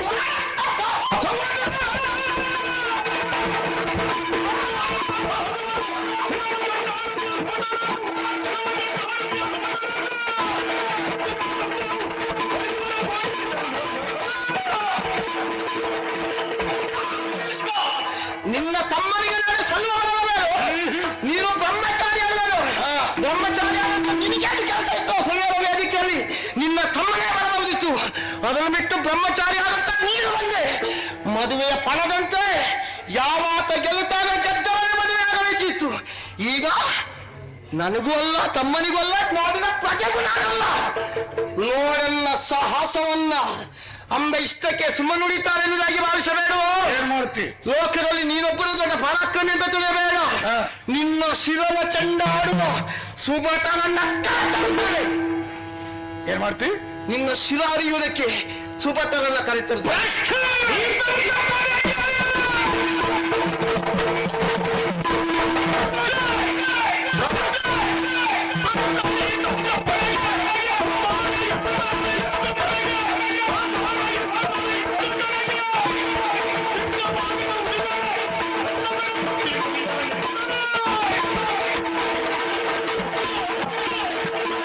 ಬ್ರಹ್ಮಚಾರಿ ಆದಂತಹ ನೀನು ಬರಬಹುದೇ? ಯಾರು ಹೇಳಿದ್ದಾರೆ ಬರಬಾರ್ದು ಅಂತ? ನಾನು ಬ್ರಹ್ಮಚಾರಿ ಅಂತ ಹೇಳಿದ್ದು ಏನು? ಏನು? ಜೀವನದಲ್ಲಿ ನಾನು ಮದುವೆಯಾಗುವುದಿಲ್ಲ. ಅದೆಲ್ಲ ಬ್ರಹ್ಮಚಾರಿ. ಪ್ರತಿಜ್ಞೆ ಅದು ನನ್ನದು. ಮದುವೆ ಆಗುವುದಿಲ್ಲ ಅಂತ ಹೇಳಿ ನಾನು ಮಾಡಿದ್ದೆ ಬಿಟ್ಟರೆ ಮದುವೆ ಮನೆಗೆ ಹೋಗುವುದಿಲ್ಲ ಅಂತ ನನ್ನದೇನು ಚಪತ್ತ ಇಲ್ಲ. ಮದುವೆ ಮನೆ ಹೋಗಿ ನೋಡಿಕೊಂಡು ಬರಬಹುದಿತ್ತು. ಪಣವನ್ನೇ ಯಾಕೆ ನೀನು ಮುರಿದೆ? ಪಣ ಮುರಿದವರು ಮದುವೆ ಆಗಬೇಕು. ಈ ವಿಚಾರದಲ್ಲಿ ನಾನು ಹೇಳ್ತಾ ಹೋದ್ರೆ ಬಹಳ ಹೊತ್ತೋದೀತು. ಈಗ ನಿನ್ನ ತಂದೆ ಮಾಡಿದಂತಹ ಅಪರಾಧಕ್ಕೆ ನಾನು ಇಲ್ಲಿಗೆ ಬರಲೇಬೇಕಾಯಿತು. ನನ್ನಪ್ಪ ನಿನಗೇನು ಅಪರಾಧ ಮಾಡಿದ್ರು? ಅದಕ್ಕೆ ನಮ್ಮನ್ನ ಬಲಪಡಿಸುವ ನೀನು. ಶಿಕ್ಷೆ ಆಗಬೇಕಾದದ್ದು ನಿಮಗೆ. ಯಾರಿಗೆ? ಅದನ್ನು ಅನುಭವಿಸಬೇಕಾದದ್ದು ನಿಮ್ಮ ಅಪ್ಪ. ಏನು ಮಾಡಿದವ? ಸಕಲರಿಗೆ ಲೇಖನವನ್ನು ಕಳುಹಿಕೊಡುವ ಕಾಲದಲ್ಲಿ ಕರಿಪುರದ ರಸ ಅರಿಯದ ತೆರದಲ್ಲಿ ಇದರ ಅರ್ಥ ಏನು? ಬೇರೊಬ್ಬ ಸಮರ್ಥನನ್ನ ಆಯ್ಕೆ ಮಾಡಿ ನಮ್ಮ ಮೇಲೆ ಎತ್ತಿ ಕಟ್ಟಬೇಕು ಎನ್ನುವಂತ ಉದ್ದೇಶ ಅವನದ್ದು ಒಂದು. ಅದು ನಿನ್ನ ಯೋಚನೆ. ಇನ್ನೊಂದು ಕೇಳಿಕೋ. ಹಾ, ಹೇಳು. ಆಮೇಲೆ ನೀನು ಮಾಡಿದಂತಹ ಅಪರಾಧ ಉಂಟು. ನಿನ್ನ ತಂದೆ ಇಟ್ಟಂತಹ ಪಣ ನಿನಗೆ ಗೊತ್ತುಂಟು. ಸಕಲರನ್ನ ಗೆಲ್ಲಿದವರಿಗೆ ನನ್ನ 3 ಮಂದಿ ಹೆಣ್ಣು ಮಕ್ಕಳನ್ನು ಕೊಡ್ತೇನಂತ, ಹೌದಾ? ನೀನೇನ್ ಮಾಡಿದೆ? ನಿನ್ನ ಅಪ್ಪ ಇಟ್ಟ ಪಣ ನಿನಗೆ ಗೊತ್ತಿಲ್ವಾ? ಗೊತ್ತುಂಟಲ್ಲ. ಗೊತ್ತಿದ್ದು ಸಾಲವನಿಗೆ ಯಾಕೆ ಮಾತು ಕೊಟ್ಟೆ? ಅವ ಗೆಲ್ತೇನೆ ಅಂತ ಹೇಳಿದ, ಅವನೇ ಗೆಲ್ತಾಗಂತ ಭರವಸೆ ಇತ್ತು ನನಗೆ. ಗೆಲ್ತೆ ನೀನು ಬಾರದ ಇದ್ದೆ ಅಂತಾದ್ರೆ ಗೆದ್ದವ ಅವನೇ. ಅಂಬೆ, ಬಾರದ ಇದ್ದರೆ ಅದು ಪ್ರಶ್ನೆ ಅಲ್ಲ. ಬರಬಹುದು, ಎಂತವರು ಪರಾಕ್ರಮಿಗಳು ಬರಬಹುದು. ಅದನ್ನ ನೀನು ಮೊದಲ ಅರಿಯುವುದಕ್ಕಾಗುವುದಿಲ್ಲ. ಬಾರದಿದ್ದರೆ ಅವ ಗೆದ್ದವ ಅಲ್ಲ. ನಿನಗೆ ಅವ್ನು ಗೆಲ್ತಾನಂತ ನಿನ್ಗೆ ಮೊದಲು ಗೊತ್ತುಂಟಾ? ಭರವಸೆ ಇತ್ತು. ಯಾಕೆ ಹೇಗೆ ಭರವಸೆ ಉಂಟು? ಬ್ರಹ್ಮಚಾರಿ ಆದಂತ ನೀನೊಬ್ಬನೇ ಅಲ್ಲಿ ಬಂದು ಅವನನ್ನ ಜಯಿಸಿದೆ. ಉಳಿದ ಯಾರಿಂದ ಅವನನ್ನ ಜಯಿಸುವುದಕ್ಕೆ ಸಾಧ್ಯ ಇಲ್ಲ. ಅಲ್ಲ, ಮೊದಲು ನಿನಗೆ ಯಾಕೆ ಗೊತ್ತುಂಟು? ಯಾವುದು? ಅವನ ಗೆಲ್ತಾನಂತ ಭರವಸೆ ಇತ್ತು ನನಗೆ. ಅದೇ ವಿಶ್ವಾಸ ಇತ್ತು ನನಗೆ. ಅದೇ ಹೇಳಿದ್ದು ನೀನು ಮಾಡಿದ ಅಪರಾಧ. ಏನು? ವ್ಯಕ್ತಿಯೊಬ್ಬ ಮಂಟಪವನ್ನ ಸೇರದೆ ಸಮರ ಮುಖಕ್ಕೆ ಬಾರದ ಇದ್ದಂತ ವ್ಯಕ್ತಿ ಮೊದಲೇ ಅಂದ್ರೆ ಎಲ್ಲಿಯೋ ಉಪವನದಲ್ಲಿ ಅವನಿಗೆ ನೀನು ಮಾತು ಕೊಟ್ಟೆ ಅಂತ ನೀನು ಮಾಡಿದ್ದು ಹೇಗಾಯ್ತು? ನಿನ್ನ ಅಪ್ಪನಿಗೆ ನೀನು ದ್ರೋಹ ಮಾಡಿದ ಹಾಗಾಯ್ತು. ನೀನು ಅಪ್ಪ ಕೊಟ್ಟ. ನನ್ನ ಪ್ರಶ್ನೆ ಬಿಡೆ. ನೀನು ನಿನ್ನ ಅಪ್ಪನೇ ಅವಮಾನ ಮಾಡಿದ ಹಾಗಾಯಿತು. ಅಪ್ಪ ಮಾಡಿದಂತಹ ಪಣವನ್ನು ಗೊತ್ತಿದ್ದು ಅಪ್ಪನಿಗೂ ಗೊತ್ತಿಲ್ಲದ ಇದ್ದಾಗ ನೀನು ಮತ್ತವರಿಗೆ ಮಾತು ಕೊಟ್ಟಿದ್ದಿ. ಅಂತಹ ಒಂದು ಯಾವುದು ನಿಮ್ಮ ರಾಜ್ಯ ಉಂಟಲ್ಲ, ಕಾಶಿ ಕ್ಷೇತ್ರ. ಹೌದು. ಆ ಕ್ಷೇತ್ರಕ್ಕೆ ಅಪಮಾನ ಆಗಬಾರದು, ಇದು ನನ್ನ ಉದ್ದೇಶವಾಗಿತ್ತು. ಆದ್ದರಿಂದಲೇ ಆ ಮಂಟಪವನ್ನು ನಾನು ಪ್ರವೇಶ ಮಾಡಬೇಕಾಯಿತು. ಬಂದವ ನೀನು ನನ್ನ ಅಪ್ಪನಲ್ಲಿ ಕೇಳಬೇಕಿತ್ತು. ಏನಂತ? ಪಣವನ್ನ ಮುರಿಯುವ ಮೊದಲು ಕೇಳಬೇಕಿತ್ತು. ಏನಂತ? ಯಾಕೆ ಹೀಗೆ ಮಾಡಿದೆ? ಹೇಗೆ? ನಿನ್ನ ಮಗಳು ಹೇಗೆ ಮಾಡಿದ್ದಾರೆ ಅದೆಲ್ಲ ಹೇಳಬೇಕಿತ್ತು ನೀನು. ಅದು ಬಿಟ್ಟು ನೀನು ಗೆದ್ದ ಮೇಲೆ ತಂದ ಮೇಲೆ ಈಗ ಹಾಗೆ ಹೇಳಿದೆ. ವಿಚಾರ ನಿನಗೆ ಗೊತ್ತುಂಟ ಇಲ್ವೋ? ಯಾವುದು? ಈಗ ನನ್ನ ವಿಚಾರ ಎನ್ನುವುದು ಜನಜನಿತವಾದದ್ದು. ಆಚಾರ್ಯ ಭೀಷ್ಮ ಮದುವೆಯಾಗುವುದಿಲ್ಲ. ಮದುವೆ ಆಗದಿದ್ದವರಿಗೆ ಏನು ಕೆಲಸ ಅಲ್ಲಿ? ತಡಿ, ನಾನು ಕೇಳಿದ ಉತ್ತರ ಕೊಡು. ಆಗುವುದಿಲ್ಲ ಅಂತ ಎಲ್ಲವರಿಗೂ ಗೊತ್ತುಂಟು ವಿಚಾರ. ನಿನಗೆ ಗೊತ್ತುಂಟ ಇಲ್ವೋ? ನನಗೂ ಗೊತ್ತು. ಗೊತ್ತಿದ್ದವಳು ಮತ್ತೆ ಯಾಕೆ ನನ್ನ ರಥ ಏರಿದೆ? ನೀನು ಯಾಕೆ ಮತ್ತೆ ಬಂದಲ್ಲಿಗೆ? ನಾನು ಬಂದದ್ದು ಪ್ರಶ್ನೆಯಲ್ಲ. ಮದುವೆ ಆಗುವುದಿಲ್ಲ ಅಂತ ನಾನು ಗೊತ್ತಿದ್ದರೂ ಮತ್ತೆ ನೀವು ಆವಾಗಲೇ ಆಕ್ಷೇಪಿಸಬಹುದಿತ್ತು. ಏನು? ಮದುವೆ ಆಗದೆ ಇದ್ದ ಇವರ ರಥವನ್ನು ನಾನು ಏರುವುದಿಲ್ಲ ಅಂತ ಯಾಕೆ ಏರಿದೆ? ನಿನ್ನ ಮದುವೆ ಆಗುದಕ್ಕೆ ನಾನು ರಥ ಏರಿ ಬಂದದ್ದಲ್ಲ. ಮತ್ತೆ ನಿನ್ನ ಮದುವೆ ಆಗುದಕ್ಕೆ ರಥ ಏರಿ ಬಂದದ್ದಲ್ಲ ನಾನು. ಮತ್ತೆ ಅದಕ್ಕೆ ನೀನು ಕರ್ಕೊಂಡು ಬಂದೆ ಅಲ್ಲ. ಇದಕ್ಕೆ ನಾನು ಉತ್ತರ ಏನ್ ಕೊಡ್ಬೇಕು ನನಗೆ ಗೊತ್ತಾಗುದಿಲ್ಲ. ಯಾಕೆ? ಒಟ್ಟಾರೆ ನಾನು ಕರ್ಕೊಂಡು ಬಂದ. ನೀನು ಬ್ರಹ್ಮಚಾರಿ ಹೌದೇ ಅಂತಾದ್ರೆ ನಿನ್ನ ರಥ ಏರಿದೆ ಯಾಕೆ? ನೀನು ಮೊದಲು ಕೇಳಿದ್ದುಂಟ, ಬಂದವನು ಯಾರು ಹೇಳಿದ್ದ? ಏರಿರಿ ಎಣ್ಣೆಯ ರಥವನ್ನು ಅಂತ ಹೇಳಿದಾಗ ಏರಿದ್ದೇವೆ ನಾವು, ಹೌದಲ್ಲ? ಅದರ ಉದ್ದೇಶ ಏನು? ಪಣವನ್ನು ನಾನು ಮುರಿದಿದ್ದೇನೆ ಅನ್ನೋದೇ ಅರ್ಥ. ಹಾಗಾದ್ರೆ ಪಣ ಮುರಿದ ನಿನ್ನ ಅಪ್ಪನ ಪಣ ಏನು? ಏನು? ಸಕಲರನ್ನ ಗೆಲ್ಲಿದವರಿಗೆ ನನ್ನ 3 ಮಂದಿ ಹೆಣ್ಣು ಮಕ್ಕಳು. ನಾನು ಬಂದವ ಮಾಡಿದ್ದೇನು? ಏನು ಮಾಡಿದೆ? ಪ್ರಥಮದಲ್ಲಿ ಪಣವನ್ನು ಮುರಿದಿದ್ದೆ. ಯುದ್ಧ ಆದದ್ದು ಕಡೆಗೆ ರಥಕ್ಕೆ ನಿಮ್ಮನ್ನು ಏರಿಸಿಕೊಂಡದ್ದು ಮೊದಲು. ಏರಿಸಿದ್ದಿ? ಯಾಕೆ ಏರಿಸಿದೆ? ಅಲ್ಲ, ನಾನು ನಿಮ್ಮನ್ನು ಮೊದಲು ರಥಕ್ಕೆ ಏರಿಸಿದೆ. ಯಾಕೆ ಏರಿಸಿದೆ? ಅಂದರೆ ನಿನ್ನ ಅಪ್ಪನ ಪಣವನ್ನು ವಿರೋಧಿಸಿದ್ದೇನೆ ಎನ್ನುವುದೇ ಅದರ ಅರ್ಥ. ಹೌದಲ್ಲ? ಕಾರಣ ಏನು? ಅಲ್ಲ, ನಮ್ಮನ್ನ ಏರಿಸುವುದಕ್ಕೂ ಪಣವನ್ನು ಮುರಿಯುವುದಕ್ಕೂ ಕಾರಣ ಏನು? ಅದೇ ನಾನು ಮೊದಲು ಹೇಳಿ ಆಗಿದೆಯಲ್ಲ. ಯಾವುದು? ನಿನ್ನ ಅಪ್ಪ ಮಾಡಿದಂತಹ ಕೆಲಸ ಕರಿಪುರದ ರಸ ಹರಿಯದ ತೆರದಲ್ಲಿ, ಅದಕ್ಕೆ ನಿಮ್ಮ ಅಪ್ಪನಿಗೆ ಬುದ್ಧಿ ಕಲಿಸಬೇಕು ಅಂತ ಮೊದಲು ಮಾಡಿ. ಹಾಗಾದ್ರೆ ನಮಗೆ ಮದುವೆ ಬೇಡವಾ? ನಮಗೆ ಮದುವೆ ಬೇಡವಾ? ಬೇಡ ಅಂತ ಯಾರು ಹೇಳಿದ್ದು? ಅಪ್ಪನನ್ನ ನೀವು ವಿರೋಧಿಸುವುದಕ್ಕೆ ಹಾಗೆ ಮಾಡಿದ್ದು. ಬೇಡ ಅಂತ ಯಾರು ಹೇಳಿದ್ದು? ನನ್ನ ತಮ್ಮನ ಮೊದಲೇ ನಿನ್ನ ನಿರ್ಧಾರ ಆಗಿದೆ. ನಾನು ಹೇಳುವುದನ್ನು ಕೇಳಿ ಉತ್ತರ ಕೊಡು. ನನ್ನ ತಮ್ಮನನ್ನು ಮದುವೆ ಆಗಿ ಅಂತ ನಾನು ಹೇಳಿದ್ದೇನೆ ಇಲ್ವೋ? ನಿಮಗೆ ಮದುವೆ ಬೇಡ ಅಂತ ಯಾರು ಹೇಳಿದ್ದು? ನಾನು ಆಗುದಿಲ್ಲ ಅಂತ ಹೇಳಿದೆ. ಹೌದಲ್ಲ? ಅದು ಅಪರಾಧ ಯಾರದ್ದು? ಯಾರದು? ಆಗುದಿಲ್ಲ ಅಂತ ಹೇಳಿದ ಅಪರಾಧ ಯಾರದ್ದು? ಯಾರದು? ನಿನ್ನದು. ಅಪರಾಧ ನಿನ್ನ ತಂಗಿಯಂದಿರಿಬ್ಬರು ಒಪ್ಪಿದ್ದಾರೆ, ಯಾಕೆ ನೀನು ಒಪ್ಪಲಿಲ್ಲ? ನೀನು ಮದುವೆ ಕೇಳಬೇಕಿತ್ತು. ಫಸ್ಟಿನ ಹೊತ್ತಿಗೆ ಕರೆತರುವ ಮೊದಲು ನಮ್ಮಲ್ಲಿ ಕೇಳಬೇಕಿತ್ತು. ಏನಂತ? ಇಲ್ಲಿಗೆ ಕರ್ಕೊಂಡು ಬಂದು 3-4 ದಿನ ಹೋದ ಮೇಲೆ ನಮ್ಮ ತಮ್ಮನನ್ನ ಮದುವೆ ಆಗಿ ಅದನ್ನೇ ಹೇಳ್ತಾ ಹೋದರೆ ಚರಿವಿತ ಚರಣ ಆದೀತು. ಈಗ ನಾನು ಅದನ್ನು ಹೇಳಬೇಕಾದದ್ದಲ್ಲ, ನೀನು ಮೊದಲು ಹೇಳಬೇಕಿತ್ತು. ಇಲ್ಲಿಗೆ ಬಂದ ಮೇಲೆ ನೀನು ಹೇಳಿದ ಮಾತೇನು? ಸಾಲ್ವನನ್ನು ನಾನು ಮೆಚ್ಚಿದ್ದೇನೆ. ಹೌದಾ? ಇದನ್ನು ಮೊದಲು ಹೇಳ್ಬೋದಿತ್ತಲ್ಲ. ಸಾಲ್ವನನ್ನು ಮೆಚ್ಚಿದ್ದಾನೆ ಅಂತ ಹೇಳಿದೆ. ಯಾಕೆ? ಅವ ಒಪ್ಪುತ್ತಾನೆ ಅಂತ ನಾನು ತಿಳ್ಕೊಂಡಿದ್ದೇನೆ. ಅವ ಹೇಳಿದ ಇದು ನಿನ್ನದು. ಭೀಷ್ಮನ ಜೊತೆಯಲ್ಲಿ ಹೋದದ್ರಿಂದ ನಾನು ಒಪ್ಪುವುದಿಲ್ಲ. ಕಾರಣ ಏನು? ನಿನ್ನ ಜೊತೆಯಲ್ಲಿ ಬಂದದ್ರಿಂದ ಅವನಿಗೆ ಅನುಮಾನ ನನ್ನ ಮೇಲೆ. ಇದು ಅವನಿಗೆ ಅನುಮಾನ ಮೂಡಿದೆ. ನನ್ನ ಪ್ರಶ್ನೆಗೆ ಇದು ಉತ್ತರ ಅಲ್ಲ. ಹಾಗಾದ್ರೆ ನೀನು ಮಾಡಿದ ಕೆಲಸ ಯಾಕೆ ಹೇಳು? ಯಾಕೆ? ನೀನು ಹೇಳಿದ್ದಲ್ಲ ಮೊದಲ ಹೇಳ್ಬೇಕಿತ್ತು ಅಂತ. ಅದು ನನ್ನನ್ನು ಆಕ್ಷೇಪಿಸುವುದಲ್ಲ, ತಪ್ಪು ನಿನ್ನದು. ಮೊದಲ ನೀನು ಹೇಳ್ಬೇಕಿತ್ತು ಆಚಾರ್ಯ ಭೀಷ್ಮ ಮದುವೆ ಆಗುದಿಲ್ಲ ಅಂತ ನಿನಗೂ ಗೊತ್ತುಂಟು, ಇದು ಪ್ರಪಂಚಕ್ಕೆ ಗೊತ್ತುಂಟು. ಎಂಬಾಗ ನೀನು ತಿಳಿದವಳು ನನ್ನ ರಥ ಏರಿದ್ದು ಒಂದು ತಪ್ಪು. ಮತ್ತೊಂದು, ಅಪ್ಪನಿಗೂ ಗೊತ್ತಿಲ್ಲದೆ ನೀನು ಅವನಿಗೆ ಮಾತು ಕೊಟ್ಟದ್ದು ಇನ್ನೊಂದು ತಪ್ಪು. ಆಮೇಲೆ ಇಲ್ಲಿಗೆ ಬಂದ ಮೇಲೆ ನನ್ನ ತಮ್ಮನನ್ನು ಮದುವೆ ಆಗುವುದಿಲ್ಲ ಅಂತ ಹೇಳಿದ್ದು ಇನ್ನೊಂದು ತಪ್ಪು. ಈ ಎಲ್ಲ ಅಪವಾದಗಳು ಇದ್ದದ್ದು ನಿನ್ನ ಮೇಲೆ ಬಿಟ್ರೆ ನನ್ನ ಮೇಲಲ್ಲ. ಇನ್ನೂ ಒಂದು ವಿಚಾರ ಹೇಳಿದೆಯಲ್ಲ, ಸಮರ್ಥರನ್ನ ಕರೆ ತರುತ್ತೇನೆ. ಹಾ, ನಿನ್ನ ಸೀರಾಚರಗಿನ ಗಾಳಿ ಹಿಡ್ಕೊಂಡು ಇನ್ನು ಯಾರು ಬರಬಹುದು? ಬರುತ್ತಾರಂತ ಆದ್ರೆ ಅವರೆಲ್ಲವರು ಭೀಷ್ಮನ ಎದುರಿನಲ್ಲಿ ಕುರಿಗಳಿಗೆ ಸಮಾನ. ನೀನು ಕರೆತರಬಹುದಂತ ಕುರಿಗಳಿಗೆ ಸಾಂಬಾರನ್ನು ಅರಿಯುವುದಕ್ಕೆ ಈ ಭೀಷ್ಮ ಸಾಕು. ನೋಡಿಕೊಳ್ತೇನೆ, ಹೋಗು.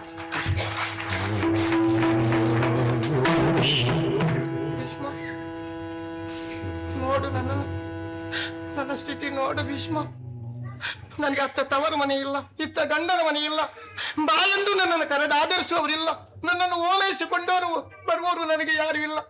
ನಾನು ದಾರಿಯಲ್ಲಿ ಹೋಗುತ್ತಾ ಇದ್ರೆ ನನ್ನನ್ನು ಕಂಡವರೆಲ್ಲ ಹುಚ್ಚಿ ಹುಚ್ಚಿ ಅಂತ ನನಗೆ ಕಲ್ಲು ಹೊಡೆಯುತ್ತಾರೆ. ನಾನು ಹೇಗೆ ಬದುಕಲಿ ಭೀಷ್ಮ? ನಮ್ಮಯ್ಯ, ನನ್ನ ಹಾಗೆ ಒಬ್ಬಳು ಅಕ್ಕನ ತಂಗಿ ನಿನ್ನ ಒಡ್ಡು ಹುಟ್ಟಿದವರು ಇದ್ದಿದ್ರೆ ನಿನ್ನ ಕರುಳು ಕರಗುವುದಿಲ್ವೇನು? ನಿನ್ನ ಮನಸ್ಸು ಮರುಗುವುದಿಲ್ವೇನು ಭೀಷ್ಮ? ಹೇಳು. ನಾನು ಸಿಟ್ಟಿನ ಬರದಲ್ಲಿ ನಿನಗೇನು ಆಡಿರಬಹುದು. ಇನ್ನಾದ್ರೂ ಕರುಣೆ ತೋರಿ ನನ್ನನ್ನು ಮದುವೆ ಆಗು. ನೀವ್ಯಾರು ಉಕ್ತಿಯ ಉದ್ದ ಮಾಡೋದು ಬೇಡ. ಎಲ್ಲರೂ ಗ್ರಹಿಸಬಹುದು, ಆಚಾರ್ಯ ಭೀಷ್ಮರಿಗೆ ಕರುಣೆಯ ಕರುಳಿಲ್ಲವೇ? ಖಂಡಿತವಾಗಿ ಉಂಟು. ಕರುಣೆಯ ಕರುಳು ನನಗಿದ್ದ ಕಾರಣವೇ ನಿನಗೆ ನೀನು ಕೇಳಿಕೊಂಡ ಹಾಗೆ ಸೌಭದೇಶಕ್ಕೆ ಕಳುಹಿಕೊಡುವಂತಹ ಪ್ರಯತ್ನವನ್ನು ಮಾಡಿದ್ದೇನೆ, ಕಳುಹಿಕೊಟ್ಟಿದ್ದೇನೆ. ಅಲ್ಲಿ ಅವನು ನಿನ್ನನ್ನು ತಿರಸ್ಕರಿಸಿದ್ದಾನೆ ಎಂಬಾಗ ಅದಕ್ಕೆ ನಾನು ಕಾರಣನಲ್ಲ. ಯಾವ ವ್ಯಕ್ತಿಯಾಗಲಿ ಇನ್ನೊಬ್ಬನಿಗೆ ಉಪಕಾರವನ್ನು ಮಾಡಬಹುದು. ಹೇಗೆ? ಎಲ್ಲಿಯವರೆಗೆ? ಅದಕ್ಕೊಂದು ಎಲ್ಲೇ ಒಂದು ಅಂಚು ಅಂತ ಉಂಟು. ಅಲ್ಲಿಯವರೆಗೆ ಮಾತ್ರ. ಅದರಿಂದ ಆಚೆ ದಾಟುವುದಕ್ಕೆ ಸಾಧ್ಯವಿಲ್ಲ. ನನ್ನಿಂದ ಎಷ್ಟು ಸಾಧ್ಯವೋ ಅಷ್ಟನ್ನು ನಾನು ಮಾಡಿದ್ದೇನೆ. ಇನ್ನು ನೀನು ಏನೇ ಯಾಚಿಸಿಕೊಂಡರು ನನ್ನಿಂದ ಏನು ಉಪಕಾರ ನಿನಗೆ ಆಗಲಾರದು. ಇನ್ನು ನಿನ್ನ ದಾರಿ ನಿನಗೆ, ನನ್ನ ದಾರಿ ನನಗೆ. ಇದು ನನ್ನ ಕಟ್ಟ ಕಡೆಯ ನುಡಿ. ಇದು ಕಟ್ಟ ಕಡೆಯ ಮಾತು.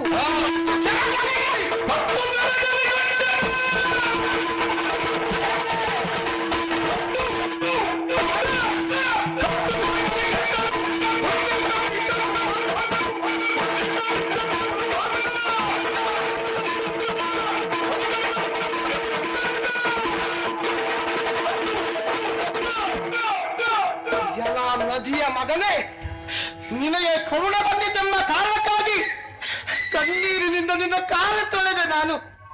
ನಿನಗೆ ಕರುಣೆ ಬರುವುದಿಲ್ಲ ಅಲ್ವೇ? ನಿನಗೆಲ್ಲಿ ಕರುಣೆ ಬರ್ತದ ಹೇಳು? ಆ ನಿನ್ನ ತಾಯಿ ಹೆತ್ತ ಮಕ್ಕಳನ್ನ ನದಿಯಲ್ಲಿ ಮುಳುಗಿಸಿ ಕೊಂದ ಆ ಪಾಠಕ್ಕೆ ಅಂತ ತಾಯಿಯ ಮಗ ನೀನು, ನಿನಗೆಲ್ಲಿ ಕರುಣೆ ಬರ್ತದೆ ಹೇಳು?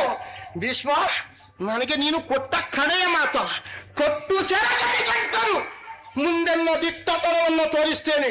ಭೀಷ್ಮ, ನಾನಾಡುವ ಮಾತು ಸೆರಗಿನಲ್ಲಿ ಗಂಟ ಹಾಕಿತು. ಇಗೋ, ನೀನೊಬ್ಬನೇ ಎಲ್ಲ ಲೋಕದಲ್ಲಿ, ನಿನ್ನಿಂದಲೂ ಪರಾಜ್ಯರಿದ್ದಾರೆ.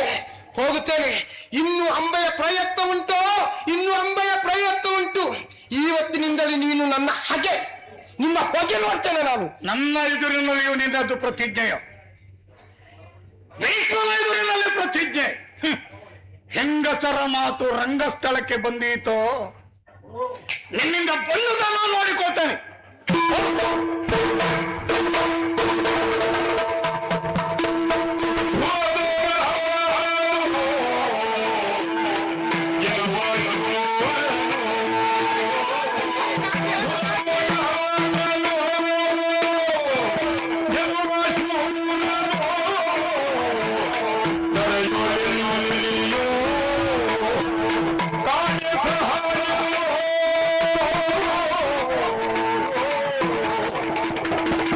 One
ತನ್ಮಧ್ಯದಲ್ಲಿ ರಾಮನಾಮಕನಾದಂತಹ ಮಾನವ ದೇವ ಇದುರಾದ ಕರದಲ್ಲಿರುವಂತಹ ಪಾದಗಳನ್ನು ಅವನ ಕಾರಣವಾಯಿತು.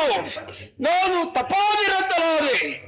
ಇನ್ನು ಮುಂದೆ ಈ ಭೂಮಿ ರಾಮಭೂಮಿ ಎನ್ನುವ ಹಾಗೆ ಆ ಕಾಲದಲ್ಲಿ ಅವನ ಕಾರ್ಯಕ್ಕಾಗಿ ನನ್ನದ್ದಾದ ಪ್ರಯತ್ನ ಮಹೇಂದ್ರಶಿಖರವನ್ನು ಏರಿ ತಪಾದಿರಥನಾದೆ. ಕರ್ಮಭೂಮಿಯಲ್ಲಿ ಧರ್ಮ ಉಳಿಯಬೇಕು ಎನ್ನುವ ಉದ್ದೇಶ, ಅದರಂತೆ ಕಾರ್ಯಪ್ರವೃತ್ತರಾಗಿ ಕಾಲಗಳು ಅದೆಷ್ಟೋ ಸಂದಿತು. ನಮ್ಮಲ್ಲಿರುವಂತಹ ಆಯುಧಗಳನ್ನೆಲ್ಲ ಅಂಗೀರಸನಿಗೆ ಮುಂದೆ ದಾನವಾಗಿ ಕೊಟ್ಟೆ. ತಪಾದಿರಥರಾಗಿದ್ದಂತ ಈ ಕಾಲದಲ್ಲಿ ನಮ್ಮ ಬಬರಿಕಾಶ್ರಮ ಅಲ್ಲಿರುವಂತಹ ಶಿಷ್ಯಗಣನವರು ಮಾಡುತ್ತಿರುವಂತಹ ಯಾಗ ಯಜನಾದಿಗಳು ಪತ್ರವಾಹನ ಅಕೃತವರ್ಣ ಶೈಕ್ಯಾವತ್ಯ ಭಕ್ತಲ್ಲವರಿಂದ ದೂರು ಭಾರಿಯೊಬ್ಬರಿಗೆ ಅನ್ಯಾಯ ಆಗತ್ತು ಯಾರಿಂದ? ನಮ್ಮ ಪರಮ ಶಿಷ್ಯರೆನಿಸಿಕೊಂಡಂತಹ ಭೀಷ್ಮನಿಂದ ವಿಷಯವನ್ನು ಕೇಳಿದಾಗಲೇ ನನಗರಿವಿಲ್ಲದ ತರದಲ್ಲಿ ಬದಿಗಿರಿಸಿದಂತಹ ಪರಶುವನ್ನು ಕಣದಲ್ಲಿ ಹಿಡಿದೆ. ಅಕ್ಕತವರನ್ನೆಲ್ಲ ಕೂಡಿಕೊಂಡೆ. ನೇರವಾಗಿ ಕುರುಕ್ಷೇತ್ರ ಭೂಮಿಗೆ ಬಂದೆ. ವಾಸಿಂಗವನ್ನು ಕಟ್ಟಿಕೊಂಡು ಹೊರಲಾಗಿ ಬರುತ್ತಾನೋ ಎಲ್ಲ ಯುದ್ಧ ಸನ್ನದ್ಧರಾಗಿರುತ್ತಾನೋ ಎನ್ನುವ ಹಾಗೆ ಬರುತ್ತಾನಂತೆ. ಬರಲಿ ಬರಲಿ ಬರಲಿ.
ಎಂಬ ಕಾರಣಕ್ಕಾಗಿ ಮಂಗಳಾಂಗಿಯರನ್ನ ಮುಂದೆ ಇರಿಸಿಕೊಂಡು ವೇದ ಮಂತ್ರಗಳಿಂದ ಉಂಗುಡಿದಂತಹ ಬ್ರಾಹ್ಮಣ ಸಮೂಹವನ್ನೇ ಒಡಗೂಡಿಕೊಂಡು ಅದರಲ್ಲಿಯೂ ಮುಂಭಾಗದಲ್ಲಿ ಗೋಗಳ ಸಾಲನ್ನೇ ಇರಿಸಿಕೊಂಡು ನಾನು ಬರುತ್ತಾ ಇದ್ದೆ ನಿಮ್ಮನ್ನ ಎದುರಿಸುವುದಕ್ಕಾಗಿ.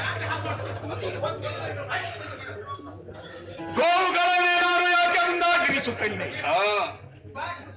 ಈ ಸಂದರ್ಭದಲ್ಲಿ ಗೋವಿನ ಮುಖದಲ್ಲಿ ಬ್ರಹ್ಮನನ್ನು, ಕಣ್ಣಿನಲ್ಲಿ ವಿಷ್ಣುವನ್ನು, ಕಂಠದಲ್ಲಿ ರುದ್ರನನ್ನು, ಎರಡು ಕೊಂಬುಗಳಲ್ಲಿ ಸೂರ್ಯ ಚಂದ್ರನನ್ನು, ನಾಲ್ಕು ಪಾದದ ನಾಲ್ಕು ಗೋರ್ಚೆಯಲ್ಲಿ ನಾಲ್ಕು ವೇದಗಳನ್ನು, ನಾಲ್ಕು ಗೋರಸೆಯ ನಾಲ್ಕು ಪಾದದ 8 ಗೋರಸೆಯಲ್ಲಿ ಅಷ್ಟದಿಕ್ಪಾಲಕರನ್ನು, ಅವುಗಳ ಮೇಲಿದ್ದಂತಹ ಹೋಮಗಳಲ್ಲಿ ಕೋಟಿ ಕೋಟಿಯ ದೇವತೆಗಳನ್ನು ಹಾಗೂ ಬಾಲದಲ್ಲಿ ಸಪ್ತ ಸಂತತಿಗಳನ್ನು, ಆ ಗೋವಿನ ಕಿಚ್ಚಲಲ್ಲಿ ಲಕ್ಷ್ಮೀ ದೇವಿಯನ್ನ ಕಂಡಂತಹ ದೇಶ ನಮ್ಮದ್ದು.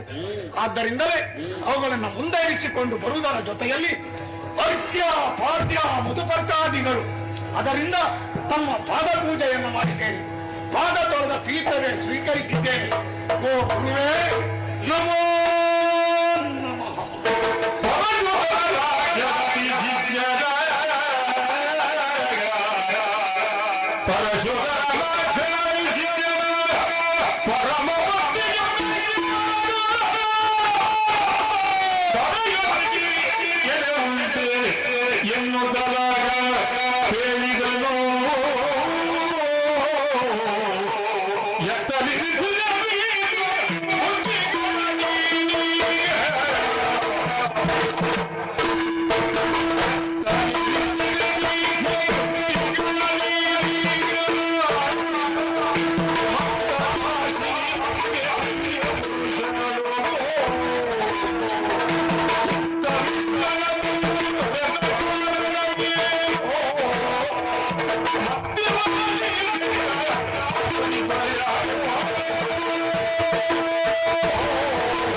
ಬಹಳ ಸಂತೋಷವಾಯಿತು.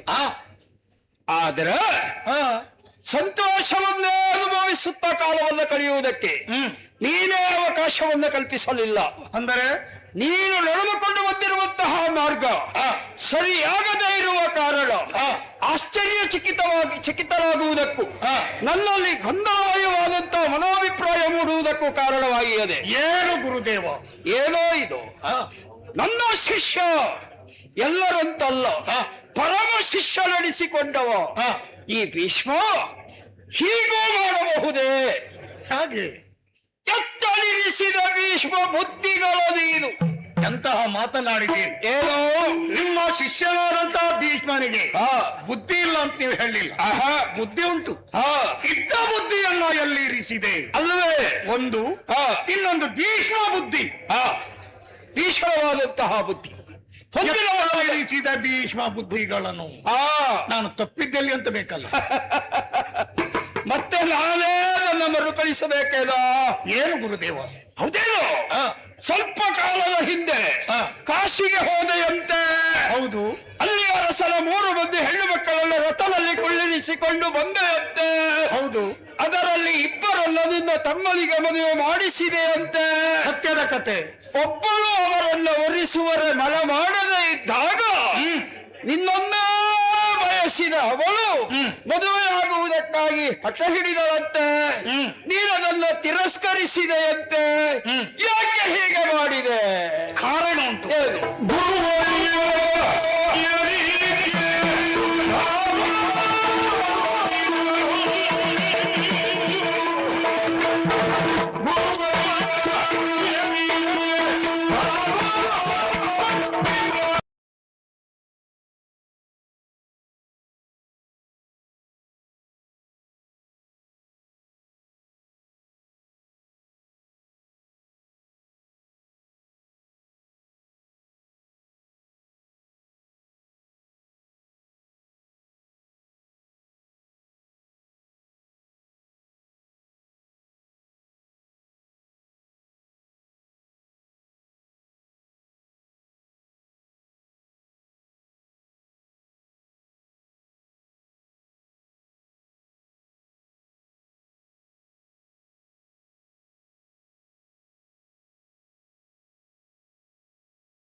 ತಂದದ್ದೇ ಇದ್ದರೆ ನನ್ನ ತಮ್ಮಗೋಸ್ಕರ ತಂದ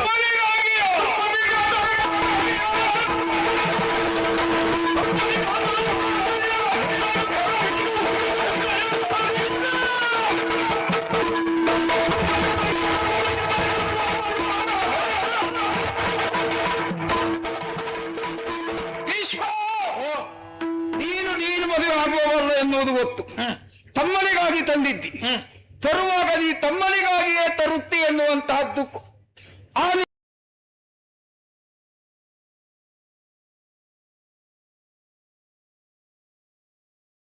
ಬೇಕು ಎನ್ನುವಂತ ಅಪೇಕ್ಷೆಯೋ ಆಸೆಯೋ ಆಕಾಂಕ್ಷೆಯೋ ಅದು ಅಪರಾಧವಾಗುವುದಿಲ್ಲ. ಆದ್ದರಿಂದ ನನ್ನಲ್ಲಿ ಬಂದು ನಿವೇದಿಸಿಕೊಂಡ ಕಾರಣ ನಾನು ಅವಳಿಗೆ ಅಭಯವನ್ನು ಕೊಟ್ಟಿದ್ದೇನೆ. ನನ್ನ ಶಿಷ್ಯರಾದಂತಹ ಭೀಷ್ಮನಿಂದ ಅನ್ಯಾಯ ಯಾವತ್ತೂ ಆಗುವುದಕ್ಕೆ ಸಾಧ್ಯವಿಲ್ಲ ಎನ್ನುವಂತ ಗೊತ್ತದು ಅಲ್ವೇ? ಆ ಕಾರಣದಿಂದ ಬದುಕಿನಲ್ಲಿ ಬಿಳಿ ಬಟ್ಟೆ ಮೇಲೆ ಕಪ್ಪು ಚುಕ್ಕೆ ಬಿತ್ತುವಂತಾದ್ರೆ ಬಿಳಿ ಬಟ್ಟೆ ಮಲಿನತೆಯನ್ನು ಹೊತ್ತದೆ. ಭೀಷ್ಮ ಎನ್ನುವಂತ ಬಿಳಿ ಬಟ್ಟೆಯಲ್ಲಿ ಹೆಣ್ಣೊಬ್ಬಳನ್ನು ತ್ಯಜಿಸಿ ಕಪ್ಪು ಚುಕ್ಕೆಯನ್ನು ಇರಿಸಿ ಈ ಬಟ್ಟೆ ಒಳ್ಳೆಯ ಬಟ್ಟೆ ಅಲ್ಲ ಎನ್ನುವುದನ್ನು ಲೋಕಮುಖಕ್ಕೆ ತೋರಿಸಿಕೊಡುವುದಕ್ಕೆ ಹೊರಡು ಬೇಡ. ಈಗಲಾದರೂ ಹೇಳ್ತೇನೆ, ಅವಳನ್ನು ಮದುವೆ. ನಿಮ್ಮ ಶಿಷ್ಯನಲ್ಲಿ ದೋಷ ಉಂಟು ಅಂತ ನೀವು ಕಂಡಿರೆ? ಖಂಡಿತ ಗುರುವರ್ಯ. ಏನು ವಿಷಯ ನಿಮಗೆ ಗೊತ್ತಿಲ್ಲ? ಯಾವುದೋ ತಂದೆ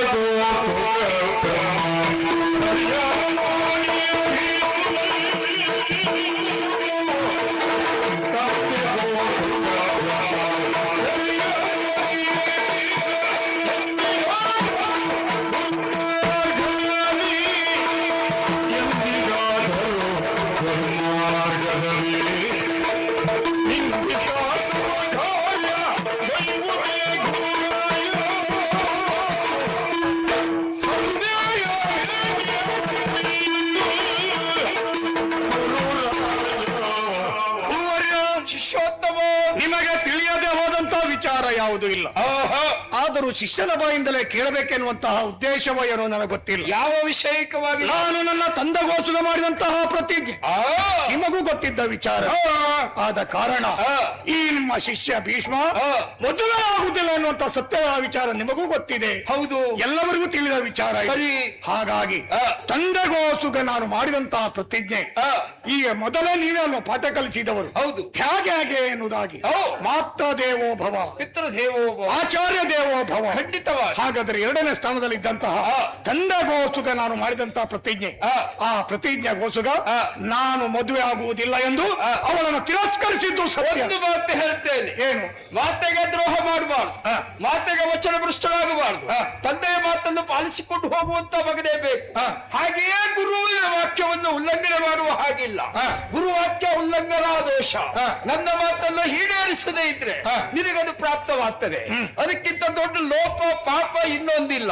ಆದ್ರಿಂದ ಹೇಳ್ತಾ ಇದ್ದೇನೆ, ಗುರುವಾಕ್ಯ ಉಲ್ಲಂಘನೆಯನ್ನು ಮಾಡಿ ದೋಷರಹಿತ ಆಗಿಯೇ ಬದುಕೆ ಬಿಟ್ರೆ ಆ ದ್ವೇಷವನ್ನು ಇರಿಸಿಕೊಂಡು ಇದೇ ರೀತಿಯ ಭಾವನೆಯನ್ನು ಹೊತ್ತು ನಿನ್ನದ್ದಾದಂತಹ ಇದೇ ಸನ್ಮಾರ್ಗ ಅಂತ ನಡೆದ್ರೆ ನಿನ್ನ ಬದುಕು ದುರ್ಮಾರ್ಗದತ್ತ ಸಾಗ್ತದೆ. ಹೇಳ್ತಾ ಇದ್ದೇನೆ, ಗುರುವಾಕ್ಯವನ್ನು ಉಲ್ಲಂಘಿಸಬೇಡ. ಗುರುದೇವ, ಮೊದಲೇ ನಾನು ಹೇಳಿದ ಹಾಗೆ ತಂದೆಗೋಸ್ಕರ ಮಾಡಿದಂತ ಪ್ರತಿಜ್ಞೆ ಅದನ್ನ ಖಂಡಿತವಾಗಿ ಮೀರುವುದಕ್ಕೆ ಸಾಧ್ಯವಿಲ್ಲ. ಗುರುವಾಕ್ಯ ಉಲ್ಲಂಘನಾ ದೋಷ ನನ್ನ ಪಾಲಿಗೆ ಬಂದರು ಅದಕ್ಕೂ ನಾವು ಹೆದರುವುದಿಲ್ಲ.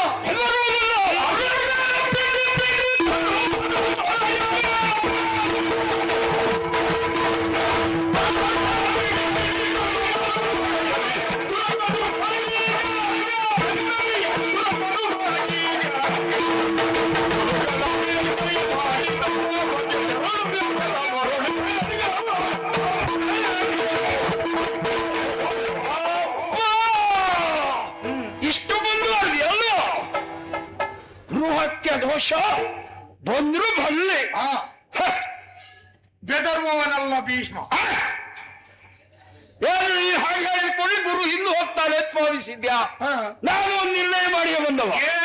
ನಾನು ಅವರಿಗೆ ಅಭಯವನ್ನು ಕೊಟ್ಟಿದ್ದೇನೆ.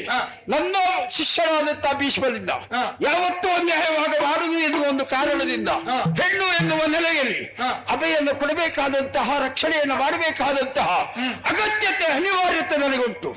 ಆದ್ರಿಂದ ನಾನು ಒಂದು ನಿರ್ಣಯಕ್ಕೆ ಬಂದಿದ್ದೇನೆ. ಆಗದೆ ಒಂದು ನನ್ನ ಮಾತು ನಡೆಸ್ಕೊಡ್ಬೇಕು. ಒಂದು ಮದುವೆ ಆಗ್ಬೇಕು. ಆಗದೆ ಇದ್ರೆ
ಪ್ರಥಮವಾಗಿ ತಮ್ಮ ಪದತಲದಲ್ಲಿ ಧನುಷರಂಗಳನ್ನು ಇರಿಸಿದ್ದೇನೆ.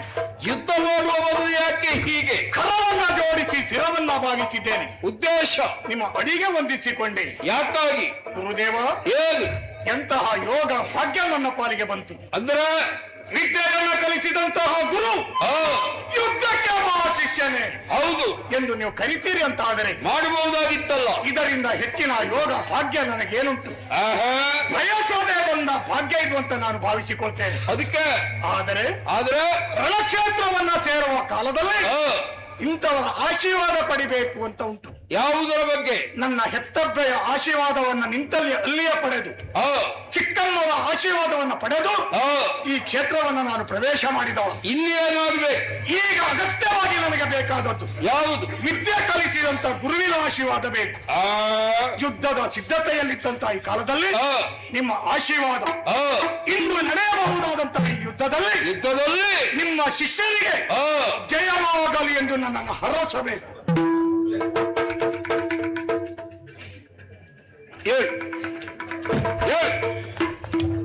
ಭೀಷ್ಮ, ಗುರುವನ್ನೇ ಅಣೆಪತ್ತಿನಲ್ಲಿ ಅಣಕೆ ಸಿಕ್ಕಂತಾಗಿಸಿದೆಯಲ್ಲ. ಯಾಕೆ?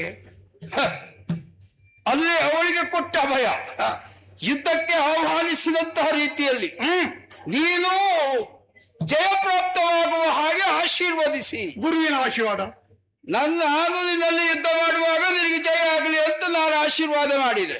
ನಾನು ಯುದ್ಧ ಯಾಕೆ ಮಾಡಬೇಕು? ಅಲ್ಲ, ನಿಮ್ಮ ಕರ್ತವ್ಯ ಅಲ್ವಾ ಶಿಷ್ಯನಿಗೆ ಅನುಗ್ರಹ ಮಾಡಬೇಕಾದದ್ದು. ನನ್ನಲ್ಲಿ ಉದ್ದೇಶ ಎರಡುಂಟು. ಕೇವಲ ನನ್ನ ಶಿಷ್ಯನಾದಂತಹ ನಿನ್ನನ್ನು ಪರೀಕ್ಷಿಸುವುದಕ್ಕೋ ಸರಿದಾರಿಗೆ ತರುವುದಕ್ಕೋ ಎನ್ನುವುದು ಉದ್ದೇಶ ಅಲ್ಲ. ಅಥವಾ ಅಲ್ಲಿರುವಂತಹ ಅನ್ಯಾಯವಾಗಿ ಲೋಕಮುಖಕ್ಕೆ ಕಾಣಲ್ಪಟ್ಟಂತಹ ಅಂಬೆಯೋ ಅಲ್ಲ. ನೀನೋ ಅವಳು, ಯಾರು ಅಪರಾಧಿ ಯಾರು ನಿರಪರಾಧಿ, ಯಾರಲ್ಲಿ ಸತ್ಯ ಉಂಟು ಯಾರಲ್ಲಿ ಧರ್ಮ ಉಂಟು ಎನ್ನುವುದೇ ಲೋಕಮುಖಕ್ಕೆ ಮುಖ್ಯ ಉದ್ದೇಶವಾಗಿರ್ಬೇಕು. ಹಾಗಾದ್ರೆ ಜಯ ಯಾವ ಕಡೆಗಾಗಬೇಕು? ಧರ್ಮ ಯಾರಲ್ಲಿ ಉಂಟು ಖಂಡಿತವಾಗಿ ಅವರ ಪಾಲಿಗೆ ಪ್ರಾಪ್ತವಾಗ್ತದೆ. ನಾನೀಗ ಅವರ ಪರವಾಗಿ ನಿಂತಿದ್ದೇನೆ ಯುದ್ಧ ಕ್ಷೇತ್ರದಲ್ಲಿ. ಅವರಲ್ಲಿ ಧರ್ಮ ಉಂಟು ಅಂತ ಆದ್ರೆ ಜಯ ನನಗೆ ಸೋಲು. ಭೀಷ್ಮನಿಗೆ ಧರ್ಮ ತಪ್ಪಲಿಲ್ಲ, ಧರ್ಮವಂತರಾಗಿ ಇದ್ದಾರೆ ಅಂತ ಆದ್ರೆ ಭೀಷ್ಮನಿಗೆ ವಿಜಯ. ಹೌದಾ? ದೇವ, ಏನು ಯುದ್ಧವೇ ಸಿದ್ಧಾಂತ ಆಯಿತು. ಯುದ್ಧ ಮಾಡಬೇಕಾದ್ರೆ ಅಲ್ವಾ ಸಾಹಿತ್ಯಗಳು ಬೇಕೇ ಬೇಕು. ಯಾವುದು? ನಾನು ಬರುವಾಗ ರಥಾರೂಢನಾಗಿ ಬಂದಿದ್ದೇನೆ. ಅದಕ್ಕೆ ನಿಮಗೆ ಏರುವುದಕ್ಕೆ ಏನು ಕಾಣಿಸುವುದಿಲ್ಲ. ನಿಮಗೊಂದು ರಥ ತರಿಸಿಕೊಳ್ಳುವ ಅಗತ್ಯತೆ ಉಂಟೇನೋ ನನಗೆ? ಸೂರ್ಯ ಚಂದ್ರನ ತನಗಾಲಿಗಳು, 4 ವೇದಗಳ ಅಶ್ವಗಳು ಮಾತ್ರವಲ್ಲ, ನಾನು ಓಂಕಾರ ಸ್ವರೂಪಿಯಾಗಿರುವಂತಹ ಆ ಕವಚವನ್ನು ಧರಿಸಿದವ. ಓಂಕಾರವೇ ಕವಚ. ಆದ್ದರಿಂದ ಯಾವುದರ ಅಗತ್ಯವಿಲ್ಲ. ಇದೇ ರೀತಿ ಯುದ್ಧ ಮೊದಲೆಲ್ಲಾದ್ರೂ ಮಾಡಿದ್ದುಂಟ? ಒಂದು ಮಾಡಿದ್ದೇನೆ. ಯಾವತ್ತು? 21 ಭೂ ಪ್ರದಕ್ಷಿಣೆ ಬರುವ ಕಾಲದಲ್ಲಿ ಕ್ಷತ್ರಿಯರ ಸಂಹಾರ ಜನಿಸಲಿಲ್ಲವು ಭೀಷ್ಮ. ಈಗ ಅಂದು ಏನು ಇದನಾಗಿದೆ?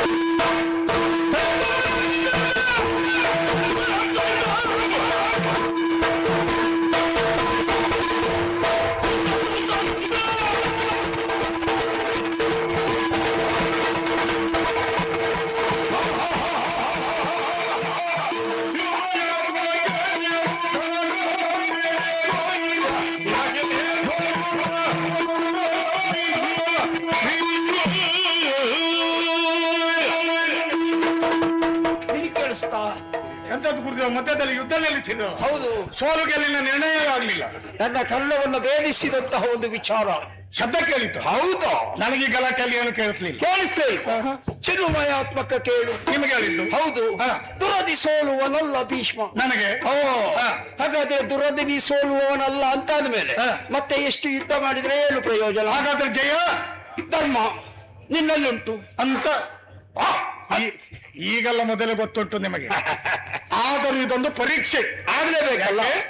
ನಿಮಗೆ ಗೊತ್ತುಂಟು. ಹೌದು, ಮಾಡ್ಲಿಲ್ಲ ಅಂತ ನನಗೆ ಗೊತ್ತುಂಟು ಖಂಡಿತವಾಗಿ. ಆದರೆ ಇದು ಪ್ರಪಂಚ ಮುಖಕ್ಕೆ ಗೊತ್ತಾಗಬೇಕು. ಹೌದು, ಶಿಷ್ಯನಾದಂತ ಭೀಷ್ಮ ಅಪರಾಧಿ ಅಲ್ಲ ಎನ್ನುವುದು ಲೋಕಮುಖಕ್ಕೆ ತೋರಿಸಬೇಕಾಗಬೇಕು. ಹೌದು ಎನ್ನುವುದಕ್ಕೆ ಇದೊಂದು ನಮ್ಮದು ನಾಟಕ. ಖಂಡಿತವಾಗಿ ಭೀಷ್ಮ ವಿಜಯ. ಹೌದಾ? ಆದರೆ ಒಂದು, ಎಲ್ಲಿಯೇ ಹೋದರೂ ಇದರಿಂದ ಹೆಸರು ನಿಮಗೆ. ಯಾರಿಗೆ ಜಯವಾಯಿತು? ಪರಶುರಾಮರ ಶಿಷ್ಯನಾದಂತ ಭೀಷ್ಮನಿಗೆ ಜಯವಾಯಿತು. ಖಂಡಿತವಾಗಿ ಒಪ್ಪಿಕೊಳ್ಳುವಂತದ್ದೇ, ಎಲ್ಲರೂ ಹೇಳಿಕೊಳ್ಬೇಕಾದದ್ದು. ನಾನು ಮನಪೂರ್ವಕವಾಗಿ ನಿನ್ನ ಮೇಲೆ ಅತಿಯಾದ ವಿಶ್ವಾಸವನ್ನು ಇರಿಸಿದ್ದೇನೆ. ಇನ್ನು ಮುಂದೆಯೂ ಸಹ ಇಲ್ಲಿಯವರೆಗೆ ನಾನು ಯಾರನ್ನೂ ಇಷ್ಟು ವಿಶ್ವಾಸದಿಂದ ಆತ್ಮೀಯವಾಗಿ ವಯೋ ಪ್ರಮಾಣದಲ್ಲಿ ನಾನು ಹಿರಿಯವನಾದ್ರು ಕಿರಿಯವನಾದ್ರು, ವ್ಯಕ್ತಿತ್ವದಲ್ಲಿ ನೀನು ನನಗಿಂತ ಹೆಚ್ಚೆ ಕಲ್ತದ್ದು ನಿಮ್ಮ ಹತ್ರ. ನಿನ್ನ ಈ ವ್ಯಕ್ತಿತ್ವದ ಎದುರಿನಲ್ಲಿ ನಮ್ಮಲ್ಲಿ ಯಾರೂ ಇಲ್ಲ. ಅಲ್ಲ, ಕಲ್ತದ್ದು ನಾನು ನಿಮ್ಮಲ್ಲಿ ಆದ್ರೂ ಒಂದು, ನೀನು ಇನ್ನೂ ನಿನ್ನದಾದಂತಹ ಬದುಕನ್ನ ಸ್ಥಿರಸ್ಥಾಯಿಯಾಗಿ ಈ ಕ್ಷೇತ್ರದಲ್ಲಿ ನಡೆಸಿಕೊಂಡು ಹೋಗುವುದಕ್ಕೆ ನನ್ನ ಆಶೀರ್ವಾದ ಉಂಟು. ಇಂಥ ಹಿರಿಯವರ ಆಶೀರ್ವಾದವೇ ನಮಗೆ ಇರುವಾಗ ಜೈವಾನುಗ್ರಹ ಒಂದು ಪರಿಪೂರ್ಣವಾದ ಖಂಡಿತವಾಗಿ ಗುರುದೇವ. ಏನಪ್ಪಾ, ಈಗ ಅಂಬೆಗೊಂದು ಮಾತು ಕೊಟ್ಟಿದ್ದೀರಲ್ಲ ನೀವು. ಹೌದು, ಏನ್ ಮಾಡ್ತೀರಿ? ಅವಳಲ್ಲಿ ಅಧರ್ಮವೇ ಇರಬೇಕು, ಮನಸ್ಸು ಸರಿ ಇಲ್ಲ, ಕಲ್ಮಶಪೂರಿತವಾದ ಮನಸ್ಸು. ಆದ್ರಿಂದ ನನಗೆ ಸೋಲಾಯ್ತು. ಹೌದಾ? ಅವಳು ಕಷ್ಟ ಅನುಭವಿಸಲೇಬೇಕು. ಕೆಲವರ ಜೀವನದಲ್ಲಿ ಮದುವೆ ಆಗುವಂತ ಯೋಗವಿರುವುದು, ಅದಕ್ಕೆ ಯಾರು ಏನು ಮಾಡ್ಲಿಕ್ಕೆ ಆಗುದು? ಅವಳ ಹಣೆಯಲ್ಲಿ ವಿಧಾತ ಹೀಗೆ ಬರೆದಿರುವಾಗ ನಾನೋ ನೀನೋ ಏನು ಮಾಡುವುದಕ್ಕೆ ಸಾಧ್ಯ ಹೇಳು? ಹಾಗಾದರೆ ನೀವೀಗ ಬಂದದ್ದು ಮಹೇಂದ್ರ ಶಿಖರದಿಂದ. ಇನ್ನು ಹೋಗುವುದೆಲ್ಲಿಗೆ? ಎಲ್ಲಿಂದ ಬಂದಿದ್ದಾನೋ ಅಲ್ಲಿಗೆ.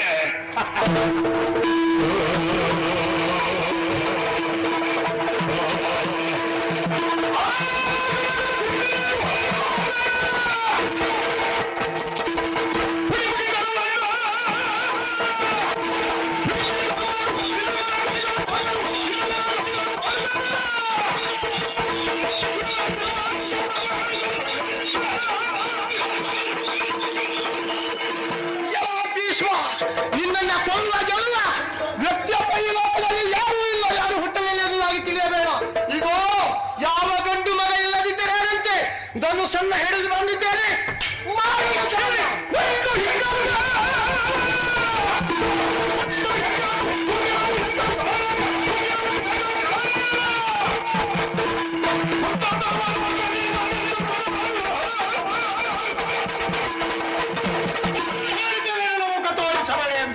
ಮತ್ತೆಂದರೆ ಒಂದು ತಲುಸರವನ್ನ ಹಿಡಿದಿದ್ದೀಯ. ನಿನ್ನಲ್ಲಿ ದುರವನ್ನ ಎಸಗಬೇಕು. ನಿನ್ನಂತವರ ಎದುರಿನಲ್ಲಿ ಆಯುಧವನ್ನು ಹಿಡಿಯುವುದಿಲ್ಲ. ನಾನು ತೊಲಗಬೇಕಾ? ತೊಲಗತ್ತ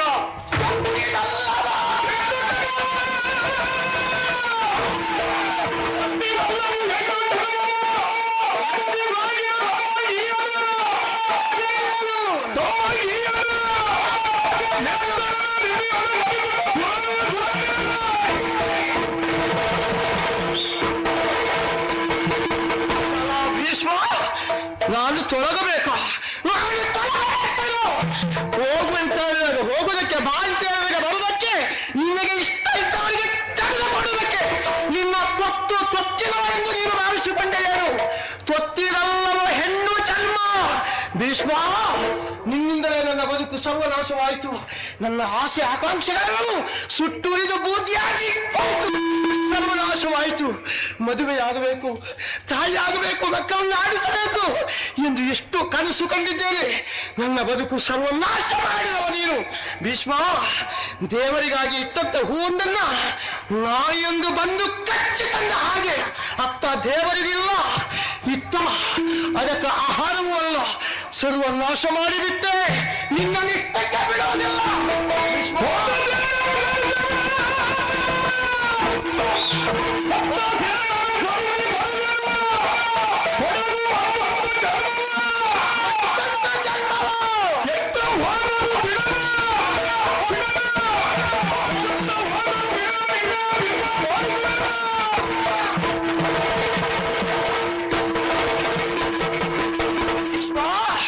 ಕಾಶಿಗೆ ಇನ್ನೊಂದು ಹೆಸರಿದೆ, ಅದುವೇ ಮಹಾಸ್ಮಶಾನ ಭೀಷ್ಮ. ಕಾಶಿಯ ಹೆಣ್ಣು ಮಗಳು ನಾನು ಈ ಹಸ್ತಿನಾವತಿಯನ್ನು ಮಹಾಸ್ಮಶಾನ ಮಾಡುತ್ತೇನೆ, ಸ್ಮಶಾನ ಮಾಡುತ್ತೇನೆ. ನನ್ನ ಬದುಕನ್ನು ಸ್ಮಶಾನ ಮಾಡಿದವ ನೀನು ಭೀಷ್ಮ. ನೀನು ಸಂತೋಷವಾಗಿರೋ ಕುಡಿದು ಯಾವ ನಿನ್ನ ಮಕ್ಕಳು ಮರಿ ಮಕ್ಕಳು ನಿನ್ನವರನ್ನ ಸಂತೋಷವಾಗಿರಬೇಕೆಂಬ ಹಾಗೆ ಆಸೆ ಪಟ್ಟು ನನ್ನ ಬದುಕನ್ನು ನೀನು ಸರ್ವನಾಶ ಮಾಡಿದವ ನೀನು. ಯಾರ ಬದುಕನ್ನು ನೀನು ಯೋಚಿಸಿದ್ಯೋ, ಯಾರ ಬದುಕಿಗಾಗಿ ನೀನು ಅಪಹರಿಸ್ತಾ ಇದೆಯೋ ಆ ನಿನ್ನ ಬಂಧುಗಳು, ನಿನ್ನ ಮಕ್ಕಳು ಮರಿ ಮಕ್ಕಳೆಲ್ಲವರು ನಿನ್ನ ಕಣ್ಣ ಎದುರಲ್ಲಿ ಸತ್ತು ಹಾಕಬೇಕು. ನರಿ ನಾಯಿಗಳು ಕಚ್ಚಾಡಿಕೊಳ್ಳುವ ಹಾಗೆ ಅವುಗಳೆಲ್ಲವೂ ಕಚ್ಚಾಡಿ ಕಚ್ಚಾಡಿ ನಿನ್ನ ಕಣ್ಣೆದುರಲ್ಲೇ ಸಾಯಬೇಕು, ಸಾಯಬೇಕು. ಇದು ಹೆಣ್ಣಿನ ನೊಂದ ಕಣ್ಣೀರ ಶಾಪ ನಿನಗೆ. ಯಾವತ್ತೂ ಈ ಶಾಪ ನಿನ್ನನ್ನು ತಟ್ಟದೇ ಇರುವುದಿಲ್ಲ ಭೀಷ್ಮ, ತಟ್ಟದೇ ಇರುವುದಿಲ್ಲ. ನೀನು ಎಲ್ಲಿಗೆ ಹೋಗು, ಎತ್ತ ಹೋಗು, ನಿನ್ನ ಕಣ್ಣ ಬಿಡುವುದಿಲ್ಲ ಭೀಷ್ಮ. ಈ ಜನ್ಮದಲ್ಲಿ ನಿನ್ನನ್ನು ಕೊಲ್ಲುವುದಕ್ಕಾಗಲಿಲ್ಲ, ಈ ಜನ್ಮದಲ್ಲಿ ನನ್ನ ಶತ್ರುವಾಗಿ ನೀನು ಹಾಗೆ ಉಳಿದುಕೊಂಡೆ. ಆಗಲಿಲ್ಲ ಅಂತಾದೆ ಈಗ ನಿನ್ನ ಕಣ್ಣೆದ ಮೇಲೆ ನಾನು ಸಾಯ್ತೇನೆ. ನನಗೆ ಬದುಕಿಲ್ಲ ಭೀಷ್ಮ, ನನಗೆ ಬದುಕಿಲ್ಲ. ನನ್ನ ಬದುಕೆ ಸರ್ವನಾಶವಾಗಿ ಹೋಯಿತು. ಆದ್ರೆ ಕ್ಷಣ ಕ್ಷಣಕ್ಕೂ ಅಂಬೆಯ ನೆನಪು ನಿನಗೆ ಕಾಡುತ್ತಾ ಇರಬೇಕು, ಕಾಡುತ್ತಾ ಇರಬೇಕು. ಹಸ್ತಿನಾವತಿ ಅರಮನೆಯ ಎದುರಿನಲ್ಲಿರುವಂತ ಕೊಟ್ಟಿಗೆಯಲ್ಲಿರುವಂತ ದನವೊಂದು ಅಂಬಾ ಎಂದು ಕೂಗಿದಾಗ ಭೀಷ್ಮ ನಿನಗೆ ಅಂಬೆಯ ನೆನಪಾಗಬೇಕು, ಅಂಬೆಯ ನೆನಪಾಗಬೇಕು. ಹಸ್ತಿನಾವತಿಯ ಹೆಂಗಳೆಯರು ಬೊಬ್ಬಿಟ್ಟಾಗ ನಿನಗೆ ಅಂಬೆಯ ನೆನಪಾಗಬೇಕು ಭೀಷ್ಮ, ಅಂಬೆಯ ನೆನಪಾಗಬೇಕು. ನನಗೆ ಮಾಡಿದ ದ್ರೋಹ, ನನ್ನ ಬದುಕನ್ನು ಸರ್ವನಾಶ ಮಾಡಿದಕ್ಕಾಗಿ ಭೀಷ್ಮ ಉರಿಯುವಂತ ಬೆಂಕಿಯಲ್ಲಿ ಸಾಯ್ತೇನೆ. ಜಗದಗನೆ ಉರಿಯುವ ಬೆಂಕಿಯಲ್ಲಿ ಕರಟಿ ಕಳೆಯ ಹೋಗುತ್ತೇನೆ. ಆದರೆ ನೀನು ಮಾತ್ರ ಸಂತೋಷವಾಗಿರಬಾರದು ಭೀಷ್ಮ. ನನ್ನ ಹಗೆ ನೀನು, ನಾನು ಹೊಗೆಯಾಗಿ ಹೋಗುತ್ತೇನೆ, ಹಗೆಯಾಗಿ ನೀನು ಉಳಿದುಕೊಂಡೆ. ಮತ್ತೆ ನಾನು ಹುಟ್ಟಿ ಬರುತ್ತೇನೆ, ಇನ್ನೊಂದು ಜನ್ಮವನ್ನು ಎತ್ತಿ ಬರುತ್ತೇನೆ ಭೀಷ್ಮ, ಇನ್ನೊಂದು ಜನ್ಮವನ್ನು ಎತ್ತಿ ಬರುತ್ತೇನೆ. ಇಗೋ ಈ ಅಂಬೆಯ ಶಾಪವೇ ನಿನಗೆ ಮುಂದೊಂದು ದಿನ ಶಾಪವೇ ಸರಳಾಗಿ ಸರಳ ಶೈಲಿ ಬಿದ್ದು ವಿಲಿ ವಿಲಿ ಒದ್ದಾಡಿ ಒದ್ದಾಡಿ ನರಳಿ ನೀನು ಸಾಯಬೇಕು ಭೀಷ್ಮ. ನಿನ್ನ ಸಾವಿಗೆ ನಾನೇ ಬರುತ್ತೇನೆ, ಹೆಣ್ಣಾಗಿ ಅಲ್ಲ, ಗಂಡಾಗಿ ಅಲ್ಲ, ಹೆಣ್ಣಾಗಿಯೋ ಗಂಡಾಗಿಯೋ ಮತ್ತೊಂದು ಶಕ್ತಿಯಾಗಿಯೋ ನಿನ್ನ ಕಣ್ಣೆದುರಿಗೆ ಬಂದು ನಿಂತು ನಿನ್ನ ಸಾವಿಗೆ ನಾನೇ ಕಾರಣನಾಗುತ್ತೇನೆ ಭೀಷ್ಮ. ನಿನ್ನ ಸಾವಿಗೆ ನಾನೇ ಕಾರಣನಾಗುತ್ತೇನೆ, ಸಾಯುತ್ತೇನೆ. ನೀನು ನಗು ಭೀಷ್ಮ, ನೀನು ನಗು, ಸಾಯ್ತೇನೆ.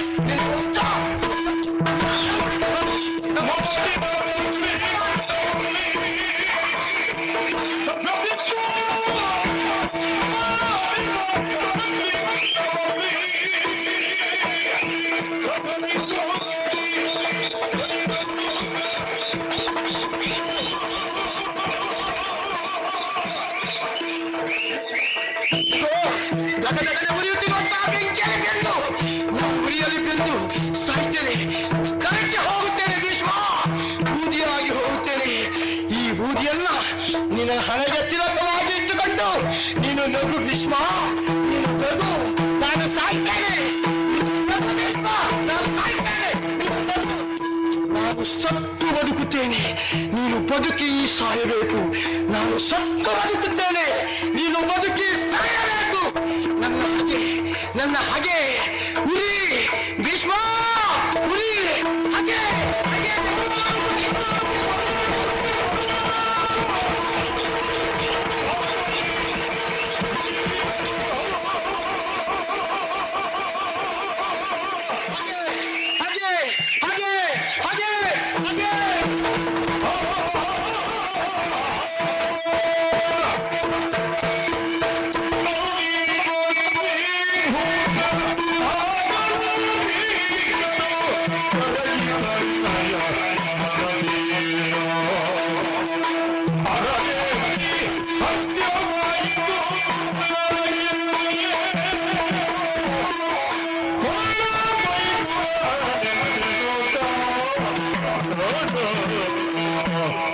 ಅಂತಹ ಒಂದು ದೃಶ್ಯ ನನ್ನ ಕಣ್ಣ ಮುಂದೆ ನಡೆದು ಹೋಯಿತು. ಬೆಂಕಿಯಲ್ಲಿ ಉರಿದು ಹೋದಳಲ್ಲ, ಉರಿದು ಹೋಗುವ ಮೊದಲು ಅವಳು ಆಡಿದಂತ ಮಾತು, ಭೀಷ್ಮ, ಇನ್ನು ಒಂದೊಂದು ದಿವಸ ನಿನ್ನ ಸಾವಿಗೆ ನಾನು ಕಾರಣ ಆಗ್ತೇನೆ ಅಂತ ಪ್ರತಿಜ್ಞೆಯನ್ನ ಮಾಡಿ ಸತ್ತು ಬಿಟ್ಲಲ್ಲ. ಇದು ಸಾಧ್ಯವೇ? ಈ ಭೀಷ್ಮನನ್ನ ಮತ್ತೊಬ್ಬರಿಂದ ಕೊಲ್ಲೋದಕ್ಕೆ ಸಾಧ್ಯ ಉಂಟೆ? ನಾನು ಎಂದು ಸಾಯಬೇಕು ಅಂತ ಯೋಚಿಸುತ್ತೇನೋ ಅಂದೇ ನನಗೆ ಮರಣ. ಇದಕ್ಕೆ ಕಾರಣ ಏನು? ನನ್ನ ತಂದೆ ನನಗೆ ಕೊಟ್ಟಂತಹ ವರ ಇದು. ಸತ್ಯಾವತಿ ದೇವಿ ಅಂತಂದು ಮದುವಾಗಿಸಿದಂತಹ ಕಾಲದಲ್ಲಿ ಮೆಚ್ಚಿಕೊಂಡಂತ ನಮ್ಮಪ್ಪ, ಮಗನೇ ನೀನು ಇಚ್ಛಾಮರಣಿಯಾಗು ಅಂದರೆ ನಾನು ಯಾವಾಗ ಇಚ್ಛಿಸುತ್ತೇನೋ ಆವಾಗಲೇ ನಾನು ಸಾಯಬೇಕು. ಆದರೆ ನಾನು ಮುಂದುಕೊಳ್ಳುತ್ತಿದ್ದದ್ದು ಅದಕ್ಕಾಗಿ ಅಲ್ಲ, ತರುಣಿ ಭಸ್ಮೀಭೂತಳಾದಳಲ್ಲ, ನನ್ನ ಕಣ್ಣ ಮುಂದೆ ಉರಿದು ಭಸ್ಮವಾಗಿ ಹೋದಳಲ್ಲ, ಆ ತರುಣಿ ಹತ್ಯೆ ಎನ್ನುವಂತ ದೋಷ ನನ್ನ ಪಾಲಿಗೆ ಬಂದಿದೆ ಎನ್ನುವುದರ ಬಗ್ಗೆ ನಾನು ಯೋಚಿಸಬೇಕಾಯಿತು. ಏನು ಮಾಡುವುದಕ್ಕಾಗುವುದಿಲ್ಲ. ಕಾಲದ ಮಹಿಮೆ, ಕಾಲಚಕ್ರ ಹೇಗೆ ಉರುಳುತ್ತದೋ ಅದರಂತೆ ನಾವು ನಡೆದುಕೊಳ್ಳಲೇಬೇಕು. ನಡೆಯಲಿ. ಕಾಲಾಯ ತಸ್ಮೈ ನಮಃ.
ರಘುನಾಥಾಯ ನಾಥಾಯ ಸೀತಾಯ ಪತೇ ನಮಃ. ತಮ್ಮ ತಿಳಿದ ಅಣ್ಣಮ್ಮಯಿಂದ ನೋಡಿದ್ದೇನು? ಕೆಲವರನ್ನು ನನ್ನ ನೋಡಿದಾಗ ಆಶ್ಚರ್ಯ ಪಡುತ್ತಾರೆ. ಯಾಕೆ? ನಾವೇನು ಅಸಾಮಾನ್ಯರ?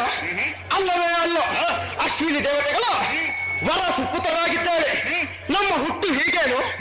ಅಲ್ಲ, ತ್ರೇತಾಯುಗದಲ್ಲಿ ರಾಮಚಂದ್ರನ ಜೊತೆಗೆ ಜೀವನವನ್ನು ಸಾಗಿಸ್ತಾ ಇದ್ದವರು. ಹೇಳುವುದಕ್ಕೆ ಹೊರಟೆ ಬದುಕಿನಲ್ಲಿ ಒತ್ತ ಅಗಾಧವಾದಂತ ಸಾಹಸವನ್ನು ಗೈದವರು ಯಾರು ಕೇಳಿದ್ರೆ ಜೋಡಿ ವೀರರಾದಂತ ಮೈಂದ ದಿವಿದರು ನಾವಿದ್ದೇವೆ. ಅಷ್ಟು ಮಾತ್ರವಲ್ಲ, ನಮ್ಮ ಕಾರ್ಯ ಹೇಗೆ ಕೇಳು. ರಾವಣ ಸೀತಾಮಾತನ ಅಪಹರಿಸಿಕೊಂಡು ಹೋದಾಗ ರಾಮಚಂದ್ರನ ಸತ್ಯ ಅನ್ನೋದು ನಮ್ಮ ಬದುಕಿನಲ್ಲಾಯಿತು. ನಮ್ಮೀವರೆಗೆ ಮಾತ್ರವ 77 ಕೋಟಿ ಕಪಿನಾಯಕರು, 18 ಅದ್ಭುತ ವಾನರು ಹಾಗೂ ಜಾಂಬವಂತ ಎಲ್ಲರಿಗೆ ರಾಮಚಂದ್ರನ ಸತ್ಯ ಎನ್ನುವುದು ಒದಗಿ ಬಂತು. ಹಾಗೆ ರಾವಣನ್ನು ವಧೆ ಮಾಡುವುದಕ್ಕಾಗಿ ನಾವೆಲ್ಲ ಮಾಡಿದಂತ ಕಾರ್ಯ ಹೇಗೆ? ಶರದಿಗೆ ಸೇತುವನ್ನು ಕಟ್ಟಿದವರು. 100 ಯೋಜನೆ ಉದ್ದ 10 ಯೋಜನೆ ಅಗಲಿರುವಂತ ಶರದಿಗೆ ದಿನ ಪಂಚಕದೊಳಗೆ ಸೇತುವನ್ನು ನಿರ್ಮಾಣ ಮಾಡಿದವರು. 14, 20, 21, 22, 23 ಒಟ್ಟಿಗೆ 100 ಯೋಜನೆ ಸೃಷ್ಟಿ ಮಾಡಿದ್ರು ಅಲ್ವೇನು? ಆಮೇಲೆ ರಾವಣಾದಿ ಕಳರನ್ನು ಸಂಹರಿಸಿ ಆ ಸೀತಾಮಾತೆಯನ್ನು ಅಯೋಧ್ಯೆಗೆ ತಂದೊಪ್ಪಿಸಿದಂತ ಹೆಗ್ಗಳಿಕೆಗೆ ಬದ್ಧರಾದರು ಯಾರು ಕೇಳಿದ್ರೆ ವಾನರ ವೀರರು. ನಿಜ. ಅದನ್ನು ಮಾಡೋಣ. ಹಂಸ ತೂಲಿಕ ತಲ್ಪದಲ್ಲಿ ರಾಮ ಹಾಗೂ ಸೀತಾಮಾತೆ ಸಂತೋಷವಾಗಿ ಕಾಲ ಕಳೆಯುತ್ತ ವೇಳೆಯಲ್ಲಿ ಸಂದಿಗ್ಧತೆ ಒದಗಿ ಬಂತು. ಯಾವ ರೀತಿಯಲ್ಲಿ ಕೇಳಿದ್ರೆ ರಾಮ ನಿರ್ಯಾಯಣ ಅಲ್ವಾ? ಯಾವ ರೀತಿಯಲ್ಲಿ ರಾಮ ನಮ್ಮೆಲ್ಲರನ್ನು ಬಿಟ್ಟು ಹೋಗುವಂತ ಅನಿವಾರ್ಯ ಪರಿಸ್ಥಿತಿ ನಮ್ಮ ಬದುಕಿಗೆ ಒದಗಿ ಬಂತು. ನಿಜ. ನಾವೆಲ್ಲರೂ ಒಟ್ಟಾಗಿ ರಾಮ ರಾಮ ರಾಮ ರಾಮ ಎನ್ನುವುದಾಗಿ ಗೋಕರುವುದಕ್ಕೆ ಮುಂದಾದವು, ಕಣ್ಣೀರನ್ನು ಮಿಡಿಯುವುದಕ್ಕೆ ಮುಂದಾದವು. ನಮ್ಮ ಕಣ್ಣೀರನ್ನು ಕಂಡತ್ತ ಶ್ರೀರಾಮಚಂದ್ರ ಆಡಿದಂತ ಮಾತು ಯೋಚನೆ ಮಾಡುವಂತ ಅಗತ್ಯವಲ್ಲ. ಯುಗಗಳಲ್ಲಿ ಬಗೆ ಬಗೆ ಅವತಾರವನ್ನು ಗೈತರು ಕೂಡ ನಿಮ್ಮೆಲ್ಲರ ಬದುಕಿಗೆ ರಾಮ ರೂಪವನ್ನು ನೀಡುತ್ತೇನೆ ಎನ್ನುವುದಾಗಿ ಕೊಟ್ಟಂತ ವಾಗ್ದಾನ ಇಲ್ಲಿಯ ತನಕ ರಾಮ ರೂಪದ ದರ್ಶನ ಎನ್ನುವುದು ನಮ್ಮ ಬದುಕಿಗೆ ಒದಗಿ ಬರಲಿಲ್ಲ. ಆದರೂ ಕೂಡ ಅವನ ಸ್ಮರಣೆಗೈಯುತ್ತ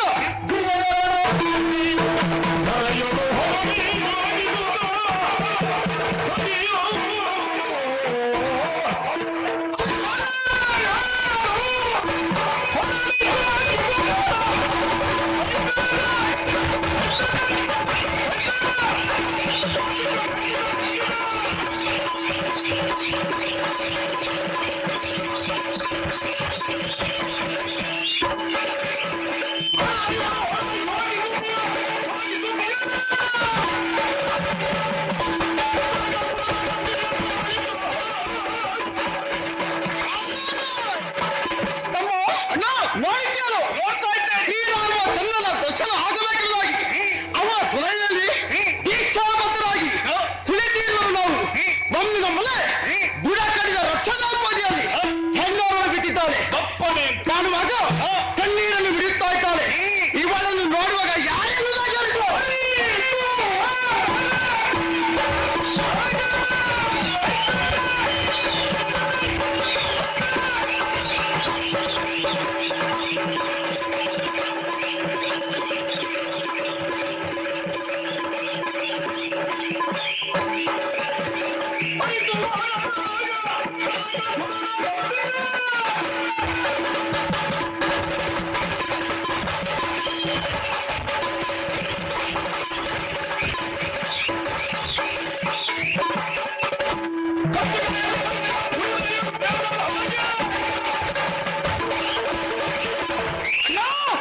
ಸರಿಯಾಗಿ ಇವಳನ್ನ ಗಮನಿಸುವಾಗ ಇವಳ ಪರಿಚಯ ಈಗ ನನಗಾಗ್ತಾ ಉಂಟು. ಬೇರೆ ಯಾರು ಅಲ್ಲ, ನಮ್ಮ ಮಿತ್ರರಾಗಿರುವಂತ ನರಕಾಸುರ. ಆತನ ಮಡದಿ ಸಿಂಹಮುಖಿ ಅಂತ ಇವಳು ಕಾಣ್ತಾ ಇದ್ದ. ಎಂಬುದಲ್ಲಿ ಎರಡು ಮಾತಿಲ್ಲ. ಹೋರಾಡುವ ಕಣ್ಣೀರು ಬಿಡುತ್ತಾ ಇದ್ದಾವಲ್ಲ, ನಾವೇ ಪ್ರಶ್ನೆ ಮಾಡಬೇಕು. ನಿಜ. ಸಿಂಹಮುಖಿ ಏನಾಯಿತು ಹೇಳು.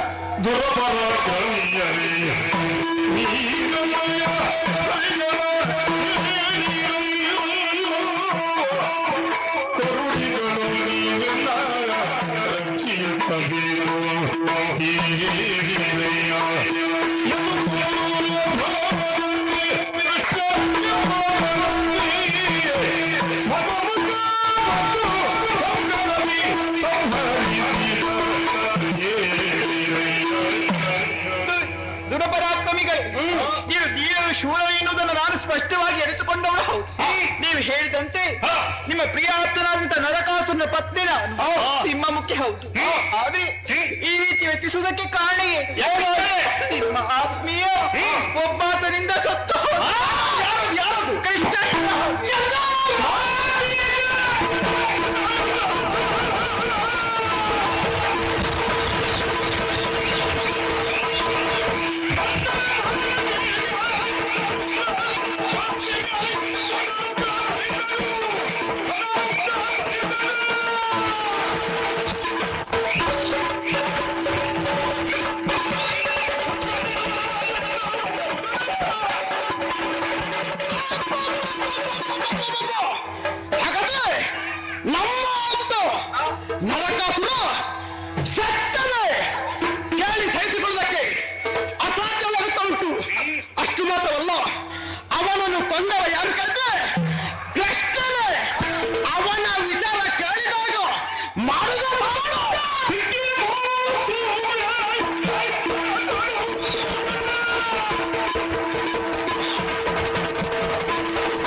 ಮಾತನಾಡಲಿಕ್ಕಿಲ್ಲ. ಅವನ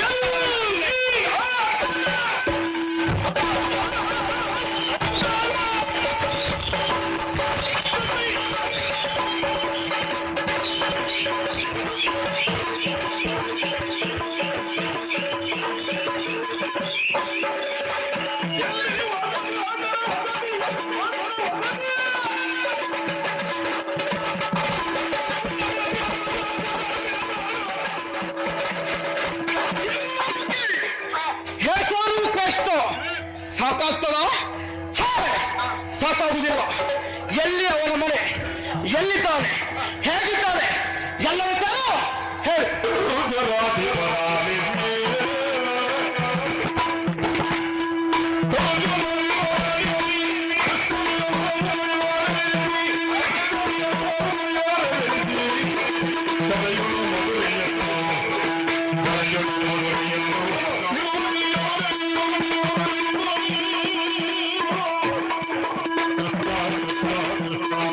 ನಿಮ್ಮಿಬ್ಬರ ಮಾತನ್ನು ಕೇಳಿದಾಗ ಧೈರ್ಯವೇನೋದು ಬಂತು.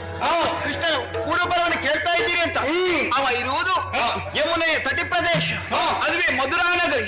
ಅಲ್ಲಿ ಅಷ್ಟೇ ಆಗ್ಲಿಕ್ಕಿಲ್ಲ.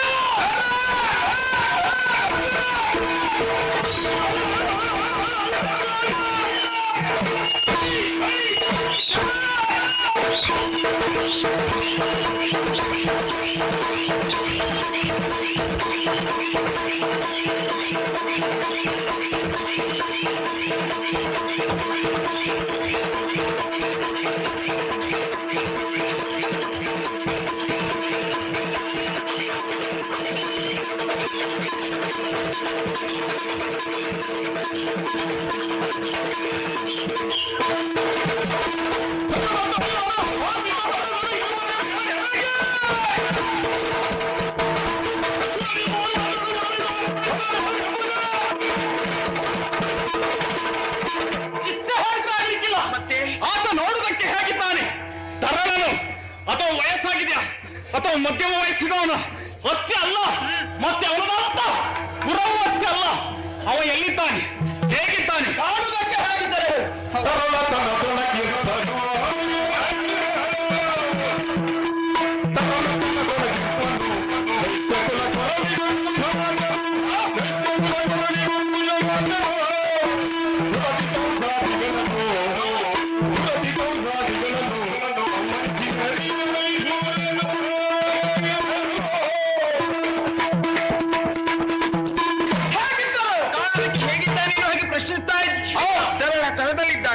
ಮಾತ್ರವೇ ಅಲ್ಲ, ದಿವಿಯಿಂದ ಭೂಮಿಗೆ ಇಳಿದು ಬಂದ ಭಗವಂತ ಎನ್ನುವ ಹಾಗೆ ಎಲ್ಲರೂ ಅವನನ್ನು ಕೊಂಡಾಡ್ತಾ ಇದ್ದಾರೆ. ಅಷ್ಟು ಮಾತ್ರವೇ ಅಲ್ಲ, ತನ್ನ ಮಾವನಂತ ಕಂಸನನ್ನ ಕೊಂದು ಕಳೆದವನಾತ.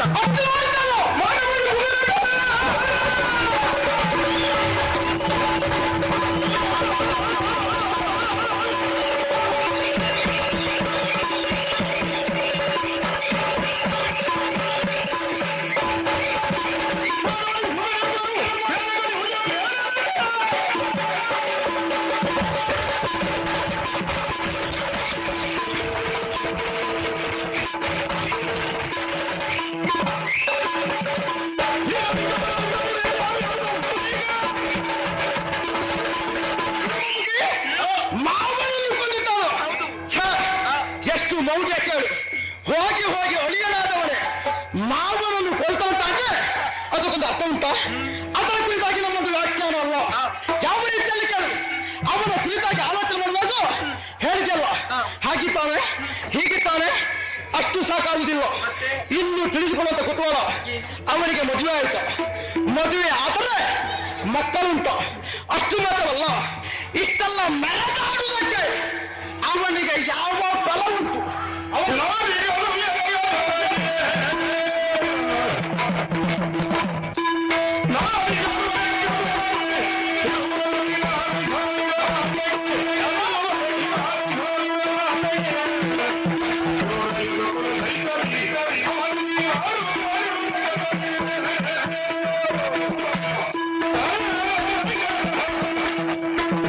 ಪ್ರಪಂಚದಲ್ಲಿ ಒಂದು ಗಂಡಿಗೆ ಒಂದು ಹೆಣ್ಣು ಎನ್ನುವುದು ನಿಯತಿ ಸ್ವಾಭಾವಿಕ. ಆದ್ರೆ ಅವನದ್ದು ಹಾಗಲ್ಲ. ಅವನಿಗೆ 16,008 ಮಂದಿ ಪತ್ನಿಯರಿದ್ದಾರೆ. ಎಲ್ಲ ಹೆಣ್ಣು ಮಕ್ಕಳನ್ನು ಅವನೇ ಮದುವೆ ಆದ್ರೆ ಮಕ್ಕಳೇನು ಮಾಡುವುದು? ಇನ್ನು ಮಕ್ಕಳು ಅವನಿಗೆ ಎಷ್ಟು ಮಕ್ಕಳು ಅಂತ ಅವನಿಗೆ ಗೊತ್ತಿಲ್ಲ ಮತ್ತೆ ನನಗೆ ಹೇಗೆ ಗೊತ್ತುಂಟು? ಹಾಗಾದ್ರೆ ಹೋದವರೆಲ್ಲ ಮಕ್ಕಳೇ ಆದದ್ದು ಅವನಿಗೆ. ಇರಬಹುದು. ಇನ್ನು ಅವನ ಬಲಕ್ಕೆ ಯಾರಿದ್ದಾರೆ? ಯದು ವಂಶವು ಯದುವೀರರಿದ್ದಾರೆ. ಯಾರದು? ಬೇರೆ ಯಾರು ಅಲ್ಲ.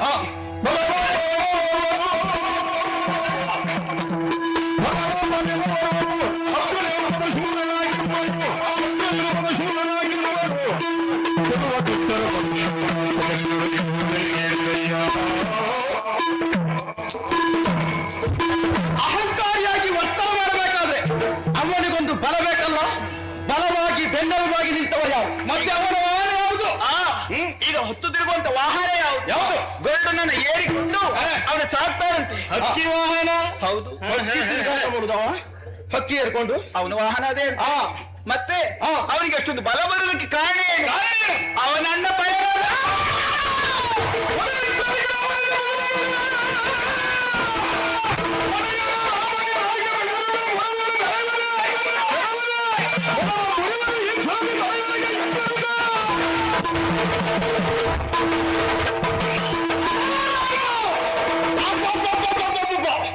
ಲೋಕದಲ್ಲಿ ನಾವು ನೋಡಿಕೊಂಡೇ ರಾಮ ಪುರುಷರಲ್ಲಿ ಉತ್ತಮ ಪುರುಷೋತ್ತಮ ಎನಿಸಿಕೊಳ್ಳುತ್ತ ಶ್ರೀರಾಮ. ಜೈ ಶ್ರೀರಾಮ. ಹಾಗಾದ್ರೆ ಅವನ ಕುರಿತಾಗಿ ನಾವು ಲಕ್ಷ್ಯ ವಹಿಸುತ್ತಾ ಇದ್ದರೆ ಇಲ್ಲೊಬ್ಬ ಹುಟ್ಟಿಕೊಂಡಿದ್ದಾನೆ ಬಲರಾಮ. ಇವ ಕೇವಲ ರಾಮ ಆಗಿದ್ರೆ ಇಷ್ಟು ಆಗ್ತಿಲ್ಲ. ಆಕ್ಷೇಪ ರಾಮ ಎನ್ನುವಂತ ಹೆಸರಿನ ಹಿಂದೆ ಬಲ. ಅವನ ಬಲ ಎಷ್ಟು ಏನು ಎಂತ ತಿಳಿದಾಗಿ ವ್ಯಕ್ತಿಯ ವ್ಯಕ್ತಿತ್ವ ಎಂತ ತಿಳಿದಾಗಿ ನಾವು ನೋಡಬೇಕು ಅಂತ ನಮ್ಮ ಮುಖಿ ಯೋಚನೆ ಮಾಡಬೇಡ. ನಿನಗೆ ಅನ್ಯಾಯವಾಗಿದೆ, ನ್ಯಾಯವನ್ನು ನಾವು ಒದಗಿಸಿಕೊಡ್ತೇವೆ, ನಿಶ್ಚಿಂತೆ ಎಂದು.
Oh,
ಶ್ರೀರಾಮ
ಅಣ್ಣ ನೋಡಿದ್ಯಾರು ರೋಷವೇಷದಿಂದ ಅಲ್ಲಿವರಿಂದ ಇಲ್ಲಿವರೆಗೆ ಹೊರಟವರು ನಾವು ಸಿಂಹಮುಖಿಗೆ ಆದಂತ ಅನ್ಯಾಯ ಅಷ್ಟು ಮಾತ್ರವಲ್ಲ ನಮ್ಮ ಆತ್ಮೀಯರಂತ ನರಕಾಸುರ ಮದುವಿದ್ದಾನೆ ಸತ್ತಿದ್ದಾನೆ ಅದಕ್ಕೆ ಮೂಲ ಕಾರಣ ಯಾರೆನ್ನುವುದಾಗಿ ತರ್ಕಿಸಿದಾಗ ಹೇಳ್ತಿರಲ್ಲ ಕೃಷ್ಣ ಅಣ್ಣ ಹಬ್ಬವನ ಅಹಂಕಾರವೇ ಎಷ್ಟು ಅಹಂಕಾರ ಅವನಿಗೆ ಹೌದಪ್ಪ ಅವನನ್ನು ಕೊಲ್ಲುವಂತ ಉದ್ದೇಶದಿಂದ ಬಂದು ನಿಂತಿದ್ದೇವೆ ಬಂದದ್ದು ಹೇಗೆ ಬಂದದ್ದು ಸಂತೋಷವಾಯ್ತು ಇಲ್ಲಿವರೆಗೂ ನಾವು ಭಾವಿಸಿದ್ದು ಹೇಗೆ ತಿರುಗಾಟ ನಮಗೆ ಹೊಸ್ತ ಅಲ್ಲ ಆದರೆ ಜೊತೆಯಾಗಿ ತಿರುಗಾಟವನ್ನು ಮಾಡಿದ ಒಂದು ಅಯೋಧ್ಯೆ ನಾಡಿಲ್ಲ ಹೌದು ಇಂದ ಹಾಗಲ್ಲ ಮತ್ತೆ ತಿರುಗಾಟದ ಅನಿವಾರ್ಯ ಒದಗಿ ಬರಲಿಲ್ಲ ಇಂದ ಹಾಗಲ್ಲ ತಿರುಗಾಟಕ್ಕೆ ಹೊರಟದ್ದು ನಡಲ್ವಾ ಹೇಗಾಯ್ತು ಬಲ್ಲೆ ಈಗಾಗಲೇ ಹುಟ್ಟಿದಂತ ಕರುವೊಂದು ಸ್ವಲ್ಪ ದಿನ ಬೆಳೆದ ಬಳಿಕ ಗಾಳಿಗೆ ಬಿಟ್ಟರೆ ಹೇಗೆ ಹಾರ್ತದೆಯೋ ಅದರ ಕಿವಿಗೆ ಗಾಳಿ ನಾಟಿದಾಗ ಚೆಂಗನ ಜಿಗಿತದ ಆ ರೀತಿಯಾಗಿ ಹಾರಿದವ ನಾನಿದ್ದಮ್ಮ ನಾವಿಬ್ಬರಾಗಿ ಹಾರಿದಲ್ಲ ನಮ್ಮಿವರನ್ನು ಹಾರಿಸಿದ್ದು ಹಾರಿಸಿದ್ದರು ಆ ಕಡೆಯಲ್ಲಿ ನೋಡು ಸುತ್ತಮುತ್ತ ಅತ್ತ ಇತ್ತ ಎತ್ತ ದೃಷ್ಟಿ ಹಾಕಿದರು ರಮಣೀಯವಾದಂತ ತಾಣ ನಿಜ ಅಷ್ಟು ಮಾತ್ರವಲ್ಲ ನಮ್ಮ ದೃಷ್ಟಿಯನ್ನು ಎಷ್ಟೇ ಬಿಟ್ಟರೂ ಕೂಡ ಗುಡಿ ಗೋಪುರಗಳನ್ನು ಕಾಣ್ತಾ ಇದ್ದೇವೆ ಇದನ್ನು ಕಾಣುವಾಗ ನನಗೆ ಭಾಷಾದ ಹೇಗೆ ಗೊತ್ತುಂಟ ಇದುವೇ ರಾಮರಾಜ್ಯ ಆ ರೀತಿ ಇದುವೇ ರಾಮಕ್ಷೇತ್ರ ಎನ್ನುವಾಗಿ ನಾನು ಭಾವಿಸಿದ್ದು ಅಂತ ಹೇಳಿದ್ರೆ ಅಯೋಧ್ಯೆ ಹೌದು ಅಯೋಧ್ಯೆ ನಾಡಲು ನಾವು ನೋಡಿದವರೇ ಶ್ರೀರಾಮಚಂದ್ರ ಹಂಸ ತೂಲಿಕ ತಲ್ಪದಲ್ಲಿ ಕುಳಿತ ತವಳೆಯಲ್ಲಿ ಅವನ ಅಂಗ ಚಂದವನ್ನು ಕಣ್ಣು ತುಂಬಿಕೊಂಡವರು ಮೈಂದ ಜೀವಿದರು ನಾವು ನಿಜ ಅದೇ ಸ್ಥಳ ಇದೇ ಸ್ಥಳ ಅದ ಸರಿಯಾಗಿ ಗಮನಿಸು ಗಮನಿಸು ನೀ ಹೇಳಿದಾಗ ಸರಿಯಾಗಿ ಗಮನಿಸಿದವನು ನಾನಿದ್ದ ನೀ ಹೇಳ್ತಾ ಇದ್ದೀಯ ಶ್ರೀರಾಮ ಇರುವಂತ ಸ್ಥಳ ಇದು ಎನ್ನುವುದಾಗಿ ಒಂದು ಆತನೇ ಹೇಳಿದಂತ ಮಾತು ಯುಗದಲ್ಲಿ ಬಗೆ ಅವತಾರವನ್ನು ತಾಳುವುದರ ತನ್ಮೂಲಕವಾಗಿ ನಿಮಗೆ ಯುಗದ ರೂಪವನ್ನು ತೋರಿಸ್ತೇನೆ ಎನ್ನುವುದಾಗಿ ಶ್ರೀರಾಮ ಇದ್ದದ್ದೇ ಹೌದು ಅಂತಾದ್ರೆ ಇಲ್ಲಿದ್ದಾನೆ ಎನ್ನುವುದು ನಿನ್ನ ವೈ ಹೌದು ಅಣ್ಣ ಇದು ಅಯೋಧ್ಯೆ ಅಲ್ಲ ಅಲ್ಲ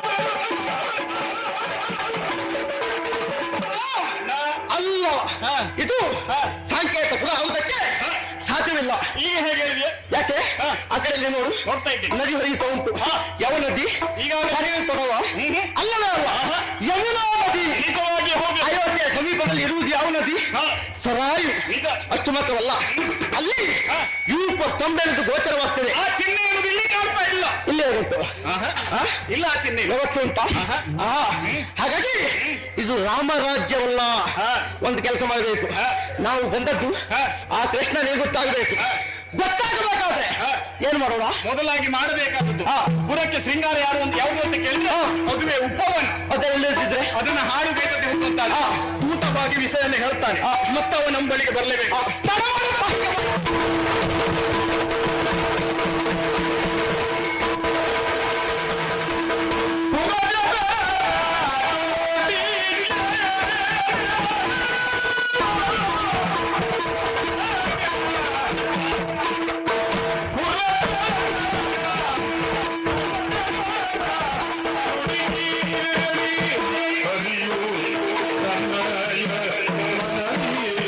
ಹರಿಯೋ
ಕಷ್ಟವನ್ನೇ ಅನುಭವಿಸಿ ಗೋಳೋ ಎಂದು ಕಣ್ಣೀರು ಹಿಡಿಯುತ್ತಾ ಇದ್ದಾರಲ್ಲ, ಈ ಇಂತಹ ಸ್ಥಿತಿಯಲ್ಲೂ ನನಗ್ಯಾಕೆ ಸಂತೋಷ? ಕಾರಣ ಇದೆ. ಏನಾಗಬೇಕು ಅದೇ ಆಗಬೇಕು, ಆ ನಿರೀಕ್ಷೆಯೇ ಇದ್ದವರು ನಾನು. ಕಾರಣ ಮರದಿಂದ ಮರಕ್ಕೆ ರಂಗಿಸಬಹುದಾದ ಸಾಮಾನ್ಯ ಕಪಿಗಳು ಇಂಥ ಸಾಹಸ ಮಾಡೋದಕ್ಕೆ ಸಾಧ್ಯವೇ ಇಲ್ಲ. ಕಾಡಿನಲ್ಲಿ ಇರಬಹುದಾದ ಮಂಗಗಳು ಊರನ್ನ ಸೇರೋದಕ್ಕೆ ಸಾಧ್ಯವೇ? ಹಾಗಾದ್ರೆ ಯಾಕೆ ಸೇರಿದರು? ಬಂದವರು ಯಾರು? ಅವರ ಅಂತರಂಗದ ಭಾವ ಏನು? ಅವರಿಗೆ ಬೇಕಾದದ್ದು ಯಾವುದು? ಅದನ್ನು ತಿಳಿದವರು ನಾನಿದ್ದೇನೆ. ಬಂದವರು ಸಾಮಾನ್ಯದವರಲ್ಲ, ಅಶ್ವಿನಿ ಕುಮಾರ ಆದಂತಹ ಅವರ ಮೈಂದದೇವಿ ಇದ್ದರು. ಹಿಂದೆ ನನ್ನ ಶರಣರಾಗಿ ಬದುಕಿದವರು. ಹೆಚ್ಚೇನು ಶರಣರಿಗೆ ಸೇತು ಬಲಿಯುವ ಆ ಕಾಲಕ್ಕೆ ತಮ್ಮಲ್ಲೇ ಆದಂತ ಸಹಾಯವನ್ನು ಮಾಡಿದವರು. ಆಗಲೇ ಒಂದು ಮಾತನ್ನು ಕೊಟ್ಟಿದ್ದೇನೆ. ರಾಮ ನಿರ್ಯಾಣ ಹೊಂದುವ ಆ ಕಾಲಕ್ಕೆ ಕಣ್ಣೀರು ಮಿಡಿಬೇಡಿ, ದಡದಲ್ಲಿ ಕಣ್ಣೀರು ಹಾಕುತ್ತಿರುವಂತಹ ಅವರಿಗೆ ಧೈರ್ಯದ ಮಾತನ್ನು ಕೊಟ್ಟದ್ದು ಹೀಗೆ. ಪ್ರತಿ ಯುಗದಲ್ಲಿಯೂ ಬಗೆ ಬಗೆಯ ಅವತಾರವನ್ನು ತಳೆದು ನಿಮಗೆ ರಾಮದರ್ಶನವನ್ನು ಕೊಡುತ್ತೇನೆ. ಕಾಲವೇ ಗತಿಸಿ ಯುಗವೇ ಬೇರಾದರೂ ರಾಮದರ್ಶನ ಲಭ್ಯ ನಿಮಗೆ ಆಗ್ತಾರೆ ನನ್ನಿಂದ ಎಂದು ಅವರು ಮಾತು ಕೊಟ್ಟದ್ದು ಹೌದು. ಈ ದ್ವಾಪರ ಯುಗದಲ್ಲಿ ಶರಣರಾದಂತಹ ಅವರಿಗೆ ನನ್ನ ದರ್ಶನ ಆಗಲಿಲ್ಲ. ಹಾಗಾಗಿ ಅಂತರಂಗದ ಭಾವ ಅದು ತಿಳಿದವನಿದ್ದೇನೆ ನಾನು. ಏನು ಅವರಿಗೆ ರಾಮದರ್ಶನವನ್ನು ನೀಡೋಣವೋ? ಸಾಧ್ಯ ಇಲ್ಲ. ಈಗ ಯಾಕಾಗುವುದಿಲ್ಲ? ಲತೆಯಲ್ಲ ಇಲ್ಲ, ಯಾವುದಾದ್ರೂ ಬೆಳೆಯನ್ನು ಅದರಲ್ಲಿ ಹಸರಾದ ಬೆಳೆಯನ್ನು ಕಾಣಬೇಕು ಅಂತಾದ್ರೆ ಗಿಡ ಬಳ್ಳಿಯ ತುದಿಯನ್ನು ಕತ್ತರಿಸಲೇಬೇಕು. ಯಾಕೆ? ಅದರಲ್ಲಿ ಫಲವತ್ತಾದಂತ ಫಲವನ್ನು ಕಾಣಬೇಕು ಸಾಧ್ಯ ಆದೀತು. ಇಲ್ಲಿಯೂ ಹಾಗೆ ಇದು. ಯಾಕೆ ಉದಾಹರಣೆ? ನಮ್ಮಲ್ಲಿಯೇ ಇದ್ದವರಲ್ಲ ಅಹಂಕಾರಿಗಳು ಯಾರ್ಯಾರೋ. ಯಾಕೆ?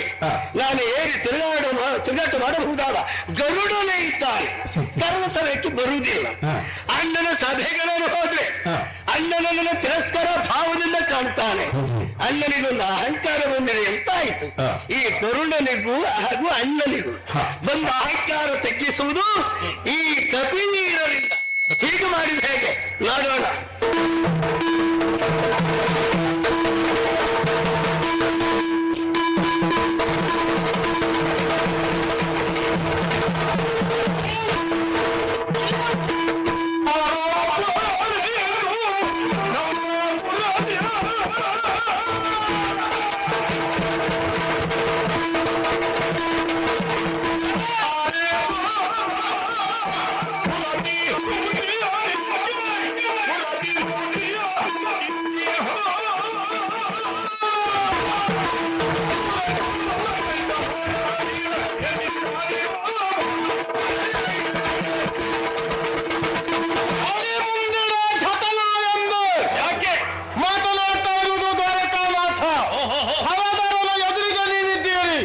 ಎಲ್ಲಿಯವರೆಗಿನ ಸೊಕ್ಕು, ಎಲ್ಲಿಯವರೆಗಿನ ಹಮ್ಮು, ಕಾರ್ಯ ಕಾರಣಗಳಿಲ್ಲದೆ, ಯಾವುದೇ ಉದ್ದೇಶವೂ ಇಲ್ಲದೆ, ಬಲಭದ್ರನ ಅಪ್ಪಣೆಯೂ ಇಲ್ಲದೆ ಉಪವನವನ್ನು ಹಾಳು ಮಾಡಿದಂತೆ, ನಮ್ಮವರು ಅನೇಕರನ್ನ ನೋವಿಗೀಡು ಮಾಡಿದಂತೆ ಯಾಕೆ ಮಾಡಿದೆ ಎಂದು ನನಗೆ ಹೆಸರಾದದ್ದು ಬಲರಾಮ.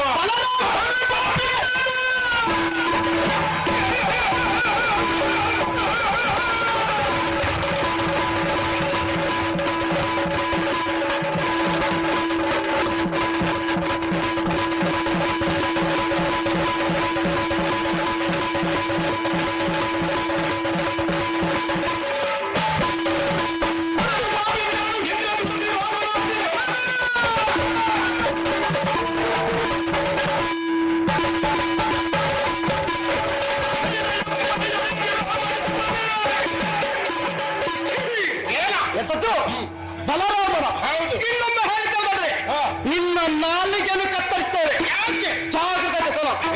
ಹೆಸರು ಬಲರಾಮನಿಗಾಗಿ ಹೇಳಲೇಬಾರದು. ಯಾಕೆ ಬಲೆಯ? ನಮ್ಮ ಒಡೆಯ ಶ್ರೀರಾಮಚಂದ್ರ ಅವನಿಗಿಂತ ಪರಾಕ್ರಮಿಗಳು ಈ ಲೋಕದಲ್ಲಿ ಇಲ್ಲ, ಇರುವುದಕ್ಕೆ ಸಾಧ್ಯವಿಲ್ಲ. ಯುಗದಲ್ಲಿ ಪುಣ್ಯಾತ್ಮ, ಆ ಯುಗವೇ ಬೇರೆ, ಈ ಯುಗವೇ ಬೇರೆ. ಎಷ್ಟೇ ಯುಗಗಳು ಕಳೆದರೂ ಕೂಡ ರಾಮನ ಶಕ್ತಿ ಅನ್ನುವುದು ಕಳೆದು ಹೋಗುದಿಲ್ಲ. ಸರಿಯಾಗಿ ನೆನಪಿಟ್ಟಿಕೊ. ಅದೇ ರೀತಿಯಲ್ಲಿ ಹೇಳುದಾದ್ರೆ ನಮ್ಮದು ರಾಮಾಯಣದಾಗಿ ಹೆಸರಿಟ್ಕೊ, ಆಕ್ಷೇಪ ಇಲ್ಲ. ಆ ರಾಮನ ಹೆಸರಿನ ಹಿಂದೆ ಬಲ ಸೇರಿಸಿಕೊಳ್ಳಬೇಡ. ಹಿಂದೆ ಸೇರಿಸುತ್ತ ಅಭ್ಯಾಸ ಇದ್ರೆ ಬಲ ಬಿಡು, ಬೋಳ ಇಟ್ಕೊ. ಬೋಳ ರಾಮ, ಅದು ಬೋಳ ನೀವು ಒಳ್ಳೆ ಹೆಸರು. ಚಿಕ್ಕ ಪ್ರಸಂಗಿಗಳು ಕಳ್ಳ ಹೆಸರಿಟ್ಟಿದ್ದು ನಮ್ಮ ಹಿರಿಯವರು, ರಾಮನಿಗಾಗಿ ಹೆಸರಿಟ್ಟಿದ್ದಲ್ಲ. ಅದು ನಮ್ಮ ಹಿರಿಯವರು ನನ್ನನ್ನು ಗುರುತಿಸುವುದಕ್ಕಾಗಿ ಇಟ್ಟ ಹೆಸರು. ರಾಮ ಎಷ್ಟು ನೀನೆಷ್ಟು ಎನ್ನುವುದನ್ನು ನಾವು ತೋರಿಸ್ತೇವೆ.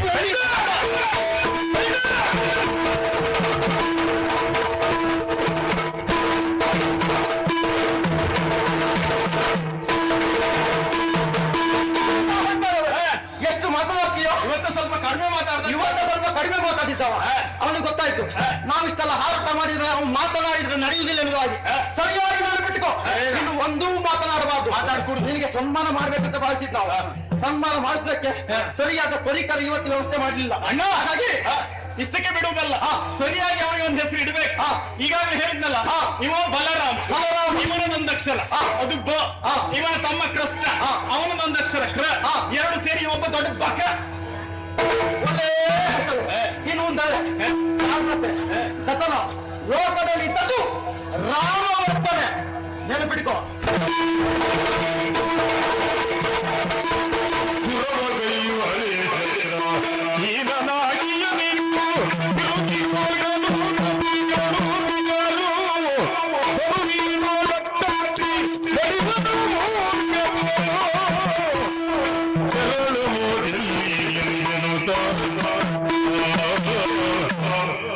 ಆಶ್ಚರ್ಯವೇ ಸರಿ, ಬಂದದ್ದು ಕೇವಲ 2 ಕಪಿಗಳು.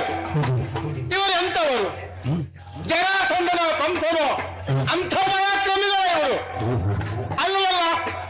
ಹಾಗಾದ್ರೆ ಇಂತಹ ಕಪಿಗಳಿಂದ ನನ್ನ ಪಾಲಿಗೆ ಸೋಲಾಗ್ತದಂತಾದ್ರೆ ಹಾಗಾದ್ರೆ ನಿಜ ಅರ್ಥ ಏನು? ನನ್ನೊಳಗಿರುವ ಅಹಂಕಾರ ಇದು. ಸಭೆಗೆ ಬಂದಿರುವಂತಹ ಕೃಷ್ಣನನ್ನ ಅವಮಾನ ಮಾಡಿ ಕಳುಹಿಕೊಟ್ಟಿದ್ದೇನೆ. ಬಹುಶಃ ನನ್ನ ಮರ್ದನ ಮಾಡುವುದಕ್ಕಾಗಿಯೇ ಅವ ಮಾಡಿದಂತ ನಾಟಕ ಇರಲಿ. ಆದರೆ ಇದು ನಮ್ಮೊಳಗಿನ ವಿಷಯ. ಮಂಗಗಳನ್ನ ಮುಂದುವರಿಯುವುದಕ್ಕೆ ಬಿಟ್ಟೆ ಅಂತ ಆದ್ರೆ ನಮ್ಮ ಊರಿನ ಮರ್ಯಾದೆಯ ಪ್ರಶ್ನೆ. ಇದಕ್ಕೆ ದಾರಿ ಹುಡುಕಬೇಕು. ನಡೀತೇನೆ.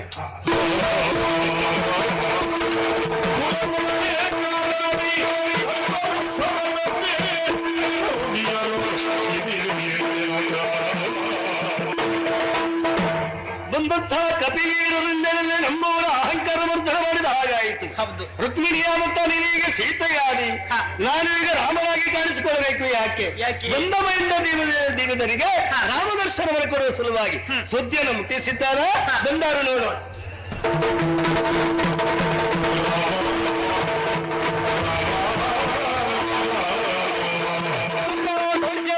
ಅಣ್ಣ, ಮೊದಲೇ ಆಲೋಚನೆ ಮಾಡಿದವರು ನಾವು. ಈ ಪರಿಸರದಲ್ಲಿ ಬಹಳಷ್ಟು ಬದಲಾವಣೆಯನ್ನು ಕಂಡವರು. ನಿಜ, ಇದು ರಾಮರಾಜ್ಯವೇ ಸರಿಯಾಗಿ ತರ್ಕಿಸುತ್ತಾ ಇದ್ದವರು ನಾವು.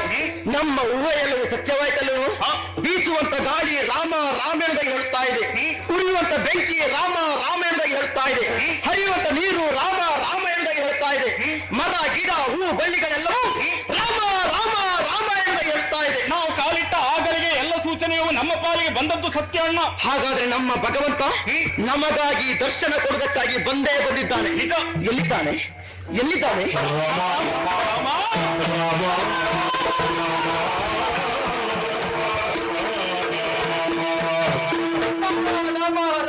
ವಾನರಾಧಿಪರೇ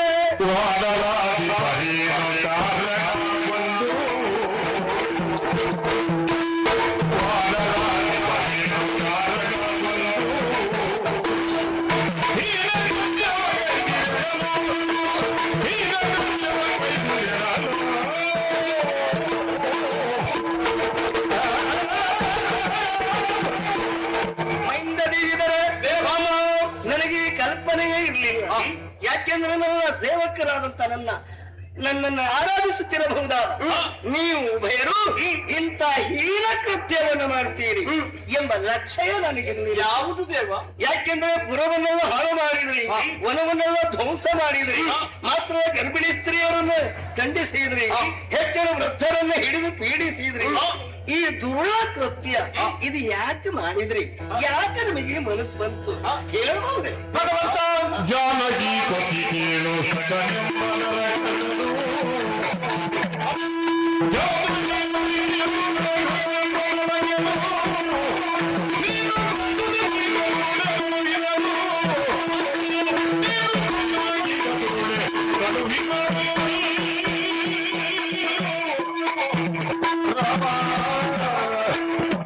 ರಾಮ ರಾಮ ರಾಮ ರಾಮ ದಶರಥ ನಂದನ ರಾಮ ದಶಶಿರ ಮರ್ದನ ರಾಮ ಜಾನಕಿ ವಲ್ಲಭ ರಾಮ ಕೋದಂಡ ಪಾಣಿ ರಾಮ ರಾಮ ರಾಮ ರಾಮ ರಾಮ ನಿನ್ನನ್ನು ಕಂಡ ಮೇಲೆ ನಮ್ಮ ಅಂತರ್ಚಕ್ಷುಗಳು ತೆರೆಯುತ್ತಾ ಇದೆ. ಚರ್ಮ ಚಕ್ಷುಗಳನ್ನು ಮುಚ್ಚಿ ನೋಡಿದಾಗ ನೀನ್ಯಾರು ಎತ್ತೆಂಬುದಾಗಿ ಚೆನ್ನಾಗಿ ಅರ್ಥ ಮಾಡಿಕೊಂಡವರು ಭಗವಂತ. ಆದರೆ ಇಲ್ಲಿವರೆಗೆ ನಾವು ಹೇಯ ಕೃತ್ಯವನ್ನು ಮಾಡುತ್ತಾ ಬಂದವರು. ಹಾಗಂತ ನಾವು ನಾವಾಗಿ ಮಾಡಿದ ತಪ್ಪಲ್ಲ ಭಗವಂತ. ಇನ್ನೊಬ್ಬರ ಮಾತನ್ನು ಕೇಳಿ ಇಂಥ ಕೆಟ್ಟ ಕಾರ್ಯ ಮಾಡಿದ್ದೇವೆ. ಯಾರು? ಸಿಂಹಮುಖಿಯ ಮಾತನ್ನು ಕೇಳಿ ಬಂದವರು ನಾವು.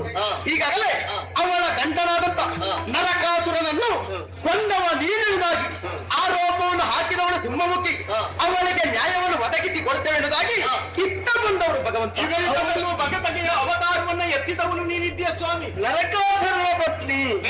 ಹಾಗಾದ್ರೆ ನಿಮಗೂ ಅವರಿಗೆ ಸಖಿಯಾಗುವುದಕ್ಕೊಂದು ಕಾರಣ ಅಂತ ಬೇಡುವ ಪ್ರಶ್ನೆ ಹುಟ್ಟುವುದು ಸಹಜ ಭಗವಂತ. ಮೇರುಗಿರಿಯಲ್ಲಿ ಪದ್ಮಾಸನವನ್ನು ಬಳಿತು ನಿನ್ನ ನಾಮ ಸ್ಮರಣೆಯನ್ನು ಗೈಯುತ್ತಾ ಇದ್ದರು ನಾವು. ನಿನ್ನ ನಾಮ ಸ್ಮರಣೆಯನ್ನು ಗೈಯುತ್ತ ವೇಳೆಯಲ್ಲಿ ಅಲ್ಲಿವರೆಗಾಗಿ ನರಕಾಸುರ ಬಂದ ನಮ್ಮನ್ನು ಪೀಡಿಸುವುದಕ್ಕೆ ಮುಂದಾದ, ಮೈ ಮೇಲೆ ಕಟ ಮಾಡುವುದಕ್ಕೆ ಮುಂದಾದ. ಅವನ ಮಾತನ್ನು ಕೇಳಿದಂತ ನಾವು ಚಿಟ್ಟೆ ಉದ್ರೇಕವಾಯಿತು. ಯಾರು ಎತ್ತೆಂಬುದಾಗಿ ಪ್ರಶ್ನೆ ಮಾಡಿದವು. ಅಲ್ಲಿಗೆ ಮುಗಿಲಿಲ್ಲ, ಹೊಯ್ದಾಟಕ್ಕೆ ಮುಂದಾದ. ಸರಿ, ನಮಗೂ ಹಾಗೂ ಅವರಿಗೂ ಮಹಾಕಾಳಗವೇ ನಡೆದು ಹೋಯಿತು. ವರ್ಷಗಳ ಪರ್ಯಂತರವಾಗಿ ಯುದ್ಧ ಮಾಡುತ್ತಾ ಇದ್ದರು ನಾವು. ಜಯ ಅಪಜಯ ಎನ್ನುವುದು ಯಾರ ಪಾಲಿಗೂ ಲಭ್ಯವಾಗಲಿಲ್ಲ ಭಗವಂತ. ಆಗ ನಮ್ಮೊಳಗೆ ಒಂದು ತೀರ್ಮಾನ ಮಾಡಿಕೊಂಡವು. ಇನ್ನು ಮುಂದೆ ನಮ್ಮ ಇರುವಲ್ಲಿ ದ್ವೇಷ ಬೇಡವ, ಸತ್ಯ ಬೆಳೆದುಕೊಂಡವು. ಸ್ನೇಹ ಸಂಬಂಧ ಹುಟ್ಟುವುದಕ್ಕೆ ಇದು ಮೂಲ ಕಾರಣ ಭಗವಂತ. ಹಾಗಾದ್ರೆ ನೀವು ಬಂದದ್ದು ಇಷ್ಟಕ್ಕೆ ಬಿಡ್ಲಿಕ್ಕಿಲ್ಲ ದೇವ್ರೆ. ಇದಕ್ಕೆಲ್ಲ ಕಾರಣ ಸಿಂಹಮುಖಿ. ದುಡುಕುವುದರಲ್ಲಿ ಅರ್ಥವೇ ಇಲ್ಲ. ಯಾಕೆಂದ್ರೆ ಇದೆಲ್ಲವೂ ನನ್ನ ಸಂಕಲ್ಪದಂತಲೇ ಆದದ್ದು ಅಂತ ಹೇಳಿದ್ರು ತಪ್ಪಾಗ್ಲಿಕ್ಕೆ ನಿಮ್ಮನ್ನ ಇಲ್ಲಿವರೆಗೆ ಕರೆಸಿಕೊಳ್ಳುವ ಉದ್ದೇಶವೇ ಅದು. ನಮ್ಮವರಲ್ಲಿ ಇರಬಹುದಾದಂತ ಆ ಅಹಂ ಎನ್ನುವುದು ದೂರ ಆಗಬೇಕೆಂಬುದಕ್ಕೆ ಬೇಕಾಗಿ. ಹಾಗಾಗಿ ಅದರ ಜೊತೆಯಲ್ಲಿ ಈ ಯುಗದಲ್ಲಿ ನಿಮ್ಮ ಪರಿ ರಾಮದರ್ಶನವನ್ನು ಕೊಡಬೇಕು ಎಂಬ ಕಾರಣವು ಒಂದಿದೆ. ಈಗ ರಾಮನಾಗಿ ನಿಮಗೆ ಕಾಣಿಸಿಕೊಂಡಿದ್ದೇನೆ. ಇಲ್ಲಿ ನೋಡಿದ್ರು ದಶರಥನಂದನ ರಾಮನು ನಾನಾದರೆ, ಜಾನಕಿ ಈಕೆಯಾದರೆ, ಇದೀಗ ಈ ದ್ವಾಪರ ಯುಗದಲ್ಲಿ ಇದು 8ನೇ ಅವತಾರ. ಕೃಷ್ಣನೆಂಬ ಅಭಿಧಾನದಿಂದಲೇ ಈ ಧರೆಯನ್ನ ಪಾಲಿಸಲು ಸುಖವೇ ಅವತಾರವನ್ನು ಎತ್ತಿದವನು. ಹಾಗಾಗಿ ಈಕೆ ನನ್ನ ಮಡದಿ ರುಕ್ಮಿಣಿ ಇದ್ದಾಳೆ. ಸರಿ, ಮೈಂದ ದಿವಿದರೆ ನಿಮಗೆ ಈ ಯುಗದಲ್ಲಿ ರಾಮದರ್ಶನವನ್ನು ಕೊಟ್ಟಿದ್ದೇನೆ. ಇನ್ನು ನಿಮ್ಮ ಸುಸ್ಥಳವನ್ನು ಸೇರಿಕೊಳ್ಳಬಹುದು. ದೇವಾ, ರಾಮ ರಾಮ ರಾಮ ರಾಮ ಕೊನೆಯಾಗಿ ಬೇಡಿಕೊಳ್ಳುವುದು ಮತ್ತೇನಲ್ಲ, ಹೇಳಿ. ನಮಗೆ ಮೋಕ್ಷ ಯಾವಾಗ ದೇವ? ಮೋಕ್ಷ ಈಗ ಇಲ್ಲ, ಮೋಕ್ಷವೇ ಇಲ್ಲ ಅಂತಲ್ಲ. ಈ ಕಲ್ಪಾಂತದಲ್ಲಿ ಮೋಕ್ಷವನ್ನ ನಾನೇ ನಿಮಗೆ ಕೊಡ್ಲಿಕ್ಕಿದ್ದೇನೆ. ಅಲ್ಲಿವರೆಗೆ ರಾಮದರ್ಶನವನ್ನು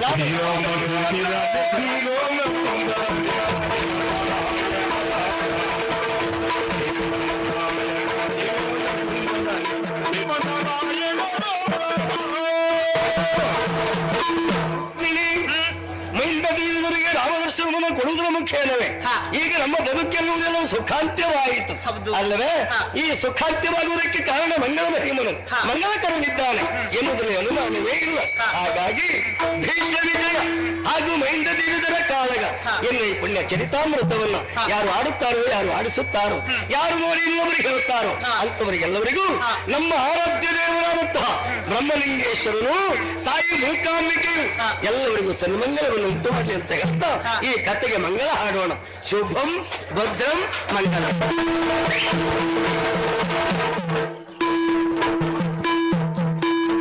ಮಾರನಯ್ಯನ ಮಾತ ವೀರತಿ ಗುರುಕುಲ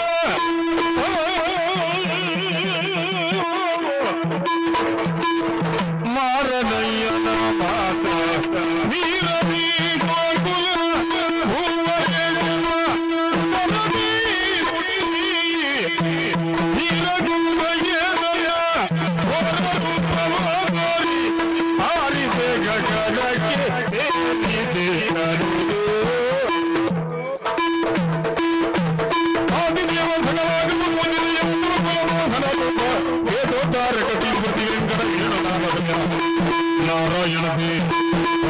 ಸಂಘದ